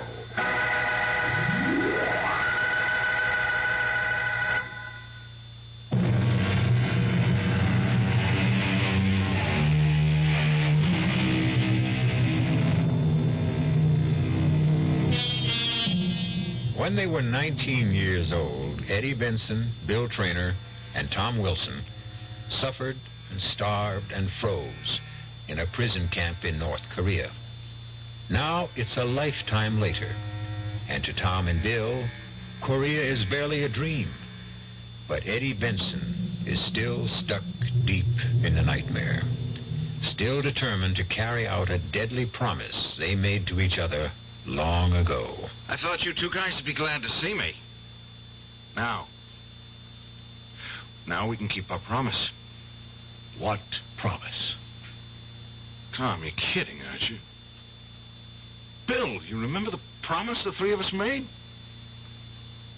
Well, do you? Yes. It was more than a promise. Eddie. It was an oath. Look, Eddie. No, you look, Tom.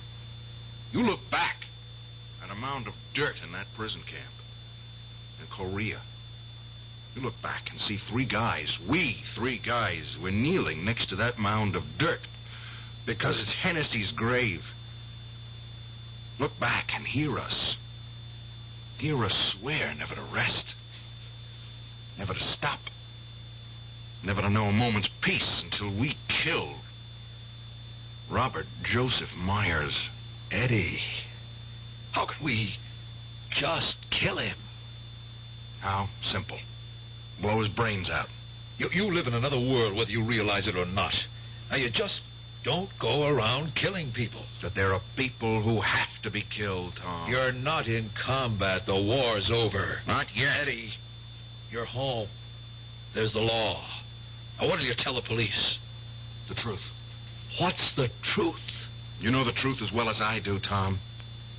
Myers turned rat in Korea. He gave away our escape plan, and he got Hennessy killed for it. But can you be sure it was Myers? We know it was Myers. We knew, didn't we? Bill. I guess we did. All right, tell me this. If we were so sure, why didn't we denounce him 6 months later after we were freed? Why? You know why, Tom. You were the law student. You said don't denounce him. I said? You said.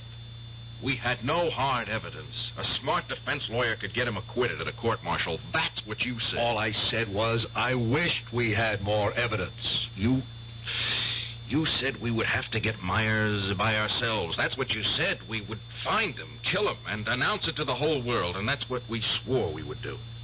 Do you remember, Bill? I remember. Tom?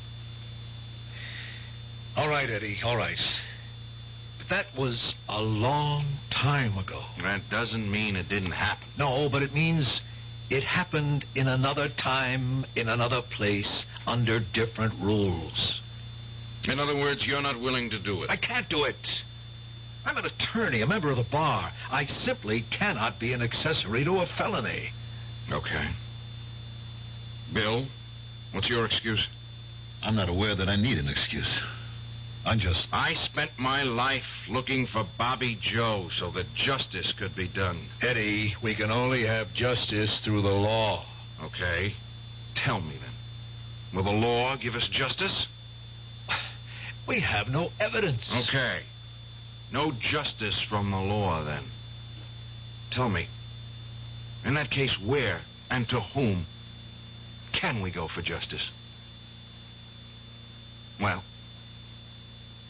does your silence mean there isn't going to be any justice? Eddie. Eddie what? Hennessy saved the lives of each of us more times than we can count. If it weren't for him, none of us would be around today. He was betrayed. He was murdered because of Robert Joseph Myers. Now, is that going to be the end of it? Eddie, there are certain realities. I know what you think, Tom. Bill, I want to hear you say something. I wish I knew what to say. You've got nothing to lose, Eddie. Yeah. Yeah, that's what it comes down to, doesn't it? I'm just Crazy Eddie, the piano player. You guys, pillars of the community. Rich, respectable, gutless. Well, I'll do it alone. Eddie, there must be another way out of this. Tell me about it. Look, I don't want him to go unpunished either. But Eddie, what's wrong? Eddie? I don't know. Hey, Eddie. Get me a drink of water. Tom, hold on, or he's going to pass out.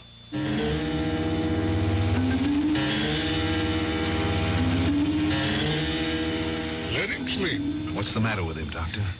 Well, I'd say this man's been living on his nerves for a long, long time. Well, what can we do for him? Let him sleep.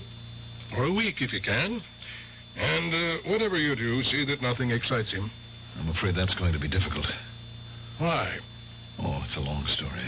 He needs rest. Needs calm. Call me tomorrow. Yes, Doctor.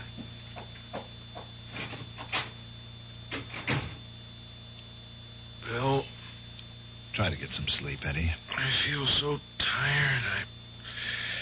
I'll just rest a while, okay? Sure. I never felt so tired, except when we were in Korea. Remember? Yeah. Remember how Hennessy would keep us awake while we were on guard? Sure. You were his favorite. Oh, he didn't play favorites. He liked you more than the rest of us because you were the best soldier. Eddie, try to get some sleep. I don't care about Tom, but you, especially you have to help me kill Myers. Eddie, you need your sleep. Yeah. I'll sleep a little, and then when I feel stronger, we'll go get him. You have to help me, Bill. After all, if it weren't for you, if it weren't for you... If it weren't for me, what, Eddie? Eddie?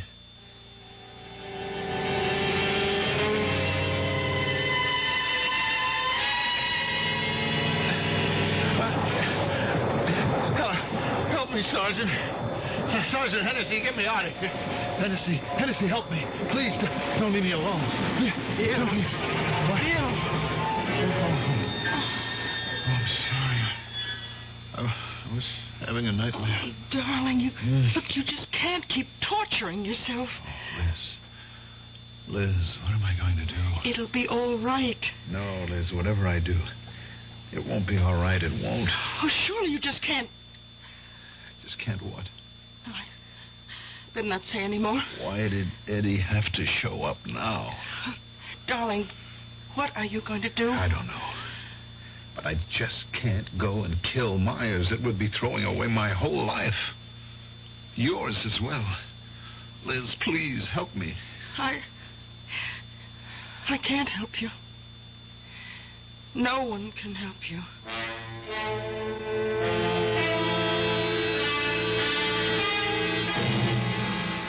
It's all set. We have the closing tomorrow. You'll own a factory, Bill, my friend. Yeah. Is Eddie better? Yeah. He's sitting up now. He's getting an appetite. In a couple of days, the doctor says he can be out of bed. You know what we have to do, don't you? We have to get word to Myers somehow. I don't like this any more than you do, but we have to warn him to keep out of sight for a while. I suppose. Has he told you where Myers is living? No. He won't even tell me what name Myers is using. Why? I don't think he trusts Tom. He thinks we betrayed him and Hennessy. Bill. Look, Tom, what's the use? In a sense, we have betrayed Hennessy. We've even betrayed ourselves. It's all part of what you have to do to live. Now, we must find out where Myers is. Eddie won't tell me. He might tell me. I'll get it out of him somehow. We'll save him yet, in spite of himself.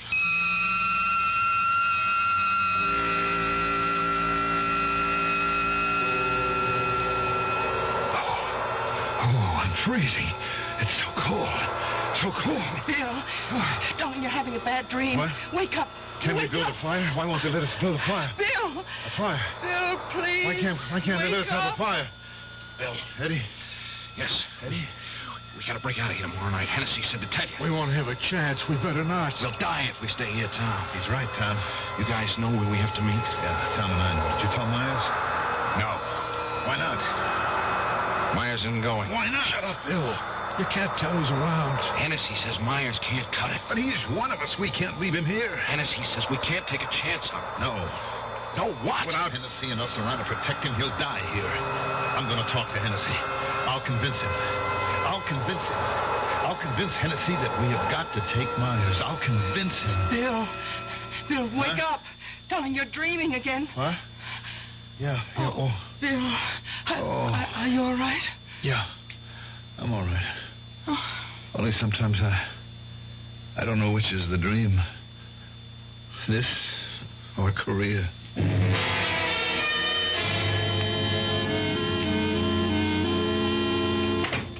Hi, darling. Oh, hello, Bill. Tom's here. Oh? Yeah, he's inside talking to Eddie. Yeah, I've got something to say to Eddie, too. Look, I almost forgot you saw the doctor today. Is there anything? Oh, everything's just fine. Oh, Liz, this should be the happiest part of my life. I know, Bill. I'll be right out. Well, how is everybody? I want to thank you for everything, Bill. Oh, it's nothing. I'm leaving tonight. Leaving? Where to? There's a promise I have to keep. See if you can talk him out of it, Bill. He won't listen to me. He won't tell me anything either. I won't try to talk you out of anything, Eddie. I want to go with you. Bill. What for? To help me or to stop me? I don't know. I just feel that I have to face Myers with you. And then... Well, right now, I don't know. Fellas, if this is the way the conversation is going, I have to leave. I can't be part of what happens. Well, Eddie, where are we going? I'll tell you when we get there. What's the matter? Don't you trust me? Are you going to try to save him? I don't know what I'm going to do. We're in this because you tried to save him the last time, you remember? Yes, I remember. When are we leaving? Tonight. All right, I'll go pack. You don't need much. Just a toothbrush, a razor, and a revolver.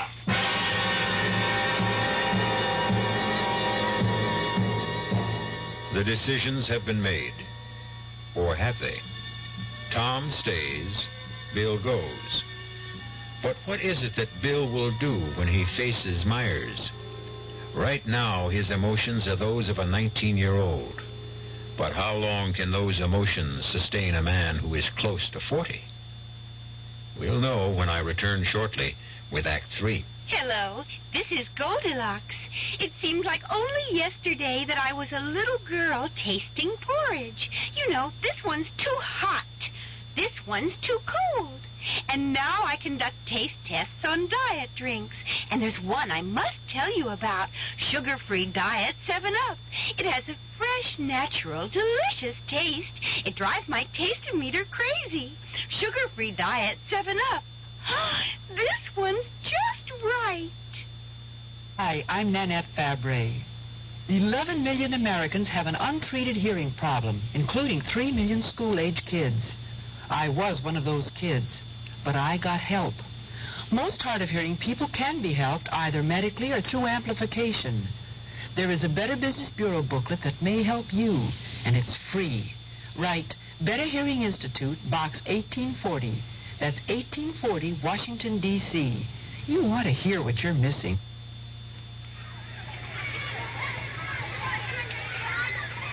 Pollution, crime, substandard housing, energy crisis, corruption, inequality, vandalism. If you don't like these conditions, you can do something about it. Law Day, May 1st, reminds us that the great thing about our system is that people can have a voice in improving it if they understand it and if they use that voice in the many ways possible. Through involvement, like helping to register voters, campaigning for candidates, voting. People of all ages can work to bring about change lawfully. But with almost half the population under 25, youth can make the difference. Learning what can be done and how should begin at an early age. Law Day urges young America to lead the way. Help preserve good laws. Help change bad laws. Help make better laws. A public service message of the American Bar Association and your state and local bar associations.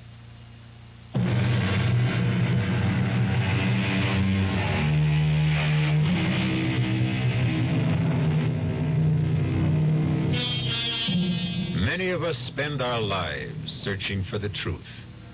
But what is the truth? When are we closest to the basic essence of our existence? Is it when we have the experience and wisdom of age, or the fire and idealism of youth? We keep asking, what is the truth? The answer is, each man must find his own truth. Liz! Eddie's gone. Yes, I know. You know? Well, I went to his room to see if he was up to having dinner, and he He wasn't there. But I was supposed to go with him. I know that, too. How did you know? I didn't tell you. Darling, you didn't have to tell me. Well, then how? I have faith in you, Bill. I have faith that in the end you will do what's right. Looks as if I'm not going to do anything with Eddie gone. Do you really want to find him? But how? How could I even begin to look? I know where he went. You know? How do you know? Well, while he was sick, I sent his clothes to the cleaners, and in his pocket there was an airline return ticket. A ticket to where? Now, look, Bill, I won't tell you unless you take me with you. Honey, you can't go in your condition. Bill, we have to do this together. But it might be dangerous. You're wasting our time, Bill. We should be getting the next plane for Central City.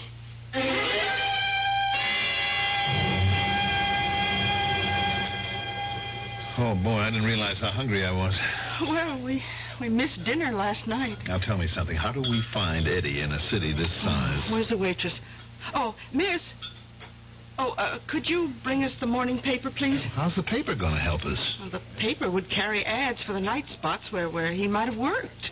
Hey, it's right. If he found Myers, it would probably be in a bar or a club. Yes. Oh, thank you, miss.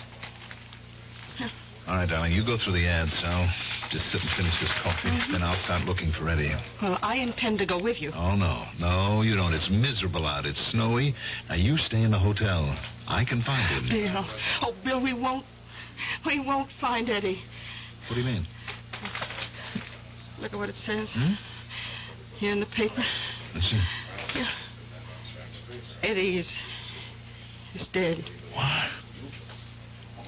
Musician found shot to death. Police puzzled by mysterious murder. Body discovered in hotel room. No apparent motive. Eddie dead? How can he be? Only yesterday. Well, do the police have anything to go on? No, it says here no leads, no clues. Liz, it had to happen last night. Someone was waiting for him. It has to be Myers. Well, look, we'd better tell the police. But Eddie said that's not the name Myers is using. We don't know who he is. Liz, Bill. Tom, what are you doing here? I just got in. I checked the hotels and ran you down. Then you know. Yeah, I saw it in the paper. That's why I flew out here. But, Tom... What? How could you... Liz, what is it? Oh, nothing. Poor Eddie. You know what this means? We're both in trouble now, you and I. Why? Well, it's obvious Myers knew Eddie was after him, so he killed him. Tom, we have no choice. We have got to find Myers. But while we don't know who he is, he knows who we are. In this big city, who is Myers? He could kill us from ambush and get away with it. Oh, Bill. Of course, there's one thing we could do. Yes? Call it off. How? Take the next plane out of here. That would be our way of telling Myers it's all over. Is that what you want to do? I'm not saying it's what I want to do. I'm listing our options. I think we have to find Myers, Tom. This time we can turn him over to justice. Oh, it's funny the way it worked out. Eddie had to die so that justice could settle accounts with Myers. We have to find him first. All right, we'll try all the music places. Liz, you stay here and stick close to the phones. If either of us gets a lead, we'll be in touch.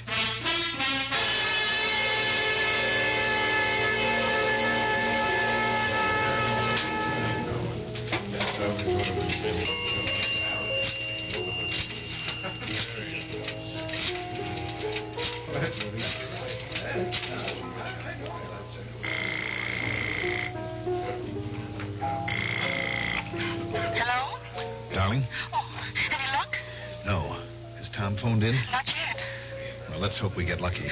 Bill, something bothers me. It must be my imagination again. Why? What is it? I don't know, but it has something to do with Tom. What? I can't put my finger on it. Just something that doesn't sound right. Well, what, honey? What could be wrong about Tom? Bill, now I know. Wait a minute, darling. I'll call you later. Miss? Oh, yes, sir. Care to order? That tune. Would you ask the piano player where he learned it? He learned it from me. I hum it all the time.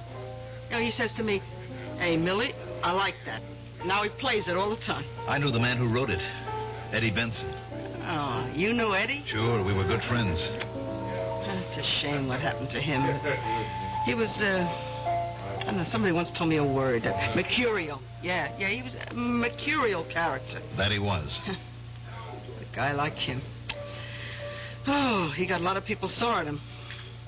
Well, at least he left a pretty tune to remember him by. I just can't get it out of my head. Everybody loves it. Well, almost everybody. I know one character who didn't. That so? Oh, yeah. Yeah, you know, it was Eddie's last night on the job. He was playing the tune. And then this guy who comes in here all the time, this guy wanted to give him $10 just to quit playing it. You're kidding. No, it's a fact. Do you know the guy? Oh, sure. He's a regular. Oh, he hasn't been in lately. Yeah. One thing I got to say about old R.J. Jackson, he's got a tin ear. R.J. Jackson. Tell me more about him.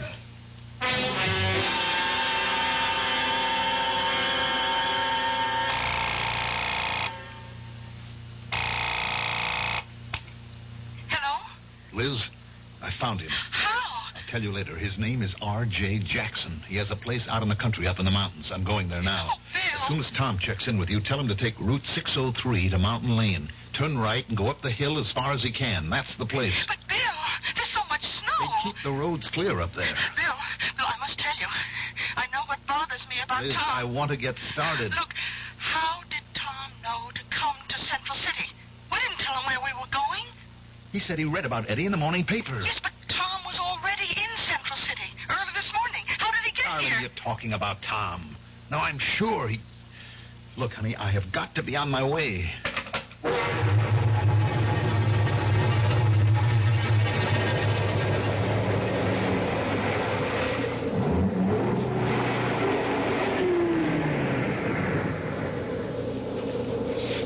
Hi, Tom. Glad you made it. Yeah. I guess this is as far as the car can take us. It's that house on the top of the hill. Yeah. I think we should have sent the police. How? Once again, we don't have the evidence? And what are we going up there for? To kill him ourselves? No. I think we can get a confession out of him. Oh, sure. Now, look, he's human. He's got a guilty conscience. He'll break down. He has to. Now, come on. Boy, looks like Korea, doesn't it? Yeah. Miles and miles of nothing. You could just sink into the snow. It could just be the end of everything. That's far enough. What? Stay where you are. Look in the doorway. It's Myers. He's got a rifle. You're trespassing. Now get out of here, or I'll shoot. You wouldn't shoot us, Myers. My name isn't Myers. Now get out of here. We have to talk with you, R.J. We're coming up. I'm warning you. Come on, R.J. You can't get away with it. Look out! Hit the ground. Stay low, Tom. There's a line of trees leading up to the house. We'll work our way in.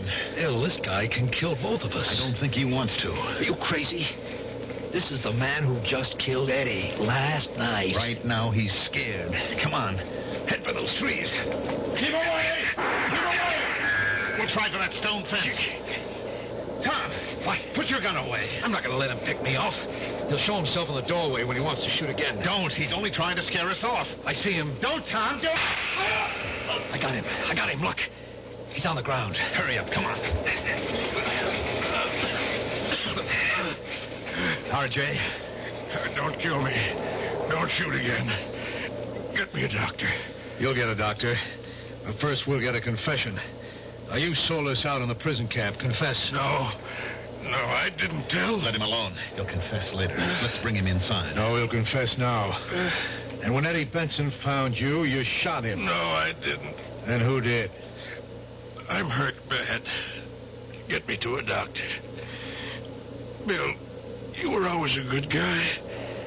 Help me. R.J., it was a long time ago. The world's forgotten. I don't even think you could be brought to trial for it. It's just among the three of us. Now, I want you to confess. I didn't do it. Honest, I didn't do it. You did, because you didn't show up. You stayed behind. You told the guard. No. What did they give you? Did you have to kill Eddie, too? I didn't kill anybody. Yes, you did. We can get the waitress to testify. She'll tell how you saw Eddie in the lounge, how you passed out. Well, sure, I was scared. Because you guys always thought it was me. But it could have been anybody. You, Tom. What? Or you, Bill. Or even Eddie himself. Let's drag him down to my car and bring him in. Tom. Now, please. Haven't I suffered enough? No, it's not enough. Tom, how did you know about the waitress? Huh? How did you know about the waitress? What? You told me. No, I didn't tell you anything about the waitress. I just left a message for you to meet me here. Well, Well, you must have said something about it to Liz. But I didn't. Well, then, how would I know? How? Because Eddie told you. Eddie? Why would Eddie tell me? You said you could get it out of him. Did you tell him that I would never help him, but that you would? Is that how you got him to trust you? Oh, come on. Why would I want to kill Eddie? Because of that talk we had in my house. Maybe unconsciously, both Eddie and I started to think. Why were we always convinced that R.J. was the informer? Because you were the first one to accuse him.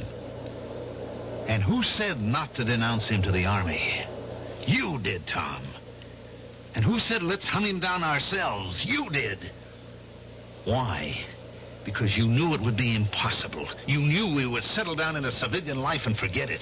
Bill, you've got it wrong. But you didn't figure on Eddie. You didn't figure one of us would spend his whole life. Bill, you know me. Everywhere you turn, it's you, Tom. You with all the shrewd answers. Why did you have to kill Eddie? Because he was starting to talk just like you are. And then he figured it out. And he wanted to kill me. So I had to kill him. It was self-defense. I had to kill him. It was like it used to be. Back in combat. Kill or be killed. You were the informer. No, I informed, but I wasn't the informer. I just didn't do what Hennessy ordered. I didn't cover my tracks. That's why they found us. What did they pay you? Nothing. I wanted us to get caught. You wanted it? Why? Well, Hennessy was wrong. The only time in his life he was wrong.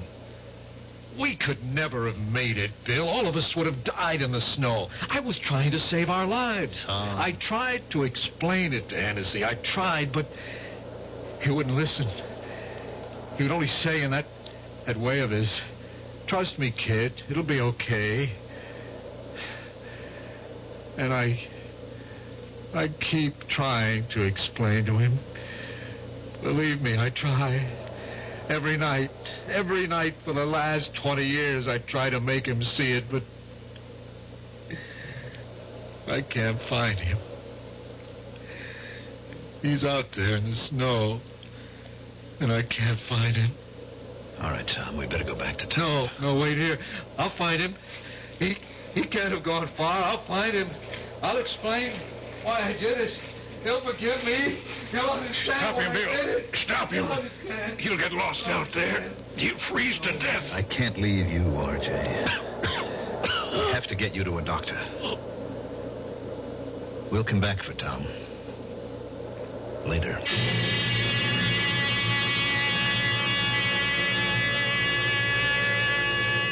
They found Tom Wilson later. Much later. About the time of the spring thaw. The snow, the ice had preserved the final expression on his face. It was one of peace and calm.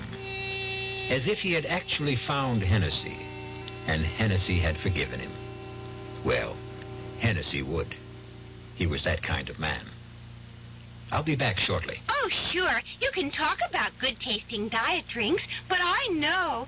I'm Goldilocks, and here at my taste-testing laboratory, I taste-test them all.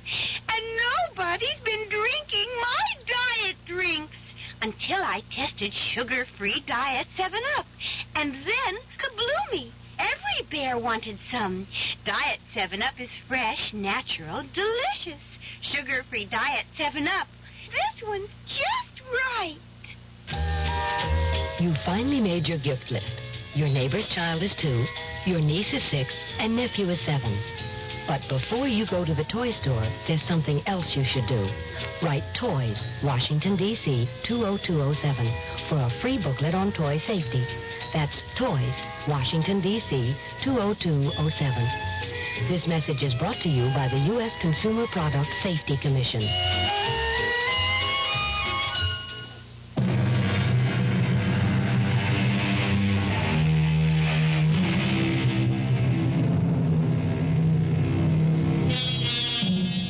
The boy dreams. The man does. It's what we call the generation gap. And this is not the distance between parents and children. It is the unbridgeable abyss between what a man is today and what he wanted to be yesterday. But that's because you can only be young once. Something you can do more than once is listen. You can listen again and again to our Mystery Theater tales. Our cast included Tony Roberts, Mandel Kramer, George Petrie, Bryna Rayburn, and Lon Clark. The entire production was under the direction of Hyman Brown. And now, a preview of our next tale. Now, what made you do a thing like that? I couldn't help it. It just came out. We were talking, and I told him about what happened to you that night. Nothing happened to me that night. It was just a mistake. You fainted. There wasn't any mistake about that. Fainted? What kind of a word is that? Old ladies faint. Me, I just conked out for a couple of minutes. Yes, but the reason... Never mind the reason. You still trying to tell me I'm nuts? I didn't see that guy in the elevator? No, I'm not saying that. Because I did see him. Understand? He was some kind of freak, that's all. And maybe somebody who had a bad accident. But a man without a mouth... It's so incredible. I mean, how can anyone live without a mouth? This guy was alive. I seen him. Yes, and he scared you so much. Did you cut that out? Radio Mystery Theater was sponsored in part by new sugar-free Diet 7-Up. This is E.G. Marshall inviting you to return to our Mystery Theater for another adventure in the macabre. Until next time, pleasant dreams.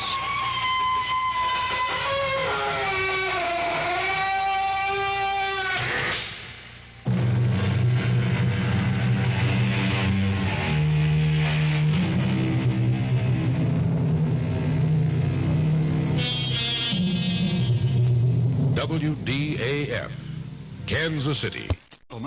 And that when numerous phone calls with both sides in the issue failed to produce results, he decided to fly back to Kansas City from Jefferson City tonight to meet with the board. Jackson County Executive George Lear issued a statement tonight indicating the Kansas City teacher strike situation had worsened and that he was very concerned that there are still misunderstandings concerning the proposed settlement, and that when numerous phone calls with both sides in the issue failed to produce results, he decided to fly back to Kansas City from Jefferson City tonight to meet with the board at this hour. Sources say Teacher Union President Norman Hudson will then be contacted by phone in an effort to iron out the hang-ups in the strike that is now in its 5th week. The case involving the killing of a Raytown service station attendant has been turned over to the Metro Squad. About 2:30 this afternoon, 72-year-old Earl F. Stang of 8802 East 73rd in Raytown was shot to death during an apparent robbery attempt.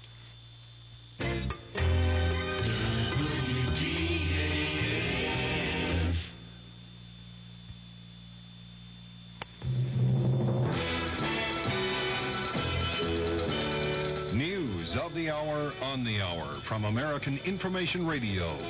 This is Richard Wall from Los Angeles, and at this hour, it's 4 out of 5 for the Democrats in special congressional elections this year, and the victory tonight for Democrat Bob Traxler in Michigan's 8th District is a particular setback for President Nixon, who campaigned for Traxler's opponent last week. In Saginaw, Republican James Sparling told his supporters a short time ago, "From all indications, Mr. Traxler has won this election, and I congratulate him. But before going any further, I want to say to literally thousands of people who made a commitment to me who worked for me and helped me, I want to say thank you very, very much. James Sparling was the first Republican to lose in Michigan's 8th congressional district in 40 years. Traxler had called the election a referendum on President Nixon's policies and moral leadership and called the president the only real issue. White House mum on a subpoena request. That story coming up. I love Tommy. You know, he's, well, no different than my own grandchildren, except he's never had much love and attention. When I first met him, he never talked, and everyone thought he was mute. I'm a foster grandparent to Tommy. Not long ago, I began teaching him how to match up colors with words and objects. It just wasn't working, and I was getting frustrated. Then one day, he looked at an apple. He said, red. He said red. I lit up inside, and I cried, and I kissed him for loving me. The Foster Grandparent Program has many volunteers over 60 years of age devoting themselves part-time, giving personal care and attention to children in institutions. The Foster Grandparent Program is one part of action. Action is doing something. There is something you can do. Get into action. The White House has no comment on Watergate prosecutor Leon Jaworski's request for a subpoena for tapes and documents relating to 64 more conversations President Nixon had with aides. Jaworski says the materials needed for the Watergate cover-up trial. One of the defendants in the Mitchell-Stans perjury conspiracy trial has completed his time on the witness stand. Correspondent Ann Compton reports from New York. John Mitchell finished up after 3 rough days on the stand, never budging from his story of innocence in the Robert Vesco affair. Following Mitchell to the stand was the man who followed him into the Attorney General's office, Richard Kleindienst. He contradicted former White House counsel John Dean's claim that when grand jury questioning about Vesco got hot, Mitchell called Dean asking that the message be passed on to Kleindienst. In a firm voice, Kleindienst said he has no recollection of that call from Dean. Kleindienst added, Mitchell needed no messenger boy anyway. Tomorrow it's co-defendant Maurice Stans in the witness box. Ann Compton, ABC News at the federal courthouse in New York. Lieutenant William Calley will be eligible for parole in a few months after Army Secretary Howard Callaway cut Calley's sentence for the My Lai murders from 20 to 10 years. Randolph Hearst says he has no idea whether his daughter Patricia was coerced into joining in the bank robbery yesterday in San Francisco, but Miss Hearst's fiancé, Stephen Weed, says he feels she was coerced by her kidnappers. The FBI has named escaped convict Donald DeFries as one of the bank robbers. DeFries is believed to be the man who calls himself Field Marshal Sin Q of the SLA. Virginia ended its odd-even gasoline distribution plan a few minutes ago. Governor Mills Godwin announced the system was discontinued because more gasoline is available for Virginia drivers. The American Automobile Association says gasoline supplies remain good across the U.S., but the price of premium went up a penny a gallon in the past week to 58 cents. The AAA says the average price of regular gasoline stayed at 54 cents. This is Information Radio News. From the Kurt Murs Sports Desk, it's Steve Busby for the Royals and 18-year-old David Clyde for the Rangers tonight in Texas. They'll play again tomorrow night. Ken Stabler of the Oakland Raiders signed with a WFL team not long ago, and tonight quarterback Darryl LaMonica placed his signature on a California Suns contract. Stabler goes with the WFL in 1976, LaMonica after the coming season. Kansas City Chiefs veterans are said to be planning to boycott off-season workouts because of a lack of contracts between the Players Association and NFL team owners. And the Kansas Relays open tomorrow in Lawrence. They run through Saturday. The Kansas City outlook fair and cool tonight with the low in the upper 30s. It'll be sunny and warmer tomorrow with a high around 70. Dan Henry, WDAF News.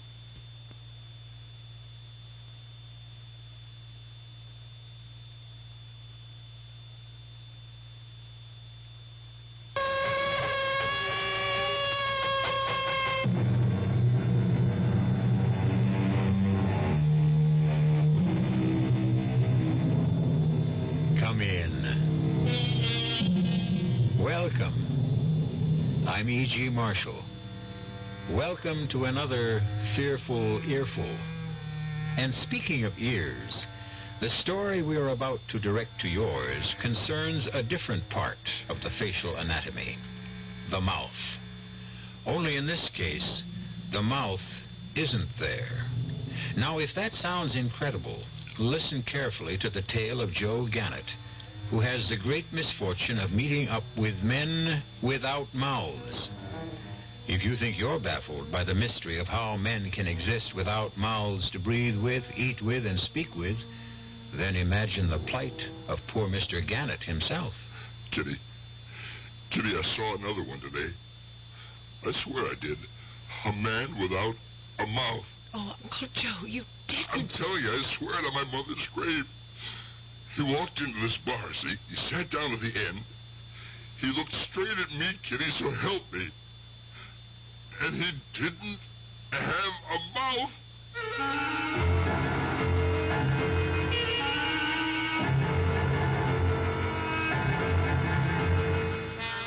Our mystery drama, Men Without Mouths, was written especially for the Mystery Theater by Henry Slessor and stars Joe Silver and Patricia Elliott. It is sponsored in part by new sugar-free Diet 7-Up and by the Kellogg Company, makers of Kellogg's Special K cereal. It has a fresh, natural... Hello, this is Goldilocks. It seems like only yesterday that I was a little girl tasting porridge. You know, this one's too hot. This one's too cold. And now I conduct taste tests on diet drinks. And there's one I must tell you about. Sugar-free Diet 7-Up. It has a fresh, natural, delicious taste. It drives my taste-o-meter crazy. Sugar-free Diet 7-Up. This one's just right. Answer on. I'm building a kite out of tissue paper, and it's beginning to rain. What do I need? Umbrella or plastic kite. Answer on. How many children are born with birth defects? 250,000 a year in the United States. What's being done? The March of Dimes supports research, medical service, and public education programs. How can I help? Answer on. Like me, the March of Dimes needs money for answers. Give to the March of Dimes.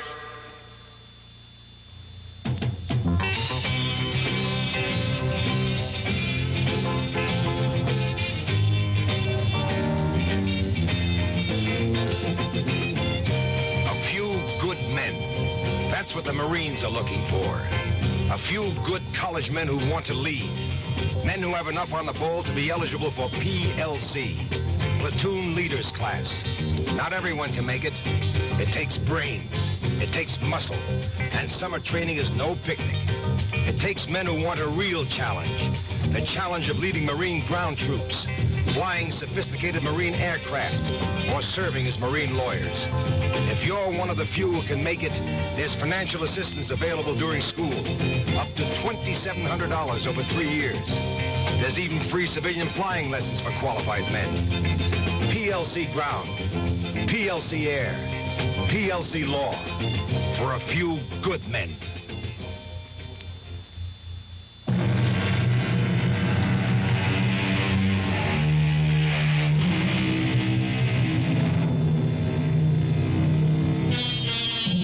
Our story begins in the heart of New York City.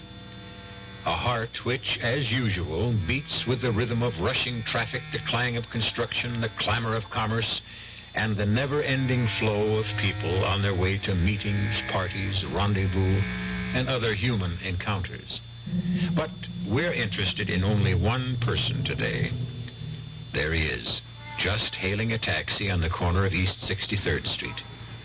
He's a dapper figure in his blue serge suit, his white shirt, and conservative gray tie. He appears to be a man in his late 50s, well-dressed, well-tanned, and well-heeled. His name is Joe Gannett. Occupation? Retired. But retired from what? Listen. Hey, taxi! Hey, taxi! Taxi! 530 West Side Avenue. Right. Nice day for a change, eh? Yeah, that's okay. One day hot, one day cold. It's enough to drive you crazy. Yeah. Hey, you know something? You look familiar. Yeah. I'm a movie star, Mac. I'm Raquel Welch. No, I mean it. You really do. You ever live in Chicago? Look, you mind we do without the conversation? I'm from Chicago originally. Moved here about 10, 11 years ago. I could swear I knew you from some... Wait a minute. You're Joey Ganatello. You got it wrong, mister. Listen, you wouldn't remember me, Mr. Ganatello, but I used to drive for Turk Wilson sometimes. You remember Turk Wilson? He's in Stern now, of course. They got him on income tax evasion. I don't know no Turk Wilson, and my name isn't whatever you said, you understand? Yeah, sure. I mean, no offense, mister. Okay. No offense. And no more conversation.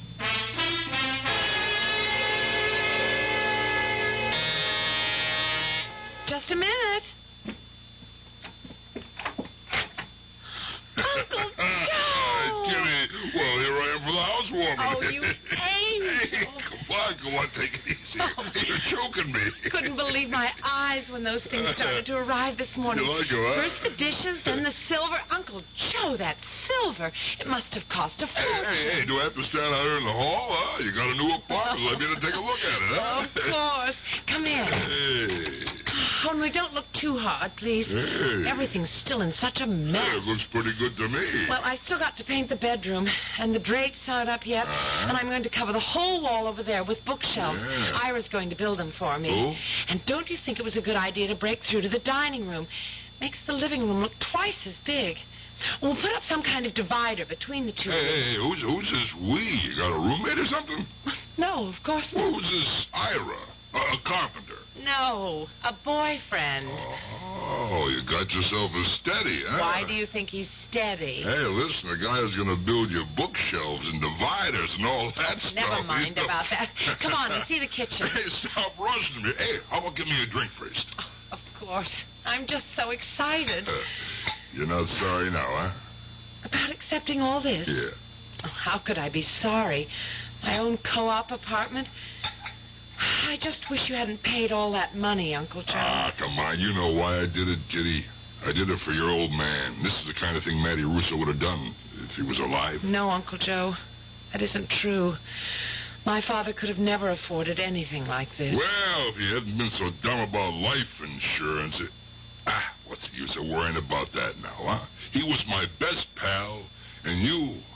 Well, you're like my daughter now. And if a guy can't help his daughter, then, if you keep talking like that, Uncle Joe, you're going to have a shoulder full of wet tears. Oh, come on, huh? Knock off that sentimental garbage. Next thing you'll be sitting in my lap, and what would Ira say about that, huh? Uncle Joe? Yeah? I'd like you to meet Ira. Oh, so I was right, huh? It's serious, huh? I do like him. I like him very much. Yeah, what does this Ira do? I mean, besides build bookshelves? He's a doctor. A doctor? Hey, nice going, kid. Your mama would have liked that. His full name is Ira Hamill. Mm-hmm. And I didn't just meet him. He was doing some postgraduate work at college. Hey. I've actually known him for almost 8 months. I told him about you, Uncle Joe. Sure, why not? I mean, I'm the only folks you got. I mean, I told him about your trouble. What are you talking about, huh? Now, what made you do a thing like that? I couldn't help it. It just came out. We were talking, and I told him about what happened to you that night. Nothing happened to me that night. It was just a mistake. You fainted. There wasn't any mistake about that. Fainted? What kind of a word is that? Old ladies faint. Me, I just conked out for a couple of minutes. Yes, but the reason... Never mind the reason. You still trying to tell me I'm nuts? I didn't see that guy in the elevator? No, I'm not saying that. Because I did see him. Understand? He was some kind of freak, that's all. And maybe somebody who had a bad accident, got himself sewn up. But a man without a mouth... It's so incredible. I mean, how can anyone live without a mouth? This guy was alive. I seen him. Yes, and he scared you so much. Did you cut that out? Hey, wait a minute. this boyfriend, this doctor of yours, he's not a shrink, is he? No. He's an internist. Good. For a minute there, I thought she was trying to make a patient out of me. Ira doesn't have any trouble getting patients.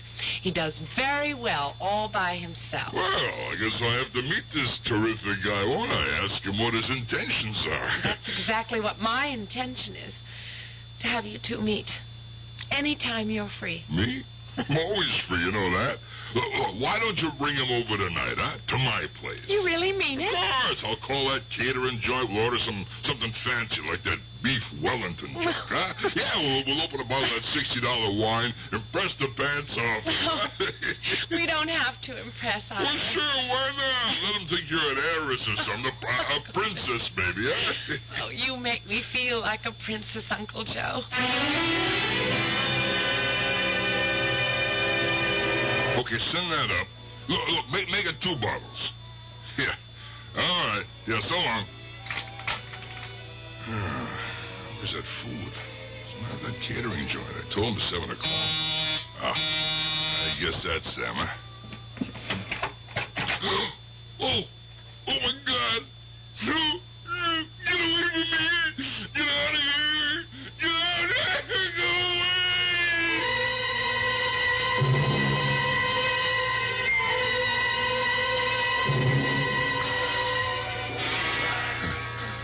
Ira, are you sure he's all right? Are you sure it's not his heart? No, his heart's okay. Pulse is a little fast. It's just shock, Kitty. He'll be okay. He looks so terribly pale. He's coming out of it now. Hey. Hello. Hello, Mr. Gannett. I'm sorry to have to meet you like this. Yeah. I'm, Ira Hamill. The doctor? That was a very dirty trick, Uncle Joe. Getting Ira to make a house call by pretending to invite us to dinner. Hey, help me up.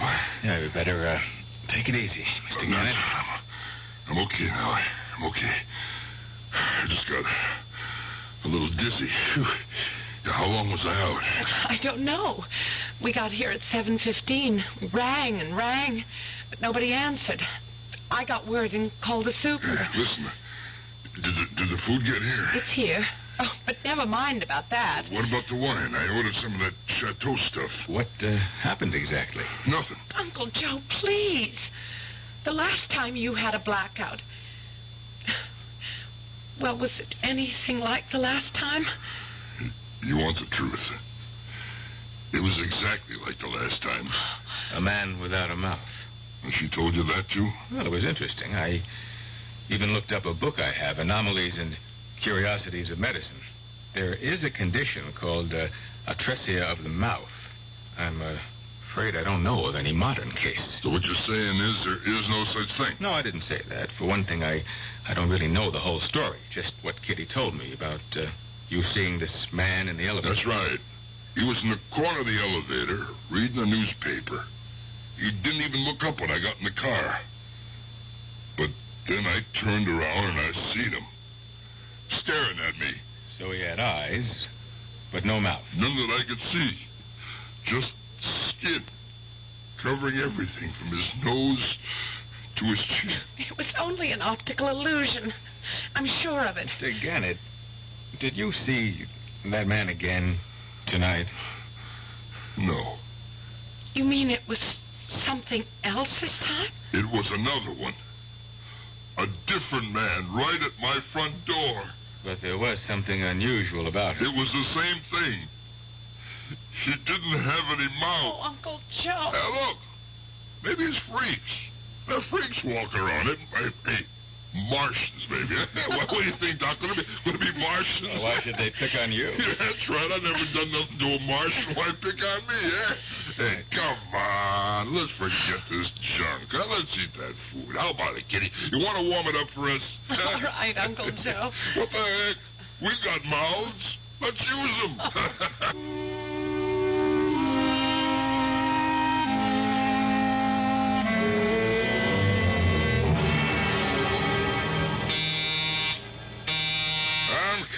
I'm coming.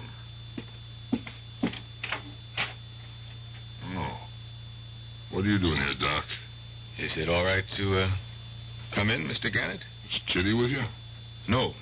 In fact, Kitty doesn't even know I'm here. Yeah? And why are you? I just thought you and I could have a private conversation, if that's all right. Let's make it some other time. I was taking a little nap. I'm not feeling so hot. Well, maybe I can help. I am a doctor. It's nothing serious. I think maybe I just bumped my head when I took that fall the other night. You want me to have a look at it? I said no. If I wanted a doctor, I'd call one. Well, I'm not here as a doctor. I'm here as Kitty's fiancé. Fiancé? Hey, you mean you two are engaged? That's right. Well, okay, swell. I'm glad for you, for both of you. I know Kitty means a lot to you, Mr. Gannett. Sure, she means a lot. Her old man was my best friend. She's a kind of a legacy. She thinks a great deal of you, too. She considers you her entire family. Look, you want my blessing. You got it.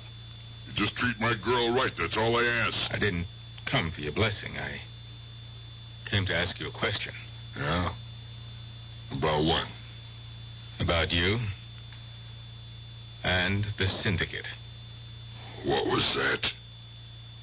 I know something about you that even Kitty doesn't know, Mr. Gannett. I know what you used to do for a living. Well,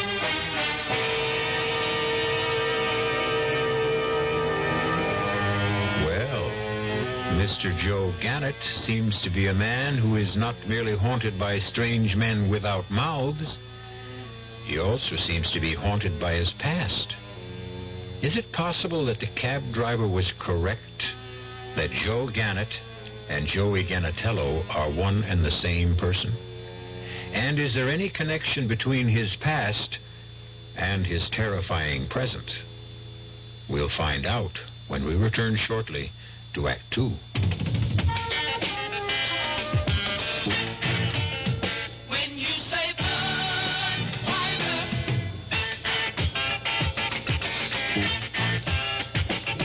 Say, Bud, you've said a lot of things nobody else can say. When you say, Bud, you've gone as far as you can go to get the very best. Yeah. When you say, Bud, you tell the world you know what makes it all the way. When you say, Bud, you say you care enough to only want the king of beer. There is no other one. Only something less. King of beer is leading all the rest. When you say Budweiser, you said it all. You said it all. Anheuser-Busch, St. Louis. Your contributions to care have given help and hope to millions of needy people around the world. When they were hungry, you nourished them. When they were thirsty, you brought them safe water to drink. When they were sick, you made them well. When they were homeless, you provided them shelter. When they could not read, you helped build their school. When they were without hope, you showed them how to help themselves. CARE, the International Aid and Development Organization. By helping one human being anywhere, you help mankind everywhere. People who need care need your help. Please send your dollars to CARE, Department 2, New York 10016.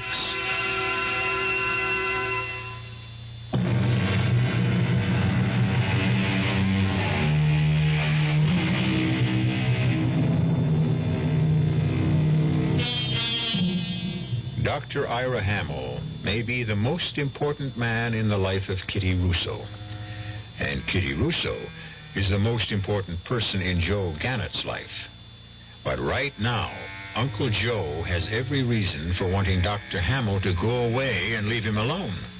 But Ira is a persistent young man, as persistent as the memories which Joe Gannett has been determined to forget. Okay. What do you know about me, Doc? I know you were called before the Illinois Crime Commission back in the 50s. You weren't old enough to blow your nose in the 50s. That's right. I don't remember anything about it. But I've read magazines. And I've seen television documentaries. But this man I saw yesterday, this psychiatrist friend of mine, he was just getting his medical degree during the hearings. He remembered you, too. Did you say psychiatrist? I thought it wouldn't hurt to have his opinion. About whether I was nuts, huh? Oh, he didn't give me any diagnosis. He said he wouldn't even try, not on the basis of such slim evidence. But when I mentioned your name, well, he wondered if Joe Gannett might have once been Joe Gannatello. Was a pretty good guess, wasn't it? Why don't you go home and practice medicine, Doc? You say one word of this going to Kitty. Now really act like her papa and tell her her boyfriend stinks. Believe it or not, Mr. Gannett, I'm trying to help you. Well, here's how you can help me. Here, go through this. This psychiatrist friend of mine, he did have an idea about these apparitions you've been seeing. The men without mouths sounded valid to me. He did, huh? If you want me to tell you what he said, shut the door. Okay. Tell me. He said there was no doubt that they were hallucinations. But the pattern was fairly clear, given your background. What's that got to do with it? What does it bring to your mind? The idea of a man without a mouth. Well, you tell me. All right. Someone who can't talk. Isn't that obvious? A man without a mouth is silenced. Mouthless men tell no tales, just like dead men. What are you trying to say, Buster? You calling me a murderer? I'm just reporting my conversation, Mr. Gannett. The psychiatrist said, well, your past associations may have left you with strong guilt feelings related to, well, informers or would-be informers. That's not an accusation, just an analysis. You all through? Well, the only reason I'm telling you this is because it might help. The only reason I want to help you is because of Kitty. I'd jump off the George Washington Bridge if Kitty said jump, Ira. Okay, you jump off bridges if you want to. You do anything you please, Doc, except for one thing. You don't say one word about this to Kitty. She really doesn't know, does she? One word, and I'll wrap your diploma around your neck, you hear me? I wasn't going to tell her, Mr. Gannett. I don't want to see Kitty hurt. I love her. Just as you do. Now you can open that door again.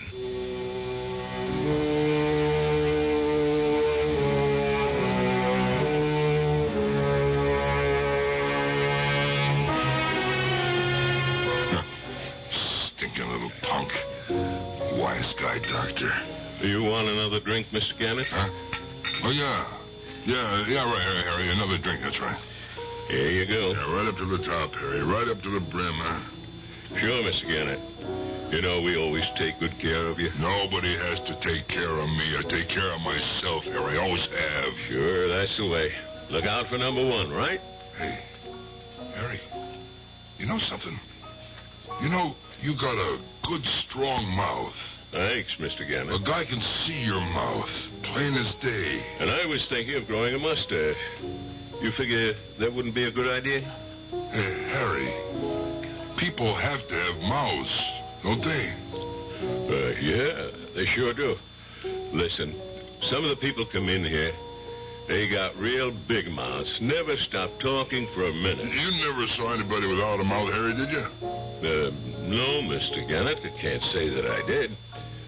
Oh, excuse me, I got a new customer. What can I do for you, sir? Oh, God. Oh, no. No. It's another one. It's another one. Hey, what's the matter? I gotta get out of here. I gotta get out. Hey, Mr. Gannett. Let me what's out. the matter? Let me out.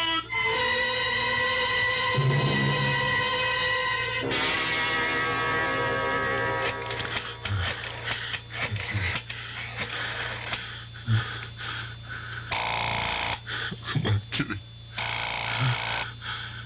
Hello? Kitty. Kitty, it's me. Uncle Joe? Yeah. Kitty, I seen another one today. I swear I did.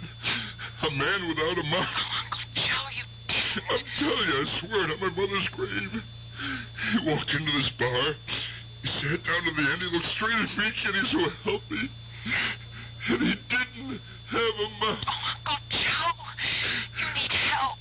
You've got to have help. I thought maybe that friend of yours, a doctor, I thought maybe I should see him. I wish you would, Uncle Joe. He could recommend someone. Yeah, I'll see him, Kitty. Kitty, I gotta do something.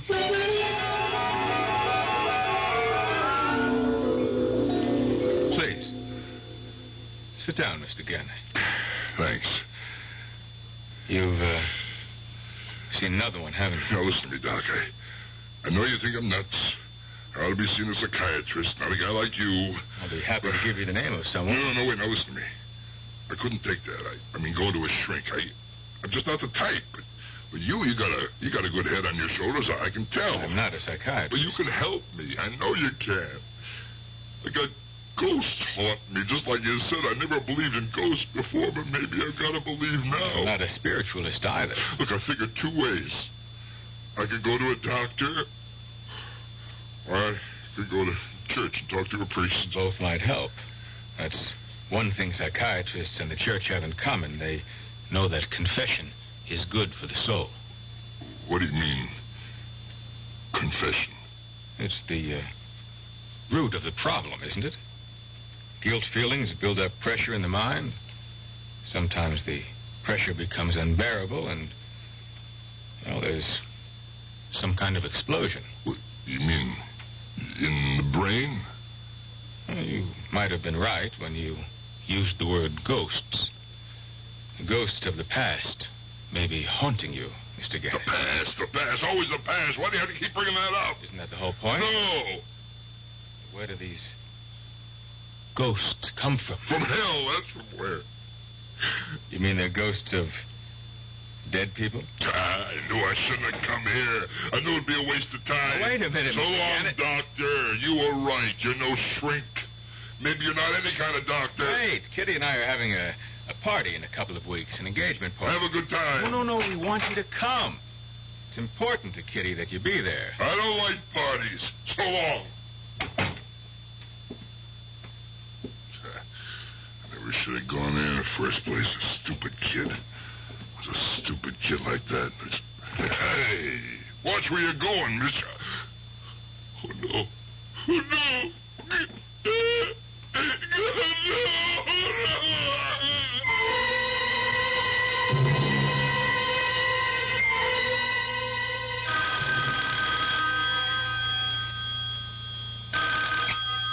Hello? Uncle Joe?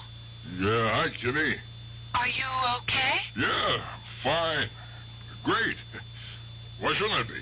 I just want to know. I suppose your boyfriend told you about me seeing him today. Uncle Joe, is it true that you don't want to come to our engagement party? You know me, Kitty. I'm just not the party type. You have to be here. All of Ira's relatives are going to be here, and there won't be anyone at all from my side. Oh, honey, I just can't make it.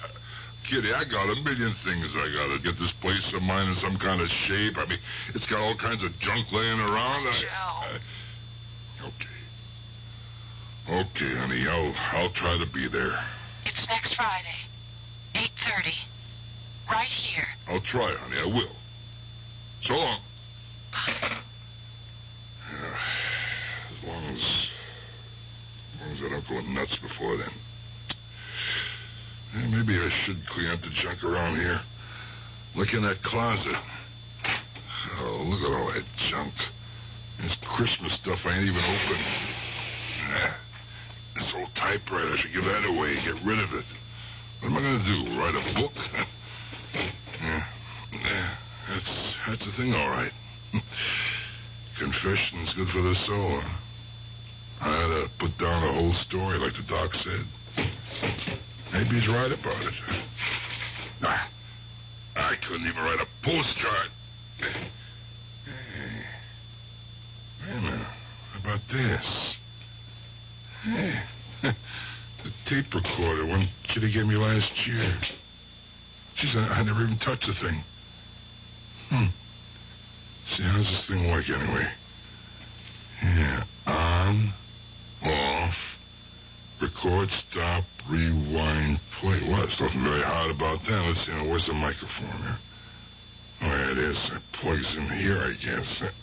Yeah, that looks right. Now what?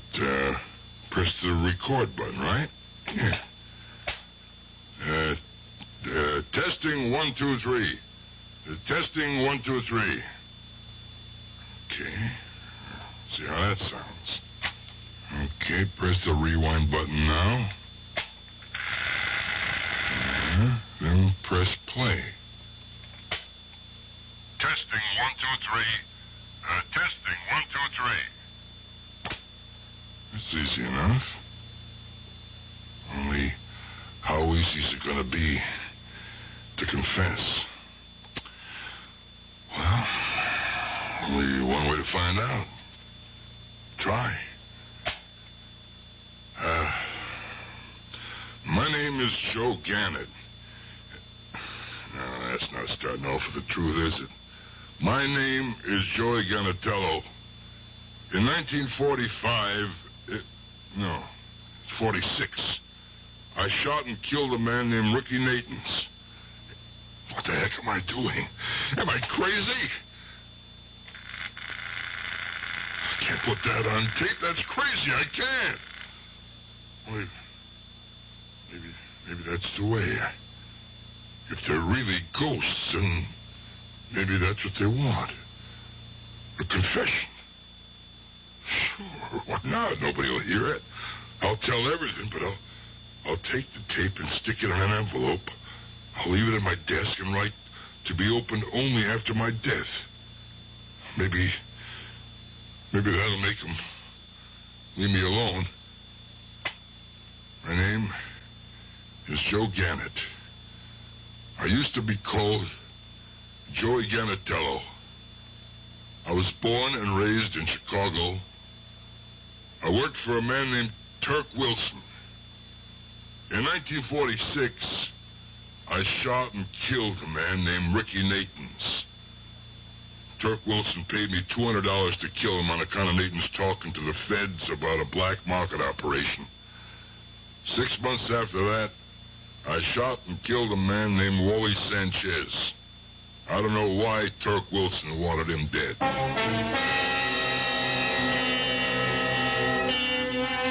A tape recorder is a wonderful device, a very useful tool in all sorts of situations. And if confession is good for the soul, you might even call it a confessional box. But will it be the right answer for Joe Gannett? Will it provide him with the magic formula to rid him of all his mouthless phantoms? We'll find out when I return shortly with Act 3.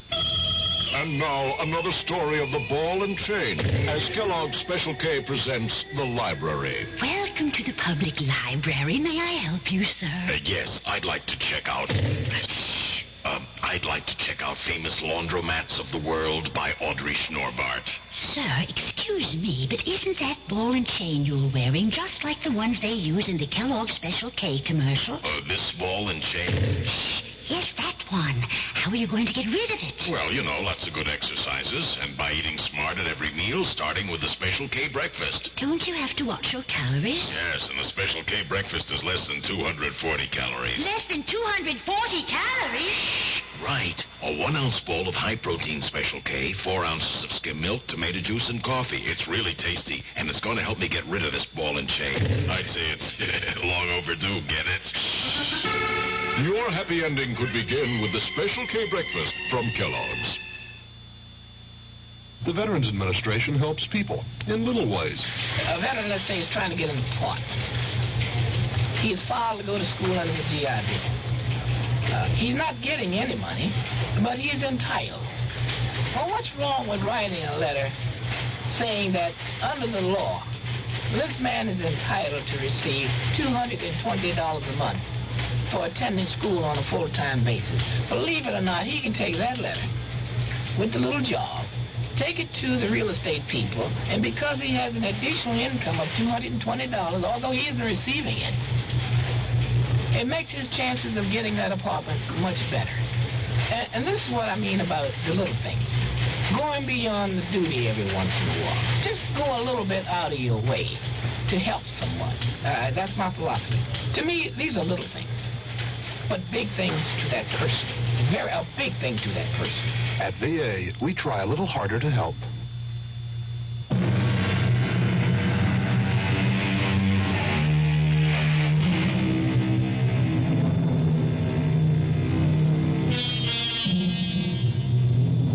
It is now 2 weeks later. The day, Friday. The occasion, the engagement party of Kitty Russo and Dr. Ira Hamill. As you can hear, it's a very happy occasion. But for Kitty Russo, it becomes even happier when the doorbell rings again and she opens it for a very important guest. Uncle Joe! Hey, Kitty, well, here I am, just like I promised. Oh, Uncle Joe! I almost gave up hope. Well, what for? Didn't I say I'd be here? You never said it very convincing. Hello, Mr. Gannett. Glad you made it after all. Hiya, Doc. Hey, you think I'd miss my little girl's one and only engagement party, huh? Well, I'm glad you didn't. I think Kitty would have been very disappointed. Now, listen, no engagement is official without me, right, Kitty? That's right, Uncle Joe. Oh, you look just marvelous. Ira, doesn't he look well? Oh, yeah, you look fine, Mr. Gannett. Been feeling okay? Me? I'm feeling like $1 million. Oh, it's so wonderful to hear you say that. And then you haven't had any more, trouble. Would you like passing out? No more of that. No, I didn't mean just that. It's all over, Doc. The whole problem. It's all over and done with. Then you're not seeing anything peculiar these days. No, I figured out what the whole trouble was. Yeah, I changed my brand of booze. Uncle Joe, come on. That's what it was. I changed my booze. I changed my reading glasses. Hey, speaking of booze, how do you get a drink in this joint, huh? You come on with me. I'll show you where the best booze is.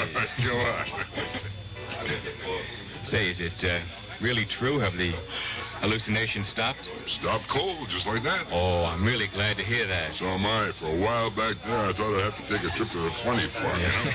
But it hasn't happened once in the last 2 weeks. Well, that certainly gives us something to drink to, doesn't it? Yeah, we'll drink to Kitty, Doc. I mean, Ira. Yeah. You like scotch, right? Yeah, scotch is fine. Listen, Ira, I said a couple of things here that weren't so nice. I hope you can forget. No, I didn't take any offense. That's good. You marrying Kitty, that means you'll be stuck with me too, huh? Joe, why do you think it happened? What? Losing your ghost. Oh, I don't know. I guess he just got tired of haunting me, huh? Oh, hey, now, listen, I got a little present for you and Kitty. No, nothing fancy, just something small and green. Huh? Here. Thanks, Joe. Okay, go on, open it up. Take a look. Well, all right. That's a lot of money, Joe. Well, a couple of kids get married today. They need every penny they can get their hooks on. Oh, I still think it's too much. Now, look, you got a nice, long future ahead of you. Me, most of what I got is past, you know? Well, I know something else, too. The past is the past, Joe. Once it's gone, it's gone. Understand? Hey, Ira, you know something? I think Kitty got herself a pretty good catch.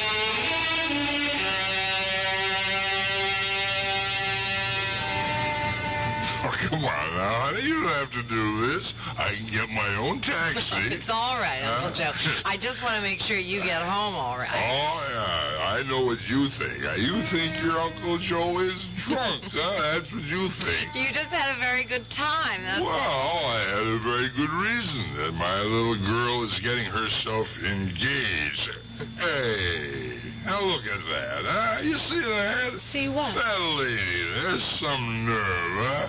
Hey, lady, we were here first. Don't worry about it, Uncle Joe. There'll be more than one cab. Yeah, people shouldn't do that. It's not nice to do that. Hey, lady, you're trying to steal our cab? Excuse me, honey. Uncle Joe. Now, listen, lady, you can't do... Oh, my God. Oh, no mouth. Uncle Joe. No.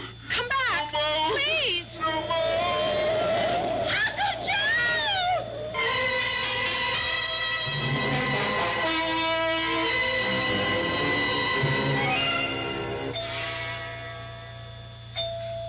a lucky man, Joe. You must have good, strong bones because you didn't break one of them. I'm okay. That car just knocked the wind out of me. Look, Ira, pull some strings where to get me out of this place. Well, they just want you for observation, Joe, just for a couple of days. I'll run home and get you a toothbrush and anything else you might need. And your hospitalization card. Don't forget that. Yeah, that's right. There's no use adding insult to injury. Now you're being sensible. Okay. Where's my clothes? Everything's right here in the closet, but don't get any ideas. I'm thinking about my house keys. They're in one of the pockets. Don't worry about the keys. I've got my old set with me. Yeah, okay. Well, why don't you go now, then, huh? All right. I'll be back in an hour or so. Ira, listen, I want to talk to you alone. All right, about what? You was wrong. What do you mean? Your whole theory was all wet. The skies without mouths. I mean, you thought I was being haunted by a lot of ghosts from the past, but you were wrong. Why do you say that?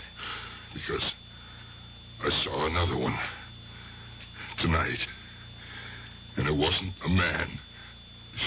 It was a woman. What? You heard me. I saw a woman without a mouth, and there ain't a woman in my whole life I ever felt guilty about, you understand? That sent your whole idea up the flue. Look, Joe, I told you I wasn't a psychiatrist. Now, maybe my diagnosis was wrong, or maybe it was incomplete. It was wrong. There ain't no reason for me to see a woman without a mouth. I never heard a woman in my life, never. All right. So I was mistaken. I'm sorry.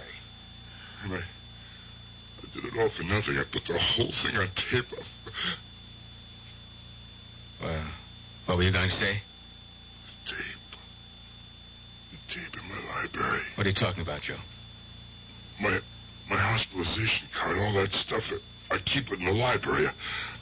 In the top drawer of my desk. Well, don't worry. I'm sure Kitty will know where to look. Yeah, she'll know all right. She'll know exactly. Hey, listen, Ira. Do me a favor, will you? I'm kind of sleepy. Maybe if I took a little nap. Well, sure, Joe. I'll let you sleep. Thanks. I'll see you later. Yeah, fine. I gotta get out of here. I gotta get home.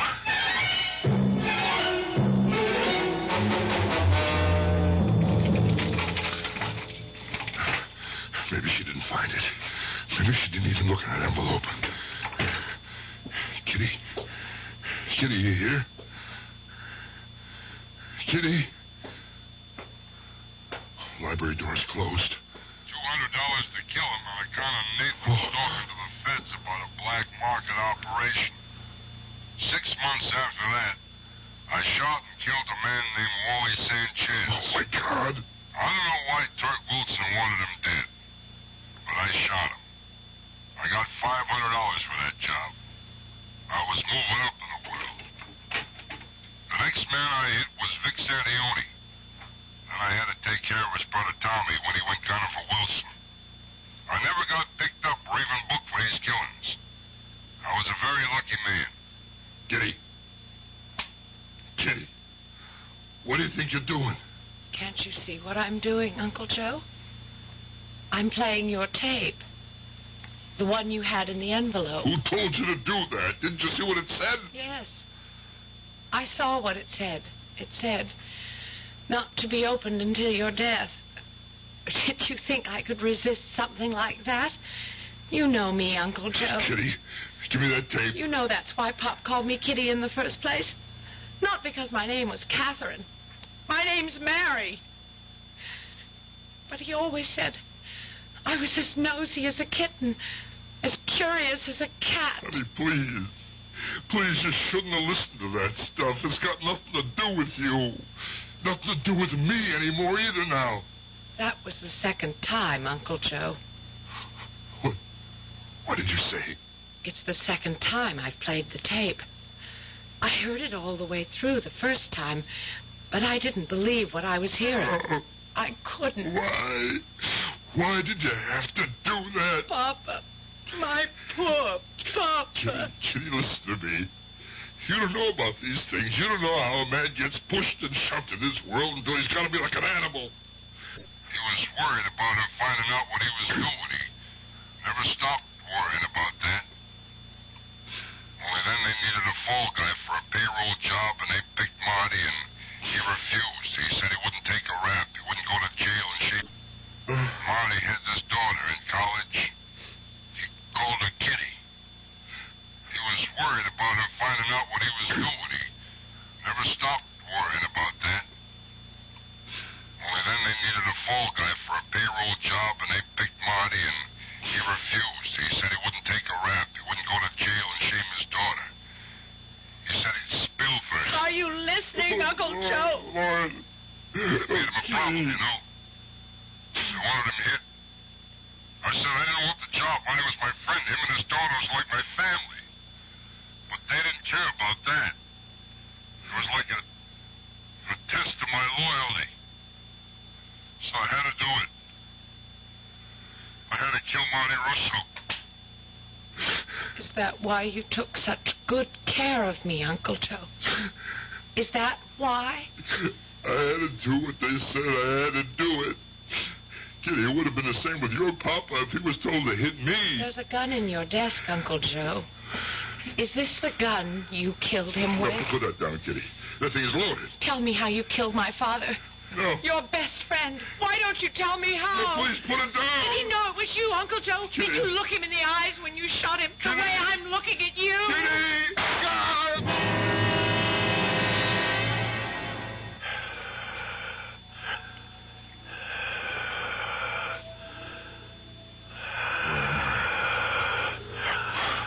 What kind of place is this? It sounds like the whole room is breathing. I can hear it breathing. Is that me? Do I hear myself? That light. I never saw a light that big. But it's not the sun. I can't open my eyes. It's too bright. But I gotta open them. I gotta see where I am. No! Look, they're here!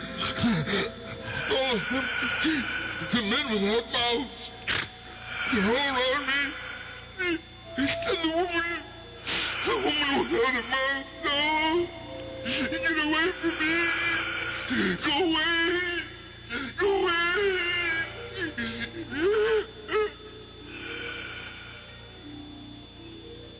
His eyelids are moving. Anesthesia must be wearing off. His pulse is still dropping fast, Doctor. Keep that respirator going. It's no use. We're losing him. Past tense, nurse. We've lost him. I'm sorry. Yeah, so am I. But I'm not sorry to get this mask off. Oh, yes, me too. It always makes me feel as if I have no mouth at all.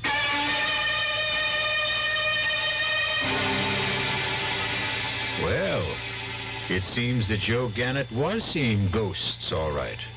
But in this case, they weren't the ghosts of the past. They were the ghosts of the future. Men without mouths, clustered around an operating table, not trying to destroy his life, but attempting to save it. I'll be back shortly. Hi, Ms. Goldilocks here. Professionally taste-testing diet drinks can be very difficult, but I've just had to bear with it. Then I found sugar-free Diet 7-Up.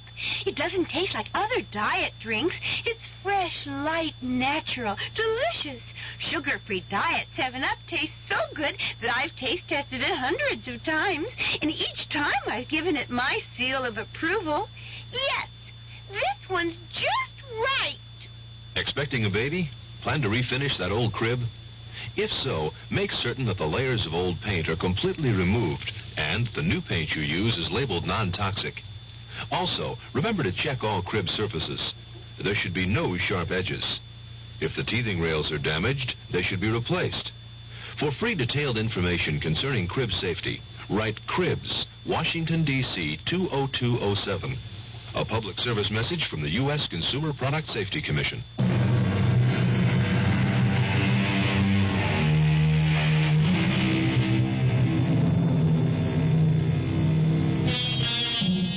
Of course, we're really not worried about men and women without mouths at the Radio Mystery Theater, as long as they have ears.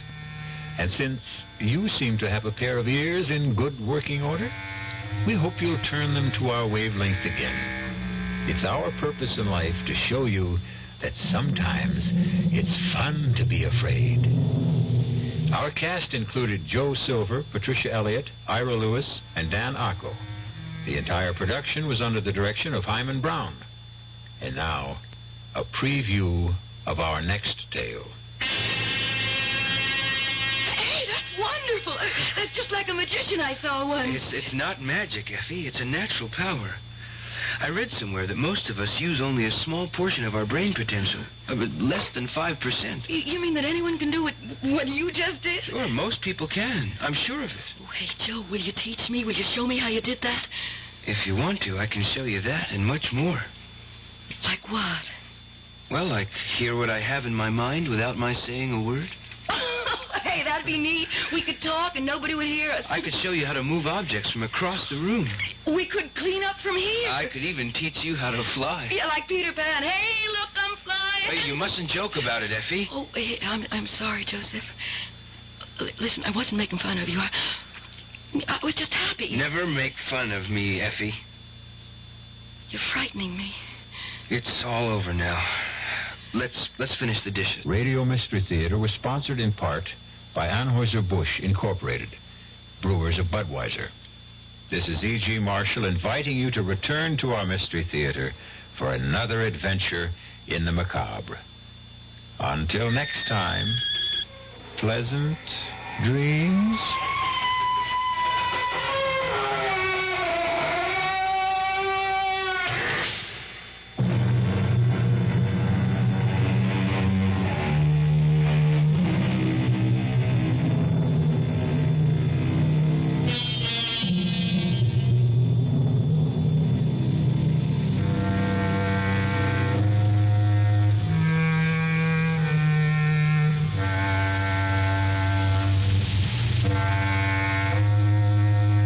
WDAF, Kansas City.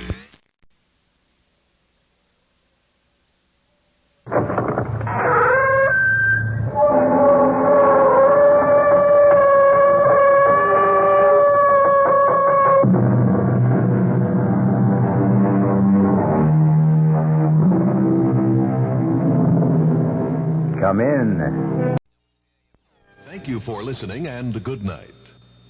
WDAF, Kansas City. Dan Henry, WDAF Local News at 11 o'clock. The outlook for Kansas City, a chance for showers tonight, mild tomorrow. A residence fire, believed to have started when children played with matches, has taken the life of an elderly woman babysitter and one of the infants in her care in Kansas City, Kansas. Dead is 85-year-old Mrs. Jenny Earhart of 1735 Waverly and 14-month-old Charles Elkins. The fire occurred in the Elkins home at 2313 North 77th. Two other 4-year-old children in Mrs. Earhart's care escaped without injury. Several persons, including a passerby who tried to assist in a rescue attempt, and the dead child's mother, were admitted to Bethany Hospital. Another resident of the house, 53-year-old Stanley Elvin, suffered shock and exhaustion while attempting to fight the blaze. He also was hospitalized. Kansas City, Missouri firemen used about 10 pieces of equipment in fighting a blaze in the Knollwood Apartments at 1401 Northeast Vivian Road tonight. It's a 3-story apartment complex, and there were reports that some third-floor residents had to be assisted by firemen in escaping the building. No injuries were reported, however, and the cause of that blaze not yet determined. Kansas City, Missouri schools will reopen Friday with teachers and staff reporting tomorrow. This order from School Superintendent Robert Metcalf and the school board, despite the failure of recent efforts to bring a halt to the teacher strike. News of the hour on the hour from American Information Radio. This is Richard Wall from Los Angeles, and at this hour, a federal grand jury is investigating Monday's bank robbery in San Francisco and whether Patricia Hearst took part in the holdup willingly. Attorney General William Saxby says she did, but Patricia's father, Randolph Hearst, calls Saxby's view speculation. In Washington, correspondent David Shoemaker reports on the change of tactics by investigators of the Hearst kidnapping since Monday. The robbery has changed the FBI's kid gloves approach to the search for Miss Hearst. Until now, agents have been afraid of doing anything that might jeopardize her safety. Entire neighborhoods of San Francisco were declared off limits in the investigation. Now, we're told by sources at FBI headquarters, the search will be more aggressive.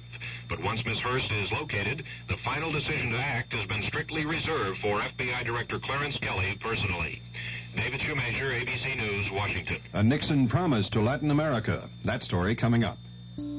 This woman is speaking in behalf of the refugees in Cambodia. She tells us that in Cambodia today, 1 million men, women, and children are homeless and in need of shelter. Massive aid is needed to help these people. CARE is distributing rice, dry fish, and other foods. CARE is providing medicines and supplying refugee kits, which contain cooking utensils, sewing kits, and material for clothing. CARE is also distributing mosquito netting, blankets, and straw mats to sleep on. As soon as conditions permit, CARE will assist Cambodian refugees to rebuild their homes and communities and help the people get back to work so that they can help themselves. They are very grateful for this desperately needed help. Your contribution to CARE makes possible this help. Please send your dollars to CARE, Department 2, New York 10016. President Nixon has promised to work with Latin American and Caribbean governments to keep peace in the hemisphere.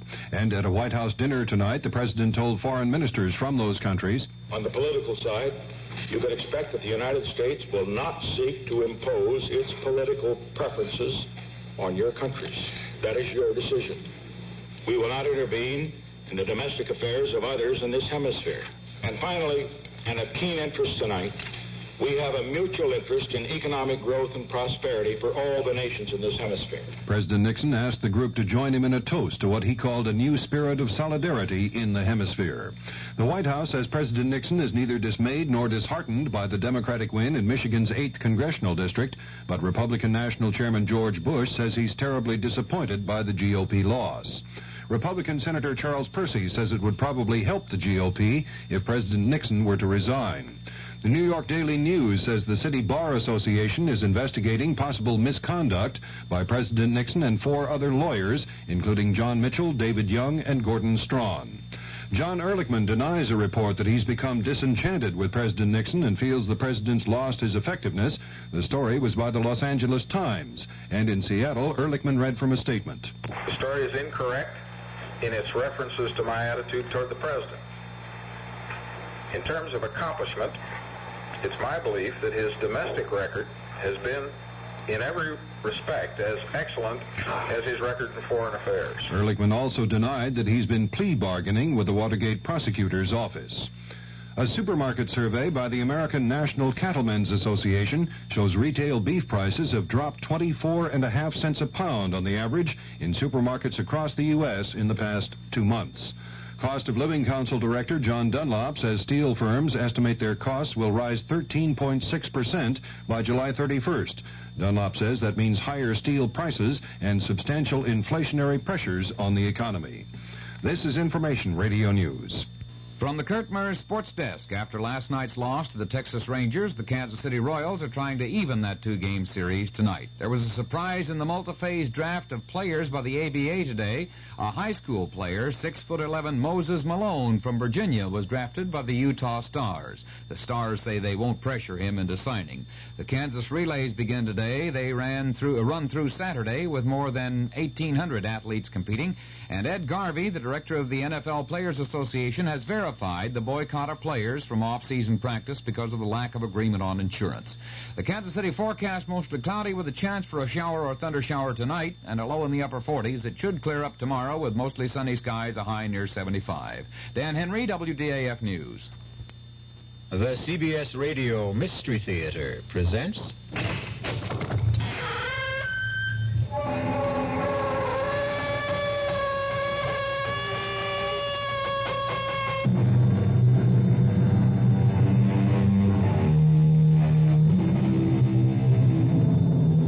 Come in. Welcome. I'm E.G. Marshall. Welcome to the terrifying world of your own imagination. There are many fearful places that surround us. Ancient houses where ancient whispers never die out. Evil lands where the light of reason vanishes. But the most horrifying of all lies deep inside of us. Few of us dare look into our minds and hearts and souls. And when we do, we find it more than we can bear. This is essentially what happens in this tale of Joseph Compertino, a young man who looked into the souls of others only to find destruction. I don't need your help, Father. I think you do. You told me how much you loved our Savior and St. Joseph. You're not appealing to them now, are you? I don't know what you mean. Yes, you do. The incense, the magic circle on the floor, the Kabbalistic figures. You're reaching for the hand. What if I am? What good did my piety do? I lost my parents, then Effie. Perhaps I'll get some help now. From Satan? You don't want his help. He doesn't share. He possesses. I want revenge, Father. I want to see the man who killed Effie suffer as I am. I want to see him in the same kind of torture. He is, Joe. Believe me, he is in torture.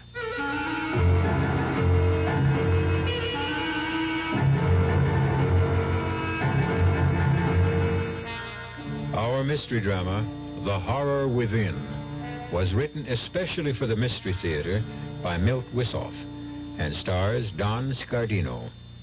It is sponsored in part by the Kellogg Company, makers of Kellogg's Special K cereal, and by Anheuser-Busch Incorporated, brewers of Budweiser. I'll be back shortly with Act One. Great taste in the morning. Kellogg's has that wholesome taste to get you up and grinning. This is Jerry Coffer for Kellogg's Special K. You know, for years we've been talking about the Special K breakfast, a great way to start the day if you have a weight problem. You may have seen or heard our latest commercials, which symbolize the problem of being a few pounds overweight by using this ball and chain. That's the sound effect. But so many people have come to know the Special K breakfast that can help solve weight problems, they sometimes forget that Special K is America's favorite high-protein cereal. It has 8 essential vitamins and iron, and so delicious that lots of folks, kids as well as adults, eat Special K just for the sheer good taste of it. So we don't want you to think that you have to wear a ball and chain to eat Special K. All you need is an appreciation for the finer things of life, a 1-ounce bowl of Special K, 4 ounces of skim milk, tomato juice, coffee, and maybe a little sugar. The Special K breakfast can help you lose weight all by itself, but it really is a good start. You're 17. Well, that's plenty old. Old enough to know about things like grass and speed and acid and smack. We probably can't tell you anything about the stuff you haven't already heard, or maybe even found out for yourself. So we don't intend to give you any advice. You wouldn't listen. But the trouble is, neither will your kid brother. He doesn't know half of what you know. He doesn't know how dope can affect your body. He's never spent a violent night hugging a friend who was on a bad trip, or watch a guy nod off in class and fall to the floor. He's just a kid, and a real setup for anybody out there selling the stuff. We'd like to warn your little brother. Too bad he doesn't trust us. We can't get to him. But maybe you can. An Advertising Council campaign.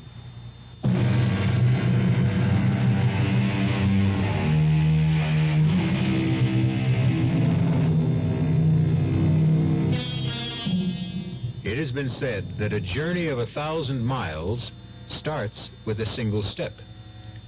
In our weird tale, the journey of 1,000 horrors starts in the light of day in a most prosaic fashion. Joe Compertino, who has been orphaned, is on his way to visit his uncle in the city.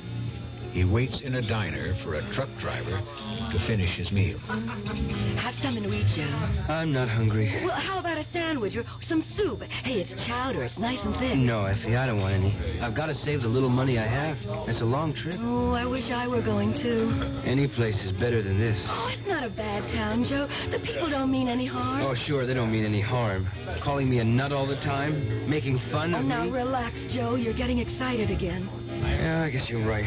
They're not worth it. I wish you were coming along. Yeah, what would your uncle say? I don't know. I only saw Uncle Pietro once, when I was a kid. He came to visit. Oh, hey, look, Joe, that truck driver is getting ready to leave. Oh, okay, I guess I better... Yeah, sure. Sure, you better go. All right, Effie. Yeah. And thanks for getting me the ride. You ready, kid? Let's go.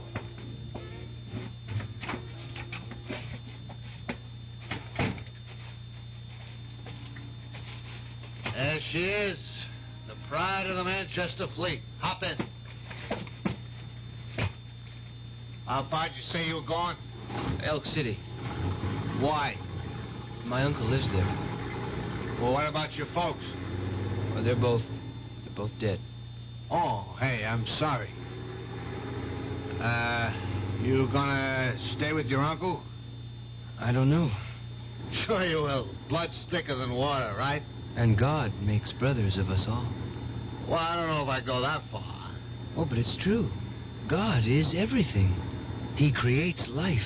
And takes it away. Don't say that. All right, come off it, kid. I was just kidding. I believe in God. Do you really believe in him? Do you have so much faith that you can feel him close to you? Oh, well, I do.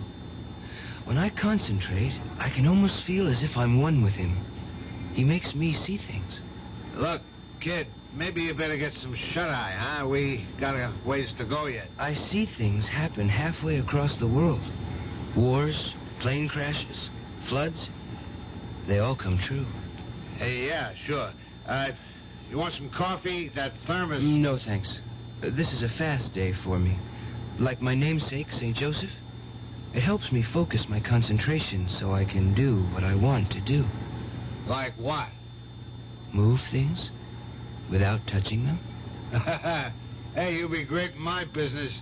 You could offload this truck by yourself. And like St. Joseph, I can fly. Fly? Yes. The Lord gives me these powers. Look, dummy. I gave you a ride against company regulations because I felt sorry for you. Jenny told me you were a nut, but I said, what the heck? But I ain't going to stand for that kind of talk. I'm a church-going Christian, and I don't stand for no blasphemy. Get your butt out of here. You'll regret this. Sure.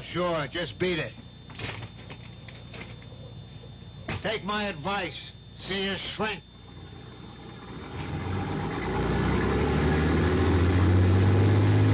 Lord, make him see the true light.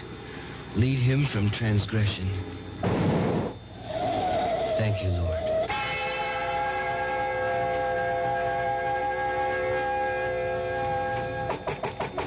The door's open. Who are you? I'm Joseph. Joseph Compertino, Uncle Pietro. Peter, kid. Pete Compton. Don't you forget it. What are you doing here? You're the only one I have left. What? Papa, he's dead. A fire in the house. Oh, good Lord. Why didn't you let me know? It happened so suddenly, and there wasn't much left for a funeral. I just buried him and... Oh, you poor kid. Yeah. How about something to eat? No, it's a fast day. Well, you take after your mother. What's wrong with that? Nothing, kid. Nothing. Don't have to jump down my throat. She was a saint. I learned a great deal from my mother. About sin and worldliness. Well, what are we going to do about you? Just give me a job and a place to stay. That's all I need. Yeah, I suppose I could use you around the club. You could clean the place, run sandwiches and coffee for the poker players. Poker players? Sure, what'd you think this is, a church? I run a little club here where the guys can get together for a little fun. Got any objections? No, Uncle Pietro. Pete. Call me Pete, I told you. I'm sorry, Pete. I mean no harm. Sure, kid. Now, let me see. Where can you stay? Can't put you up at the house. I haven't got any room. I could stay here. It would make it easier for me to keep the place clean. In that case, make yourself at home. Well, how do you like it? The club is crowded. So many men. It's a big night. Friday, payday. Guys want to blow off a little steam. You know how it is. You work in the mill all week. It's a grind. They need something to take the taste out of their mouths. They can find comfort in the Lord. Sure, but now they need action. A little gambling's a lot better than some things they could be doing, huh? Hey, Pete, where's the beer? Here, Joe, take this order to the table. Move. But what do you call this jerk, huh? A hamburger. No, kid. Well, I am glad you told me. I'd never know. Hey, what do you know, fellas? It's a hamburger. Hey, something wrong, Ollie? Nah, nothing much. Just that I ordered a cold cuts hero when I get a hamburger. No, he said a hamburger. Who asked you? Look, Ollie, the kid's new. I'll get you a hero. On the house. Nah. Forget about it. Hamburger's okay. Hey, just watch him, will you? I think he ain't got all his marbles. Yeah, watch yourself, Joe. Just be a little more careful in the future. He's the one that should be more careful, not me. Hey, Pete, get a load of this, will you? Hey, look at my whole card. That's not bad, huh? Well, suckers, it's going to cost you plenty to see what Pete saw. Now, raise the pot that's on the table, eh? Oh, the only one with guts. Okay. Here they are, Brennan. 5 little hearts, 4 through 8. Straight, flush, pal. They're not all hearts, Ollie. Your whole card is a diamond. Ah, you crazy. It's 4 hearts, I tell.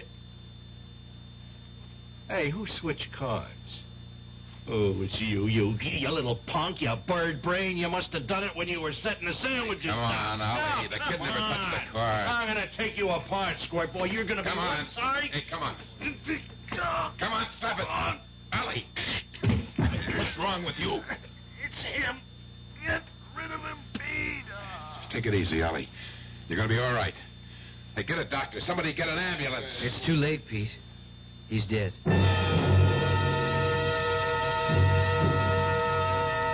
I can't believe it. I just can't believe it. It's crazy. He thought you had something to do with it. I didn't harm him, Pete. I swear I didn't. I wouldn't take a life. Relax, Joe. I know you didn't. Excitement was just too much. Funny about that card, though.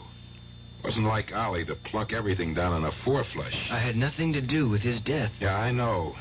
What's eating you, kid? Come on, spill it. I'm the only family you got.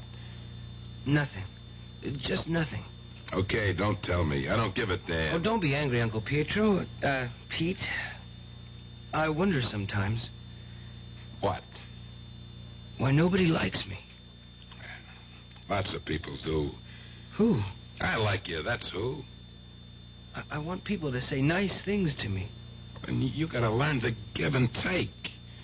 Besides, you keep saying wild things all the time about your powers. Oh, they're not my powers. They're the Lord's. You see what I mean? But it's true. I'm his vessel. We all are. He pours his powers into all of us, but only a few like me can retain them. But how do you do it? With faith and deep concentration. You really believe that? Well, of course I do. And so should you. Never lose faith. If you do, you will never have any hope. Swell. Let's wrap it up and go home. You've used that brush on the floor long enough. Save some of it for tomorrow. You really think that you can... I know it. Let me show you. Oh, hold on. Before you deal the cards, let me cut the deck. It makes no difference. Okay, if it makes no difference, let me cut. All right, I'm going to deal 5 cards face down. We'll both call them.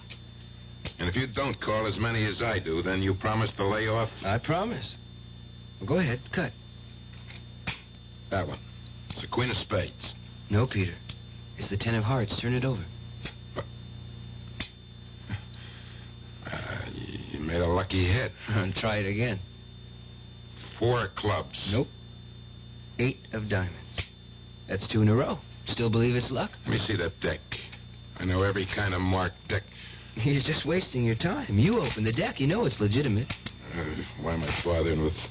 Let's knock it off for tonight. Tomorrow's... Here, watch this. 9 of spades, Jack of hearts, and 3 of diamonds. Ah, it's a 2 of diamonds. All right, 4 out of 5 isn't bad, is it, Pete? It's not bad at all. Yeah. I don't know what the trick is. But we could sure clean up with it. No, I don't use my powers for profit. Who's asking you to? You can do an act. Amuse the customers when they get tired of playing. You sit in as a dealer for the house, and when things get dull, you do your stuff. Yeah, they'll get a kick out of it. I don't like to use my powers lightly. Do you want to keep on eating? Okay, forget it. Well, just this once, Pete. But don't ask me again.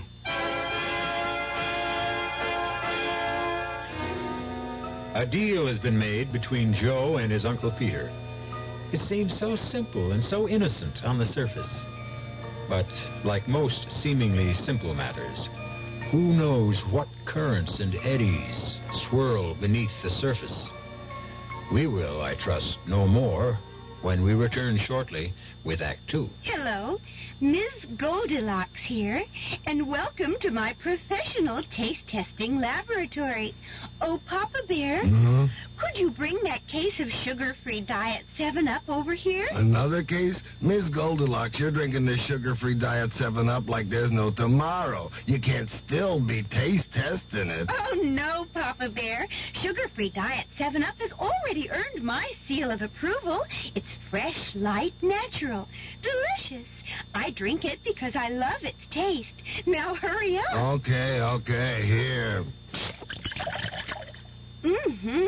This sugar-free Diet 7-Up really tastes delicious.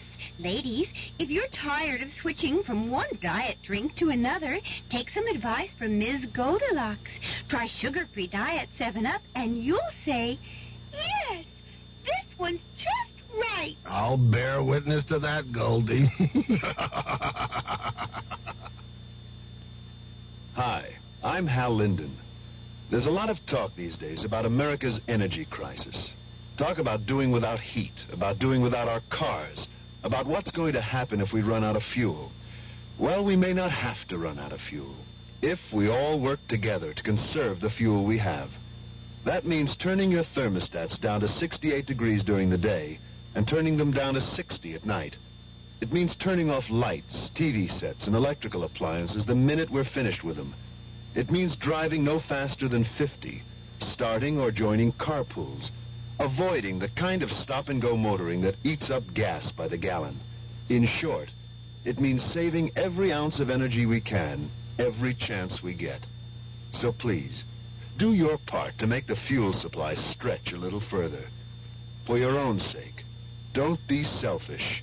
Don't be foolish. Don't be fuelish. This message from the Federal Energy Office and the Advertising Council.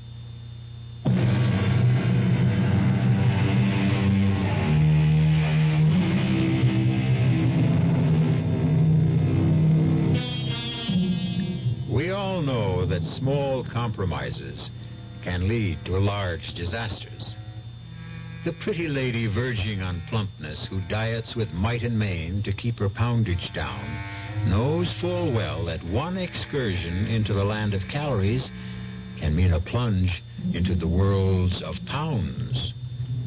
Shall we then wonder that Joseph's consent to turn his powers to profits for his uncle will inevitably result in the loss of all he holds dear? We shall see as we return now to Act 2 of The Horror Within. That was great, kid. The suckers loved it. Yeah. I thought Handelman would have a fit when you called his whole card. He thought I was cheating, using a marked deck. He wouldn't believe me even when I told him to pick any deck. Well, don't worry about it. That's just his way. Come on, let's go back to the kitchen. You got a surprise for me? That's right. I don't mind doing the dishes. I hope you can't read everything I'm thinking. I don't try. Good. Joseph. Effie. How about that, kid?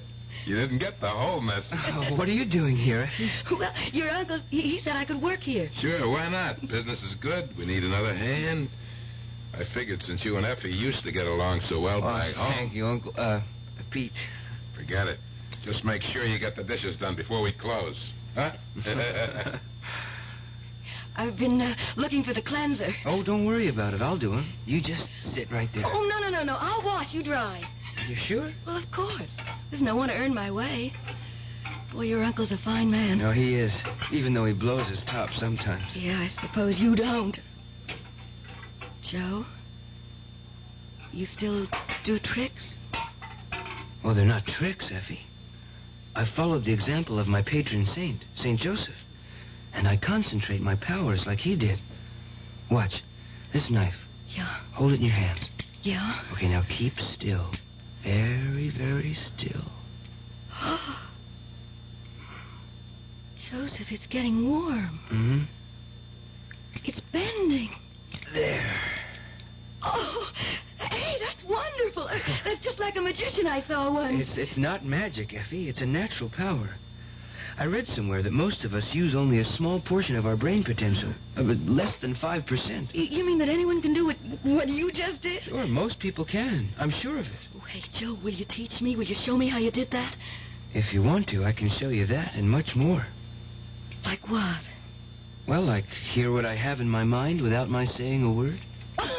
Hey, that'd be neat. We could talk and nobody would hear us. I could show you how to move objects from across the room. We could clean up from here. I could even teach you how to fly. Yeah, like Peter Pan. Hey, look, I'm flying. Wait, you mustn't joke about it, Effie. Oh, hey, I'm sorry, Joseph. Listen, I wasn't making fun of you. I was just happy. Never make fun of me, Effie.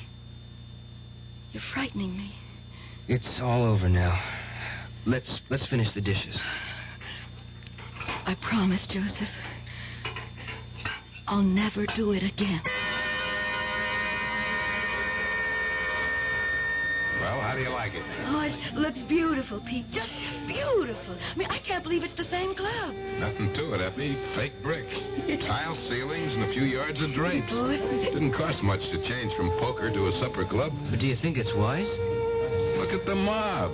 The joint's packed. People are dressed so nice, too. Hey, maybe we ought to pitch in and help, huh? No, nothing doing. You and Joe are my star attraction. Well... Now, you do the act like I seen it, and we can't miss. But that was just for Effie and me, Pete. I don't want to perform. Well, not in front of all these people. Are you scared, kid? Well, that's natural. Everybody gets stage fright. No, it's not that. I told you before, my powers are between me and St. Joseph. I can't do it for money. What's the difference if you do it in the back room or out here? Well, he's right, Joe. You can't hurt anybody with a little fun. A little pleasure can help brighten up people's lives. That's you, Joe. What do you say? I'm going to introduce you and Effie. If you want to let me down, that's up to you. And now, folks, settle back. I hope you enjoyed your dinner. Oh, boy, the roast pig was good. Good. The Cafe Compton presents its star attraction, the amazing Joseph and Company. They'll entertain you with an act never duplicated before in the history of the entertainment world. Yeah, sure. They'll read your thoughts, perform illusions. And here they are, the amazing Joseph and Company. Good evening, ladies and gentlemen. My assistant will be seated on the stage as I go through the audience. She will receive the thoughts I send to her across space. You can give me any kind of message or clue, and I will transmit it to her.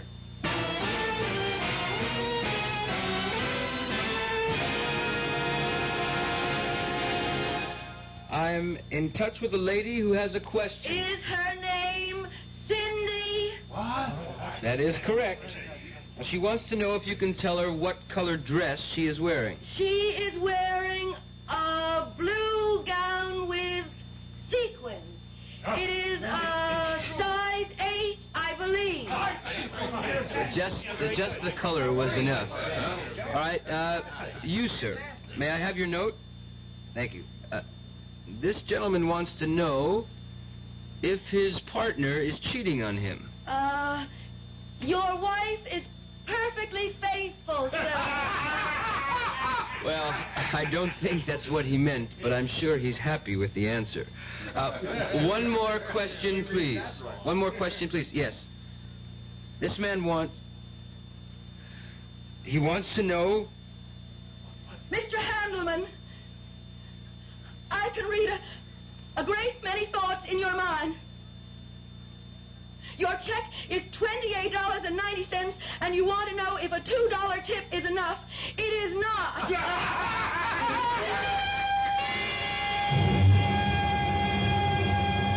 Joe, you were great tonight. Just great. Everybody loved your act. Hey, I better get out front now and help close the place down. We'll have a bite to eat later, okay? Sure, Pete. That Handelman. I hate him. I know, Joey. Listen, you frightened me. And that's why I made a joke out of it. Joe, you wouldn't... No, of course not. I'm a servant of the Lord. I do His bidding. That's why I wonder about all this. I feel it's wrong. It's a lot better than what you wanted to do to Handelman. Joe, you think you could really do what you... If God wills it. Oh, well, then you never will, because He preached love. It's hard for me to feel love for someone who... How about me? I love you, Effie. With all my heart, I love you. Well, then let's get married, Joe. Yeah, let's get married tonight. Tonight? But how can we? We'll go to Rapid Falls. There's a justice of the peace there. No, Effie, no. We'll wait and get married properly. In a church. By a priest. Well, if that's the way you want it, Joe, but let's do it soon. I'm happy that you want to marry me in such haste. Yes, Joe, please, let's get married as soon as possible. Well, that sounds more like desperation than romance. I can't explain it, Joe, but I don't know, I feel... Well, like something terrible is going to happen. I want to be your wife, Joe. I want us to be together for the rest of our life. No matter how much time we have left.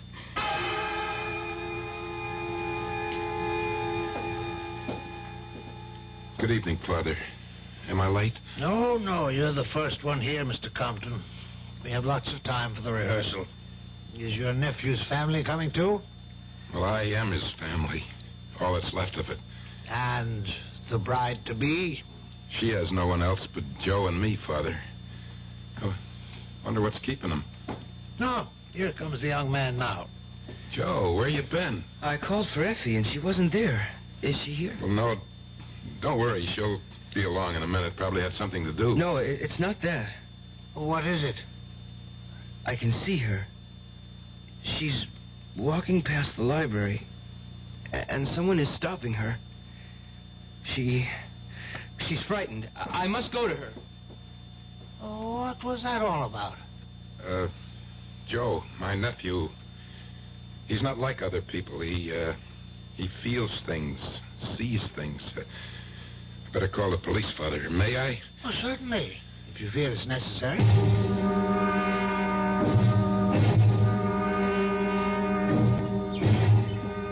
She's gone, Pete. Effie's gone. They'll find her, Joe. Just take it easy. You don't understand. Sure I do. You're upset. Come on inside the house. We'll have a cup of tea. He's right, Joe. There's nothing you can do now. The police are searching the town. I can't help. I feel so useless. I've got no contact with her. I can't reach her. She must need me. Don't even think about it, Joe. Just come inside and rest. We'll wait with you. You may have been wrong, Joe. I mean, about what you think you saw. I didn't think I saw, Pete. I know I did. She was in trouble, I tell you. And now, nothing. There was no sign of struggle at the library. No one witnessed anything. You don't believe in me? Should I?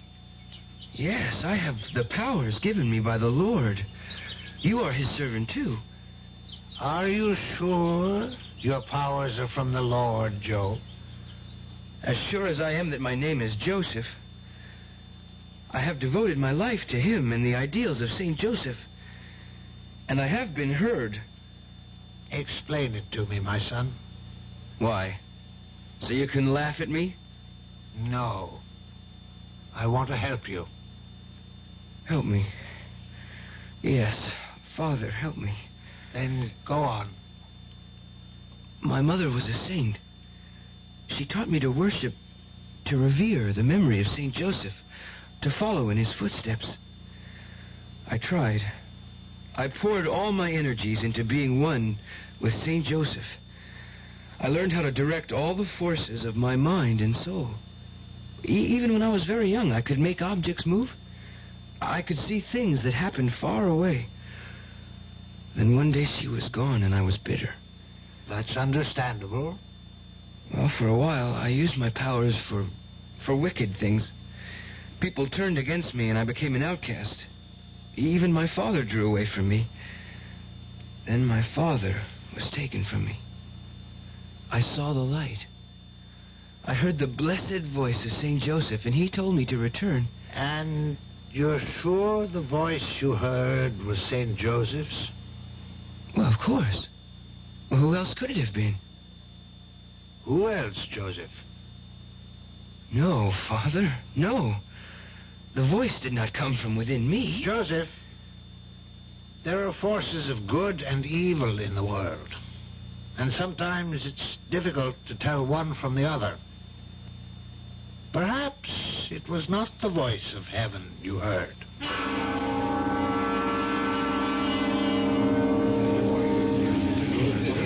Good house tonight. Oh, we're still mobbed. Why don't you get dressed, Joe? In a minute. Any news yet about Effie? Not a word.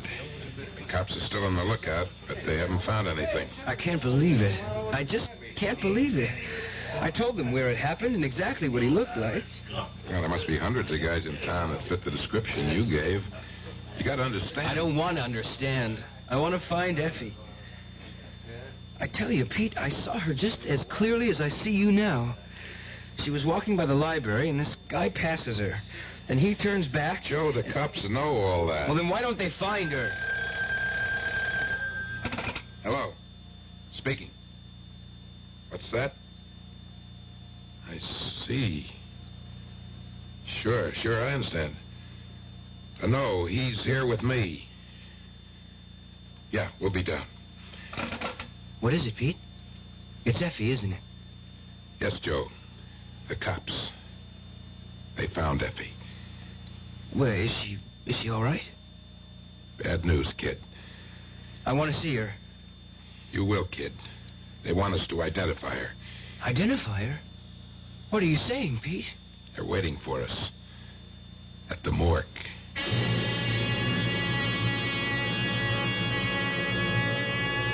All that we feared when Joe agreed to do his act at Peter Compton's club has come to pass. Effie is dead at the hands of a madman, and Joseph Compertino says he was a witness to what happened. It hardly seems possible. But then again, I'm sure you will agree, the impossible is becoming the usual with greater frequency these days. We'll know more when we return shortly with Act 3. When you feel like having a cold Budweiser, do you automatically reach for a glass? Well, sure, Bud's a great beer any way you drink it. But without a glass, you're really missing something. Now, take that wonderful Budweiser head of foam, for instance. Those bubbles, tiny though they are, still amount to something pretty special at the top of your glass. Taste appeal and eye appeal. Two results of exclusive beechwood aging and natural carbonation. It takes a lot longer to brew Budweiser that way, but brewing beer right does make a difference that you can taste. That's why when you say Budweiser, you've really said it all. Anheuser-Busch, St. Louis.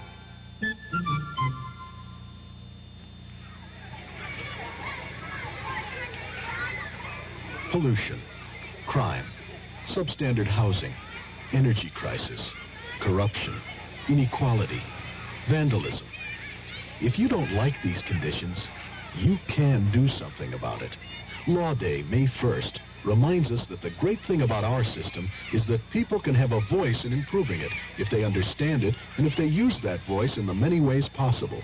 Through involvement, like helping to register voters, campaigning for candidates, voting. People of all ages can work to bring about change lawfully. But with almost half the population under 25, youth can make the difference.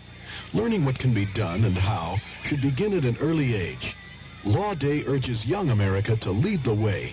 Help preserve good laws. Help change bad laws. Help make better laws. A public service message of the American Bar Association and your state and local bar associations.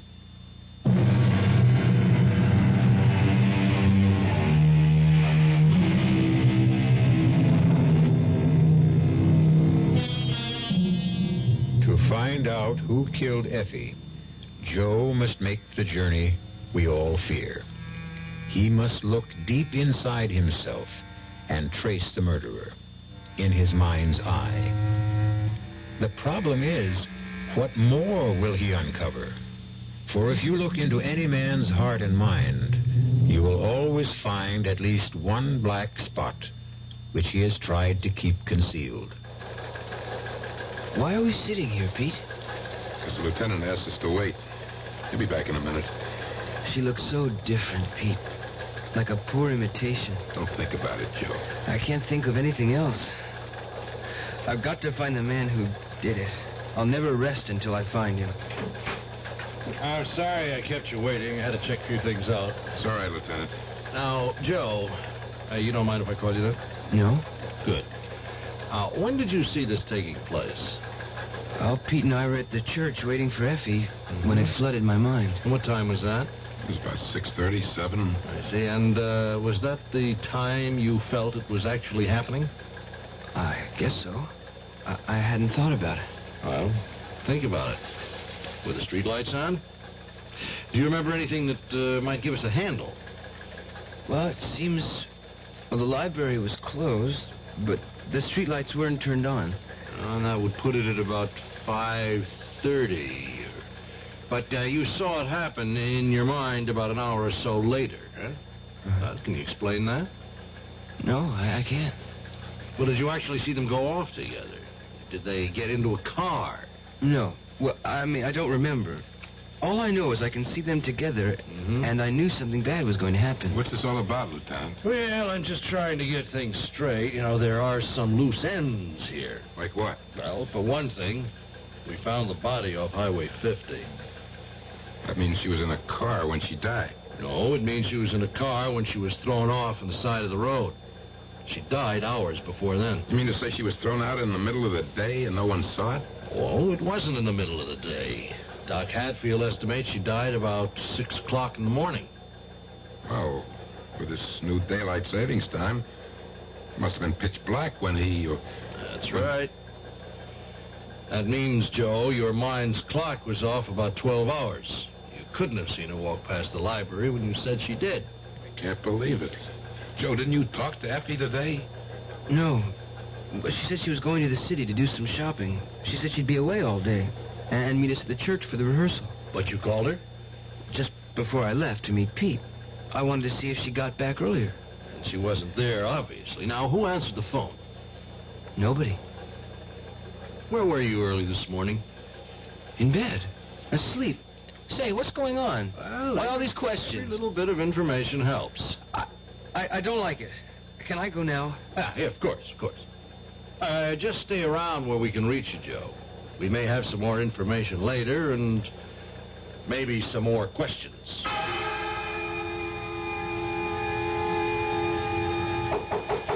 Joe? Joe, open up. Were you asleep? No, I was just thinking. Did you eat anything today? Yeah. I'll bet. You haven't moved out of your room for days. I'm sorry about the club, Pete. That doesn't matter, kid. But it's all my fault. Forget it. I've got no future without Effie. You cooking something, kid? No? It's funny, I smell something burning. Oh, it's incense. Oh, you're not going through that again, Joe. Forget that stuff, kid. That's not going to bring Effie back. No, but it will put me in contact with her murderer. Don't do it, Joe. It's not right. I spoke to Father Coyle about it. You had no right. He says you're literally playing with fire. He doesn't understand either. Why don't you explain it to him? Let him help. I'm not leaving here until I see things clearly. You don't have to. I brought Father Coyle with me. You can come in now, Father.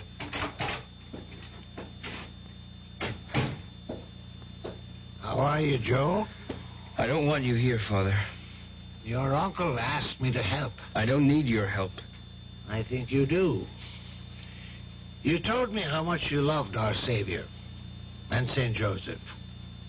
You're not appealing to them now, are you? I don't know what you mean. Oh, yes, you do, Joe. The incense, the magic circle on the floor, the Kabbalistic figures.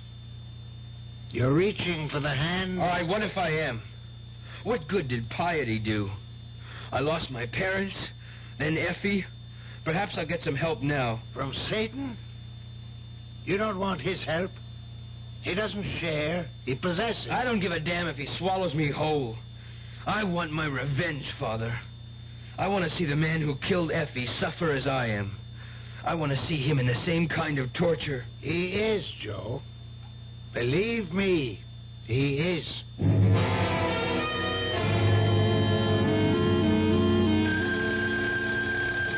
Yeah? Huh? Yeah. Hello? Pete, wake up. It's me, Joe. Yeah, I'm awake. You know what time it is? Yeah, I know. It's 6 o'clock in the morning. Sunday morning. Don't you ever sleep? I will, after tonight. Pete, I've got him. I don't feel up to riddles, Joe. Who you got? That slimy monster who killed Effie. I've got him dead to rights. Now, look. Don't do anything stupid, kid. Let me call Lieutenant Tawney. He can have No, him. Pete. I don't mean I have him in my room. I've got him in the mind. It worked, Pete. I've been put in touch with him. I want to go on tonight. Joe, without Effie, you haven't got an act. Oh, yes, I have. The biggest show I've ever done. Well, I don't know. Please, Pete. Don't stand in my way. You're asking me to walk in the dark, Joe. Square with me. I can't, Pete. You've got to trust me. Then why can't you trust me? You wouldn't understand. Try me. All I can tell you is I'm zeroed in on him. I've got him in my sights, and you can help me nail him. How? Well, billboard my return to the club tonight. Play it up big. Hit the murder angle. Promise the suckers a startling revelation. I guarantee he'll be there. He won't be able to resist the bait.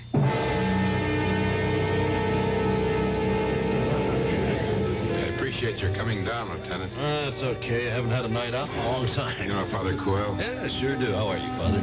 As well as my age and my infirmities permit. How do you like the view, Lieutenant? Isn't it grand?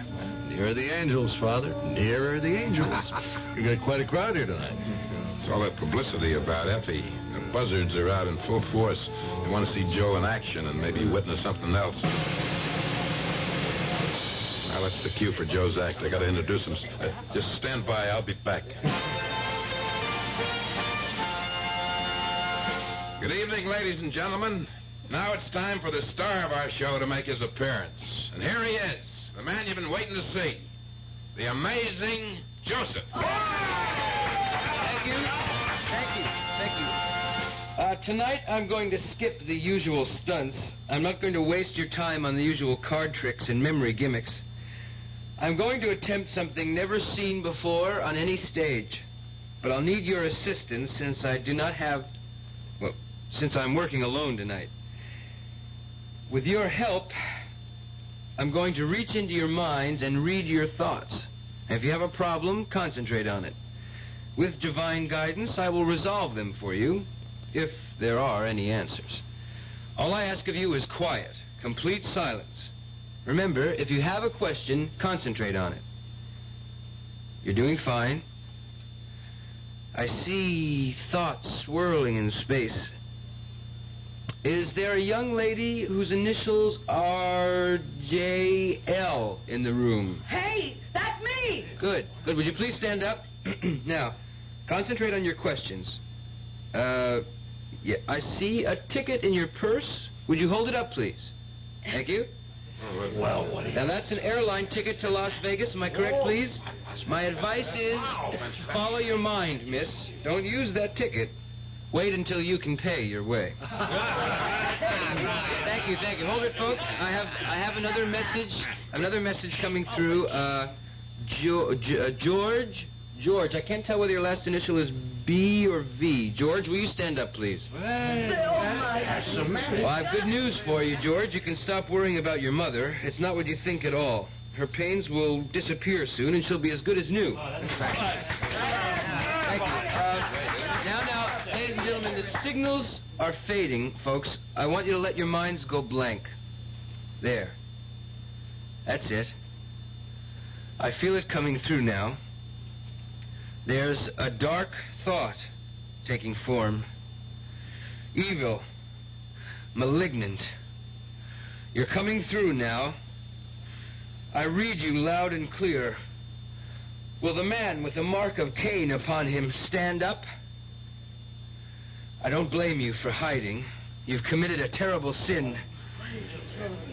There's only one way out for you. The Bible says an eye for an eye and a tooth for a tooth.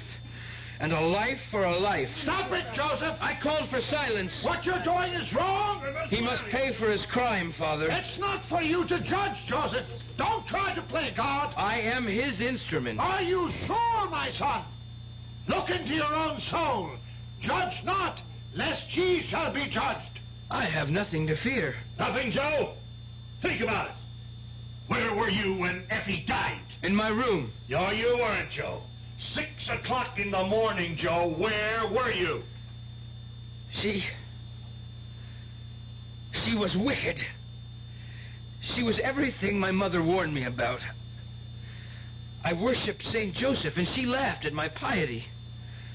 She was carnal, and she tried to keep me from my vows of sanctity. St. Joseph, in your name... That's blasphemy, Joe! I removed her from my life for your sake. I exorcised her as though she were a cancer on my soul. Pray for forgiveness, Joe! I was tormented all night. I went to her early, and I begged her to leave me. She refused. I told her we would go to Father Coyle and ask for his guidance. She struggled in the car and tried to run away. I stopped her. She was like a bird in my arms. A poor dead bird. Come with me, Joe. Everything will be all right. Come. No, I must go with St. Joseph. What? I must... Give me the power, St. Joseph. Let me fly to you. Don't, Joe! Stay away from the window! What's happening? Put it out! I can't believe it. Look, he's suspended in space. He's standing free.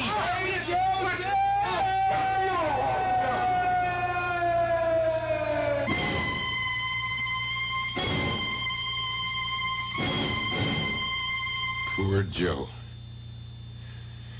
Poor Joe. He tried to reach for heaven and hell at the same time. And he stumbled somewhere in between. Don't take it too hard, Pete. Dead end somewhere. Yeah, but not on the streets. You really think he killed Effie? Yes. Part of him did. None of us are saints, Peter. We're good and evil intertwined. Most of us can keep the worst of our nature in control. Joe couldn't. He was split right down the middle. Well, one thing is sure. He paid his dues. Let's get him out of here and mark his account paid in full.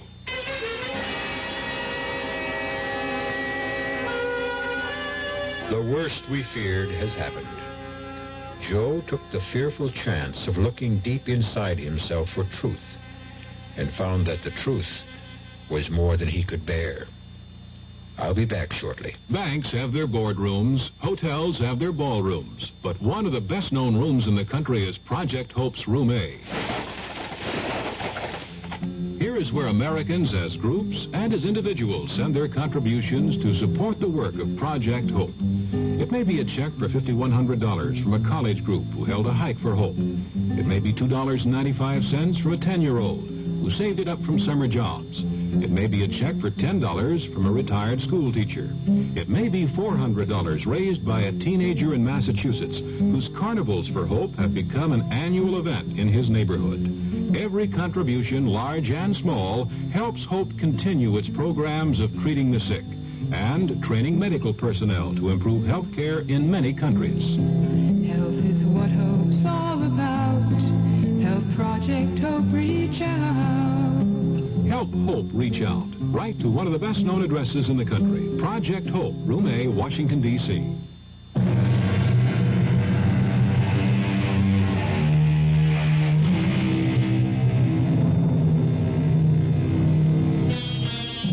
And so we close the entrance to the cave, where murky waters run deep, but not always still.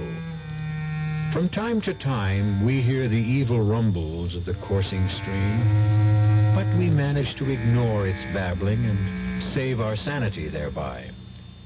Joseph Compertino lost this knack that civilized man has developed, this veneer that hides some of the ugliness within. He paid dearly for it. Our cast included Don Scardino, Dolores Sutton, Joseph Julian, Robert Dryden, and Earl Hammond. The entire production was under the direction of Hyman Brown.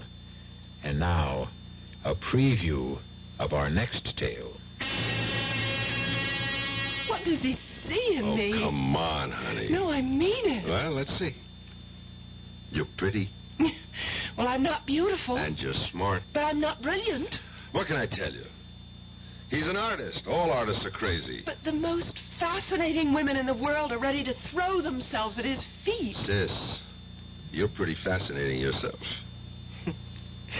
Thanks to you, Bert. Thanks to me? You sent me through college, and there were the trips to Europe. Well, I had to shape you up before I could marry you off. And it looks like you got yourself a grand prize, the great Otis Manley Carter. Oh, Bert, I want you to like him. Oh, I like him. I like him. He's so sweet, so kind. Except... Except? What do you mean, except? Well, except every time he paints somebody's picture, it seems to me that person dies. Radio Mystery Theater was sponsored in part by new sugar-free Diet 7-Up. This is E.G. Marshall inviting you to return to our Mystery Theater for another adventure in the macabre. Until next time, pleasant dreams.